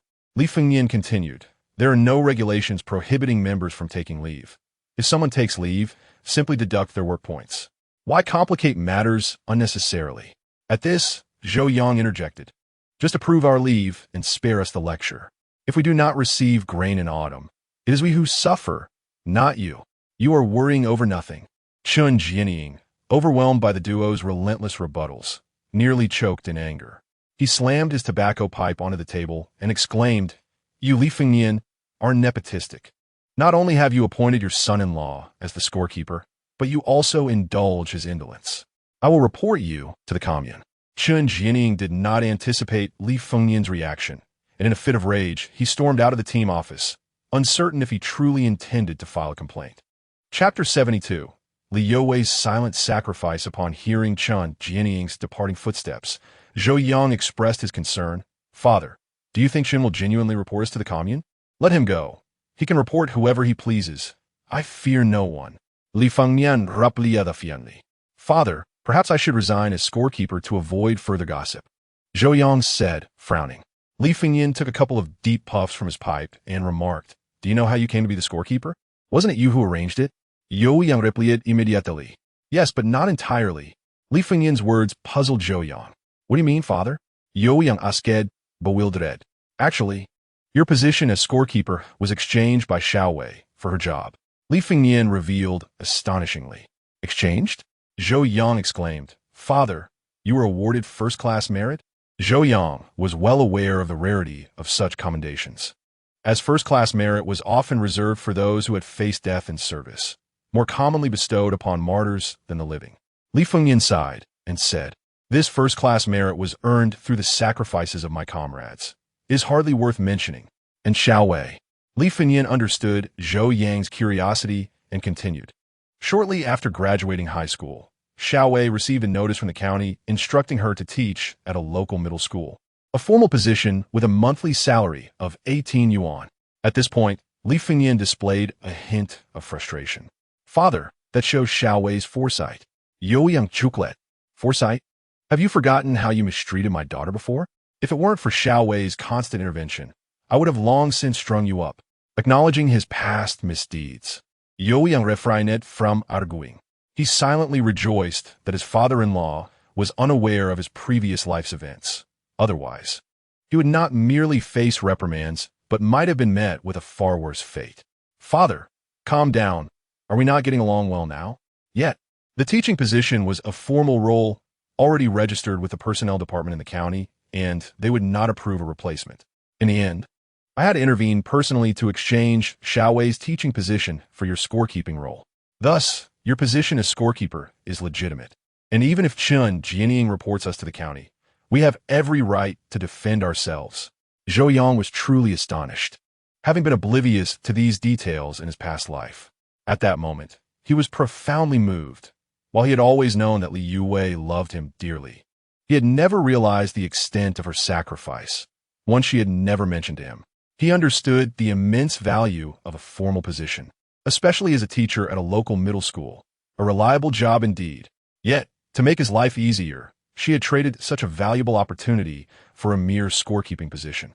He owed her an immeasurable debt, one that could not be repaid in a lifetime. "Father, I am truly sorry. I had no idea. Had I known," Li Fengnian interrupted, "you can save that apology for Xiao Wei. She willingly made the exchange, and she has endured hardship in the fields these past years. Rest assured, father, I will treat Xiao Wei well and ensure she becomes the happiest woman in the world." Zhou Yang declared earnestly. "Well, I hope you keep your promise." "I will." Li Fengnian felt a sense of relief upon seeing Zhou Yang's earnest demeanor. At last, his son-in-law could appreciate his daughter's sacrifices, making it all worthwhile for that naive girl. On that day, both mother and daughter were exceptionally beautiful. Li Youwei wore a lovely yellow floral dress that accentuated her slender figure, while Bao'er donned a pristine new dress complemented by white sandals, resembling a little princess escaping from a Disney tale. As Zhou Yang entered, Li Youwei pointed to a set of clothes laid out on the bed and said, "I found you some new clothes. Change into them." Ignoring the garments, Zhou Yang strode up to his wife, enveloping her in a warm embrace, as if he wished to merge their beings. Li Youwei was startled by Zhou Yang's sudden gesture, but complied, not struggling. She could feel his excitement. While she did not know what transpired during his outing, she understood her role in this moment. After a while, sensing Zhou Yang's emotions had settled somewhat, Li Youwei gently inquired, "What is it? Has something happened?" Zhou Yang released her and cupped her face, saying, "Why are you so foolish?" "Foolish?" Li Youwei was taken aback. Why was he calling her foolish? "Why did you not inform me that your position as scorekeeper was exchanged for your teaching role?" Li Youwei's cheeks flushed as she shyly replied, I was afraid you would disapprove. I certainly would not agree. How could a mere scorekeeper compare to a formal teacher's position? Your sacrifice is far too great. Zhou Yang bitchladet. It's not just because of you. I have considered my own interests too, Li Youwei replied softly. Consider what? Consider that I have toiled in the fields for 5 years, or... Before Zhou Yang could finish, Li Youwei hurriedly interjected, I truly have thought of myself. I want to be closer to you, and do not wish to be apart. This left Zhou Yang utterly bewildered. Li Youwei then explained, our village is over 20 kilometers away from the town. If I were to work there, I would certainly have to board at the school. Hearing such heartfelt words from her, Zhou Yang felt a loss for how to express his emotions other than by sharing a tender kiss. Chapter 73. Taking photographs on the gravel road leading to the county town, Zhou Yang pedaled his bicycle, with Bao'er perched on a crossbar and Li Youwei seated on the back. The trio shared laughter, leaving behind echoes of joy along the countryside path. It was Bao'er's first visit to the county town, and her excitement was palpable as she eagerly asked questions throughout the journey. Li Youwei, sitting behind, listened to the lively exchange between father and daughter, occasionally chiming in with her own words, feeling a deep sense of happiness. Due to the added weight of 2 passengers, Zhou Yang rode at a leisurely pace, taking over 2 hours to cover the 20-kilometer distance. Upon entering the town, Bao'er was immediately captivated by the bustling streets and throngs of people. Fearless and curious, her wide eyes darted from side to side, soaking in the sights. Zhou Yang knew the location of the photo studio, situated near the supply and marketing cooperative. When they arrived, the studio was relatively empty, with only a bearded photographer and a young couple seemingly there for wedding photos. In this era, wedding photography consisted of the couple sitting together in a serious manner, lacking the elaborate and intricate styles of future generations. Soon, the young couple departed, and the bearded photographer approached them, inquiring, "Are you here for ID photos or a family portrait?" Zhou Yang replied promptly, "We would like a few individual shots, followed by a family portrait." Excellent. Following Zhou Yang's request, they took a total of 5 sets of photos. 1 individual shot for each of the 3, one of Li Youwei holding Bao'er, and a final family portrait. Zhou Yang then requested 3 prints of each set. It must be noted that in this era, only the affluent could afford photographs, and thus, Zhou Yang spent 10 yuan for a mere dozen photos, equivalent to nearly half a month's wages for an average industrial worker. Even Zhou Yang felt a twinge of pain as he handed over the money. Li Youwei's expression of distress was even more evident, clearly indicating how much she regretted the expenditure. After leaving the photo studio, Zhou Yang pushed the bicycle while Li Youwei cradled Bao'er, and together they strolled through the streets of the county town. The streets were not paved with asphalt, but rather cobbled with aged stone slabs, exuding a sense of nostalgia. The wide, flat stone road was devoid of motor vehicles, filled instead with cyclists and pedestrians. There were no tall buildings in sight, only a series of modest single-story homes. Feeling the attention of the crowd upon them, Li Youwei said, somewhat self-consciously, "Shall we find a shady spot to rest?" Zhou Yang surveyed the street and suggested, "How about I take you to a bookstore?" Having reviewed Li Youwei's high school textbooks, he realized the material was rather simplistic, and excelling in it would hardly prepare her for the impending college entrance examinations. Naturally, she could manage a place in an ordinary university, but Zhou Yang aspired for her to aim for prestigious institutions in the capital. Thus, he resolved to enrich her studies. Li Youwei, an avid reader herself, nodded in agreement at Zhou Yang's proposal. The 3 of them then made their way to the nearby Xinhua bookstore. Compared to the Xinhua bookstore in Ning City, the one in Yinshan County was smaller, consisting of just 2 modest rooms. There was only 1 staff member present, and the store was virtually empty, lacking any customers. Had it not been for the sign identifying it as a Xinhua bookstore, Zhou Yang might have mistaken it for a different establishment altogether. Upon their entrance, the staff member merely glanced up before returning to her tasks, failing to greet them. Zhou Yang had grown accustomed to such indifference. These employees held secure positions and carried an air of arrogance. "Excuse me, do you have any supplementary educational materials?" Zhou Yang inquired after searching around. The staff member frowned and replied, "What do you mean by supplementary materials? All our books are on the shelves. If you can't find them, then we don't have them." Realizing the term supplementary materials was outdated, Zhou Yang quickly rephrased, Do you have any books on mathematics? We have a few, but they are rather advanced. Are you interested? Could we take a look? Of course. The staff member then went to the back room and returned with a few dusty books, placing them before Zhou Yang. Upon examination, Zhou Yang found that the books were indeed related to mathematics. One was titled Advanced Mathematics, compiled by Zhejiang University. Another was Solid Geometry, published by the People's Education Press. And the last was General Principles of Mathematics Education, from Shanghai Education Press. The remaining volumes had no relevance to mathematics. The first two were suitable for Li Youwei, so Zhou Yang selected them. Just as he was about to check out, he noticed a shelf nearby, filled with illustrated books for children. He approached and chose several suitable titles for Bao'er. After exiting the bookstore, Li Youwei expressed her discontent, saying, "This bookstore is quite expensive. We spent over 5 yuan on just a few books." Zhou Yang chuckled and replied, "It was money well spent." "How so?" "You shouldn't view this as a mere expense. Consider it an investment. In time, you will understand the true value of today's expenditure." "You have such peculiar reasoning." Zhou Yang glanced at the sun and remarked, "It's nearly noon. Let us go for a meal." "You're not suggesting we dine at a state-run restaurant, are you?" Li Youwei asked, astonished. "Well, I've never taken you out to eat before.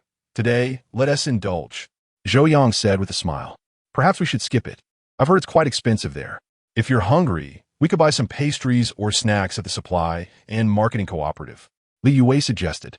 Upon hearing that there would be meat, Bao'er's eyes lit up with delight as she exclaimed, "Daddy, Bao'er wants to eat that fragrant red meat." Zhou Yang understood she was referring to braised pork, having prepared it for them before, which had since become her favorite dish.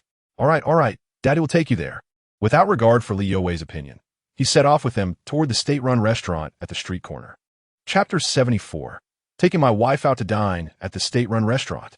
It was Li Youwei's first time dining in such an establishment, and she appeared somewhat anxious, remaining silent after entering. In contrast, Bao'er was filled with excitement, sitting on the wooden stool and curiously observing the other patrons. Everyone, charmed by the porcelain-like little girl, treated her with kindness, some even playfully engaging her from across the table. Before the staff could approach, Li Youwei spotted the menu and price list posted on the wall. Upon seeing that a simple plate of stir-fried greens cost 20 cents, a sense of foreboding washed over her as she searched for the braised pork that Bao'er had been longing for. Braised pork, 12 yuan. The price was indeed staggering for Li Youwei to accept. The price of premium pork at the Supply and Marketing Cooperative is merely 7 yuan per jin, and a serving of braised pork, though clearly less than a jin, costs 2 yuan. To her, this seems rather unworthy. "It's too expensive. Perhaps we should just leave?" Li Youwei remarca. Zhou Yang chuckled and replied, "It is indeed a bit pricey, but we don't come here every day. Let us consider it an enhancement to our lives." Without further ado, Zhou Yang called out to a staff member nearby, "Comrade, we'd like to place an order." A female staff member approached and inquired, "Comrade, what would you like to eat?" "1 serving of braised pork, 1 seaweed and egg soup, and 3 bowls of rice, please." Youwei Yang specified. "Certainly, just a moment." Noticing that her partner had indeed ordered the braised pork, Li Youwei felt a pang in her heart and quietly complained, "I want to be coming to the city with you again. It's quite distressing." Zhou Yang smiled, saying, "Don't be so petty. Do you have any idea how many drafts I've translated these past few days?" "How many?" she asked. "About 60,000 words, which should earn me around 300 yuan in fees, according to the regulations." To her surprise, he had earned that amount without her noticing how much he had been writing. The dishes arrived promptly, and the portions were generous. The braised pork was presented in a large platter, glistening with richness. The chef's skills were commendable, as the pork was evenly cut and had a vibrant color, truly a feast for the senses.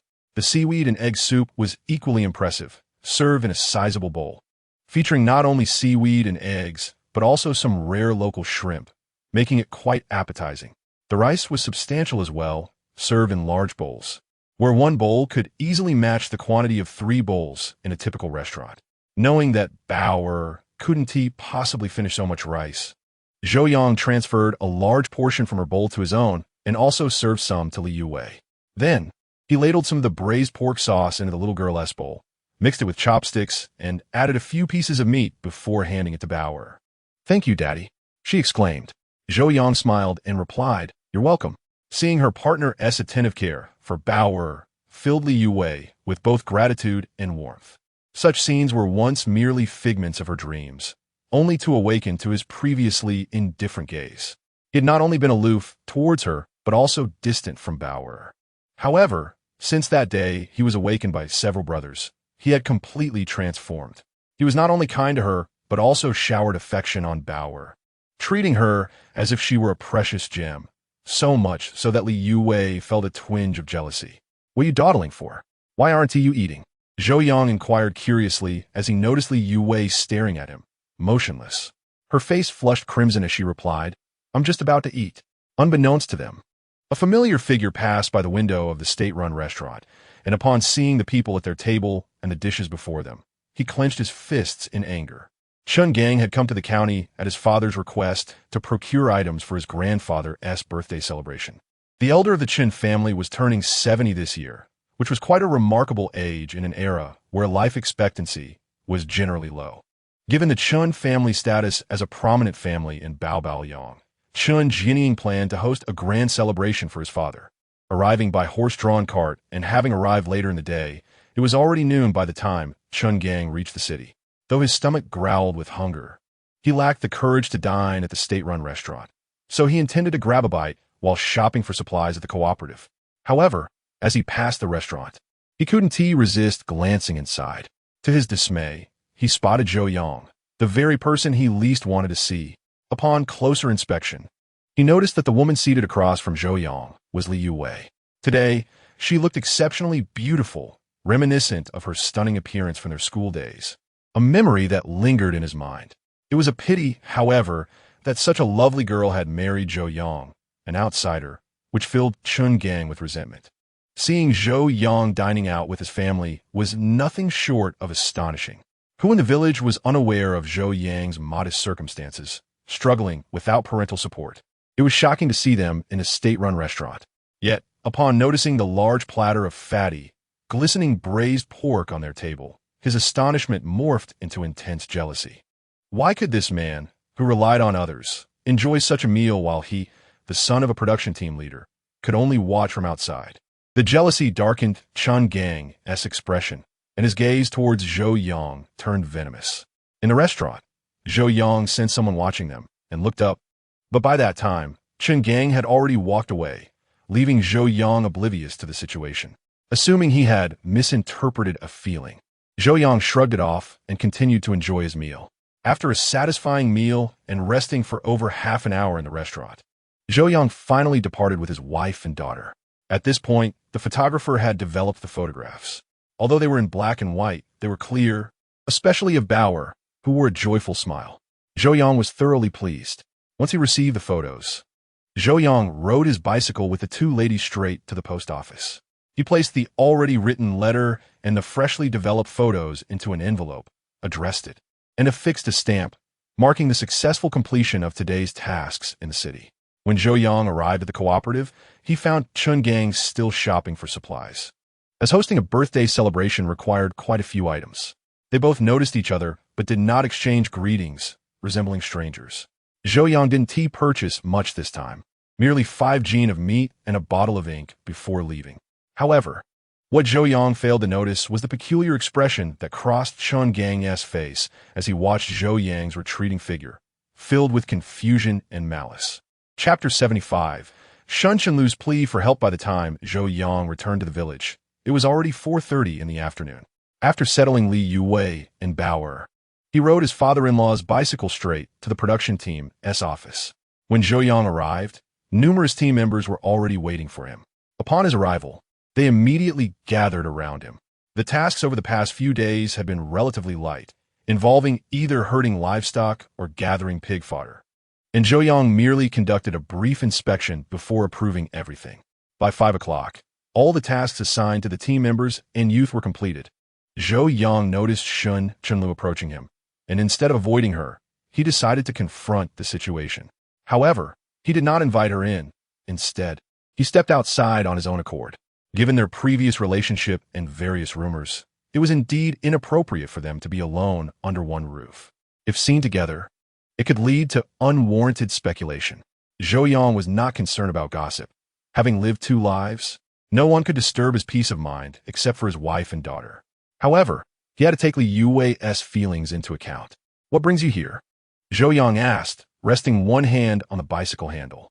I have something to ask you, but I'm unsure if I should, Shun Chenlu replied, her expression conflicted. Is something troubling you? Zhou Yang inquired. It's not me, it's Li Youwei. Li Youwei? Isn't she about to get married? What could possibly be the issue? Zhou Yang frowned. To be frank, Zhou Yang harbored no fondness for Li Youwei whatsoever. Initially, her persistent pursuit of him had irked him, and, subsequently, she had spread malicious gossip about him, even resorting to shameless slander, much like a rabid dog clinging to its prey.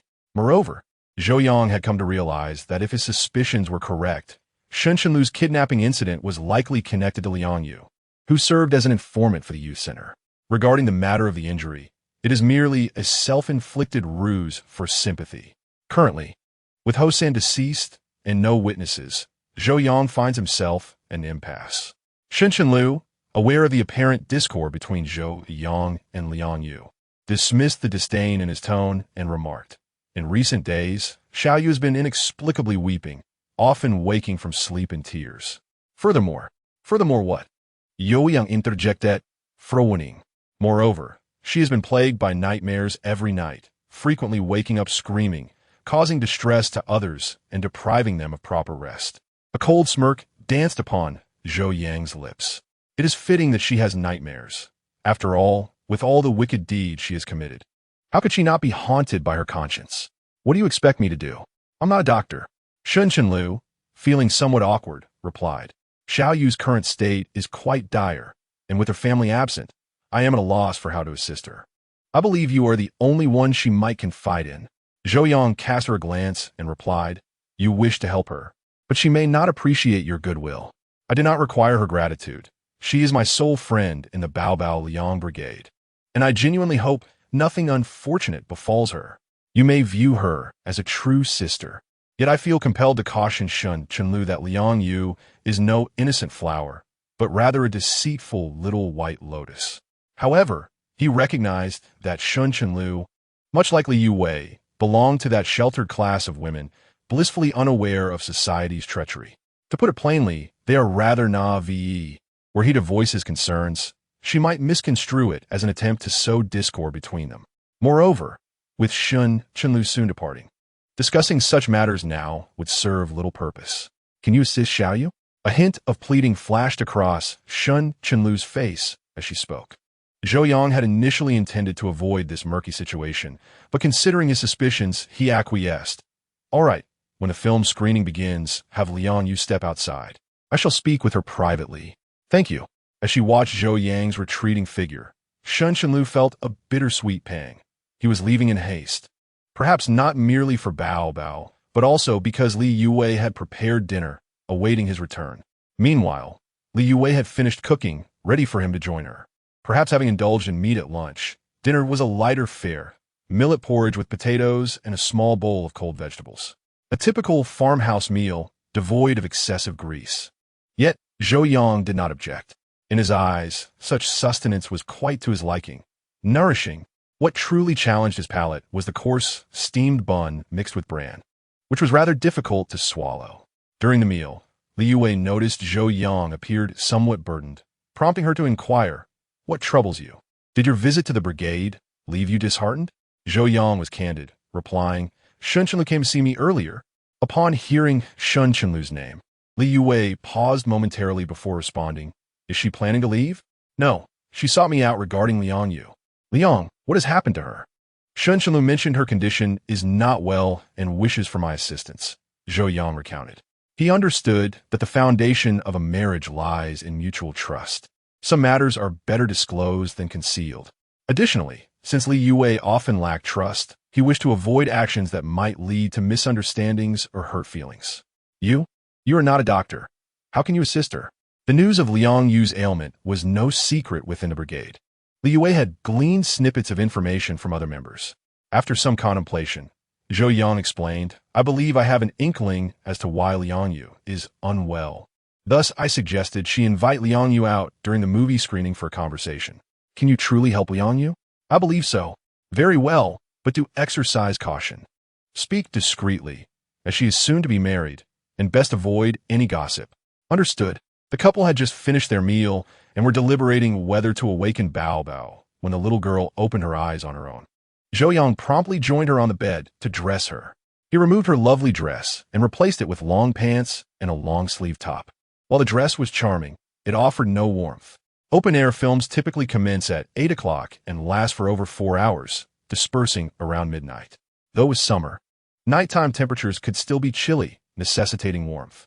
Additionally, rural mosquitoes were notoriously relentless, especially at night. Once the film screen illuminated, the venue was swarming with pests. Should the little girl remain in her dress, she would likely wake up covered in bites the next day. And Zhou Yang wished to spare his precious daughter from such torment.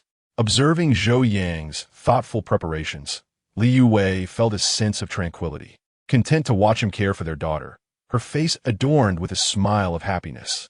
Chapter 76. Chun Jinying speculation open-air films must be screened at night, as daylight renders the film's image nearly invisible.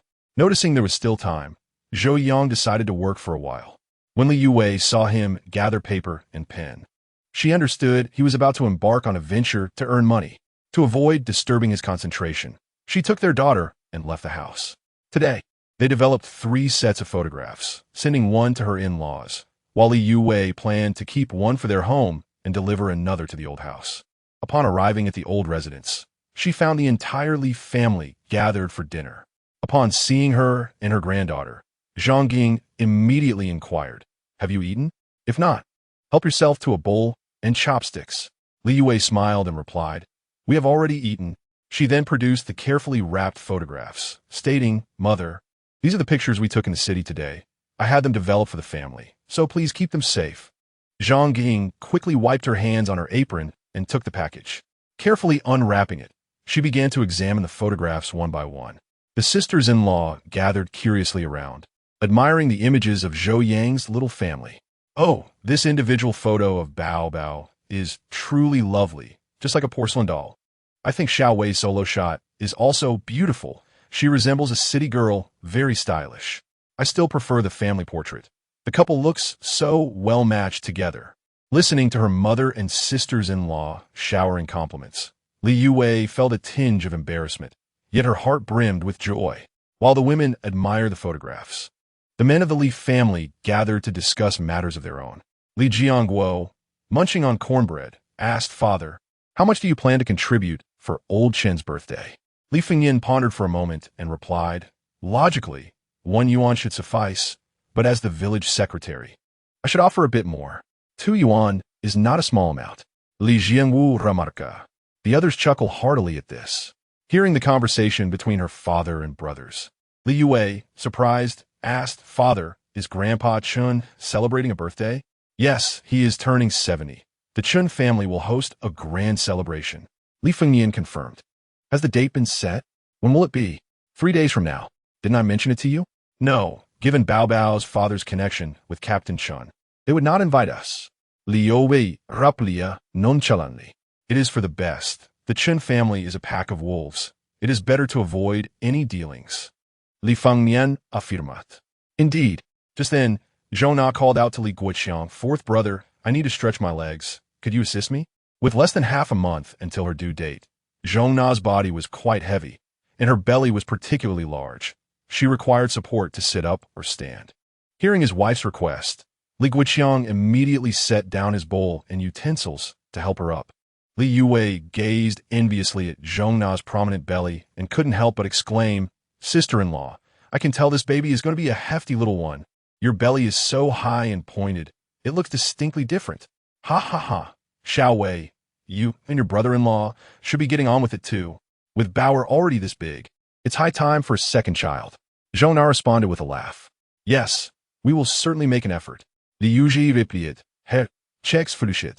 Sister-in-law Sun Lu, overhearing the conversation, quickly inquired, "Xiao Wei, has your husband agreed to a second child?" Li Youwei ishagreveli veganudda. "Really? It seems your brother-in-law genuinely wants to build a future with you." Sister-in-law laughed. The people of the Li family knew very well that Zhou Yang had always been reluctant to have a second child, primarily because he didn't want too many burdens. Now that he had agreed, it indicated that his heart was indeed invested here, which was undoubtedly good news for Li Youwei, and everyone felt happy for her. In no time, the topic of discussion among the Li family shifted completely to Li Youwei's plans for a second child, while the Li family joyously dined. The atmosphere at the Chun household was considerably less cheerful. Compared to the bustling Li family with their numerous members, the Chun family was rather small, comprising only Chun Jianying and his wife along with their 2 sons. In fact, the Chun family had more members, but Elder Chun lived with Chun Jianying's elder brother and did not reside with them. Furthermore, Shen Jianying's eldest son, Shen Jin, worked at the granary in town and was seldom home, rendering the household quite desolate. Shen Gang chewed on a dark wheat bun, his mind drifting to the plate of braised pork he had seen at noon and the large piece of pork belly he had come across that afternoon. Noticing his son's unusual demeanor, Chun Jianying cleared his throat and remarked, "What's the matter? Can't you sit still while eating?" Shen Gang shoved the dark wheat bun into his bowl and said, "Dad, I saw someone with the surname Zhou in the city today." "Well, so what? Did he provoke you again?" Chun Jianying replied nonchalantly, "Not exactly, but I saw him dining out with that girl from the Li family, and they were having braised pork." Shen Gong expects it. Before Chun Jianying could respond, Chun Tai, sitting nearby, interjected with surprise, "Braised pork at a state-run restaurant isn't cheap. It costs over $1 for a serving." Chun Jianying frowned and said, "So what if he had a serving of braised pork? What's the big deal? Even Yang Bailao can afford a meal of dumplings during the new year." However, Chun Gang continued, "This afternoon, I spotted him at the supply and marketing cooperative, where he bought 5 or 6 pounds of the finest pork belly. Well, he bought 100 pounds of various items, spending over 40 yuan. Chun Jianying added, "Something's not right with the surname Zhou." Shen Tai said gravely, "What do you mean? Did you notice something?" Shen Gang asked eagerly. Despite being 2 years older, Shen Gang was well aware that he could not outsmart his brother. Shen Tai replied, "The way he spends money raises questions. We know the situation in the commune. 1 work point barely adds up to 3 cents. Even if Zhou Yang manages to earn 10 points daily, that amounts to only 30 cents, totaling 9 yuan a month. And much of that is converted into grain. It's rare for Zhou's family to receive 70 or 80 yuan a year. How could he possibly have enough money to buy meat? It's not like he plans to live extravagantly." With Chun Tai's insightful observation, Chun Jianying realized something was amiss and said, "Are you implying there's a financial issue with Zhou?" "That's a possibility, but might also be that Li Fengnian dotes on his daughter and is secretly subsidizing them," Chun Tai replied. "Impossible. The Li family has a large household, with so many mouths to feed. Where would they find the extra money to buy meat for them?" Chun Jianying narrowed his eyes and then instructed Chun Gang, "Second, you should avoid going there for a few days. Focus on keeping an eye on Zhou Ziking. I want to see where he gets all that money to buy meat. If that fellow is indeed engaging in shady dealings, even Li Fengnian's connections in the army won't be able to save him this time. Don't worry, Dad. I will keep a close watch on him." Chapter 77. Night Meeting with Liang Yu Zhou's Household. After Li Youwei left with Bao'er, Zhou Yang busied himself with translating a manuscript. He was currently translating a physics textbook, a subject he had studied in his past life, making the task remarkably easy for him. The formulas and examples within could be transcribed directly, allowing Zhou Yang to work at an impressive speed, filling up several pages in no time. "The screening is about to start. Are you coming?" Li Youwei entered and asked. Zhou Yang set his pen down and replied, "Let's go." He then grabbed a jacket, took a stool, and exited with Li Youwei. Upon stepping outside, he noticed Bao'er was already taken ahead by her mother. "Oh, then let's hurry." "Yes, bring some water for Bao'er. I'll get her some popcorn, as that's what your precious daughter specifically requested." Li Youwei chocolate. Recalling Bao'er's earnest reminder not to forget the popcorn. "All right, we can grab a lot. I imagine the old house has already finished eating." Zhou Yang remarked. "Indeed, with all those little rascals around, there's never enough for them." Li Youwei loga. "I'll fill a basket with it and bring some old newspapers to share once we get there." "That sounds good, but don't take it all. Leave some for Bao'er." "Understood." When Zhou Yang and Li Youwei arrived at the screening venue, it was already bustling with people. Word about the film screening in Babao Liang village had spread to the nearby villages, prompting many to attend. Watching a movie was a rare event in those times, often happening only once a year. The major members of the Li family had already claimed the best seats in the front row. This was indeed the Li family's territory, and no one dared to contest them, not even the Chun family. After settling Li Youwei and Bao'er, Zhou Yang began to search for Shun Qinlu within the crowd. Before long, he spotted her and Liang Yu seated in the fifth row on the right side. Along with them were over 20 other young intellectuals, including Cui Qianjin. However, Zhou Yang did not approach them immediately, as the current atmosphere was not suitable for such interactions. Soon, the movie commenced. As the opening theme played, Zhou Yang recognized that they were screening the classic film The Red Lantern, produced by the August 1st film studio 5 years prior. Though referred to as a movie, it was technically a recording of a live performance by the Beijing opera troupe. Zhou Yang had watched this film just before his rural assignment, but the details were not vivid in his memory, so he was able to enjoy it anew. The film was profoundly moving, depicting the heroic tale of the underground worker Li Yu and his family during the anti-Japanese war, who bravely fought against the Japanese invaders to relay secret messages to the guerrilla fighters. The performances were compelling and deeply resonant. After about 10 minutes into the film, Zhou Yang noticed Shun Qinlu moving. She took Liang Yu's hand and headed outside. Not wanting to draw attention to himself, Zhou Yang did not follow immediately. After a while, sensing no one paying attention to him, Zhou Yang whispered to Li Youwei and quietly left the screening venue. Once outside, he observed Shun Qinlu and Liang Yu walking slowly in the direction of the young intellectuals' quarters. Unsure if they were waiting for him, he decided to follow them. Liang Yu had been feeling down lately, suffering from poor sleep quality and appearing significantly thinner, looking quite haggard. Initially, she had no desire to watch the film, as it only reminded her of the villainous character in the story, further darkening her mood. However, Shun Qinlu insisted on dragging her along, leaving Liang Yu with no choice but to comply.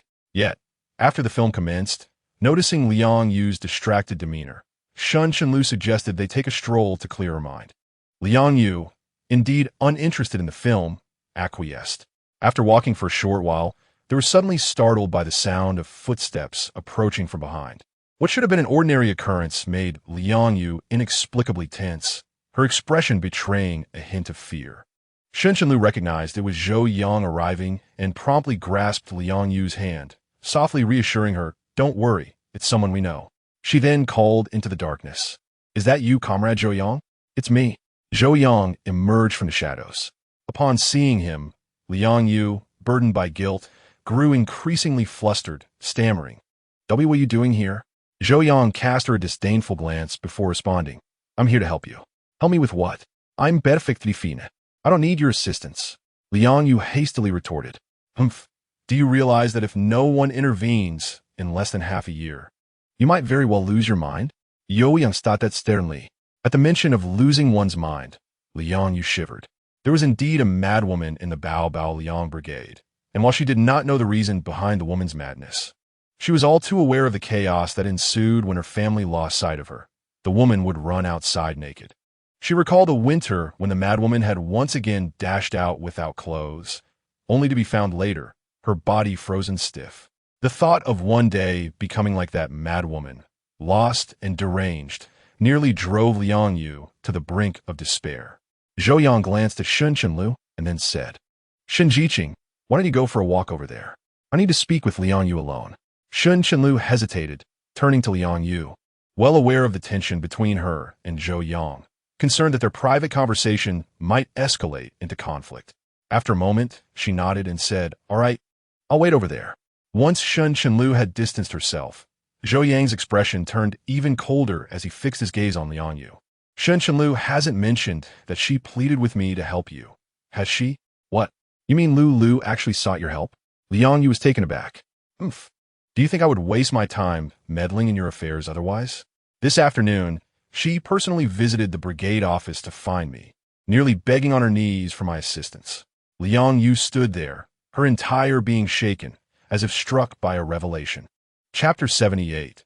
You should surrender. Liang Yu's heart was a tumult of emotions. She had never anticipated that Shun Qinlu valued their friendship to such a degree, enough to seek Zhou Yang's help on her behalf. Reflecting on her own actions, she realized she had been exploiting Chenlu all along, almost ruining her life on that fateful day. A profound guilt surged within her. Yet, Zhou Yang's next words nearly caused her to faint on the spot. I understand why you've been plagued by nightmares. With a guilty conscience, how could you possibly find peace in sleep? Upon hearing this, Li Yu's gaze shot to Zhou Yang, her eyes wide with terror. Unfazed by her fear, Zhou Yang continued to hand over a dear friend to a criminal, only to be blackmailed into marrying a good-for-nothing. Who else would have nightmares if not you? The last remnants of hope within Li Yu shattered as she trembled and stammered. Why, you know everything? I not only know that you were an accomplice, helping Ho-san abduct Chenlu to that dilapidated temple, but I'm also aware that the Chun family orchestrated everything. They aimed for me, while Chenlu was merely collateral damage. Zhou Yang edit. I also know that Ho-san's death was no mere robbery gone wrong, but a deliberate murder orchestrated by Chun Gang to silence him.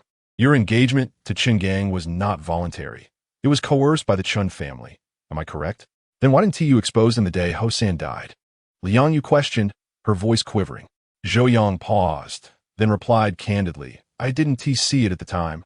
It only became clear afterward. How do you intend to assist me? Surrender yourself. Confess your crimes to earn leniency, Zhou Yang said with startling boldness. No, I cannot surrender. That would ruin me completely. Li Yu exclaimed in terror. Zhou Yang's voice turned icy. You must first comprehend the gravity of your actions and the consequences you will face before deciding whether to confess. I ask you, did you know their entire plan beforehand? No, I did not. When Chun Gang approached me, he merely spoke of wanting to ruin your reputation. I agreed, and then he instructed me to keep an eye on you. Li Yu continued, that day, after I informed him about our gathering, he told me to secretly bring Lu out that night. Zhou Yang, growing impatient at her hesitation, snapped. What else did he say? At this point, is there anything left to conceal? He mentioned that not only would it ruin your standing in the Bao'er Brigade, but it would also ensure Lu's downfall. Li Yu admitted. What sort of downfall? Zhou Yang Breset. Chun Gang said he would strip you and Lu of your clothes and then have Ho-san catch you in the act. At that point, you would be scorned by the villagers, and your wife would leave you, leaving Lu with no choice but to marry you. Zhou Yang scoffed. Do you truly believe I would divorce my wife and marry Chenlu? I hadn't thought that far ahead. Li Yu responded. At the time, I believed that since Lu adored you, this plan would serve both as revenge for me and as a way to help her. So I agreed to their scheme. Foolish, utterly foolish. Zhou Yang retorted coldly.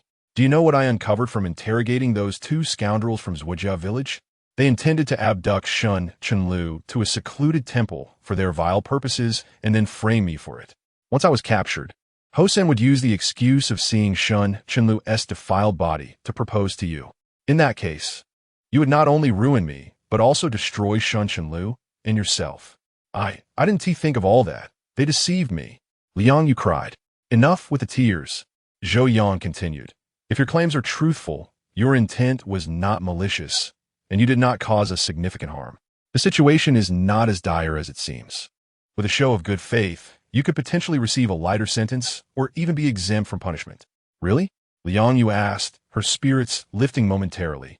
Don't celebrate prematurely. While the court might not impose a heavy sentence, you certainly cannot remain in the Bao'er Brigade. Still, it's better than losing your life. Zhou Yang stated. Lose my life? You mean Chun Gang intends to kill me? Li Yu trembled in fear, genuinely terrified. You are currently their Achilles heel. They could easily silence Ho-san, and they could just as easily eliminate you. As a youth, the consequences of your mistakes make it difficult for them to justify your murder. Zhou Yang added, however, if you become Chun Gang's daughter-in-law, they could discreetly remove you without anyone being the wiser. As Li Yu recalled Chun Gang's cold and disdainful gaze, she shuddered, her voice breaking as she pleaded. I refuse to marry him. I will confess. Though she recognized her pettiness, she had never imagined being embroiled in such a malevolent scheme. Nor did she ever foresee being forced to marry a murderer. In the face of preserving her honor, Li Yu valued her life far more.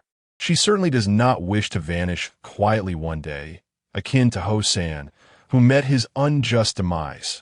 As for the matter of surrendering, await my news. This time I shall ensure that the Chun family faces utter ruin. When the time comes, you shall emerge unscathed from their threats, declared Zhou Yang. All right, I shall follow your lead. She replied. Thank you, he said. You need not express your gratitude. Moreover, you really need not harbor hatred towards me. The incident was not propagated by me. While I, Zhou Yang, may not be a paragon of virtue, I am not as reprehensible as you might think.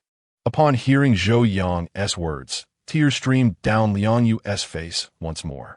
This time, she believed Zhou Yang was truthful, realizing that over the years, she had misdirected her animosity and had been consumed by her solitude.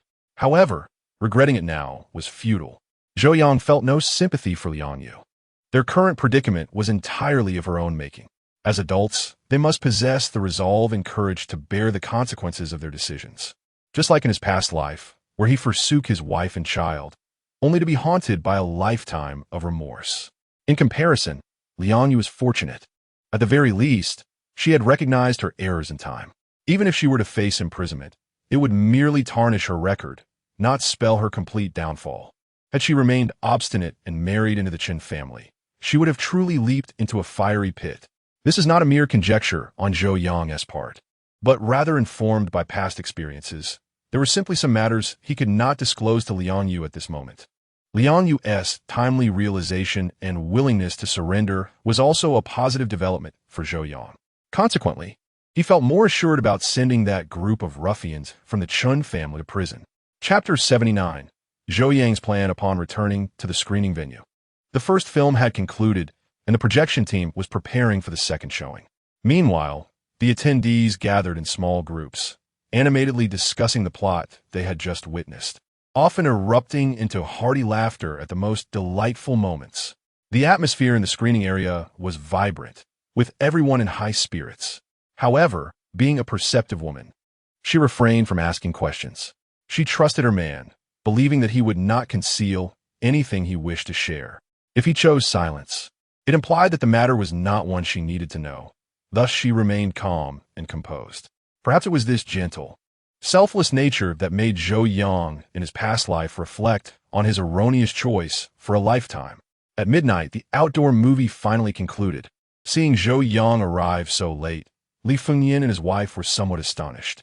Had their son-in-law come over after a quarrel with their daughter? After allowing Zhou Yang in, Li Fengyan immediately inquired, "Is there something urgent that brings you here at this hour?" Zhou Yang remained silent, turning to his mother-in-law beside him. "Mother, I have some matters to discuss with father. Would you mind waiting in fourth brother's room for a while?" Although Zhang Ging felt a twinge of discontent at her son-in-law's need to avoid her presence, she nodded in acknowledgement upon seeing Zhou Yang's solemn expression. Once his mother-in-law departed, Zhou Yang promptly stated, "Father, I spoke with Li Yuwei tonight, and the events of that day indeed possessed deeper implications." He then recounted how Li Yuwei had been deceived by Chen Gang, how she had been coerced into handing Chen Lu over to Hosan, and how she had been pressured by the Chen father and son. Upon hearing Zhou Yang's account, Li Fengyan exclaimed in anger, "These brutes are truly beyond the pale. Do not be too enraged, father. In a vast forest, there will always be various birds." Zhou Yang replied. Li Fengyan then asked gravely, "Does Li Yuwei really wish to surrender to the county?" "Yes, if she does not surrender, she must marry Chen Gang and bear the weight of her conscience." Zhou Yang continued. "Of course, those are secondary concerns. Primarily, marrying Chen Gang may lead to her fate being no better than Hosan's." Li Fengyan's eyes widened in surprise. "Are you suggesting that the Chen family might murder Li Yuwei to silence her? What is impossible? Only the dead can keep secrets." Zhou Yang retorted. After a prolonged silence, Li Fengyan remarked, "Relying solely on Li Yuwei's testimony may not be sufficient to convict Chen Gang, given that Hosan indeed went to the Chen family willingly, and it is a fact that Chen family money was found on him." Contemplating the formidable influence of the Chen family in Babao Liang Brigade and the entire Unity Commune, even Li Fengyan hesitated to assert whether he could protect Zhou Yang. "Moreover, can't you see? Chen Gang's target has always been Xiao Wei. Unless I withdraw voluntarily and take Bao'er away from Xiao Wei, that scoundrel will continue to stalk us like a viper. If given the chance, they would not hesitate to eliminate me. So if I do not resist, it would be tantamount to awaiting my own demise." Li Fengyan pondered for a moment before agreeing. "Your reasoning is sound. If that is the case, then let us go for it. I have long been displeased with that Chen family. How dare they set their sights on my children? Shameless. Li Fengyan, once a celebrated war hero, could not abide by the scheming nature of Chen Jianying. However, out of respect for their shared village, he had refrained from breaking ties with them. Now that the Chen family harbored ill intentions towards his daughter and son-in-law, he would not back down. Do not worry, father. I am confident in my ability to ensnare that group of serpents from the Chen family. Zhou Yang boldly declared. What do you mean by ensnare? Li Fengyan asked. Chen Jianying, Chen Jin, Chen Gang, and Chen Gang. Not one shall escape, and they shall all be sent to prison. Zhou Yang asserted. How is that possible? Li Fengyan gasped in disbelief. Rape, domestic violence, embezzlement, speculation, misappropriation of collective property. Are these charges sufficient? Are you saying all these crimes were committed by the Chen family? Li Fengyan appeared skeptical of Zhou Yang's claims. Zhou Yang continued. Father, do you remember Lin Wanwan? Lin Wanwan? You mean Lin Zinking? Yes, that is her. She married Chen Jin, what of it? Zhou Yang sighed. Lin Wanwan did not marry Chen Jin willingly. She was raped and subsequently threatened by the Chen family, ultimately having no choice but to submit to them. Are you serious? Indeed. Lin Wanwan arrived in Babao Liang Brigade at the same time as us. At that time, since the youth point had not yet been established, we had to stay with the villagers. Lin Wanwan was assigned to the Chen household. Li Fengyan's eyes widened in realization. You mean that Lin Zinking was already victimized by Chen Jin back then? Yes, after Lin Wanwan was assaulted. The Chen family feared exposure and thus coerced her into marrying Chen Jin. Why did she not speak up? Li Fengyan slammed the table in frustration. She was just a young girl, alone without her parents, in an unfamiliar place. How could she dare to speak out? In the end, she could only succumb. Zhou Yang continued. However, that was not the end. After marriage, Lin Wanwan was not treated kindly by the Chen family, often subjected to domestic violence and abuse, even suffering multiple miscarriages, leaving her a shadow of her former self. Oh, what a tragedy! Li Fengyan lamenta. Farbruken. After a long pause, he finally regained his composure and asked, How do you know all this? What do you plan to do? Zhou Yang immediately replied. I plan to speak with Lin Wanwan first. If she is willing to come forward and accuse Chen Jin, then the perpetrator Chen Jin and his accomplice Chen Jianying will surely be apprehended by the authorities. At that point, we can have Liang Yu surrender. And Chen Gang's case will naturally receive attention. With a dual approach, as long as one case is cracked, the Chen family is done for. Moreover, according to Lin Wanwan, Chen Jianying has been exploiting Chen Jin's position at the granary over the years, embezzling a significant amount of money, enough to warrant severe consequences. Will your meeting with Lin Zinking attract the attention of the Chen family? Li Fengyan asked solemnly. And what are your plans regarding Liang Yu? I plan to find a reason to send her to the county for protection. Once we have resolved matters with Lin Wanwan, we can have her surrender, thus allowing her to redeem herself through her sins. Zhou Yang stated. What reason shall we use? He was immediately asked. I have already thought of one. Zhou Yang replied. What is it? Since fourth sister-in-law is about to give birth, we can claim that her pregnancy is somewhat unusual and may involve twins. Therefore, for her safety, we should send her to the county hospital to deliver. At that point, we can have Liang Yu and Shen Chenglu accompany her, under the pretext of needing assistance from these educated city dwellers. This is indeed a plausible justification. Let us proceed with this plan. Tomorrow, we shall send your fourth sister-in-law to the county. Li Fengyan decisively concluda. Yes, father. Please make a trip to the youth station tomorrow morning to mention this matter in front of everyone, to prevent the Chen family from becoming suspicious. Chapter 80. Li Youwei's concern after leaving the old residence. Zhou Yang let out a sigh of relief. His earlier words were a mixture of truth and fabrication, and given that his father-in-law was a former scout with keen observational skills, he genuinely feared that he might expose himself. Fortunately, he had maintained a reputation for integrity, which allowed his father-in-law to temporarily trust his words. Additionally, the reason he used fourth sister-in-law's impending childbirth to bring Shen Chenglu and Liang Yu to the county was partly for their protection. However, it was also for Zhong Na. He was acutely aware of the dangers Zhong Na faced during her delivery, where she nearly lost both her life and her child's, though she ultimately survived with luck. It came at a cost to her health, and the child did not fare well either. Knowing this, he could not allow such a tragedy to repeat itself. As for the subsequent mention of Lin Wanwan, that too was a half-truth. The facts regarding Lin Wanwan's rape and forced marriage to Chen Jin were indeed accurate. Yet Zhou Yang's knowledge of these events did not come from Lin Wanwan herself. Rather, it was uncovered during his investigation for revenge against Li Youwei in his previous life. However, by that time, both Li Fengyan and Li Youwei, as well as the involved Lin Wanwan, had already passed away.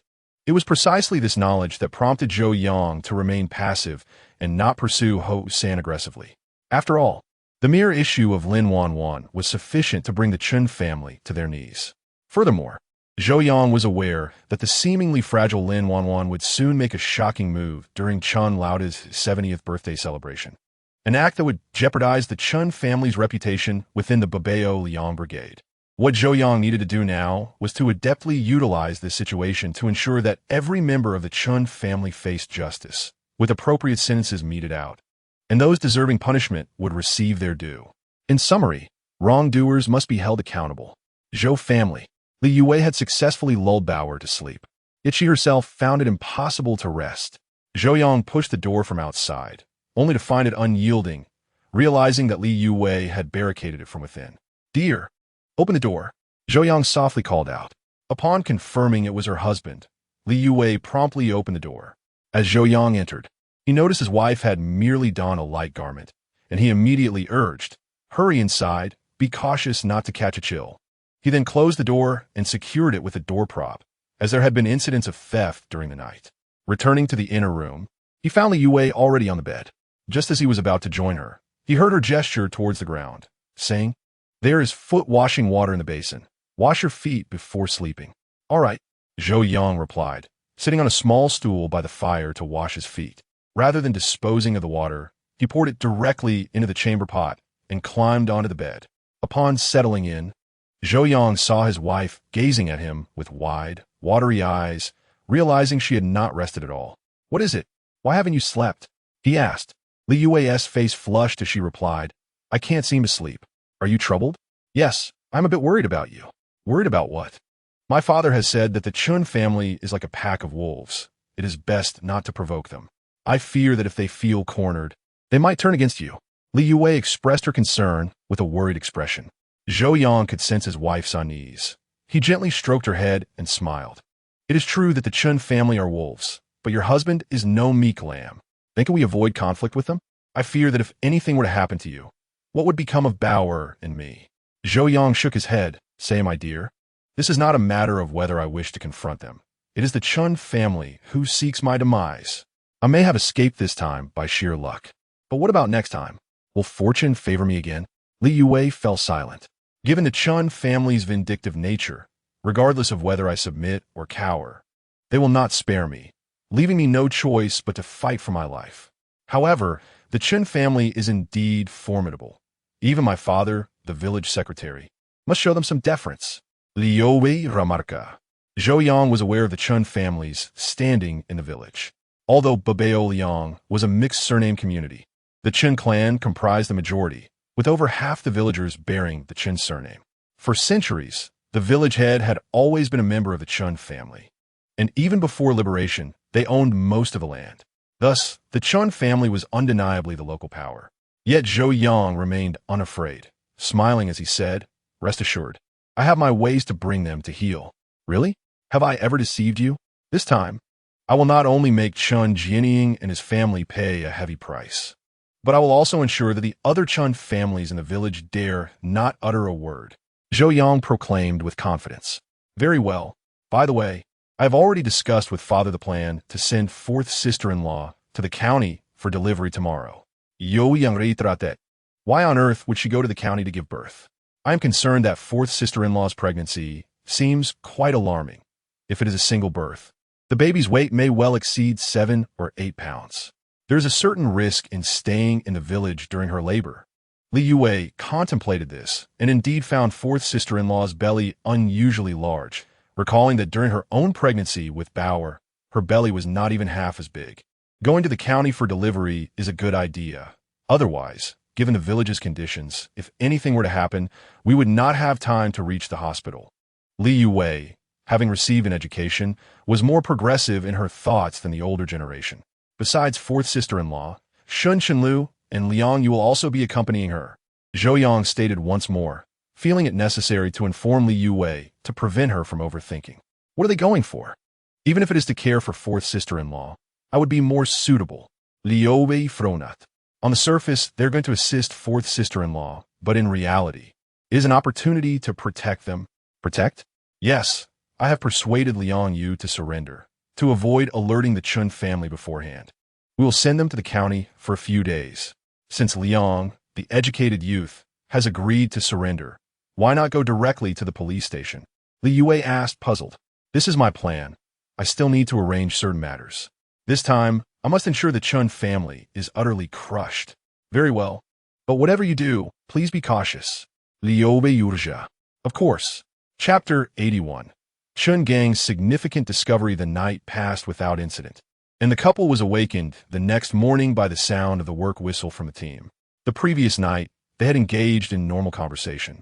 But as the night wore on, they could not help but become a bit restless. Thus, they found themselves playing a game of cards late into the night. Zhou Yang was uncertain if it was merely a figment of his imagination, but he noticed that Li Youwei had been unusually proactive the previous day, even playfully provoking him during their gaming session. Could he simply tolerate such behavior? He felt compelled to teach her a lesson. This lesson extended well into the night, resulting in both of them rising late the next morning. With no time for breakfast, Zhou Yang hastily prepared a large bowl of malted milk for each of the three of them and nibbled on a few biscuits to stave off hunger. Upon arriving at the brigade headquarters, most of the members and educated youth had already gathered, and the two brigade leaders were engaged in their customary routine of addressing the assembly. However, just as Chun Jianying and Zhang Jinwang were about to assign tasks, Li Fengyan interrupted with a cough, saying, Old Zhang, Captain Chun, could you exempt Shun Ziking and Liang Ziking from the tasks? I need to speak with them about something. Chun Jianying's heart skipped a beat at the mention of Liang Yu, and he immediately inquired, Li's secretary, what business do you have with them? Li Fengyan, tapping the bottom of his tobacco pipe, explained, it's about my fourth son's wife. I need Shun Ziking and Liang Ziking's assistance. Curious, Zhang Jinwang asked, what is wrong with your son's wife? She is about to give birth, but her belly is alarmingly large. My wife is worried it might be twins. So we plan to take her to the county hospital for delivery, Li Fengyan continued. Going to the county hospital is different from being at home. We need someone literate to accompany her, preferably a woman. Hence, I thought it best to have Shun Ziking and Liang Ziking help out for a few days. With a frown, Chun Jianying remarked, I send to your daughter, a high school student? Why not send her to assist your son's wife? Initially, I intended to send Xiao away, but she hasn't been feeling well lately, and Bao'er also requires care, so I didn't let her go, Li Fengyan replied. Chun Jianying instinctively glanced at Li Youwei in the crowd, noticing her pallor. Her dark circles and weary expression were unmistakable. At that moment, Zhang Jinwang chuckled, Old Li, you can borrow them, but ensure they are well compensated. Li Fengyan smiled and reassured, rest assured, our family will not take advantage of anyone. We'll provide 3 meals a day and an additional 50 cents. Everyone present envied the prospect of Li's family offering 50 cents daily for Shun Shenlu and Liang Yu to accompany the daughter-in-law during her confinement. After all, being in the county meant no farm work, and the remuneration was substantial. Typically, female members of the brigade earned around 610 work points daily, while their male counterparts earned 812 points, depending on the labor intensity. Given that one work point equated to approximately 3 cents, female members would earn a maximum of 24 cents per day. Li's family's offer of 50 cents was more than double the usual wages. Light work, generous pay, and a trip to the county. This was indeed a fortuitous opportunity. Although Chun Jianying felt some reluctance, Li Fengyan's reasoning was sound, especially considering the gravity of childbirth. He couldn't find any fault with the proposal. He then shifted his gaze to Liang Yu, who felt uneasy under his scrutiny, her legs trembling. However, recalling Zhou Yang's words from the previous day, she steeled herself against her inner trepidation, determined not to reveal any signs of distress. Seeing nothing amiss on Liang Yu's face, Chun Jianying nodded, saying, "You should communicate directly with Shun Ziking and Liang Ziking about this matter. The brigade will not interfere." He then proceeded to outline the day's production tasks. Unbeknownst to him, his actions were being closely observed by someone with ulterior motives. Chun Gang, having received his father's instructions, resolved to closely monitor Zhou Yang's every move, determined to gather evidence of his alleged malfeasance. He had a valid excuse for not working, as he was a self-proclaimed hero who had previously sustained an injury. For several days, he had used this as a pretext to avoid laboring in the fields. However, Chun Gang felt frustrated when Zhou Yang, after assigning tasks, locked himself in the brigade office, showing no intention of venturing outside. How could he gather evidence if Zhou Yang never stepped out? After waiting in vain for some activity, Chun Gang decided to stealthily approach and discover what Zhou Yang was up to. However, the distance from his vantage point to the window was considerable, and not wanting Zhou Yang to notice him, he could only glimpse the general scene. He observed Zhou Yang hunched over a desk, scribbling away, with a book that appeared to be in a foreign language resting beside him. Zhou was indeed reading a foreign book. This revelation sent a surge of excitement through Chun Gang. In this era, scrutiny of such materials was stringent, aside from textbooks used by students. The general populace possessed little more than a few copies of the Little Red Book. Not to mention, being caught with prohibited literature was a serious offense. Chun Gang could hardly believe that Zhou not only possessed foreign literature, but also dared to read it in the brigade office, taking notes surreptitiously. With this discovery, Chun Gang resolved to inform his father immediately. Making a discreet exit, he hurried home, knowing that at this hour, his father would typically be tending to the fruit trees in their yard. After all, with autumn upon them, those trees could yield 20 to 30 yuan, providing a substantial amount of grain in return. Seeing his son, now in his early 20s, still behaving like a reckless youth, Chun Jinying felt a surge of irritation. "Why are you running? Is a wolf chasing you? Look at yourself." Unfazed by his father's customary tirade, Chun Gang scooped up a ladle of cool, well water and drank half before splashing the remainder onto the vegetable garden. Wiping his mouth with his sleeve, he excitedly declared, "Dad, I've uncovered evidence against Zhou." "What? So soon?" Chun Jinying ceased his work and hurried over to his son, eager to know what Zhou was up to. "Dad, I'm not talking about speculation. I mean real evidence." Chun Gang recounted the details of what he had seen in the brigade office. After listening to his son, Chun Jinying felt a surge of excitement. "Did you see clearly? Was it truly a foreign book?" Although he hadn't been able to discern the language from afar, he was certain it was in Chinese. Chun Gang urged, "Dad, let us head to the commune. This could be our chance to bring him down." Chun Jinying pondered for a moment before replying, "No, without concrete proof, even if we go to the commune, they may not believe us. Besides, Li Fengyan has connections there. It's possible that as soon as we report it, they'll be tipped off and hide the book. What should we do then? We need to secure the book first, then report it, ensuring we have both eyewitnesses and physical evidence to substantiate our claims," Chun Jinying suggested. "Then let us hurry back to the brigade office." "To the brigade office for what?" "To seize the book." "Huh, that won't be necessary." Chun Jinying then whispered a few words in Chun Gang's ear, and upon hearing his father's plan, Chun Gang's eyes brightened, nodding vigorously in agreement. Without delay, he dashed out of the yard, followed closely by Chun Jinying, who abandoned his shovel and rushed out as well. Chapter 82. Intentional Arson in the Brigade Office. Zhou Yang was alarmed upon hearing the news of a fire at his home. This was disastrous. Moreover, there were numerous cherished items within those small rooms that he had shared with Li Youwei over the years, such as the wedding quilt and their recently acquired marriage certificate. He could not allow them to be consumed by flames. Upon reaching this realization, he dared not linger and immediately rushed out, following Zhang Fugui, who had come to deliver the message. The brigade headquarters was not far from his home, merely 300 to 400 meters away. In the distance, Zhou Yang could see thick smoke billowing from the direction of his house, and he could vaguely make out figures moving amidst the chaos. Although he was unaware of the extent of the fire, the commotion suggested it was significant. With a heart full of trepidation, Zhou Yang sprinted towards his home. However, just a few minutes after Zhou Yang departed, Chun Jinying appeared at the brigade headquarters and proceeded directly to the office. Upon reaching Zhou Yang's usual workspace. Chun Jining noticed a book and a stack of letter paper, but no pen was in sight, clearly taken by Zhou Yang. He picked up the book and glanced through it, discovering it was filled with jumbled foreign characters, devoid of a single Chinese character. The letter paper contained a few Chinese characters, but he could not comprehend them at all, despite not knowing the contents of the book or the letter paper. Chun Jining felt a surge of elation. Zhou Yang was a sent-down youth, and his family background was reportedly unsatisfactory. His parents were still undergoing re-education. It was rumored that he amassed wealth by selling state secrets. Truly, heaven had opened its eyes, allowing him to uncover a major case of enemy infiltration. With ample evidence at hand, Zhou Yang would find it impossible to deny his culpability.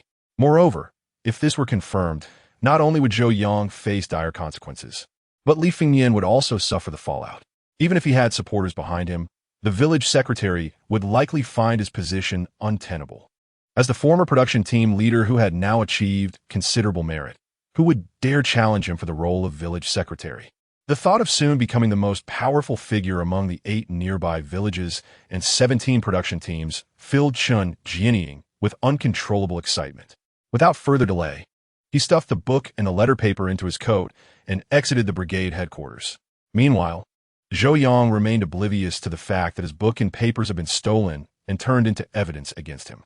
Upon arriving in his yard, he discovered that indeed the fire had ignited the woodpile. A significant portion was already ablaze, and the flames were intense. Even standing 7 or 8 meters away was suffocating. Fortunately, it was merely the woodpile that was burning and not the house, or else the situation would have been dire.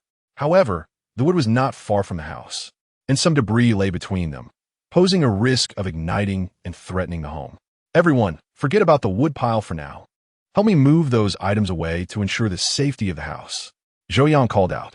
Upon hearing his command, the villagers immediately rushed to assist, relocating the debris to a safe distance from the woodpile.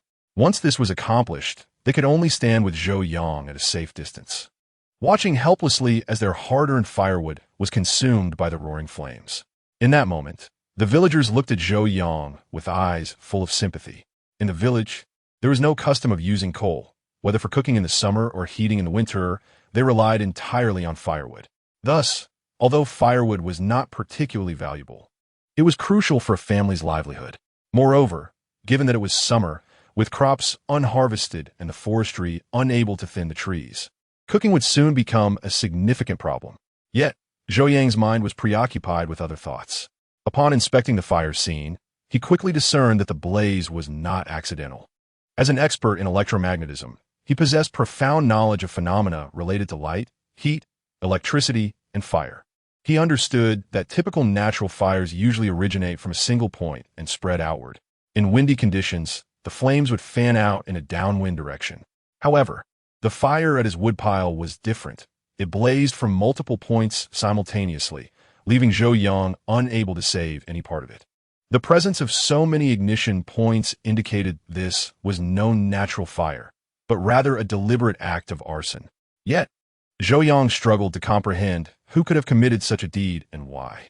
He had always been amicable, with few enemies, save for the Chun family and perhaps the families of Hosan's 2 little brothers. Thus, identifying the perpetrator was relatively straightforward. However, if they intended to retaliate against him, why only target the woodpile? Wouldn't it have been more satisfying to burn down the house? Was this merely a warning? With this thought, Zhou Yang furrowed his brow even deeper. As he pondered, Li Youwei rushed in from outside. She had been clearing the irrigation ditches on the southern slope, far from the village, and had received the news rather late. Upon entering, Li Youwei did not immediately assess the situation at home, but instead searched the crowd for Zhou Yang. When she spotted him, she hurried over, relieved to find her husband standing before her, unharmed. Seeing her breathless state, Zhou Yang patted her back to help her catch her breath and reassured her, "Don't worry, it's just a bit of firewood that burned. Nothing else is lost." She nodded, and Zhou Yang continued, "My dear, please go inside and prepare some sugar water for everyone. We owe a debt of gratitude for their help. Otherwise, our house might not have been saved." Hearing Zhou Yang's request, Li Youwei opened the door and quickly retrieved 2 jars of sugar. She then brought out 2 large basins of water, and soon the sugar water was ready. Zhou Yang addressed the villagers gathered in the yard. Thank you all for your assistance. We don't have much, but please enjoy some sugar water on this hot day. The villagers, witnessing the misfortune that had befallen Zhou Yang's family, insisted it was unnecessary, with some even suggesting to save the sugar for the children. Zhou Yang, unbothered by the sugar supply at home, insisted the sugar water was ready and would go to waste if not consumed. He personally distributed the sugar water, with men receiving white sugar water and women red sugar water. Before long, both basins were emptied, though seemingly a simple gesture of offering sugar water. It was a rare treat in those times when resources were scarce, with a family receiving only half a gene of sugar tickets a year. The prices were exorbitantly high, and many families, even if they received sugar tickets, hesitated to purchase. More importantly, sugar was a precious supplement, particularly for families with pregnant women and children. Thus, even if they managed to buy sugar through gritted teeth, the adults rarely got to enjoy it. Zhou Yang, in his gratitude for the villagers' aid, had used nearly half a gene of sugar, endearing himself to everyone as a man who valued gratitude and generosity. As the fire continued to rage, no one could guarantee it wouldn't spread suddenly. After all, sometimes a gust of wind could carry embers to other places, so everyone remained in Zhou Yang's yard, waiting. Zhou Yang sensed that the fire would not extinguish anytime soon. After all, the woodpile was substantial and primarily consisted of hardwood, unlikely to be quenched in less than an hour or two. However, he was concerned about the foreign language books that might be seen by others, as their content could lead to serious consequences. Zhou Yang stepped outside to look around, but found no one else, causing his brow to furrow in worry. This was troublesome. Although the book was merely a textbook, Old Su had emphasized in his letter that it contained confidential materials and required discretion. Now that the book was missing, what would be said about confidentiality? With this thought weighing heavily on him, Zhou Yang decided to head to the brigade headquarters broadcasting room to use the loudspeaker to call out and see if anyone had taken his manuscript. However, just as he approached the door to the broadcasting room, he suddenly halted in his tracks. Though the office of the brigade headquarters is not a place of utmost secrecy, typically, few dare to enter casually. Those who do are usually prominent figures within the village. Furthermore, it is well known that the desk belongs to Zhou Yang, and all items upon it are his. Ordinarily, even if someone were to see them, they wouldn't dare to touch anything. Now, not only has his manuscript disappeared, but it is evident that someone has rummaged through his desk, which is decidedly unusual. Coupled with the inexplicable fire at his firewood stack, a sinister premonition began to stir within Zhou Yang, a diversion tactic. Clearly, someone had noticed his irregularities and deliberately set fire to his home to draw him away, subsequently pilfering his manuscript. As for what the perpetrator intended to do with the manuscript, Zhou Yang was acutely aware.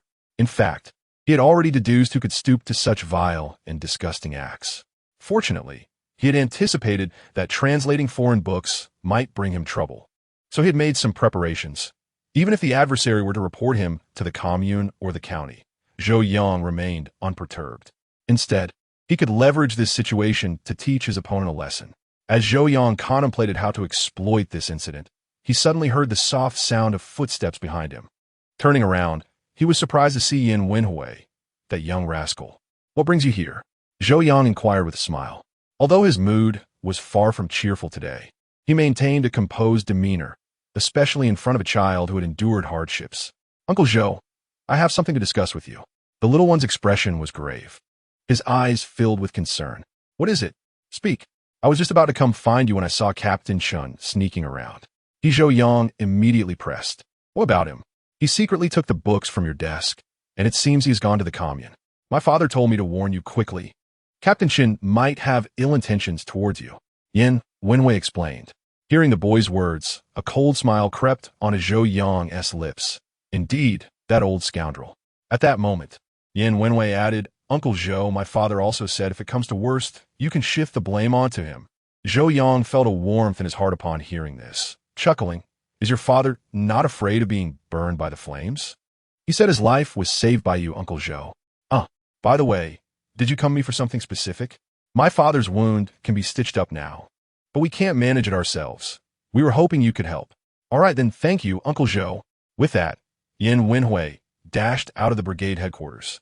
Watching the young lad's retreating figure, Zhou Yang felt a slight uplift in his spirits, and his previously sour mood improved considerably. Chapter 84. Is Zhou Yang a spy? Since the manuscript was lost, remaining at the brigade headquarters held little purpose for Zhou Yang, so he promptly made his way home.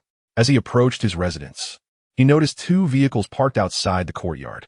One was an old-fashioned 212 Jeep, adorned with a round police light, while the other was a classic Dongfeng truck, the most common six-wheeled vehicle in the military, featuring a sizable front and a canvas-covered rear compartment suitable for transporting both people and goods. The soldiers, all standing tall and imposing, brandished steel rifles, exuding an air of menace.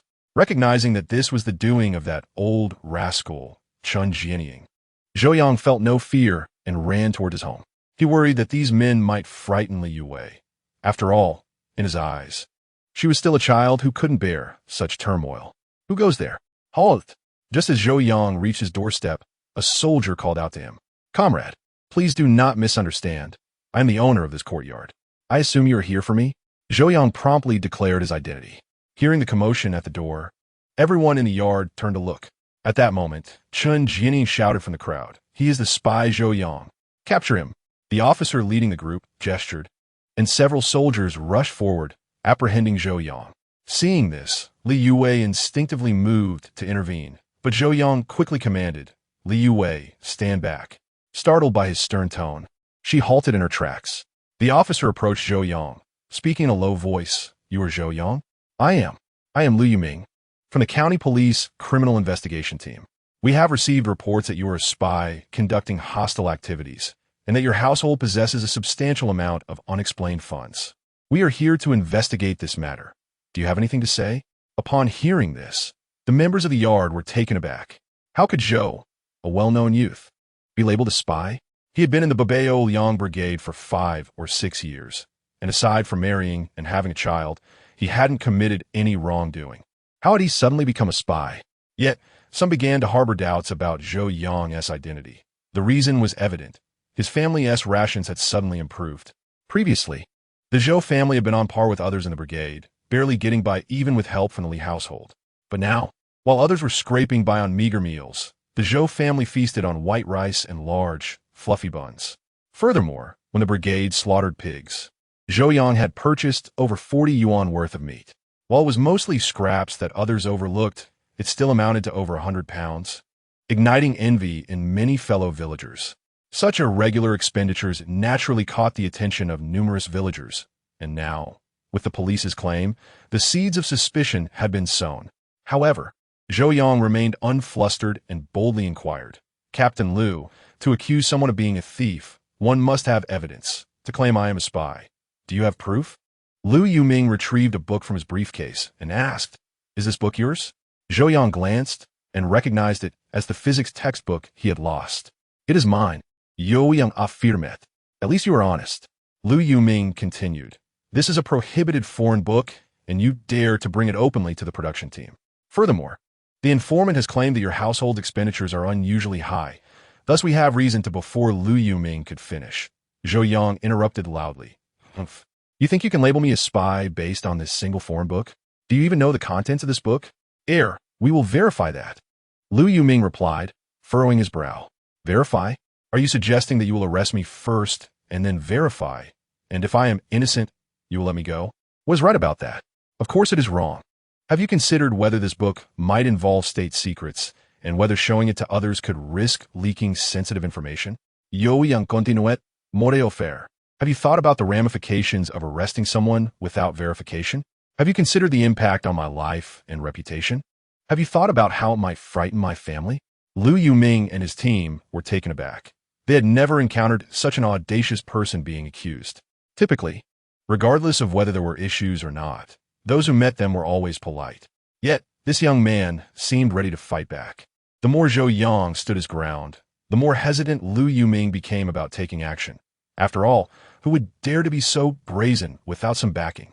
Comrade, please explain the origins of this book, why you are reading it, and your family's unusual expenses, Liu Yuming inquired, his tone becoming somewhat more courteous. Zhou Yang replied nonchalantly. It would have been better to speak like this from the start. Subsequently, Zhou Yang turned to the anxious Li Youwei beside him and said, "My dear wife, please retrieve the brown paper bag from the box where I keep my books.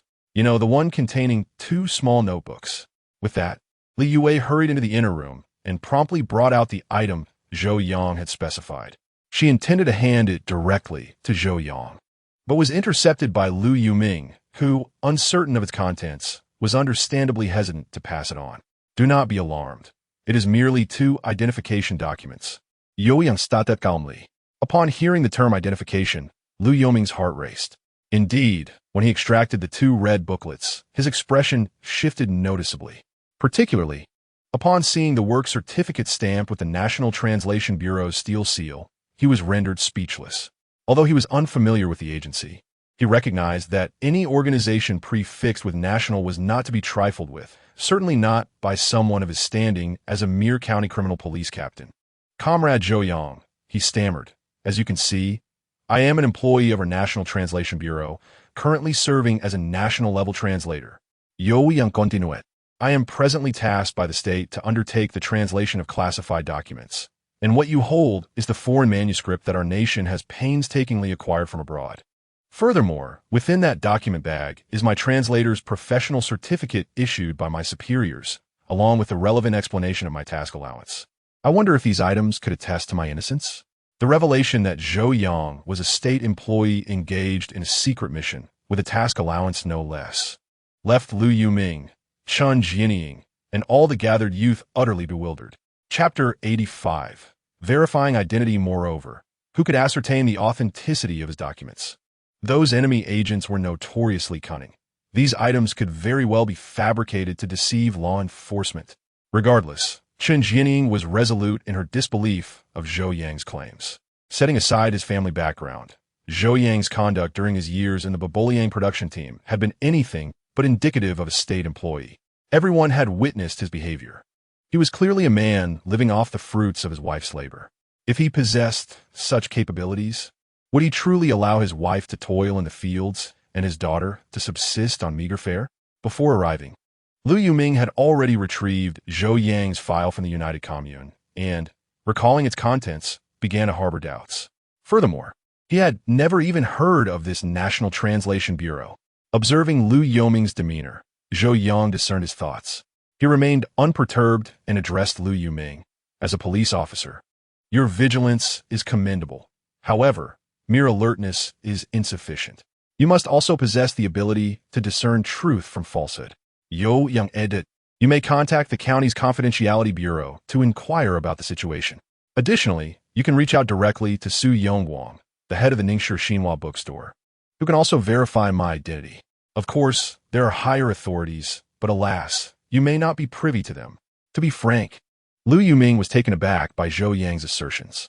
To ensure accuracy, he immediately summoned his deputy Lu Yong and instructed him to take Zhou Yang's credentials to the nearest United Commune and to swiftly verify Zhou Yang's identity by contacting both the county and city authorities.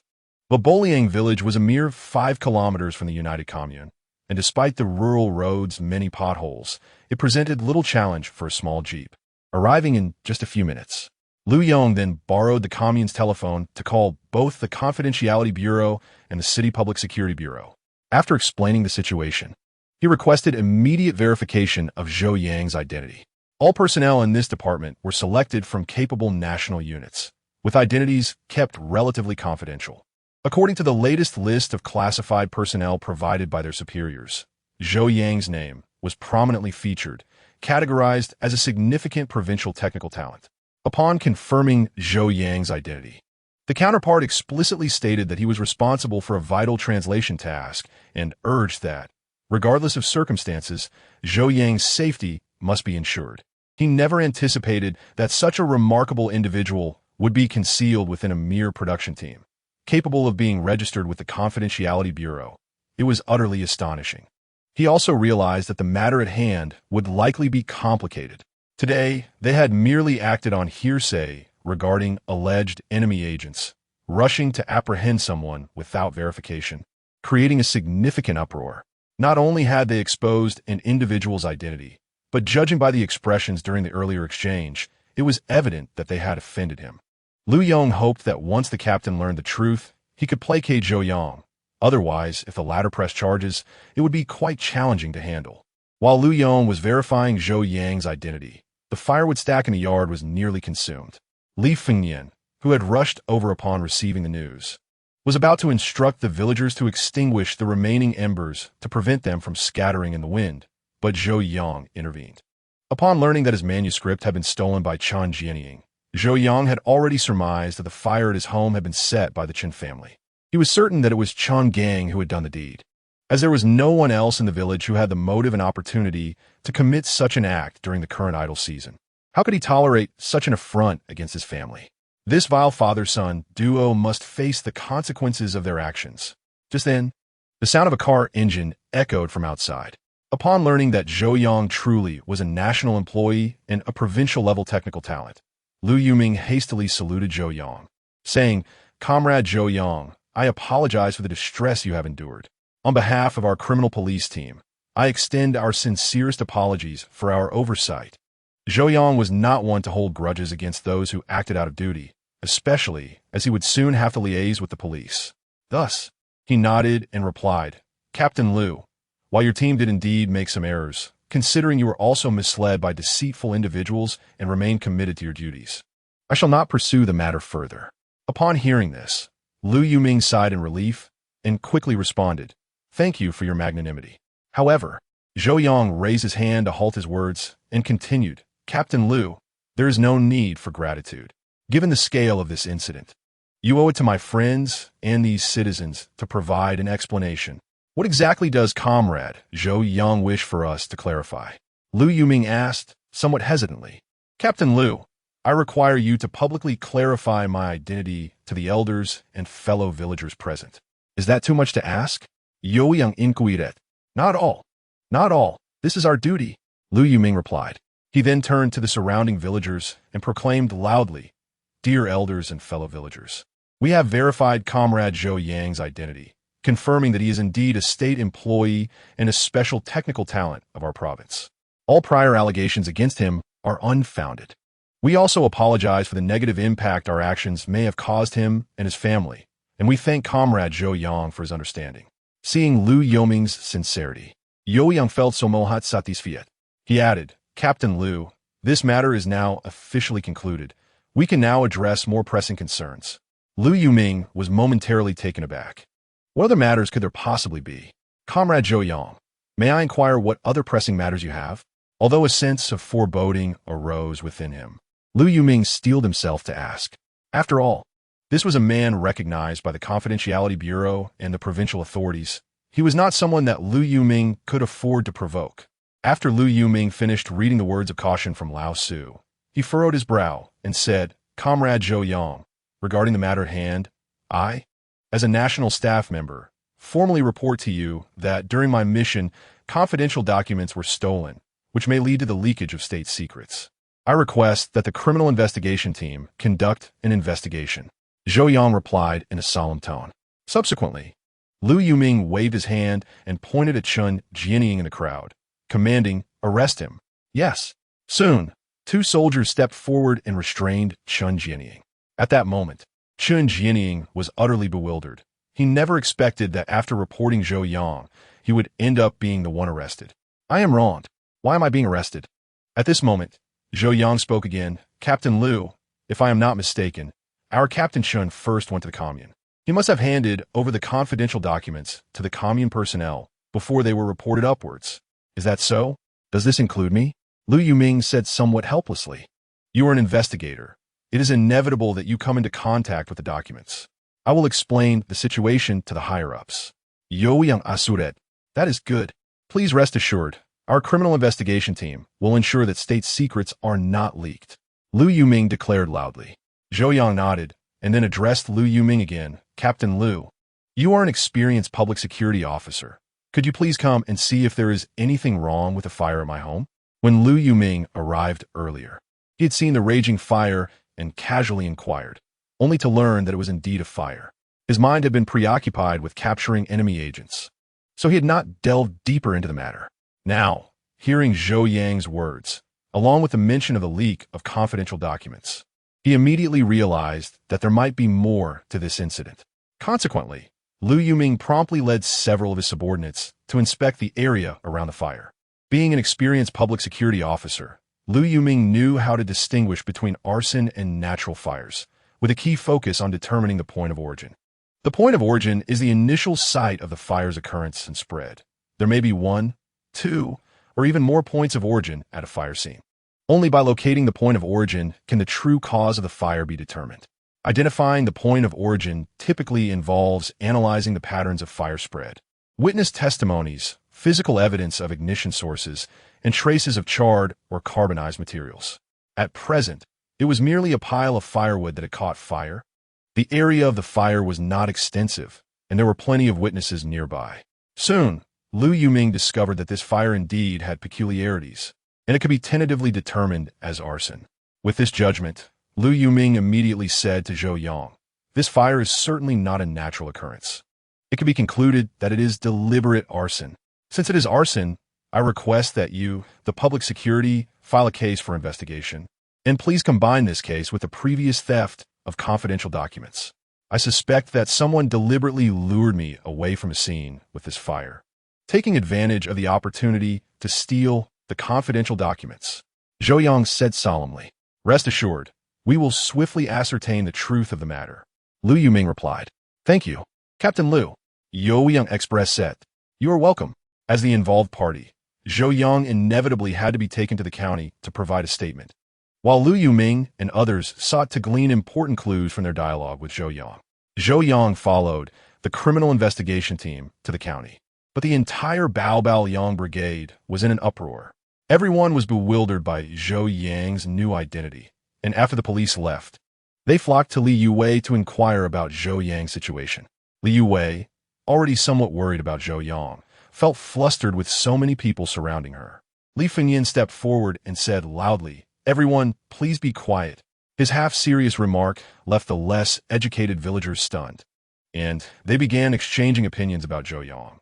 "I said it all along. How could such a good person as Zhou be an enemy agent?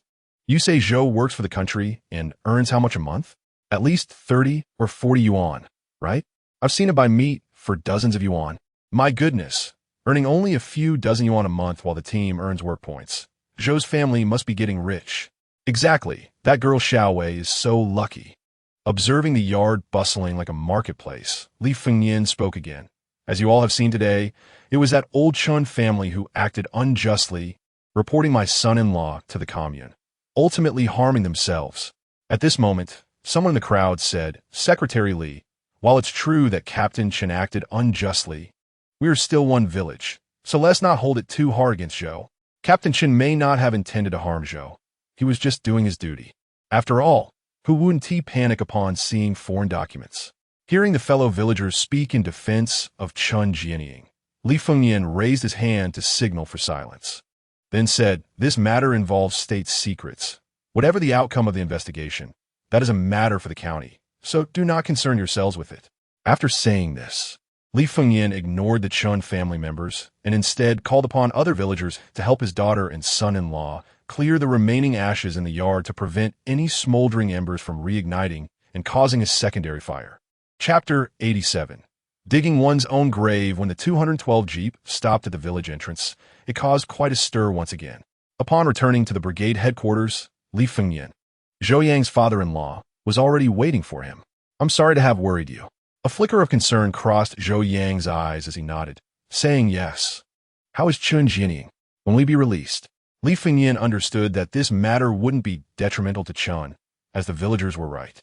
The production team leader must report such incidents. Otherwise, if something were to go wrong, he would bear the responsibility. The main reason for Chun being taken away was the potential leakage of state secrets during the reporting process, along with the inexplicable fire at his son-in-law's home. However, Li Fengyan believed that with Chun Jianying's cunning nature, he would find a way to talk his way out of this. "I don't know. I told Captain Liu to keep him for 3 to 5 days, and we can discuss it after Chen's grandfather's 70th birthday." While saying this, Zhou Yang thought to himself, given the despicable things that old bastard has done, he can only hope to escape in another life. Not killing him will still be a nuisance. But do you think it was a bit reckless to have Captain Liu go to the commune to arrest him? Li Fengmiang Garia. Yet Zhou Yang merely smiled and replied, "Reckless? Father, do you think that once that Chen fellow gets hold of my secrets, who will he seek out first?" This was indeed Zhou Yang's true sentiment. If he wanted to uproot the Chen family's influence, he had to sever their tangled connections first. This time, Chen Jianying had foolishly stuck his neck out. Zhou Yang would not be polite to them. Zhou Yang knew he would first seek out his relatives and friends in the commune. Even those who offered protection, this was only natural. He did not truly intend to harm those people. He only wanted them to be temporarily sidelined. This way, when he took action, the Chen family would be leaderless and devoid of support, making it difficult for them to survive. It could be said that Chen Jianying's reckless act not only failed to eliminate Zhou Yang, but instead cleared the obstacles for Zhou Yang to eradicate the Chen family. Truly, it was digging his own grave. Just as he was speaking, a loud bang echoed, and the office door was kicked open. Immediately, Chen Gang rushed in, wielding a shovel, and pointed at Zhou Yang, shouting, "You Zhou, where the hell is my father?" Zhou Yang stood undaunted before the fierce Chen Gang, rising to deliver a cold retort. "If you wish to find your father, go to the county police station. What business do you have here with me? I am not your father. Had it not been for you, would my father have been apprehended by the police? Release him at once, or I swear I will end your life." Chen Gong shouted furiously. "In my life? Come then. Your father couldn't manage it, let alone you." Zhou Yang shot back without waiting for a reaction from Chen Gang. "Or do you believe I am as foolish as Ho San, who, after being used, would throw his life away?" The mention of Ho San caused Chen Gang to falter, his bravado wavering as he barked, "I don't know what you're talking about. If anything happens to my father, I will make you pay dearly." "Huh, do you truly believe that with such a statement, I couldn't have you arrested right this moment?" Youwei Yang replied coldly. "You apologize." Zhou Yang's voice turned sharp. "Apologize to you? On what grounds?" Chen Gong retorted angrily. "On the grounds that you wielded a weapon, violently intruded into the office, and threatened a public servant with vile words. As I can summon the police to apprehend you. Does that suffice?" By now, a crowd had gathered outside the office, drawn by the commotion as people arrived to submit tasks and tools. Chen Gang seethed with rage, mortified to be outmaneuvered by an outsider. Without hesitation, he raised a shovel to strike Zhou Yang. At that moment, several elder members of the Chen family barged in and restrained him. "Let me go. I will cleave this scoundrel in two." A stern elder, over 50, delivered a resounding slap to Chen Gang, admonishing him, "Silence. How dare you act so brazenly? Try moving an inch." Realizing it was his uncle who had intervened, Chen Gang's expression shifted. He knew his uncle to be principled and often at odds with their family, having received many reprimands from him in his youth. "Uncle, my father has been wrongly taken by the police." He protested. "I've heard about your father's situation. What does that have to do with anyone else?" His uncle replied, "Moreover, your father is fulfilling his duties. The police will not trouble him. Now apologize." Stubborn by nature, Chen Gang refused to bow even before his usually strict uncle. He threw the shovel to the ground and jerked away from those holding him, storming out of the office.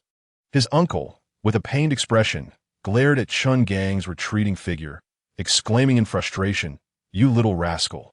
Sighing, he approached Li Fengyan and Zhou Yang, stating, "Brother Fengyan, my nephew has acted wrongly, and I apologize on his behalf. I hope you can overlook this incident." Li Fengyan, aware of the difference between Chen Jianying and Chen Jianying, nodded in agreement. "Let this pass for now. Should this happen again, I will personally teach him a lesson." His tone was icily resolute. Zhou Yang recognized that his father-in-law was not one to make idle threats. He had observed the readiness for combat in Chen Jianying the moment Chen Gang had raised the shovel. In that fleeting moment, Zhou Yang sensed an aura of lethal intent emanating from his father-in-law, as though he stood poised like a drawn sword, radiating ferocity. Zhou Yang believed that had it not been for the intervention of Chen Jianying and the others, Chen Gang would likely have been lying on the ground, possibly gravely injured. Chen Jianying nodded, affirming there will be no next time. "If the second son cannot reign in Chen Gang, I will have the elder manage him personally." Indeed, Chen Jianying then turned to Zhou Yang, saying, "Zhou Jiqing, I have heard about this morning's events. It is true that my second son has acted inappropriately, and his arrest is a consequence of his own actions. Zhou Yang replied nonchalantly. I am unable to assist in this matter. It was Captain Chun who called the police. Whether they choose to detain or release him is their decision, and I have no authority in this regard. You have sought the wrong person. With that, Zhou Yang picked up the task book from the table and strode purposefully out. Chapter 88.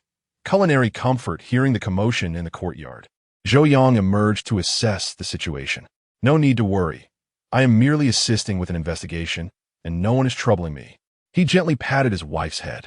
Li Youwei, recalling the anxiety she felt throughout the afternoon after Zhou Yang was taken away, could not suppress her feelings of grievance, and tears streamed down her face. Seeing his wife in distress, Zhou Yang's heart ached. He cupped her face and wiped her tears, reassuring her, "Do not cry, see, I am unharmed." "I fear we might clash with them," she murmured. Zhou Yang knew she was genuinely frightened, having faced arson and police intervention, truly terrifying experiences. He enveloped her in his embrace, gently patting her back to soothe her trembling heart. Li Youwei, indeed shaken, clung tightly to Zhou Yang, softly weeping to release her inner turmoil and hurt. After a while, her emotions began to settle, and she released him from her grasp. "What do you mean by that?" Li Youwei asked, her face filled with surprise. Though innocent, she was not naive and could discern the deeper meaning in her husband's words. "You need not concern yourself with this. My father and I have devised a thorough plan. If all goes as anticipated, that family will no longer be able to remain in the village." "Zhou Yang declared, is this true? Would I deceive you? Besides, my father is aware of the situation." Zhou Yang replied. Upon hearing that her father was also in the loop, Li Youwei felt a wave of relief wash over her. "Please be cautious. The Chen family is not to be trifled with. Even the most formidable of them are merely a band of ruffians. Here, it is the party and the people who hold the ultimate authority," Zhou Yang asserted with conviction. Indeed, suddenly, Zhou Yang's nose twitched, and he inquired, "Wife, do you smell something? It seems something is burning." Li Youwei paused, then exclaimed, "My dish." As they entered the kitchen, Zhou Yang was greeted by a pungent aroma of charred food. He observed Li Youwei attempting to scrape away blackened remnants with a spatula. After a moment of contemplation, he could not identify what she had been trying to make. "What were you cooking, dear?" Flushing with embarrassment and a hint of regret, she replied, "I intended to stir-fry some potato slices, but I got distracted while talking to you, and it turned into this. Zhou Yang chocolate, no worries. It was merely a plate of potatoes." He then glanced toward the inner room and asked, "Where is Bao? Is she still at the old house?" Hearing this, Zhou Yang's heart ached anew. He could hardly fathom how she had endured countless lonely, frightening nights after his irresponsible departure in his past life. With his heart heavy, he waved his hand, saying, "This smell is indeed quite overpowering and stings the eyes. Perhaps you should step outside for a moment until the scent dissipates." Li Youwei suggested apologetically. Knowing Zhou Yang's culinary skills surpassed her own, she did not deter him from taking the reins in the kitchen. "Very well, but do be mindful of the oil," she cautioned. "Understood." Li Youwei removed her apron and handed it to Zhou Yang before washing her hands and heading to the old house. After donning the apron, Zhou Yang began to clean the stove, contemplating what to prepare for dinner. Typically, their dinners were quite simple, mostly consisting of millet porridge with some potatoes or a bowl of noodles. On this day, so many events transpired that the little girl was quite startled. Consequently, Zhou Yang resolved to prepare a delightful meal to soothe her nerves. However, as the clock approached 6, it was evident that he could not afford the luxury of complexity in his cooking. After much contemplation, Zhou Yang opted to whip up a fragrant pot of braised rice for his wife and daughter. He ventured into the garden, plucking a handful of scallions, 2 cucumbers, and a few carrots. Returning to the kitchen, he meticulously cleaned the scallions, peeled the carrots and cucumbers, and diced them into 1-inch cubes for later use. He retrieved a piece of cured pork from the rafters, cleaned it, chopped it into pieces, and briefly blanched it before stir-frying with soy sauce and salt, allowing the aromas to waft through the air. He then added the vegetables to the pork, stirring them until they were well coated in color. The washed rice was poured into an enamel basin, and the stir-fried pork, carrots, and their juices were mixed in thoroughly before being placed in the steamer. In truth, the ideal method for preparing braised rice is to use an electric rice cooker, as it ensures even heating, resulting in a fragrant, tender dish without inconsistencies in texture. Alas, It was the 1970s, and even in coastal regions, electric rice cookers were a novelty, let alone in such remote areas. Fortunately, Zhou Yang had long since adapted to steaming rice in an enamel basin, and he found no fault in this method. As he recalled Chun Gang's resentful gaze from earlier that afternoon, a tinge of concern crept into Zhou Yang's heart. Just as he prepared to step outside in search of Li Youwei, he was suddenly startled by the sound of Bao'er crying from the courtyard. Rushing out to investigate, he could not help but burst into laughter upon witnessing the scene. Outside, Li Youwei was scolding her daughter while Bao'er sobbed, her face a picture of indignation. Zhou Yang was amused by Bao'er's appearance. She was covered head to toe in mud, rendering her original color unrecognizable. To add to the spectacle, her hair and face were similarly soiled, making her look as if she had just rolled in a swamp. No wonder even his gentle wife had transformed into a fierce mother tiger. This mischievous child's state was rather deserving of a light reprimand. "What happened? Did you fall into a mud pit?" Zhou Yang inquired, stifling his laughter.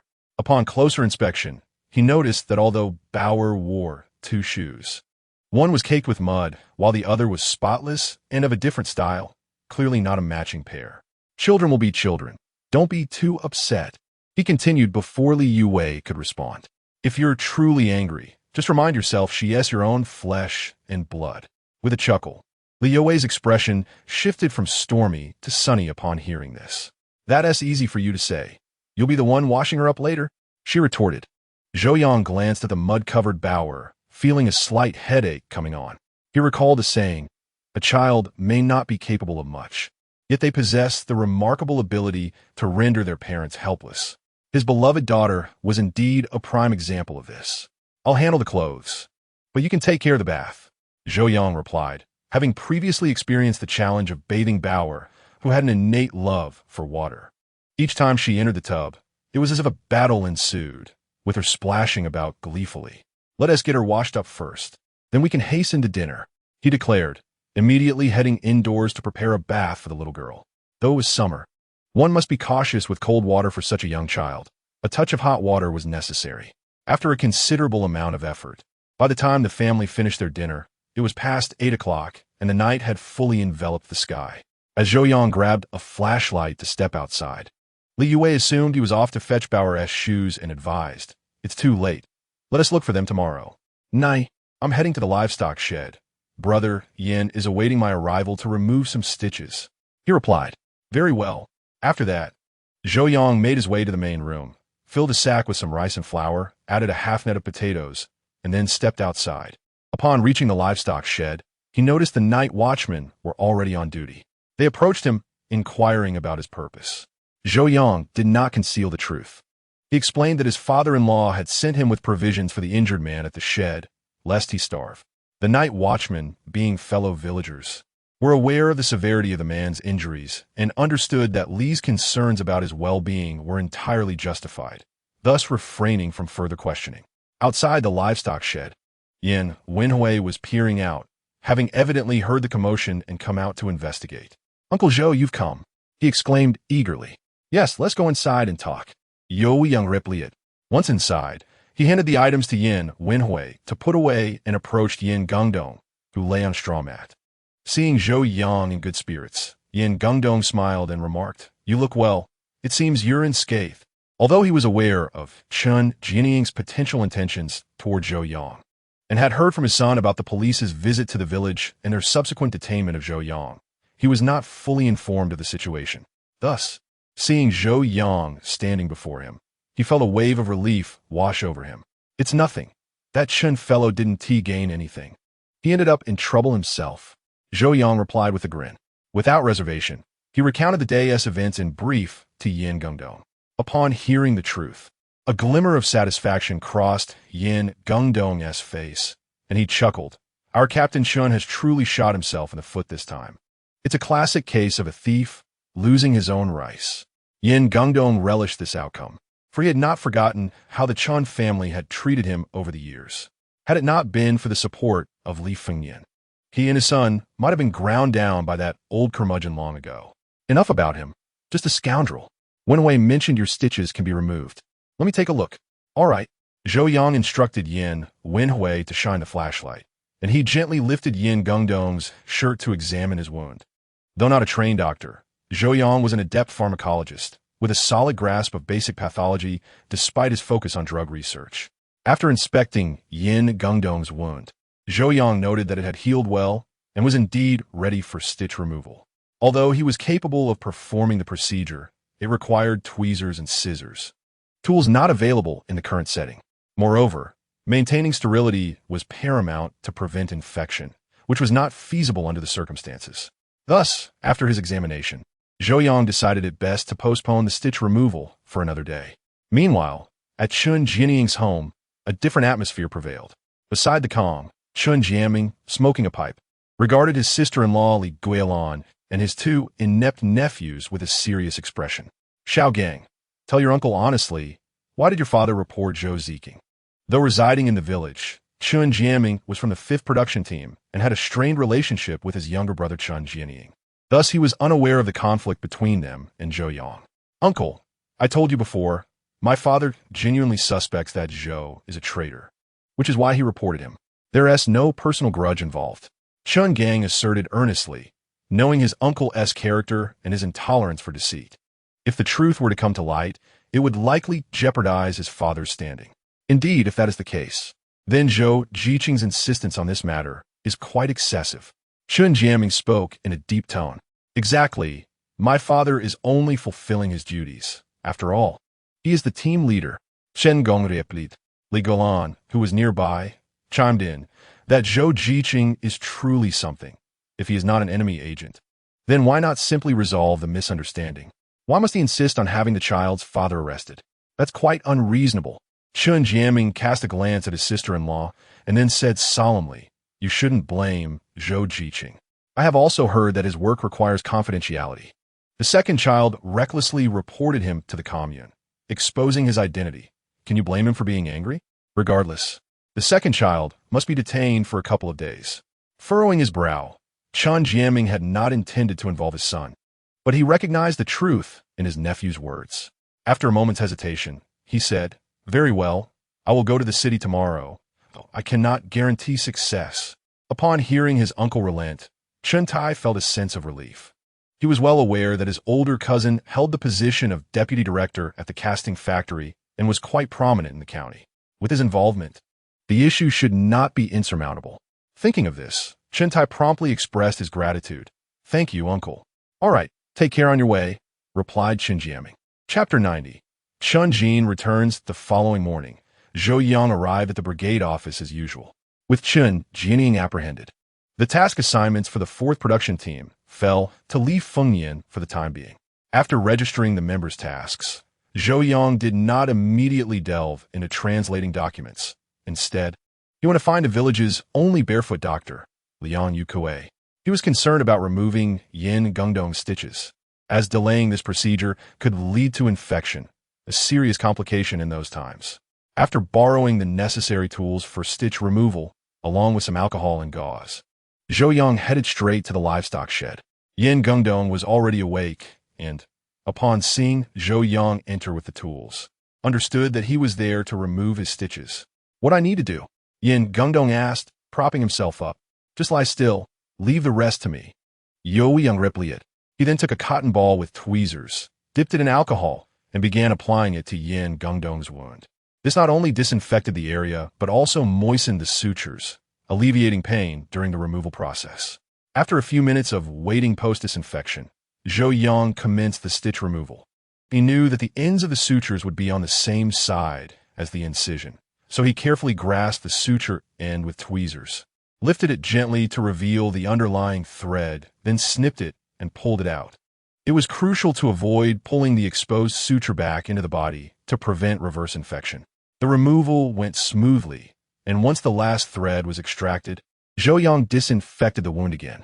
Afterward, he applied medication and bandaged it, observing Zhou Yang's adept handling of the procedure. Yin Gungdong felt a sense of surprise at his skill and precision. Did you study this before? Yin Gungdong inquired curiously. I learned it, but never practiced on a person. Zhou Yang replied casually. Your actions don't seem like those of a novice, Yin Gungdong remarked. Zhou Yang, with a hint of jest, responded, well, I had a dog once that got into a fight with a neighbor's wolf dog and was severely injured. To treat it, I had to learn these skills. He continued, that dog was my first practice subject, and you are my second. Yin Gungdong's expression turned somewhat melancholic at this revelation. I didn't expect you to be a veterinarian. What? Do you look down on veterinarians? Not at all. I just never imagined I would one day be treated by a veterinarian. Ha ha. Having a veterinarian attend to you is quite fortunate. Zhou Yang added, now that the stitches are out, avoid getting them wet or bathing immediately. You can disinfect with alcohol, but clean the area 3 days later. Also, maintain a light diet and avoid spicy foods. Be cautious not to exert too much force to prevent the wound from reopening, and keep the area clean to avoid infection. If it itches, do not scratch it. I understand. I will be careful, Yin Gungdong assured him. Zhou Yang nodded and exited the livestock shed. However, just as he stepped out, he heard the sound of a tractor approaching from behind. Turning around, he saw a tractor making its way toward him. Such machinery was a rarity in the village, typically found only in more affluent communes. Most could not afford it. At least the Tuanja commune did not possess such a vehicle. Thus, seeing the tractor in the village, even Zhou Yang could not help but glance in its direction. As it roared past, he recognized 3 individuals aboard. 2 of them were familiar faces. The driver was unknown to him, but the 2 passengers were none other than Chen Jianying's eldest son, Chen Jin, and his daughter-in-law, Lin Wanwan. Chen Jin was as flamboyant as ever. Dressed in his issued Zhongshan suit, even in the sweltering heat, eager for others to notice that he was a formal worker receiving supplied grain. In contrast, Lin Wanwan appeared far more disheveled, clad in a faded linen suit, likely brought from home during her time of service, showing signs of wear for 5 or 6 years. Moreover, she had become gaunt and unrecognizable, making it difficult to believe that this woman was once the round-faced girl who had come to the commune alongside him. Her physical state suggested that life had not treated her kindly over the years. Chen Jin and Lin Wanwan noticed Zhou Yang, but did not greet him, allowing the tractor to speed past. As Zhou Yang listened to its fading sound, a smile crept across his lips. The main characters had arrived, and the drama was about to unfold. After standing in place for a moment, he made his way to the brigade office. The Chen family. While speaking, Li Youwei completely ignored her daughter-in-law, acting as if she were invisible. Mother, where's my father? Did he go to the brigade office? Chen Jin asked as he walked into the house. Upon hearing her son's mention of her husband, Li Youwei's eyes welled with tears. Mother, what is wrong? Did my father hit you again? Chen Jin inquired, attempting to comfort her. But before he could say more, Li Youwei shockingly announced, your father has been arrested by the police. Both Chen Jin and Lin Wanwan were taken aback by her words. Mother, what on earth happened? How could he be arrested for no reason? Chen Jin asked urgently. It's that Zhou from the outside, Li Youwei began, recounting the previous day's events with embellishments. After hearing the entire story, Chen Jin's displeasure boiled over, and he exclaimed angrily, that Zhou is truly overstepping. Does he think the Chen family is without power? I will confront him. Li Youwei quickly interjected, do not go. Your brother went to confront him yesterday and suffered for it. Before she could finish, Chen Jin shouted, what a useless person. Can't even deal with an outsider. How embarrassing. Enough. Keep your comments to a minimum. Your uncle has gone to the county to seek help from your cousin. You should be able to persuade the police to release him. So, just calm down. Li Gilan Nadbiza. Upon hearing that his uncle had taken action, Chen Jin ceased his complaints. However, when he noticed a flicker of disappointment in Lin Wanwan's eyes, he slapped her sharply and shouted, what are you still doing here? You harbinger of misfortune? Go help your mother with the chores. Lin Wanwan's lips bled from the blows she had endured, yet she uttered not a word and instead dragged her weary body quietly towards the house. Such occurrences had become all too familiar to her over the years. She had long since grown numb to them. Chapter 91. Uncle Chen enters the city now. The entire brigade was aware that Zhou Yang was engaged in work for the state, and of a confidential nature at that. Hence none dared to approach him for fear of inadvertently leaking state secrets. However, a few self-assured young intellectuals from the village, who prided themselves on their academic achievements, made their way to him with a clear intention, to inquire whether they could partake in his work. Zhou Yang, not one to withhold, readily handed them the original English textbook advising them that if they could translate it, he would recommend them as translators. Yet, their proficiency in Chinese was mediocre, and their command of English left much to be desired. Faced with the lengthy English words printed on the pages, bewilderment washed over their faces. They had assumed their educational standing was not far behind Zhou Yang's, convinced that if he could accomplish this task, so could they. But upon reviewing the material, they quickly abandoned that notion. This work was indeed beyond their capabilities. After sending away those hopeful youths seeking to alter their fates, Zhou Yang found a newfound tranquility. His translation speed increased significantly, and by noon, he had finally completed the entirety of the physics textbook. Gazing at the substantial stack of manuscripts before him, he felt a profound sense of accomplishment. According to regulations, these completed translations would, upon passing review, be utilized as textbooks or supplementary materials in higher educational institutions, with his name appearing on the cover. Though Zhou Yang was indifferent to such accolades, having been a distinguished academic in his past life, a true scholar of the nation, he recognized the gravity of his current situation. Now, he was merely an ordinary young intellectual sent to the countryside, lacking the means to protect himself or his family. Any semblance of good reputation or special title could serve not only as honor, but also as a talisman in times of need. Calculating his progress, Zhou Yang realized he had translated nearly 100,000 words over the past few days, and it was time to visit the county seat. He planned to resolve matters with the Chun family before sending all these manuscripts to Old Su. Meanwhile, Uncle Chun had arrived in the county.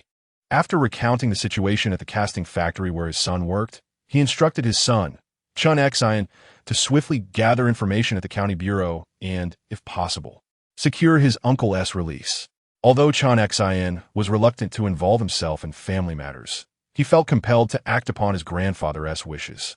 Upon his arrival at the county bureau and after a brief inquiry, he discovered that his uncle's situation was dire, entangled in a serious case of leaking state secrets. The leader he approached, upon learning of Chun Jianying's relation to him, promptly warned Chun Xian to steer clear of this treacherous waters.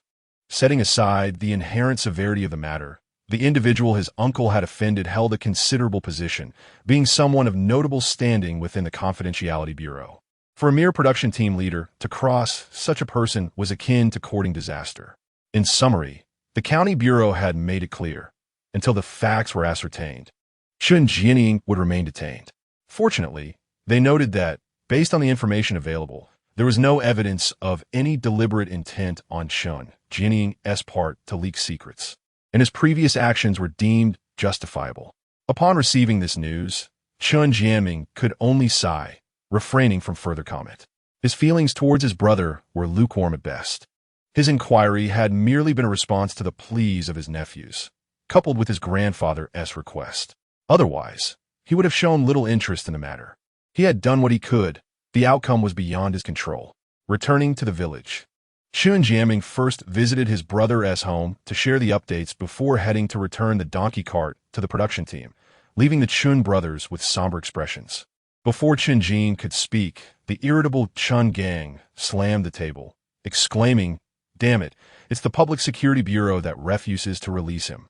I reckon it's that old curmudgeon Chun Jianying who doesn't want to help, fabricating excuses. Second brother, don't speak so recklessly. Uncle isn't like that." Chun Tai interjected hastily. He was aware that their uncle had not been gone long and might still be within earshot. It was unwise to raise his voice so. How is that reckless? His son Chun Xian is the deputy director of the casting factory. Even the big leaders in the county have to give him some respect. Why can't he secure the release of an innocent man from the Public Security Bureau? Chun Gang retorted, growing more resolute. I believe he isn't inclined to help. Let us not forget, our father and he are not blood brothers. The fact that Chun Jianying was not the biological son of the elder Chun was known to few in the village, but his sons were well aware. Chun Tai nodded in agreement, saying, "Eldest brother is right.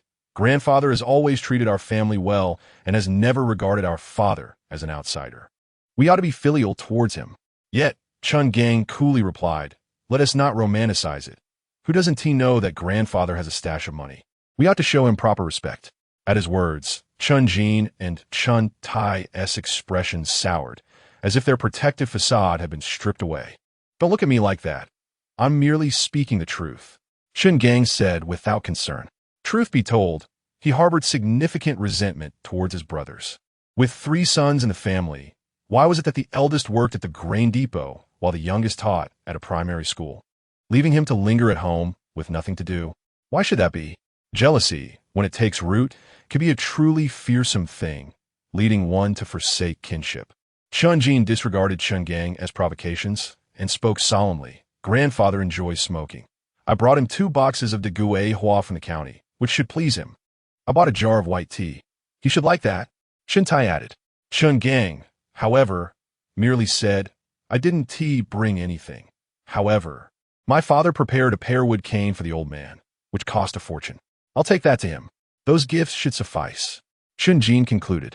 Li Yilan, witnessing her 3 sons discussing gifts for their grandfather's birthday, while seemingly indifferent to their father's plight, quickly interjected, What about your father? Are you just going to abandon him? Chen Jin replied, Mother, I'll visit the commune this afternoon to speak with Director Liu and Director Jian to see if they have any solutions. But what if that doesn't work? Li Guilin glanced at her daughter-in-law nearby and merely nodded, choosing not to speak further. Soon after, the Chen family fell into a long silence. Chapter 92. Lin Wanwan contemplates suicide at the break of dawn the following day, before the villagers had begun their work. The sound of firecrackers erupted from the eastern end of the village. Everyone knew this was in celebration of the old party secretary, Chen Bingong, reaching his 70th birthday. Indeed, when it came time to assign tasks, Chen Jiaming seized the opportunity to announce the news. He conveyed his grandfather's wishes, indicating that today marked the occasion of his 70th birthday. There was no need for formal invitations. Anyone with time was welcome to join the family for the celebration, and those who could not attend were not obligated to do so. As the crowd dispersed, Li Fengyan summoned Zhou Yang to his office. Zhou Yang promptly replied, I did meet with her, but Chen Jin was present, so we didn't discuss it in depth. When do you plan to talk to her about that matter? Perhaps at noon. At noon? Are you going to attend the birthday celebration for old Chen? Li Fengyan asked in surprise. I shall refrain from attending to spare everyone from discomfort. Furthermore, my elder brother is unable to go as well. I need him to assist me with some matters at noon, Zhou Yang remarked. What matters? All right, father, please take Zhou Wei and Bao'er with you to the banquet at noon. I trust you to look after the 2 of them, Zhou Yang reiterated. Li Fengyan furrowed his brow and inquired, What are you planning, young man? Zhou Yang fell into a brief silence before responding. Father, it's nothing significant. I merely worry someone might act out of desperation, though the likelihood is minimal. Fortunately, this young man wasn't considering acting alone this time and understood the importance of bringing his eldest son along, which eased Li Fengyan's concerns considerably. Regardless of your decision, think carefully about Zhou Wei and Bao'er before taking any risks. Do not act recklessly, Li Fengyan advised. Yes, I understand. Li Fengyan opened his mouth as if to say more, but upon noticing Zhou Yang's apparent lack of enthusiasm, he could only sigh and depart. Yet, despite his departure, he felt devoid of any motivation for work, his mind consumed with thoughts of the impending events. At noon, the elder Mr. Chen would be celebrating his birthday. As anticipated, during the banquet, Lin Wanwan would commit a shocking act, suicide. Indeed, Lin Wanwan was poised to take her own life. In her previous life, it was on the very day of the elder Mr. Chen's birthday that she had ended her life at Chen Jinying's home. She had seized the opportunity while the Chen family was occupied at the main house for the banquet to hang herself from the beam in the main room, concluding her tragic existence in a gruesome manner. Upon discovering this, the elder Mr. Chen was so enraged that he spat blood, and, as the situation escalated, the abusive behavior of Chen Jin toward Lin Wanwan was unveiled, tarnishing the Chen family's reputation irrevocably. Particularly, the names of Chen Jianying and Chen Jin became synonymous with disgrace, as it became widely known that they had driven a woman in their household to suicide on the day of the elder's celebration. Gradually, the villagers' perception of the Chen family shifted, laying the groundwork for their eventual downfall. However, Zhou Yang was aware that, although Lin Wanwan had left a suicide note detailing the crimes of Chen Jianying and others, intending to send it to the relevant authorities, her death would ultimately hold little significance. Thus, Zhou Yang's mission today was to save Lin Wanwan in time and accompany her to the county to report the matter. ensuring the police would intervene. Additionally, he planned for Li Youwei to turn herself in. With Lin Wanwan's knowledge and Li Youwei's assistance, the police would have no choice but to investigate, and given the Chun family's already sullied reputation, the truth would undoubtedly come to light. Therefore, today represented the most opportune moment for Zhou Yang to bring down Chun Jianying and his son. Success hinged on this pivotal moment. Since a considerable number of people would be attending the Chun family's banquet, the workday would conclude earlier than usual. As the time approached, Zhou Yang tidied his belongings and made his way home. Upon arrival, he found his elder brother, Li Jianguo, already waiting for him, evidently sent by their father-in-law. "Brother-in-law, father sent me to find you. Is there something you need?" Li Jianguo asked as soon as he opened the door. "Brother, you need to accompany me to the city shortly," Zhou Yang replied, his expression somewhat solemn. "What is the purpose of our trip to the city? You will find out soon. First, go to the team and borrow a cart. I will wait for you at home," Zhou Yang instructed. "Understood." After Li Jianguo departed, Zhou Yang climbed onto the roof of his house. To an onlooker, it might appear as though he were tending to the chimney, but in reality, he was surveilling the nearby Chun residence. Despite the distance of several households between them, the lack of tall buildings in the village afforded a clear line of sight, allowing Zhou Yang to observe the happenings at the Chun house. He needed not to confirm whether Lin Wanwan had indeed suspended herself. All he required was to ascertain that the Chun family was leaving their home. Shortly after noon, Zhou Yang noticed Li Guolan accompanied by Chun Jin and several of his brothers exiting the house, with Lin Wanwan timidly trailing behind. Judging by their direction, they seemed headed to the home of Chun Jiaming. Moreover, she appeared to be rubbing her face with her sleeve, leading Zhou Yang to surmise that she was likely wiping away tears. At that moment, a jingling sound of bells echoed from outside, followed by the sight of Li Jianguo driving a bright red mule cart to the entrance. Upon seeing Zhou Yang perched atop the roof, Li Jianguo called out, "Brother-in-law, what are you doing up there? The chimney seems to be somewhat blocked. It produces quite a bit of smoke when I light a fire. So I came up to clear it," Zhou Yang explained. "Are you ready to go? When shall we depart?" "We are leaving now." With that, Zhou Yang descended from the roof along the courtyard wall, entered the house, wrapped his manuscript in cowhide paper, and took some money before stepping outside. However, to Li Jianguo's surprise, Zhou Yang did not instruct him to head directly to the main road, but rather directed him to visit Chun Jianying's home first. Hearing this, Li Jianguo was momentarily taken aback, who was unaware that today marked the elder Mr. Chen's birthday, and that everyone would be attending the banquet. Even if Chun Jianying were absent, other family members would surely be present. There was no one left at the Chun residence. Nevertheless, Li Jianguo recognized that his brother-in-law would not engage in any foolhardy actions, and since he had made this request, there must be a reason behind it. With himself by Zhou Yang's side, he was confident that he would prevent any unlawful actions, and so he promptly drove the mule cart toward Chun Jianying's home. Chapter 93. The tragic Lin Wanwan in the main house of the Chun family. Lin Wanwan stood atop a stool, draping a nylon rope the thickness of her pinky finger over the beam, forming a noose. Thud! The stool toppled, and Lin Wanwan's body plummeted, a suffocating wave of death enveloping her. In an instant, the events of the past few years flooded her mind. Initially, she had heeded the call of the nation, leaving behind a life of comfort to pursue noble ideals in this remote mountain village. She had envisioned showcasing her knowledge in this agrarian community, collaborating with the villagers to cultivate the land. However, upon her arrival, reality struck hard, shattering her unrealistic dreams into fragments. Lin Wanwan had joined the Bao Liang Brigade in 1969, being among the first group of educated youth assigned to this small mountain village. At that time, there were no designated accommodations for educated youth in the village, so they faced the immediate challenge of securing housing. As it was the bitter cold of winter, outdoor conditions were unbearable. During this time, Lin Wanwan was placed in the home of Chun Jianying, the captain of the 4th production team. Initially, Lin Wanwan felt a sense of relief, believing that residing in the captain's household would spare her from hunger. Little did she know, from the moment she entered the Chun home, she had unwittingly stepped into a living nightmare. At first, the Chun family treated her quite well. Both Chun Jianying and his wife, Li Guolan, along with their children, were friendly toward her, the city girl.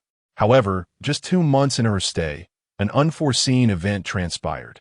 Lin Wanwan recalled that day vividly. It was the wedding of Li Guolan's sister's child, and the Chun family had all gone to the banquet, leaving her alone at home. As she was suffering from a cold at the time, she decided to retire early that evening. Yet, in the dead of night, as she lay soundly asleep, a drunken man suddenly burst into her room and lunged at her. Lin Wanwan awoke with a start, struggling desperately and screaming. In the midst of her struggle, she was horrified to discover that the man attempting to assault her was none other than the seemingly affable Captain Chun. Lin Wanwan struggled and pleaded desperately, yet Chun Jianying, having consumed a considerable amount of alcohol, remained unmoved and ultimately forced himself upon her. Witnessing her man being seduced by a vixen, Li Guolan erupted in fury, mercilessly beating the already exhausted Lin Wanwan. Meanwhile, the children of the Chun family stood by, watching with scornful and hateful eyes. Lin Wanwan, a girl from the city, had never endured such humiliation and immediately fought to report the incident to the commune. However, the Chin family would not allow her to leave. They confined her, claiming she was ill. During the harsh winter months, the production team had no tasks, and the townsfolk were too lethargic to venture outside, remaining oblivious to her plight. Thus, she was held captive by the Chun family for a month and a half. Lin Wanwan would never forget how she endured that month and a half. The Chun family denied her food and water, isolating her from any contact with the outside world. More terrifyingly, the men of the Chun family, like ravenous wolves, would take advantage of her whenever they had the opportunity to be alone with her. Chun Jianying acted this way, as did Chun Jin, and even the youngest, Chun Tai, was no different. Only Chan Gang, who was studying in the county at that time, was the sole man in the Chun family who did not violate her. Faced with relentless torment, Lin Wanwan could only submit to their tyranny, refraining from mentioning the possibility of reporting them. To silence the gossip of other commune members and to exert complete control over her, the Chun family forced her to marry Chun Jin. Lin Wanwan understood that Chun Jin was a monster in human guise and that the Chun family was a living hell. She certainly did not wish to marry him, nor did she want to leap into the abyss. However, the Chun family had her firmly in their grasp. They threatened her, asserting that if she refused, they would publicly accuse her of shamelessly seducing Chun Jin and would inform her parents' workplace, tarnishing their reputation. Aware that her father was a man who valued his dignity, Lin Wanwan dreaded the thought of how furious he would be upon learning of such disgrace. Ultimately, she was left with no choice but to yield once more. Thus, after 3 months of working in the Babao Liang Brigade, Lin Wanwan hastily married the eldest son of the brigade leader, Chun. However, to her astonishment, shortly after the wedding, she discovered she was pregnant. Upon learning this, the Chun family did not rejoice. Rather, their gazes toward her became even more contemptuous, for no one knew who the father of the child truly was. One day, a kick to her abdomen caused her to bleed profusely. She had miscarried. Lin Wanwan realized this was the outcome Chun Jin desired, as he did not want the child to enter the world, uncertain whether it was his or his father's. After the miscarriage, the Chun family's attitude toward her remained unchanged. Days were filled with endless labor, and at night, she was required to serve Chun Jin while enduring various cruel insults from her mother-in-law, Li Guolan, and sister-in-law, Chun Shuang. In less than a year, she had lost over 30 pounds, her appearance deteriorating drastically. What was even more unbearable was that upon discovering her parents were formal workers earning a stable monthly income, the Chun family shamelessly solicited money from them in her name. Chun Jin went so far as to use her parents' hard-earned money to secure himself a formal job at the town granary. Thus, the Chun family drained her parents' resources while relentlessly tormenting her, leaving her in a state of despair. Lin Wanwan longed to resist. She had considered reporting them on multiple occasions. Yet, Chun Jin kept a close watch over her, forbidding her from going to the commune, let alone the county. Furthermore, she feared the repercussions it would have on her parents, particularly the shame it would bring upon her father. Consequently, she endured the Chun family's repeated abuses in silence. However, she could no longer bear it, nor did she want to, as Chun Jin sought her demise. He had begun an affair with the daughter of the granary director. Though not beautiful, she was young and could aid him in his career. Lin Wanwan did not wish to know how their affair had begun. but she recognized that Chun Jin now viewed her with disdain, striking her at the slightest provocation. She understood he intended to torment her to death, clearing the way for that woman. Realizing her life was in imminent danger, Lin Wanwan decided to no longer endure. She meticulously documented all the crimes committed by the Chun family and sent them to the relevant authorities in the county. Simultaneously, she began to prepare for her revenge against them. At this moment, she had nothing to lose and lacked the courage to kill. Her only weapon was her own life. Knowing that the patriarch of the Chun family would celebrate his 70th birthday in a matter of days, she resolved to end her life on that day, choosing the Chun family's ancestral home as the site for her final act. She hoped that her death, combined with her report, would bring down the Chun family with her. Chapter 94. A timely rescue on the beam. Nearly suffocated, Lin Wanwan felt little pain. Perhaps her experiences over the years had rendered her numb. At that moment, she was enveloped in a chilling calmness following an emotional release. She sensed her consciousness, even her physical form, detaching from her body, floating in midair, and then plunging into a long, dark tunnel, propelled forward by an unseen force, feeling a pull and compression. Lin Wanwan seemed to see her own twisted expression of anguish, even noticing her tongue protruding. Perhaps this is how she would bid farewell to the world. Truthfully, departing in such a manner was destined to be grotesque. Yet, she felt no regret. Lin Wanwan's consciousness began to blur, but at that moment, she suddenly perceived a beam of light at the end of the engulfing darkness. As she approached the light, a wave of warmth enveloped her, reminiscent of a mother's embrace. She desperately ran towards it. Meanwhile, outside the Chun family's gate, Zhou Yang had pushed the door open.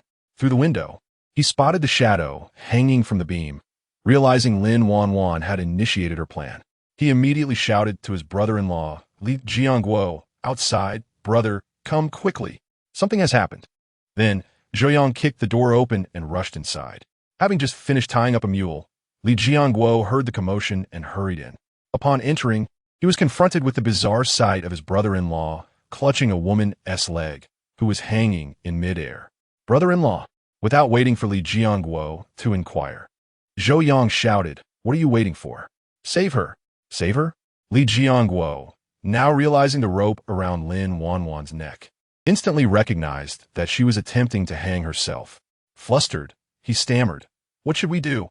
Though he was 26, this was his first encounter with such a situation, and he truly had no experience. "Step on the stool and cut the rope with scissors," Zhou Yang shouted while holding Lin Wanwan's body aloft to prevent her from choking to death. Li Jiangguo snapped out of his daze and rummaged through the house, failing to find scissors, but eventually fetched a kitchen knife from the kitchen. He then stepped onto the stool Lin Wanwan had used to hang herself and swiftly severed the rope around her neck. As the rope broke, Lin Wanwan's body fell from the beam. Zhou Yang quickly caught her and began administering first aid. He placed her in a supine position, unfastened her clothing, and immediately checked for signs of heartbeat and breathing. However, as he unbuttoned Lin Wanwan's clothes, both Zhou Yang and Li Jiangguo were taken aback. Her emaciated body bore numerous marks from beatings, and her exposed skin was bruised and battered, a sight that was heart-wrenching. "Brother, do not distract me from saving her." As he spoke, Zhou Yang continued his examination. The situation appeared relatively stable. Although her breathing was faint, it was present, and her heartbeat was detectable. Zhou Yang immediately commenced external cardiac compressions to stimulate her heart and restore her autonomous breathing. After a brief interval, Lin Wanwan's breathing gradually became more even, and her heartbeat grew stronger. "Brother-in-law, what should we do now? Should we head to the county town? Should we take her with us?" "Yes, her condition is critical. We must get her to the hospital for emergency care. Should we inform the Chun family to prevent them from causing us trouble if something goes wrong?" Li Jiangguo suggested. Consequently, Zhou Yang cradled Lin Wanwan and exited the door. Although Li Jiangguo harbored reservations, he followed suit, as he was not adept at making decisions in such matters. After placing Lin Wanwan in the vehicle, Zhou Yang re-examined her condition and found that she appeared largely unharmed. Her unconsciousness was likely due to shock. "Brother, let's hurry." "All right." Soon, the red mule cart turned around and sped towards the county town. Meanwhile, the Chen brothers and Li Guilan were indulging in a lavish feast at the old residence, completely oblivious to Lin Wanwan's absence. They were unaware that a monumental storm was brewing, fearing pursuit by the Chen family. Zhou Yang instructed Li Jiangguo to drive the mule cart swiftly along the dirt road. Although it was perilous, Zhou Yang had no choice but to prioritize their escape. If the Chen family caught up to them, not only would his plans be thwarted, but Lin Wanwan's life would be in jeopardy. Given the Chen family's malicious and ruthless nature, they would undoubtedly seek to eliminate her if they perceived her as a threat. After all, only the dead can keep secrets. Thus, for both Lin Wanwan's sake and his own, Zhou Yang could not allow the Chen family to overtake them. The mule cart galloped forward for over 10 kilometers without any sign of pursuit before Zhou Yang finally slowed down the pace. However, both the mule and its occupants were utterly exhausted. Concerned by Lin Wanwan's continued silence, Li Jiangguo could not help but ask brother-in-law, She isn't gone, is she? Zhou Yang promptly reassured him, not yet, but her condition is indeed very fragile. Why would she resort to such drastic measures? What burden could she not bear? Yet, recalling the earlier scene, Li Jiangguo fell silent. He was somewhat simple-minded, but not foolish. The numerous scars on Lin Wanwan's frail body painted a vivid picture of the life she had endured. Perhaps it was her profound despair that drove her to contemplate such an extreme relinquishment of life. That scoundrel Qin Jin is truly inhuman. He treats his own wife with such cruelty. Doesn't he fear retribution? Li Jiangguo mutarat. Zhou Yang retorted coldly. If they had any sense of morality, they would not engage in such vile acts. Alas, had we arrived sooner, perhaps she would not have had to endure this suffering, Li Jiangguo lamented. Zhou Yang, however, remained silent. It was not that he lacked compassion. Rather, he yearned to rescue her, truly liberate her, both physically and spiritually. With Lin Wanwan's resolute intent to die, it was clear that even if he managed to save her this time, she might still choose to end her life again. People are inherently afraid of death, yet those who have lost hope in life often seek to embrace it, yearning for its release. Regardless of how resplendent the world around her may be, to her, it was all monochrome. Just as Zhou Yang was lost in contemplation, a faint cough emanated from the cart, followed by the flutter of Lin Wanwan's eyelids. Chapter 95. Lin Wanwan's awakening. Zhou Yang realized Lin Wanwan was awakening and gently supported her, allowing her to lean against him for comfort. Lin Wanwan slowly opened her eyes, confusion evident in her gaze. Is this hell? She understood that a person like her could never ascend to heaven, nor did she wish to. She intended to wait for the Chen family's demons in hell. Lin Wanwan, you're awake? A cool yet gentle voice reached her ears. Turning her head, she found herself cradled in a man's embrace. Zhou Yang, a fellow youth from the same work unit. Zhou Jiqing, it was my brother and I who rescued you. Liu Yang clarified. Only then did Lin Wanwan's awareness return. She was not dead, but had been saved. Why did you save me? Tears streamed down Lin Wanwan's face as she lay in Zhou Yang's arms, sobbing uncontrollably. Zhou Yang gently patted her back and said, Why are you so foolish? Don't you think dying like this is far too unworthy? Don't you want those who have wronged you to pay the price they deserve? Lin Wanwan looked at Zhou Yang in shock and replied, Zhou Jiqing, I know a little about your situation and sympathize with you, but I cannot endorse your methods. Zhou Yang responded, Do I have any other options besides death? Lin Wanwan replied despairingly, Death is the simplest yet most foolish choice. You simply close your eyes and give up. Have you considered others? Others? Zhou Yang continued, First, think of your parents. They're approaching old age.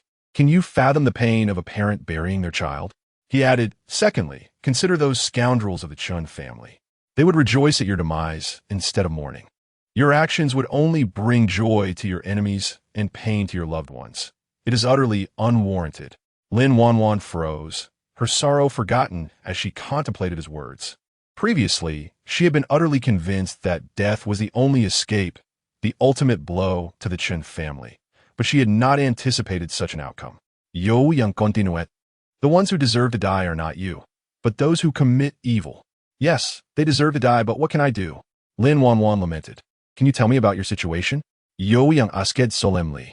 Lin Wanwan hesitated. The things she had endured were too difficult to articulate.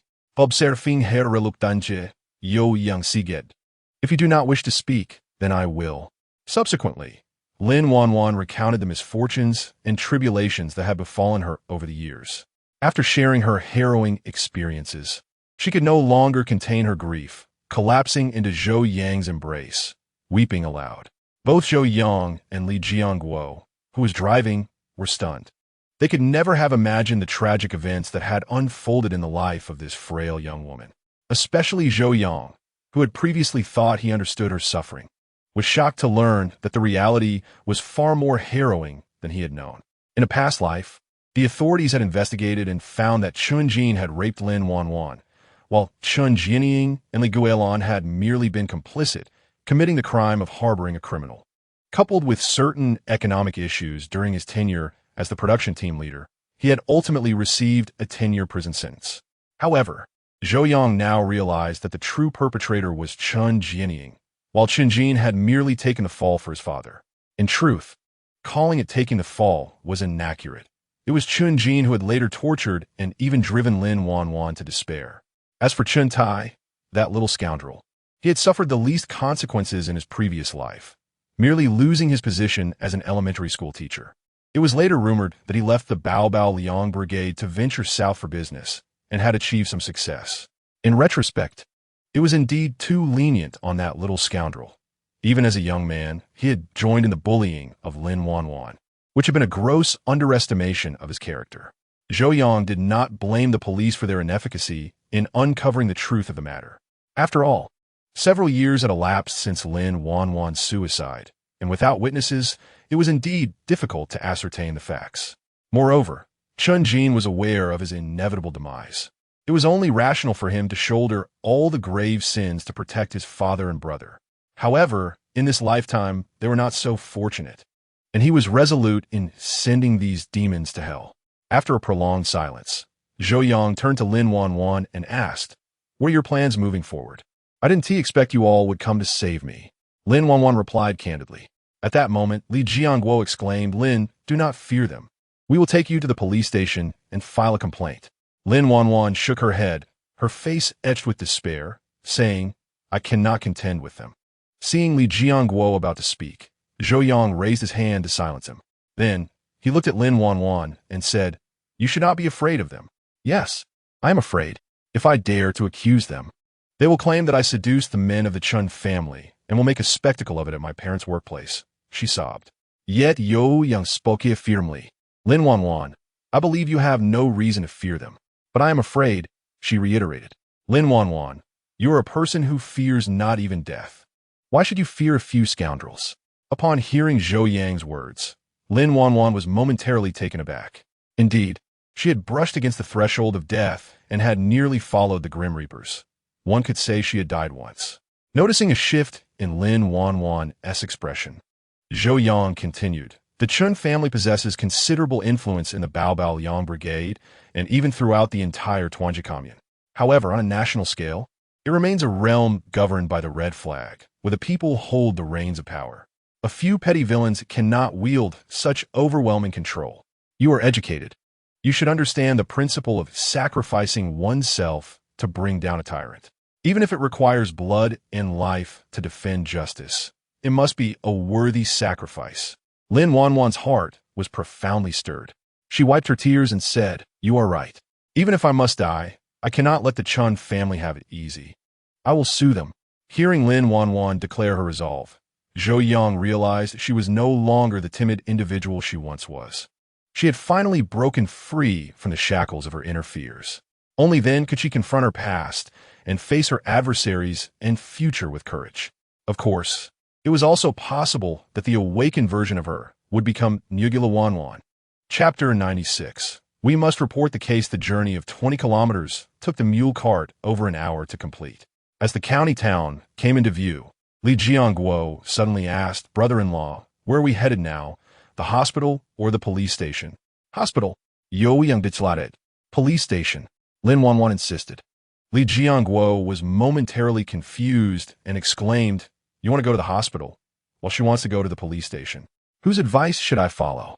Zhou Yang promptly responded, "First, let us go to the county hospital. Her health is fragile. Even if we were to lodge a complaint, she must be in good condition. I worry they might follow us, and I may not have the courage to step into the police station, Lin Wanwan expressed. Fear not. If the Chun family dares to pursue us, we will promptly escort them to the police station, saving the police the trouble of apprehending them. Zhou Yang replied coldly. All right then. Soon, the mule cart arrived at the county hospital. Zhou Yang instructed Li Jiangguo to guard the cart while he took Lin Wanwan directly to Dr. Zhong Zhenan's office. At that moment, the hospital had yet to open, and Dr. Zhong was resting in his office. Upon hearing a knock, he promptly opened the door. Seeing Zhou Yang at the door, Dr. Zhong was somewhat surprised. What brings that kid here? I brought a young lady for a checkup. Please attend to her promptly. Zhou Yang urget. Dr. Zhong glanced at Lin Wanwan. Although she appeared somewhat gaunt and weary, it was evident she was a beautiful girl, leading him to mistakenly assume she was Zhou Yang's wife. After bringing her into the office, Dr. Zhong donned a stethoscope and inquired, Young lady, what seems to be troubling you? Zhou Yang, aware of her condition, immediately interjected. She recently attempted to hang herself and has some injuries. Please examine her urgently. Upon hearing the words attempted hanging, Dr. Zhong was taken aback and swiftly inspected Lin Wanwan's neck. Indeed, he observed clear marks, though, fortunately, they were not deep enough to have harmed her neck or windpipe. Next, Dr. Zhong examined Lin Wanwan's other injuries. Upon seeing this frail girl covered in both new and old wounds, he could not suppress his outrage. You scoundrel! How could you treat a young lady so harshly? No wonder she would rather hang herself than remain with you. Upon hearing Dr. Zhong's reprimand, both Zhou Yang and Lin Wanwan were taken aback. Sun, Zhou Yang realized Dr.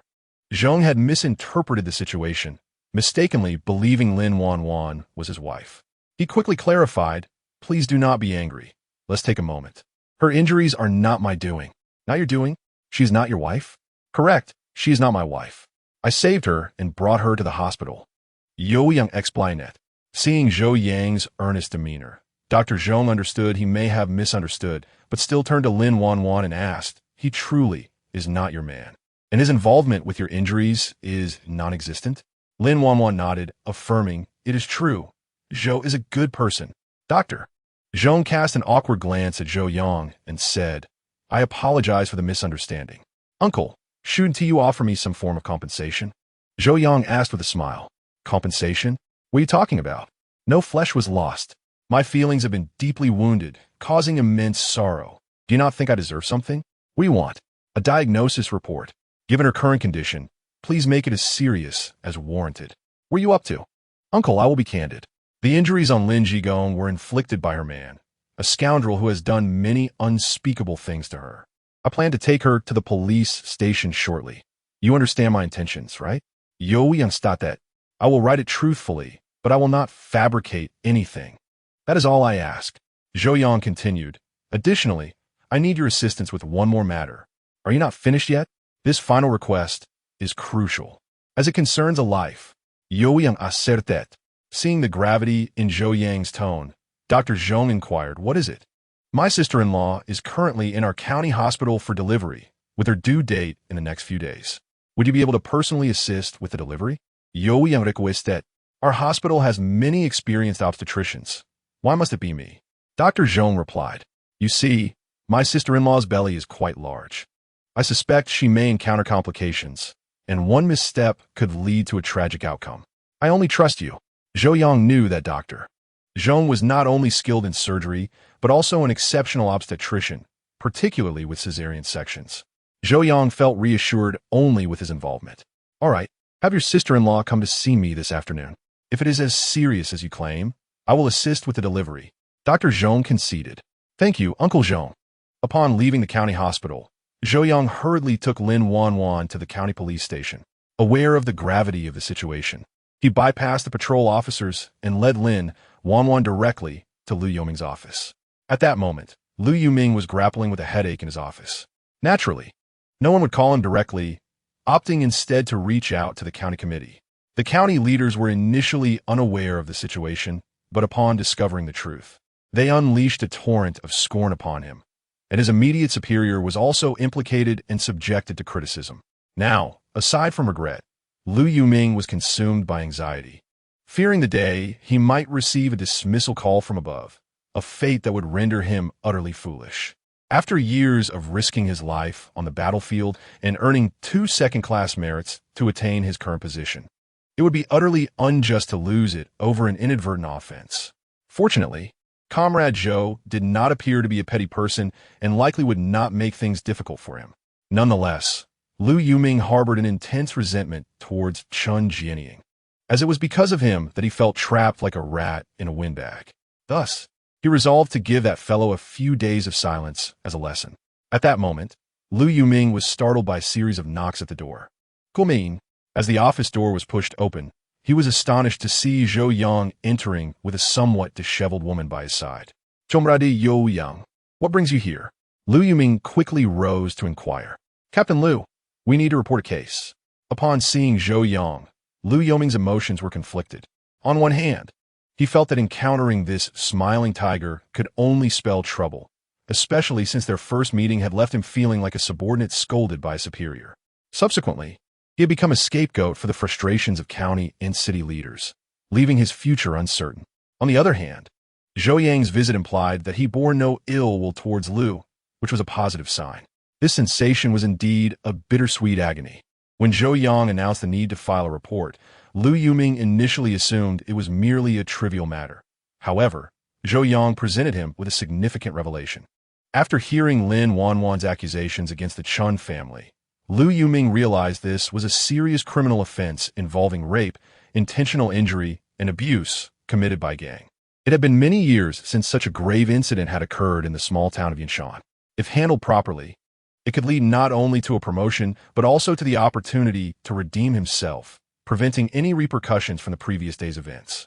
Moreover, Li Youwei perceived this case as lacking complexity. With his years of experience as a seasoned detective, he could easily discern the truth of Lin Wanwan's claims. Clearly, the case was not a deliberate setup by Zhou Yang, but rather a genuine issue.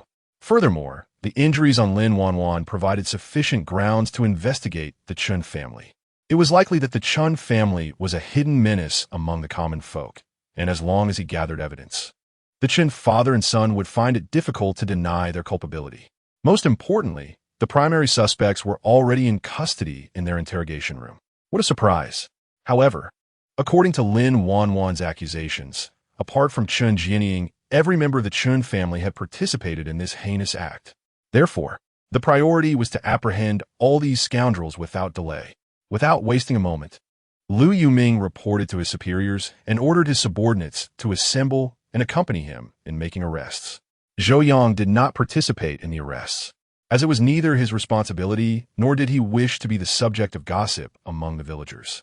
The residents generally lacked formal education, while most understood reason. They also had strong ties to kinship.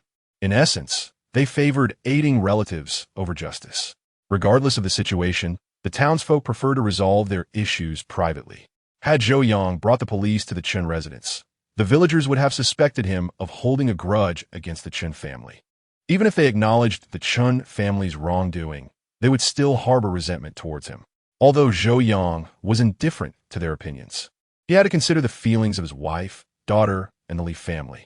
In any case, with Li Youwei's capabilities, capturing a few individuals would be a straightforward task. There was no need for him to wade into this tumult. Moreover, Lin Wanwan required his assistance, and he could not simply leave her stranded at the police station after reporting the crime.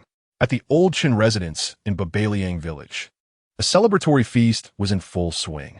The elder Chun had previously served as the village head and was well respected for his integrity and fairness, which garnered him significant influence in the community. It was no surprise that Chun Jianying had been appointed as the production team leader, as it was largely due to the elder's reputation. Today marked the elder Chin's 70th birthday, a milestone celebrated by all who bore no grudge against the family. Even people from neighboring villages and some commune officials attended, paying their respects to the elder. The elder, being magnanimous, had his 2 sons prepare over 30 tables for the feast. Although the offerings were not particularly lavish, consisting mainly of home-cooked dishes, it was a rare, joyous occasion for burly village in recent years. After several rounds of toasts and dishes, the gathering was nearing its conclusion. As many guests had to return to work in the afternoon, A number began to rise and prepare to leave. Suddenly, the sound of an engine roared from outside the courtyard. Before anyone could react, a contingent of armed military police stormed in, surrounding all entrances and exits of the Chun residence. Meanwhile, several armed officers climbed onto the walls, leveling their weapons at the crowd below, seemingly to prevent anyone from escaping. The unexpected turn of events left everyone frozen in shock, their expressions a mixture of fear and confusion as they stared at the uninvited guests. The elder Chun, upon witnessing this commotion, urged his eldest son, Chun Jianming, and his oldest grandson, Chun Exin, to assist him in approaching the scene to ascertain what was transpiring. As they reached the doorway, they saw a man in olive green accompanied by several others approaching them. Chun Exin, the deputy director of the county casting factory, recognized the leader as Li Youwei, the captain of the criminal police team, having previously encountered him during an investigation at the factory. Although unsure of Li Youwei's intentions in bringing so many people to their home, the ominous demeanor of the armed forces indicated that the situation was serious. Captain Liu, I am Chun Exin from the casting factory. May I inquire about the purpose of your visit with such a large entourage? Director Chun, we need to speak with the family members of Chun Jianming. We have been informed they are present here. Could you identify them for us? Li Youwei, familiar with Chun Exin's reputation, even if not closely acquainted, spoke courteously. Upon hearing that they were seeking his uncle's family, Chun Exin felt a sense of relief. Grateful that they were not there for their own family, he then called out to his aunt, Li Youwei, who was busily enjoying the feast. Aunt de Guzi Guzi, San Guzi, the police have business with you. Upon hearing that the police were looking for them, a flicker of panic crossed Li Youwei's eyes as she quietly whispered to her eldest son, Eldest, the police have come for us. Chun Jin, believing himself somewhat worldly, replied, Mother, it's likely related to my father's affair. Let's go see. With that, Chun Jin led Li Youwei and his two younger brothers toward Li Youwei and his team. Greetings, comrade, I am Chun Jin. Before Chun Jin could finish, Li Youwei pointed to the individuals beside him and asked, Are you Chun Jianming's eldest son, Chun Jin? And who are these people? That's correct. Take them away. With Li Youwei's command, several police officers who had long been poised sprang into action, swiftly subduing Chun Jin and her three children. Chun Jin, struggling against their grasp, shouted, On what grounds are you arresting us? What law have we broken? Li Youwei, in a dramatic display, rolled on the ground, refusing to rise, her voice rising in anguished cries. Upon witnessing his daughter-in-law and three grandsons being apprehended, the elderly Chun leaned on his cane and inquired, Comrades of the police, there must be a reason for this arrest. Pray tell me, what exactly have they done? Li Youwei replied without hesitation, Li Youwei, Chun Jin, Chun Gang, and Chun Tai are suspected of serious criminal offenses. We are here under orders to apprehend them. As for the specifics of the case, I cannot disclose them at this time, but rest assured, a full account will be provided once the investigation is complete. Ignoring the elder Chen's plea, Li Youwei continued, Who is the village secretary here? Li Fengyan stepped forth from the crowd, declaring, I am. Li Youwei continued, I need to search the residence of Chun Jianming and Li Youwei. Please lead the way. Of course. Follow me. Li Fengyan responded. Li Youwei then addressed Chun Exin. Since Chun Jianming is your uncle, please accompany us to the search site to verify the quantity of items discovered. Certainly, Chun Exin agreed. Under Li Fengyan's guidance, the group proceeded directly to Chun Jianming's home. Chapter 98. The grand search. Upon hearing that the police were to search Captain Chen's home, the villagers from both teams in Babaliang ceased their work and rushed to Chen's residence to witness the spectacle. Soon, Li Youwei and his team arrived at Chun Jianming's house, trailed by a throng of onlookers, their numbers giving the impression of a battle about to ensue.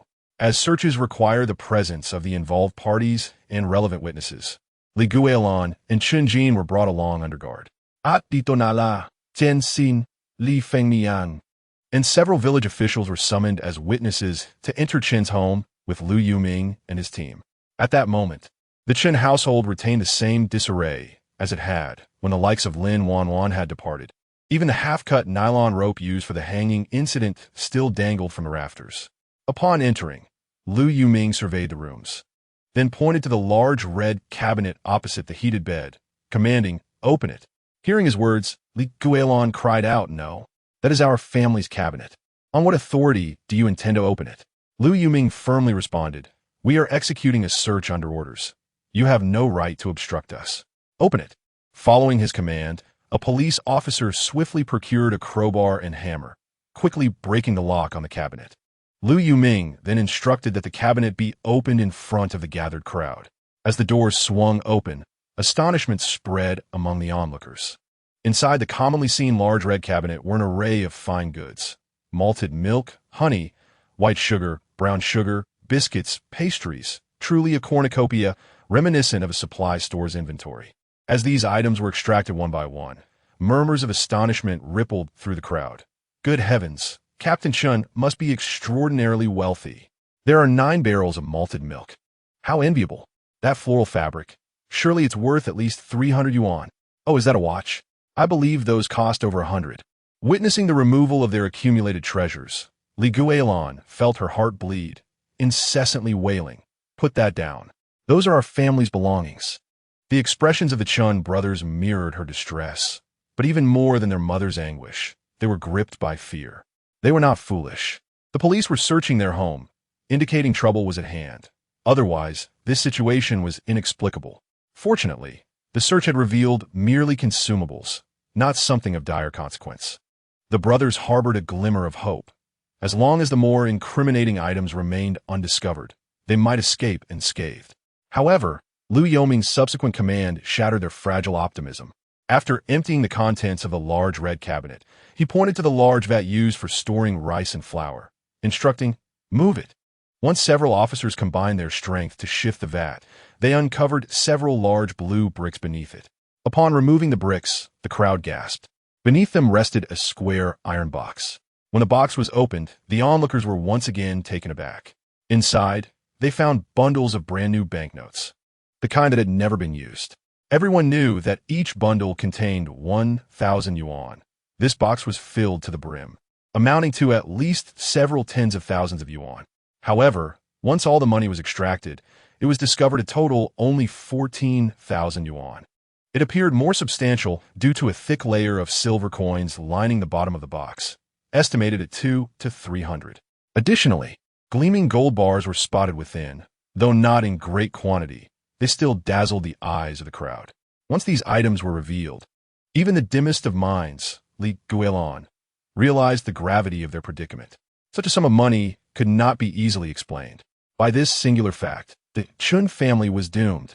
What puzzled them further was how the police had so readily located the stash, as if they had prior knowledge of its whereabouts.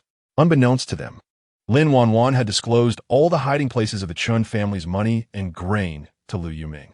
Despite Chun Jianying's meticulous caution and constant vigilance against Lin Wanwan, he had never revealed such secretive matters to her. However, having spent nearly 5 years in the Chun household, and with Chun Jin being a habitual drunkard who would inadvertently spill secrets when intoxicated, Lin Wanwan had no choice but to overhear everything. To ensure the Chun family faced full accountability, Lin Wanwan had divulged every hiding place to Lu Yuming, enabling him to catch the culprits red-handed. Yet, even Lin Wanwan could not have anticipated the sheer volume of money the Chun family possessed. In truth, it was not only Lin Wanwan who was taken aback. Even Lu Yuming, who had overseen numerous significant economic cases, was astonished. He could hardly believe that a mere production team leader's household could harbor such an immense quantity of cash and valuables. It was essential to note that even the most envious dual-income families in the county earned no more than 60 yuan a month. After a year of frugality, they would accumulate merely 720 yuan, and after a decade, only 200 yuan. In stark contrast, the Chun family's wealth equated to the earnings of an average household over several decades. Furthermore, Lu Yuming was aware that this was not the entirety of the Chun family's assets. According to Lin Wanwan, aside from the money, the family also hoarded a significant amount of ill-gotten grain. Consequently, Lu Yuming ordered the opening of the Chen cellar. To his astonishment, in addition to rice and flour, officers unearthed 50 to 60 bags of corn, over 20 bags of wheat, and considerable quantities of beans and rapeseeds. All the grain combined was enough to form a small mountain. Once every possession and grain of the Chun family was laid bare, A profound silence enveloped the crowd, their faces etched with anger. At this juncture, it became abundantly clear to everyone that Captain Chun had engaged in illicit activities. Otherwise, how could a household of such few members amass such wealth? The thought of their own struggles, many families barely scraping by with meager rations, relying on wild vegetables and roots to survive, only intensified their outrage. The Chun family's grain is piled high, an excess that they cannot consume, reminiscent of the unscrupulous landlords of the old society. This incited the ire of the ordinary villagers, who were soon incited to violence. Someone threw a clod of earth at the detained Li Youwei, and like a cascade of falling dominoes, the enraged villagers began to hurl whatever they could find at the Chun family. "Where did you amass such wealth and grain? Are you profiting from our misfortune?" they shouted. "Li Youwei, are you not human? Your grain is rotting in the cellar, and you refuse to share it with us. Is your heart made of stone? Have your consciences been devoured by dogs? If it weren't for our collective faith in Chun Jianying, what right would he have to be the production team leader?" The feelings of the common folk are simple and sincere, yet their disdain for deception runs deep. Recalling past grievances, many were on the brink of losing control, brandishing sticks and rushing towards Li Youwei and her son.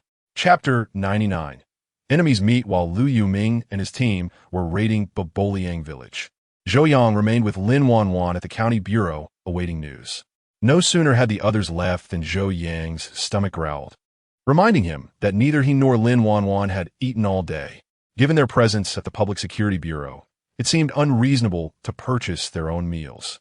Therefore, Zhou Yang stepped outside the office to find the on-duty officer, requesting they prepare some food for them. The officer, taken aback, had never encountered individuals seeking sustenance while reporting a case. However, recalling Captain Liu's repeated instructions to take excellent care of his guests, he reluctantly headed to the kitchen to arrange a meal. "Come, eat," he urged. "I'm not hungry," Lin Wanwan replied, suddenly feeling a sense of constraint. Her gaze fixed on the ground, unable to meet Zhou Yang's eyes. "I understand your lack of appetite, but one must eat to sustain strength. If you do not nourish your body, how will you confront the demons of justice?" Zhou Yang stated calmly. Lin Wanwan acknowledged his words and attempted to rise to join him for the meal. Yet, whether from weakness or the lingering shock from earlier, she stumbled as she stood, nearly collapsing. Zhou Yang quickly moved to support her. Recognizing her state, he placed a bowl of noodles before her. "Thank you, Zhou Jiqing," she murmured. "No need for thanks. Aiding you benefits me as well," he replied. "Do you hold a grudge against the Chun family?" Lin Wanwan suddenly inquired. She hesitated to delve further, her heart a tumult of emotions, leaving her little energy to ponder. Soon, they finished their bowls, even savoring the broth. Once sated, Zhou Yang asked, "What are your plans moving forward?"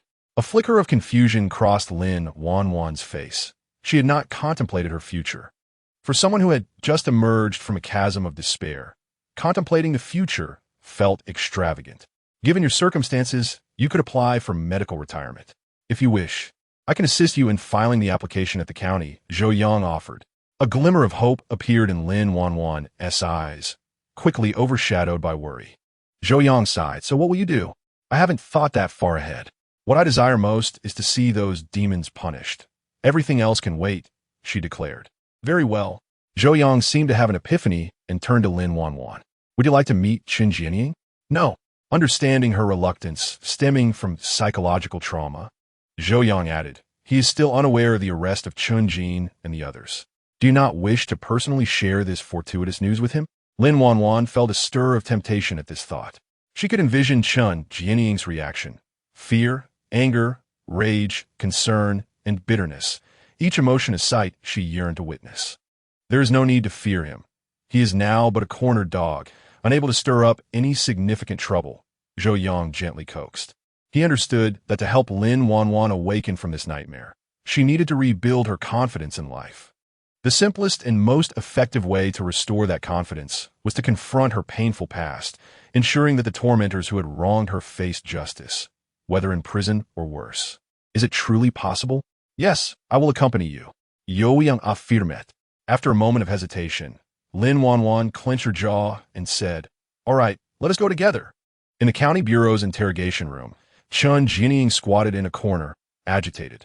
One of his hands was restrained by handcuffs, the other tethered to an iron pipe, leaving him with a limited range of movement, which was both uncomfortable and frustrating. Today marked his father's 70th birthday. He imagined the festivities taking place at home, while he languished in this cramped interrogation room, stomach growling with hunger, bitterness swelling within him. Simultaneously, he harbored intense animosity towards Zhou Yang, believing his confinement to be a malicious act of vengeance. Chun Jinying vowed that once released, he would make Zhou Yang pay dearly. Just as he simmered with rage, footsteps echoed from outside the interrogation room. To his dismay, Zhou Yang appeared, someone he least wished to see. "Zhou, are you here to mock me?" Chun Jinying barked, his demeanor as domineering as ever. Zhou Yang had not allowed Lin Wanwan to enter with him. Instead, he instructed her to wait outside until called. Upon hearing Chun Jinying's taunts, Zhou Yang replied coolly, "No, I'm not so trivial. I come bearing monumental news." "What monumental news?" "You kind-hearted..." Chun Jinying scoffed. "Your family is about to be reunited." Zhou Yang responded with a smirk. Assuming his imminent release, Chun Jinying's mood brightened, and he laughed heartily. "Zhou, you know, I am to be freed, so you come to plead for mercy? Let me tell you, this matter is far from over, even if Li Fengnian begs me." "What do you mean by that?" Chun Jinying's expression shifted as he questioned urgently. "Literally, your wife and children have been apprehended. Soon, your family will meet again, though. Until the case is resolved, the police will likely prevent you from seeing each other, fearing collusion," Zhou Yang explained. "You're talking nonsense. My wife's and children's matters are unrelated to your report against me. Why would the police arrest them?" Chun Jinying shouted. "That incident indeed does not involve them. But you are guilty of more than one offense. Yo yang kontret. What other offenses have we committed? Do not lay false accusations upon us. I will not be swayed by your tricks." Chun Jinying retorted defiantly. It seems Captain Chen's memory fails him. He does not even recall his own transgressions. "Yo yang continuet. But fear not, I have brought someone to jog your memory." "Who?" Chun Jinying asked suspiciously. "Come in," Zhou Yang called to the door. As soft footsteps approached, Chun Jinying's eyes widened in horror as he beheld Lin Wanwan, the last person he wanted to see. Chapter 100. Like a corner dog? The moment Chun Jinying laid eyes on Lin Wanwan, terror gripped him as if he were staring into the abyss. What are you doing here?" He stammered, his voice trembling, unable to suppress the fear that surged within him. He was acutely aware of the actions he and his family had taken against Lin Wanwan. Should these deeds come to light, they would surely find themselves with nowhere to hide. Initially, Chun Jinying dismissed Zhou Yang's claim that his wife and son had been apprehended, but he soon found himself believing it. Lin Wanwan, feeling a mix of fear and exhilaration, suppressed her terror and declared, "You must be wondering why I am here. Of course. It is to accuse you." Chun Jinying's face turned ashen as he pleaded, "Wanwan, we were wrong. Please do not press charges against us. I will ensure that the eldest treats you well in the future." Suddenly, Lin Wanwan erupted, her voice piercing as she retorted, "Do you honestly believe that is possible? Reflect on how you have treated me over the years. I was worth less than a dog in your household, bullied at will. Now that you have no use for me, you still wish to see me perish. I would relish the thought of devouring your flesh, drinking your blood, flaying your skin, and tearing your tendons." Chun Jinying trembled at her venomous words, realizing this woman was a dire threat. He regretted not having dealt with her years ago. Now that she had seized the opportunity, the Chun family was doomed. "Wanwan, you remain the daughter-in-law of the Chun family. Harming us will not lead to a favorable outcome for you." Chun Jinying attempted to reason, hoping she might come to her senses. "Huh, a favorable. I become something unrecognizable. How much worse could it get?" Lin Wanwan continued, "Furthermore, as long as I can witness you descend into hell, I would gladly sacrifice my own life for that. On what grounds do you accuse us? Do you have any evidence?" Chun Jinying barked angrily. In a sudden act of defiance, Lin Wanwan tore at her clothing, her eyes ablaze with fury as she exclaimed, "You question my evidence? Are these wounds not sufficient?" As Chun Jinying beheld her body marred with bruises, a chill ran down his spine, yet he stubbornly retorted, "What does that prove? It merely suggests that the eldest has harmed you. What does that have to do with us?" Lin Wanwan faltered, realizing she lacked proof of Chun Jianying's assault against her. The injuries she bore could only substantiate the abuse from Chun Jin, exonerating the rest of the Chun family. Despair washed over her once more. At that moment, she felt someone patting her back, and Zhou Yang's voice rang out beside her. Captain Chun, while some matters may be too old to verify, there are other charges that could send you to hell, such as conspiracy and the misappropriation of collective assets. What are you saying? I do not understand. Chun Jianying stammered. It matters not if you understand. You should be aware of how Ho San met his demise, as well as the money beneath your family's grain bin and the provisions in your cellar. Have you figured out how to explain those to the authorities? At this, Chun Jianying's dark complexion morphed into a deep crimson, whether from fury or fear. It was unclear. His eyes fixed on Lin Wanwan. He gritted his teeth and said, "You told him all this. I truly regret not having eliminated you sooner." Lin Wanwan felt his gaze pierce through her, sending a shiver down her spine, as the terror that had dominated her life resurfaced. Yet, Zhou Yang coldly interjected, "You will no longer have that opportunity. The police have already set out to apprehend the remaining members of your family and will conduct a search of your residence. Even if you deny the assault on Lin Jiqing, the other crimes you've committed are sufficient to ensure you face the consequences."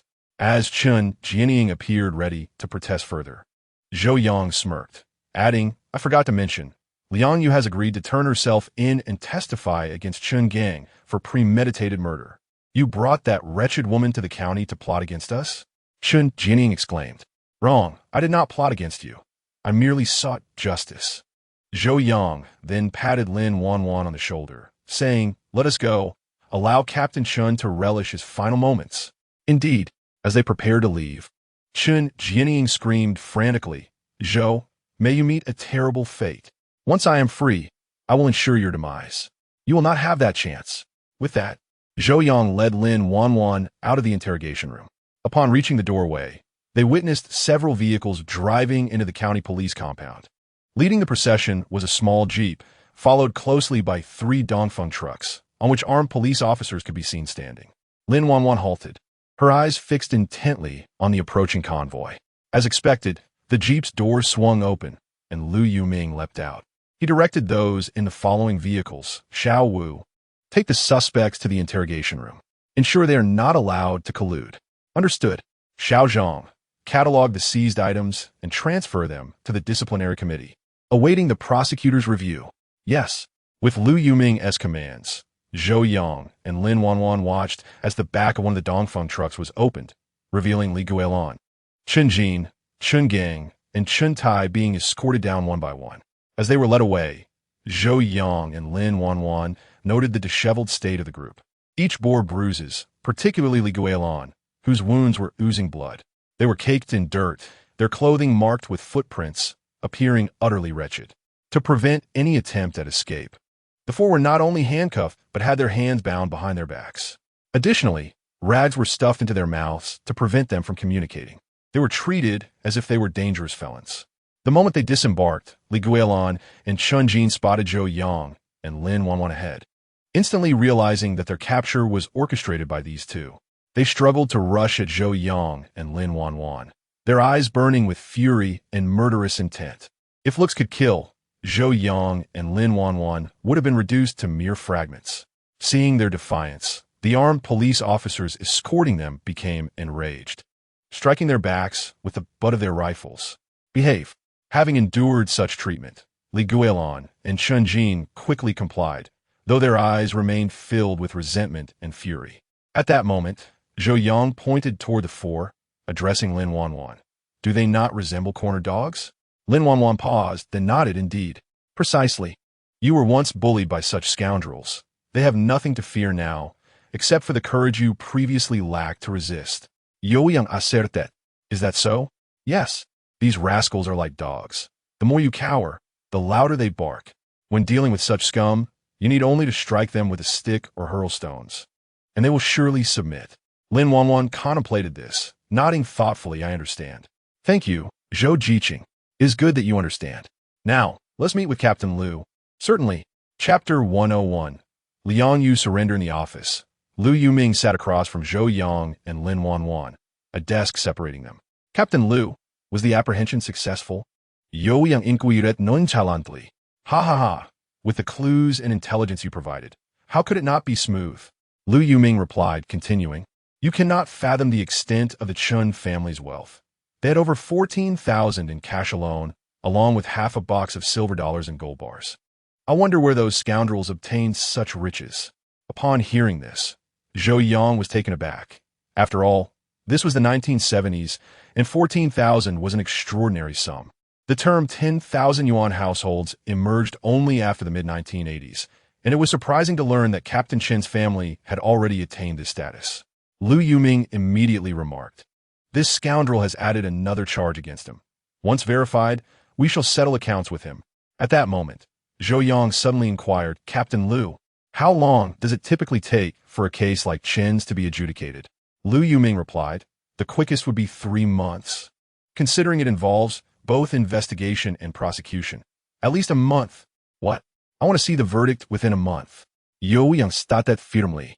This. Lu Yuming appeared troubled, yet Zhou Yang pressed on. If Captain Lu, you can manage that, I shall reward you handsomely. What reward? A homicide case, of course. But whether you will earn the credit depends on your own efforts. Zhou Yang responded. Upon hearing the words homicide case, Lu Yuming's expression shifted dramatically. Yinshan County is vast with a sparse population, and its simple folk have not witnessed a murder in many years. Solving such a case would undoubtedly be a monumental achievement. Resolutely, Lu Yuming clenched his teeth and declared, Very well, I shall expedite the investigation and request strict and swift handling of this case. Excellent. I shall await your news. Zhou Yang continued, Captain Lu, there is one more matter I would like your assistance with. During the trial, I hope the police can ensure the safety of Comrade Lin Wanwan and address her accommodation needs. He added, furthermore, as the victim in this case, I wish for Comrade Lin Wanwan to receive appropriate material compensation to secure her future livelihood. Just as he finished speaking, Lin Wanwan interjected, Zhou Jiqing, that is unnecessary. Before Lin Wanwan could complete her thought, Zhou Yang interrupted, This is your due. It is what the Chun family owes you. And we shall not feel guilty for accepting it. Lu Yuming, feeling sympathy for the frail woman, immediately stated, I will do my utmost to secure this for Lin Jiqing. And before the case concludes, we will ensure her well-being. Thank you. Afterward, Zhou Yang exchanged farewells with both of them and departed from the county police station. At the county hospital's obstetrics ward, Liang Yu sat despondently on a long bench outside the room, her pallid face resembling that of a gravely ill patient. Just then, the ward door opened, and Shun Chenlu emerged, carrying 2 aluminum lunchboxes. Noticing Liang Yu lost in thought, she sighed and approached her. What are you thinking about? Liang Yu looked up at Shun Chenlu, a flicker of guilt in her eyes, then managed a strained smile, saying, It's nothing, just feeling a bit restless. Don't overthink it. Whatever happens, let it unfold naturally, Shun Chenlu advised.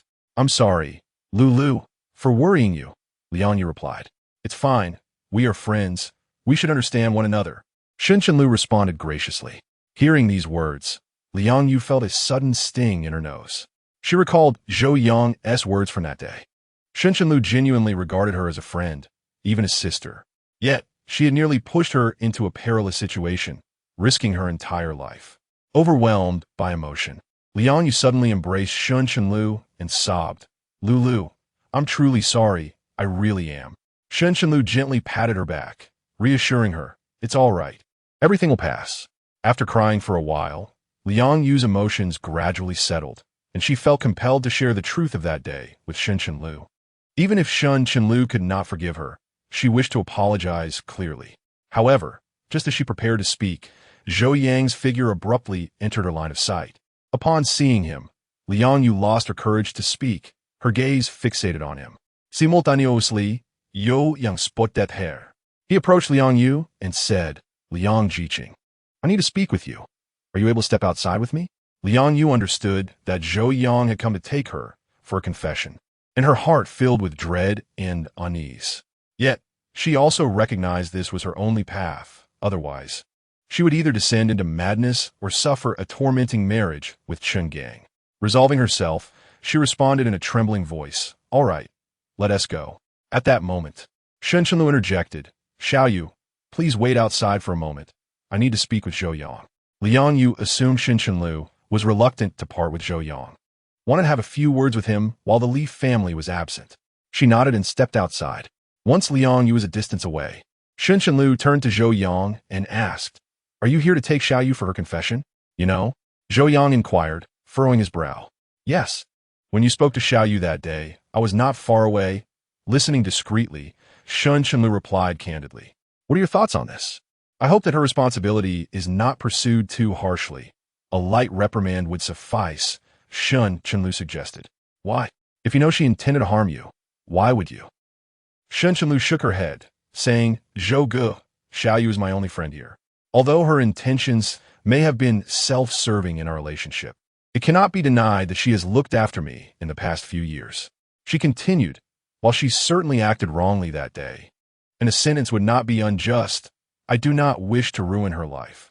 Although her actions may not be severe, the nature is somewhat egregious. If you wish to help her, you could provide a letter of understanding, which might lessen her punishment," Zhou Yang suggested. "Very well, I will write it," Lu agreed. Zhou Yang nodded, said nothing more, and proceeded toward the hospital exit. Chapter 102. The risk of difficult labor at this stage, his role had diminished significantly. The outcome now depended on how the police would investigate and how the court would rule. All he needed to do was await the news.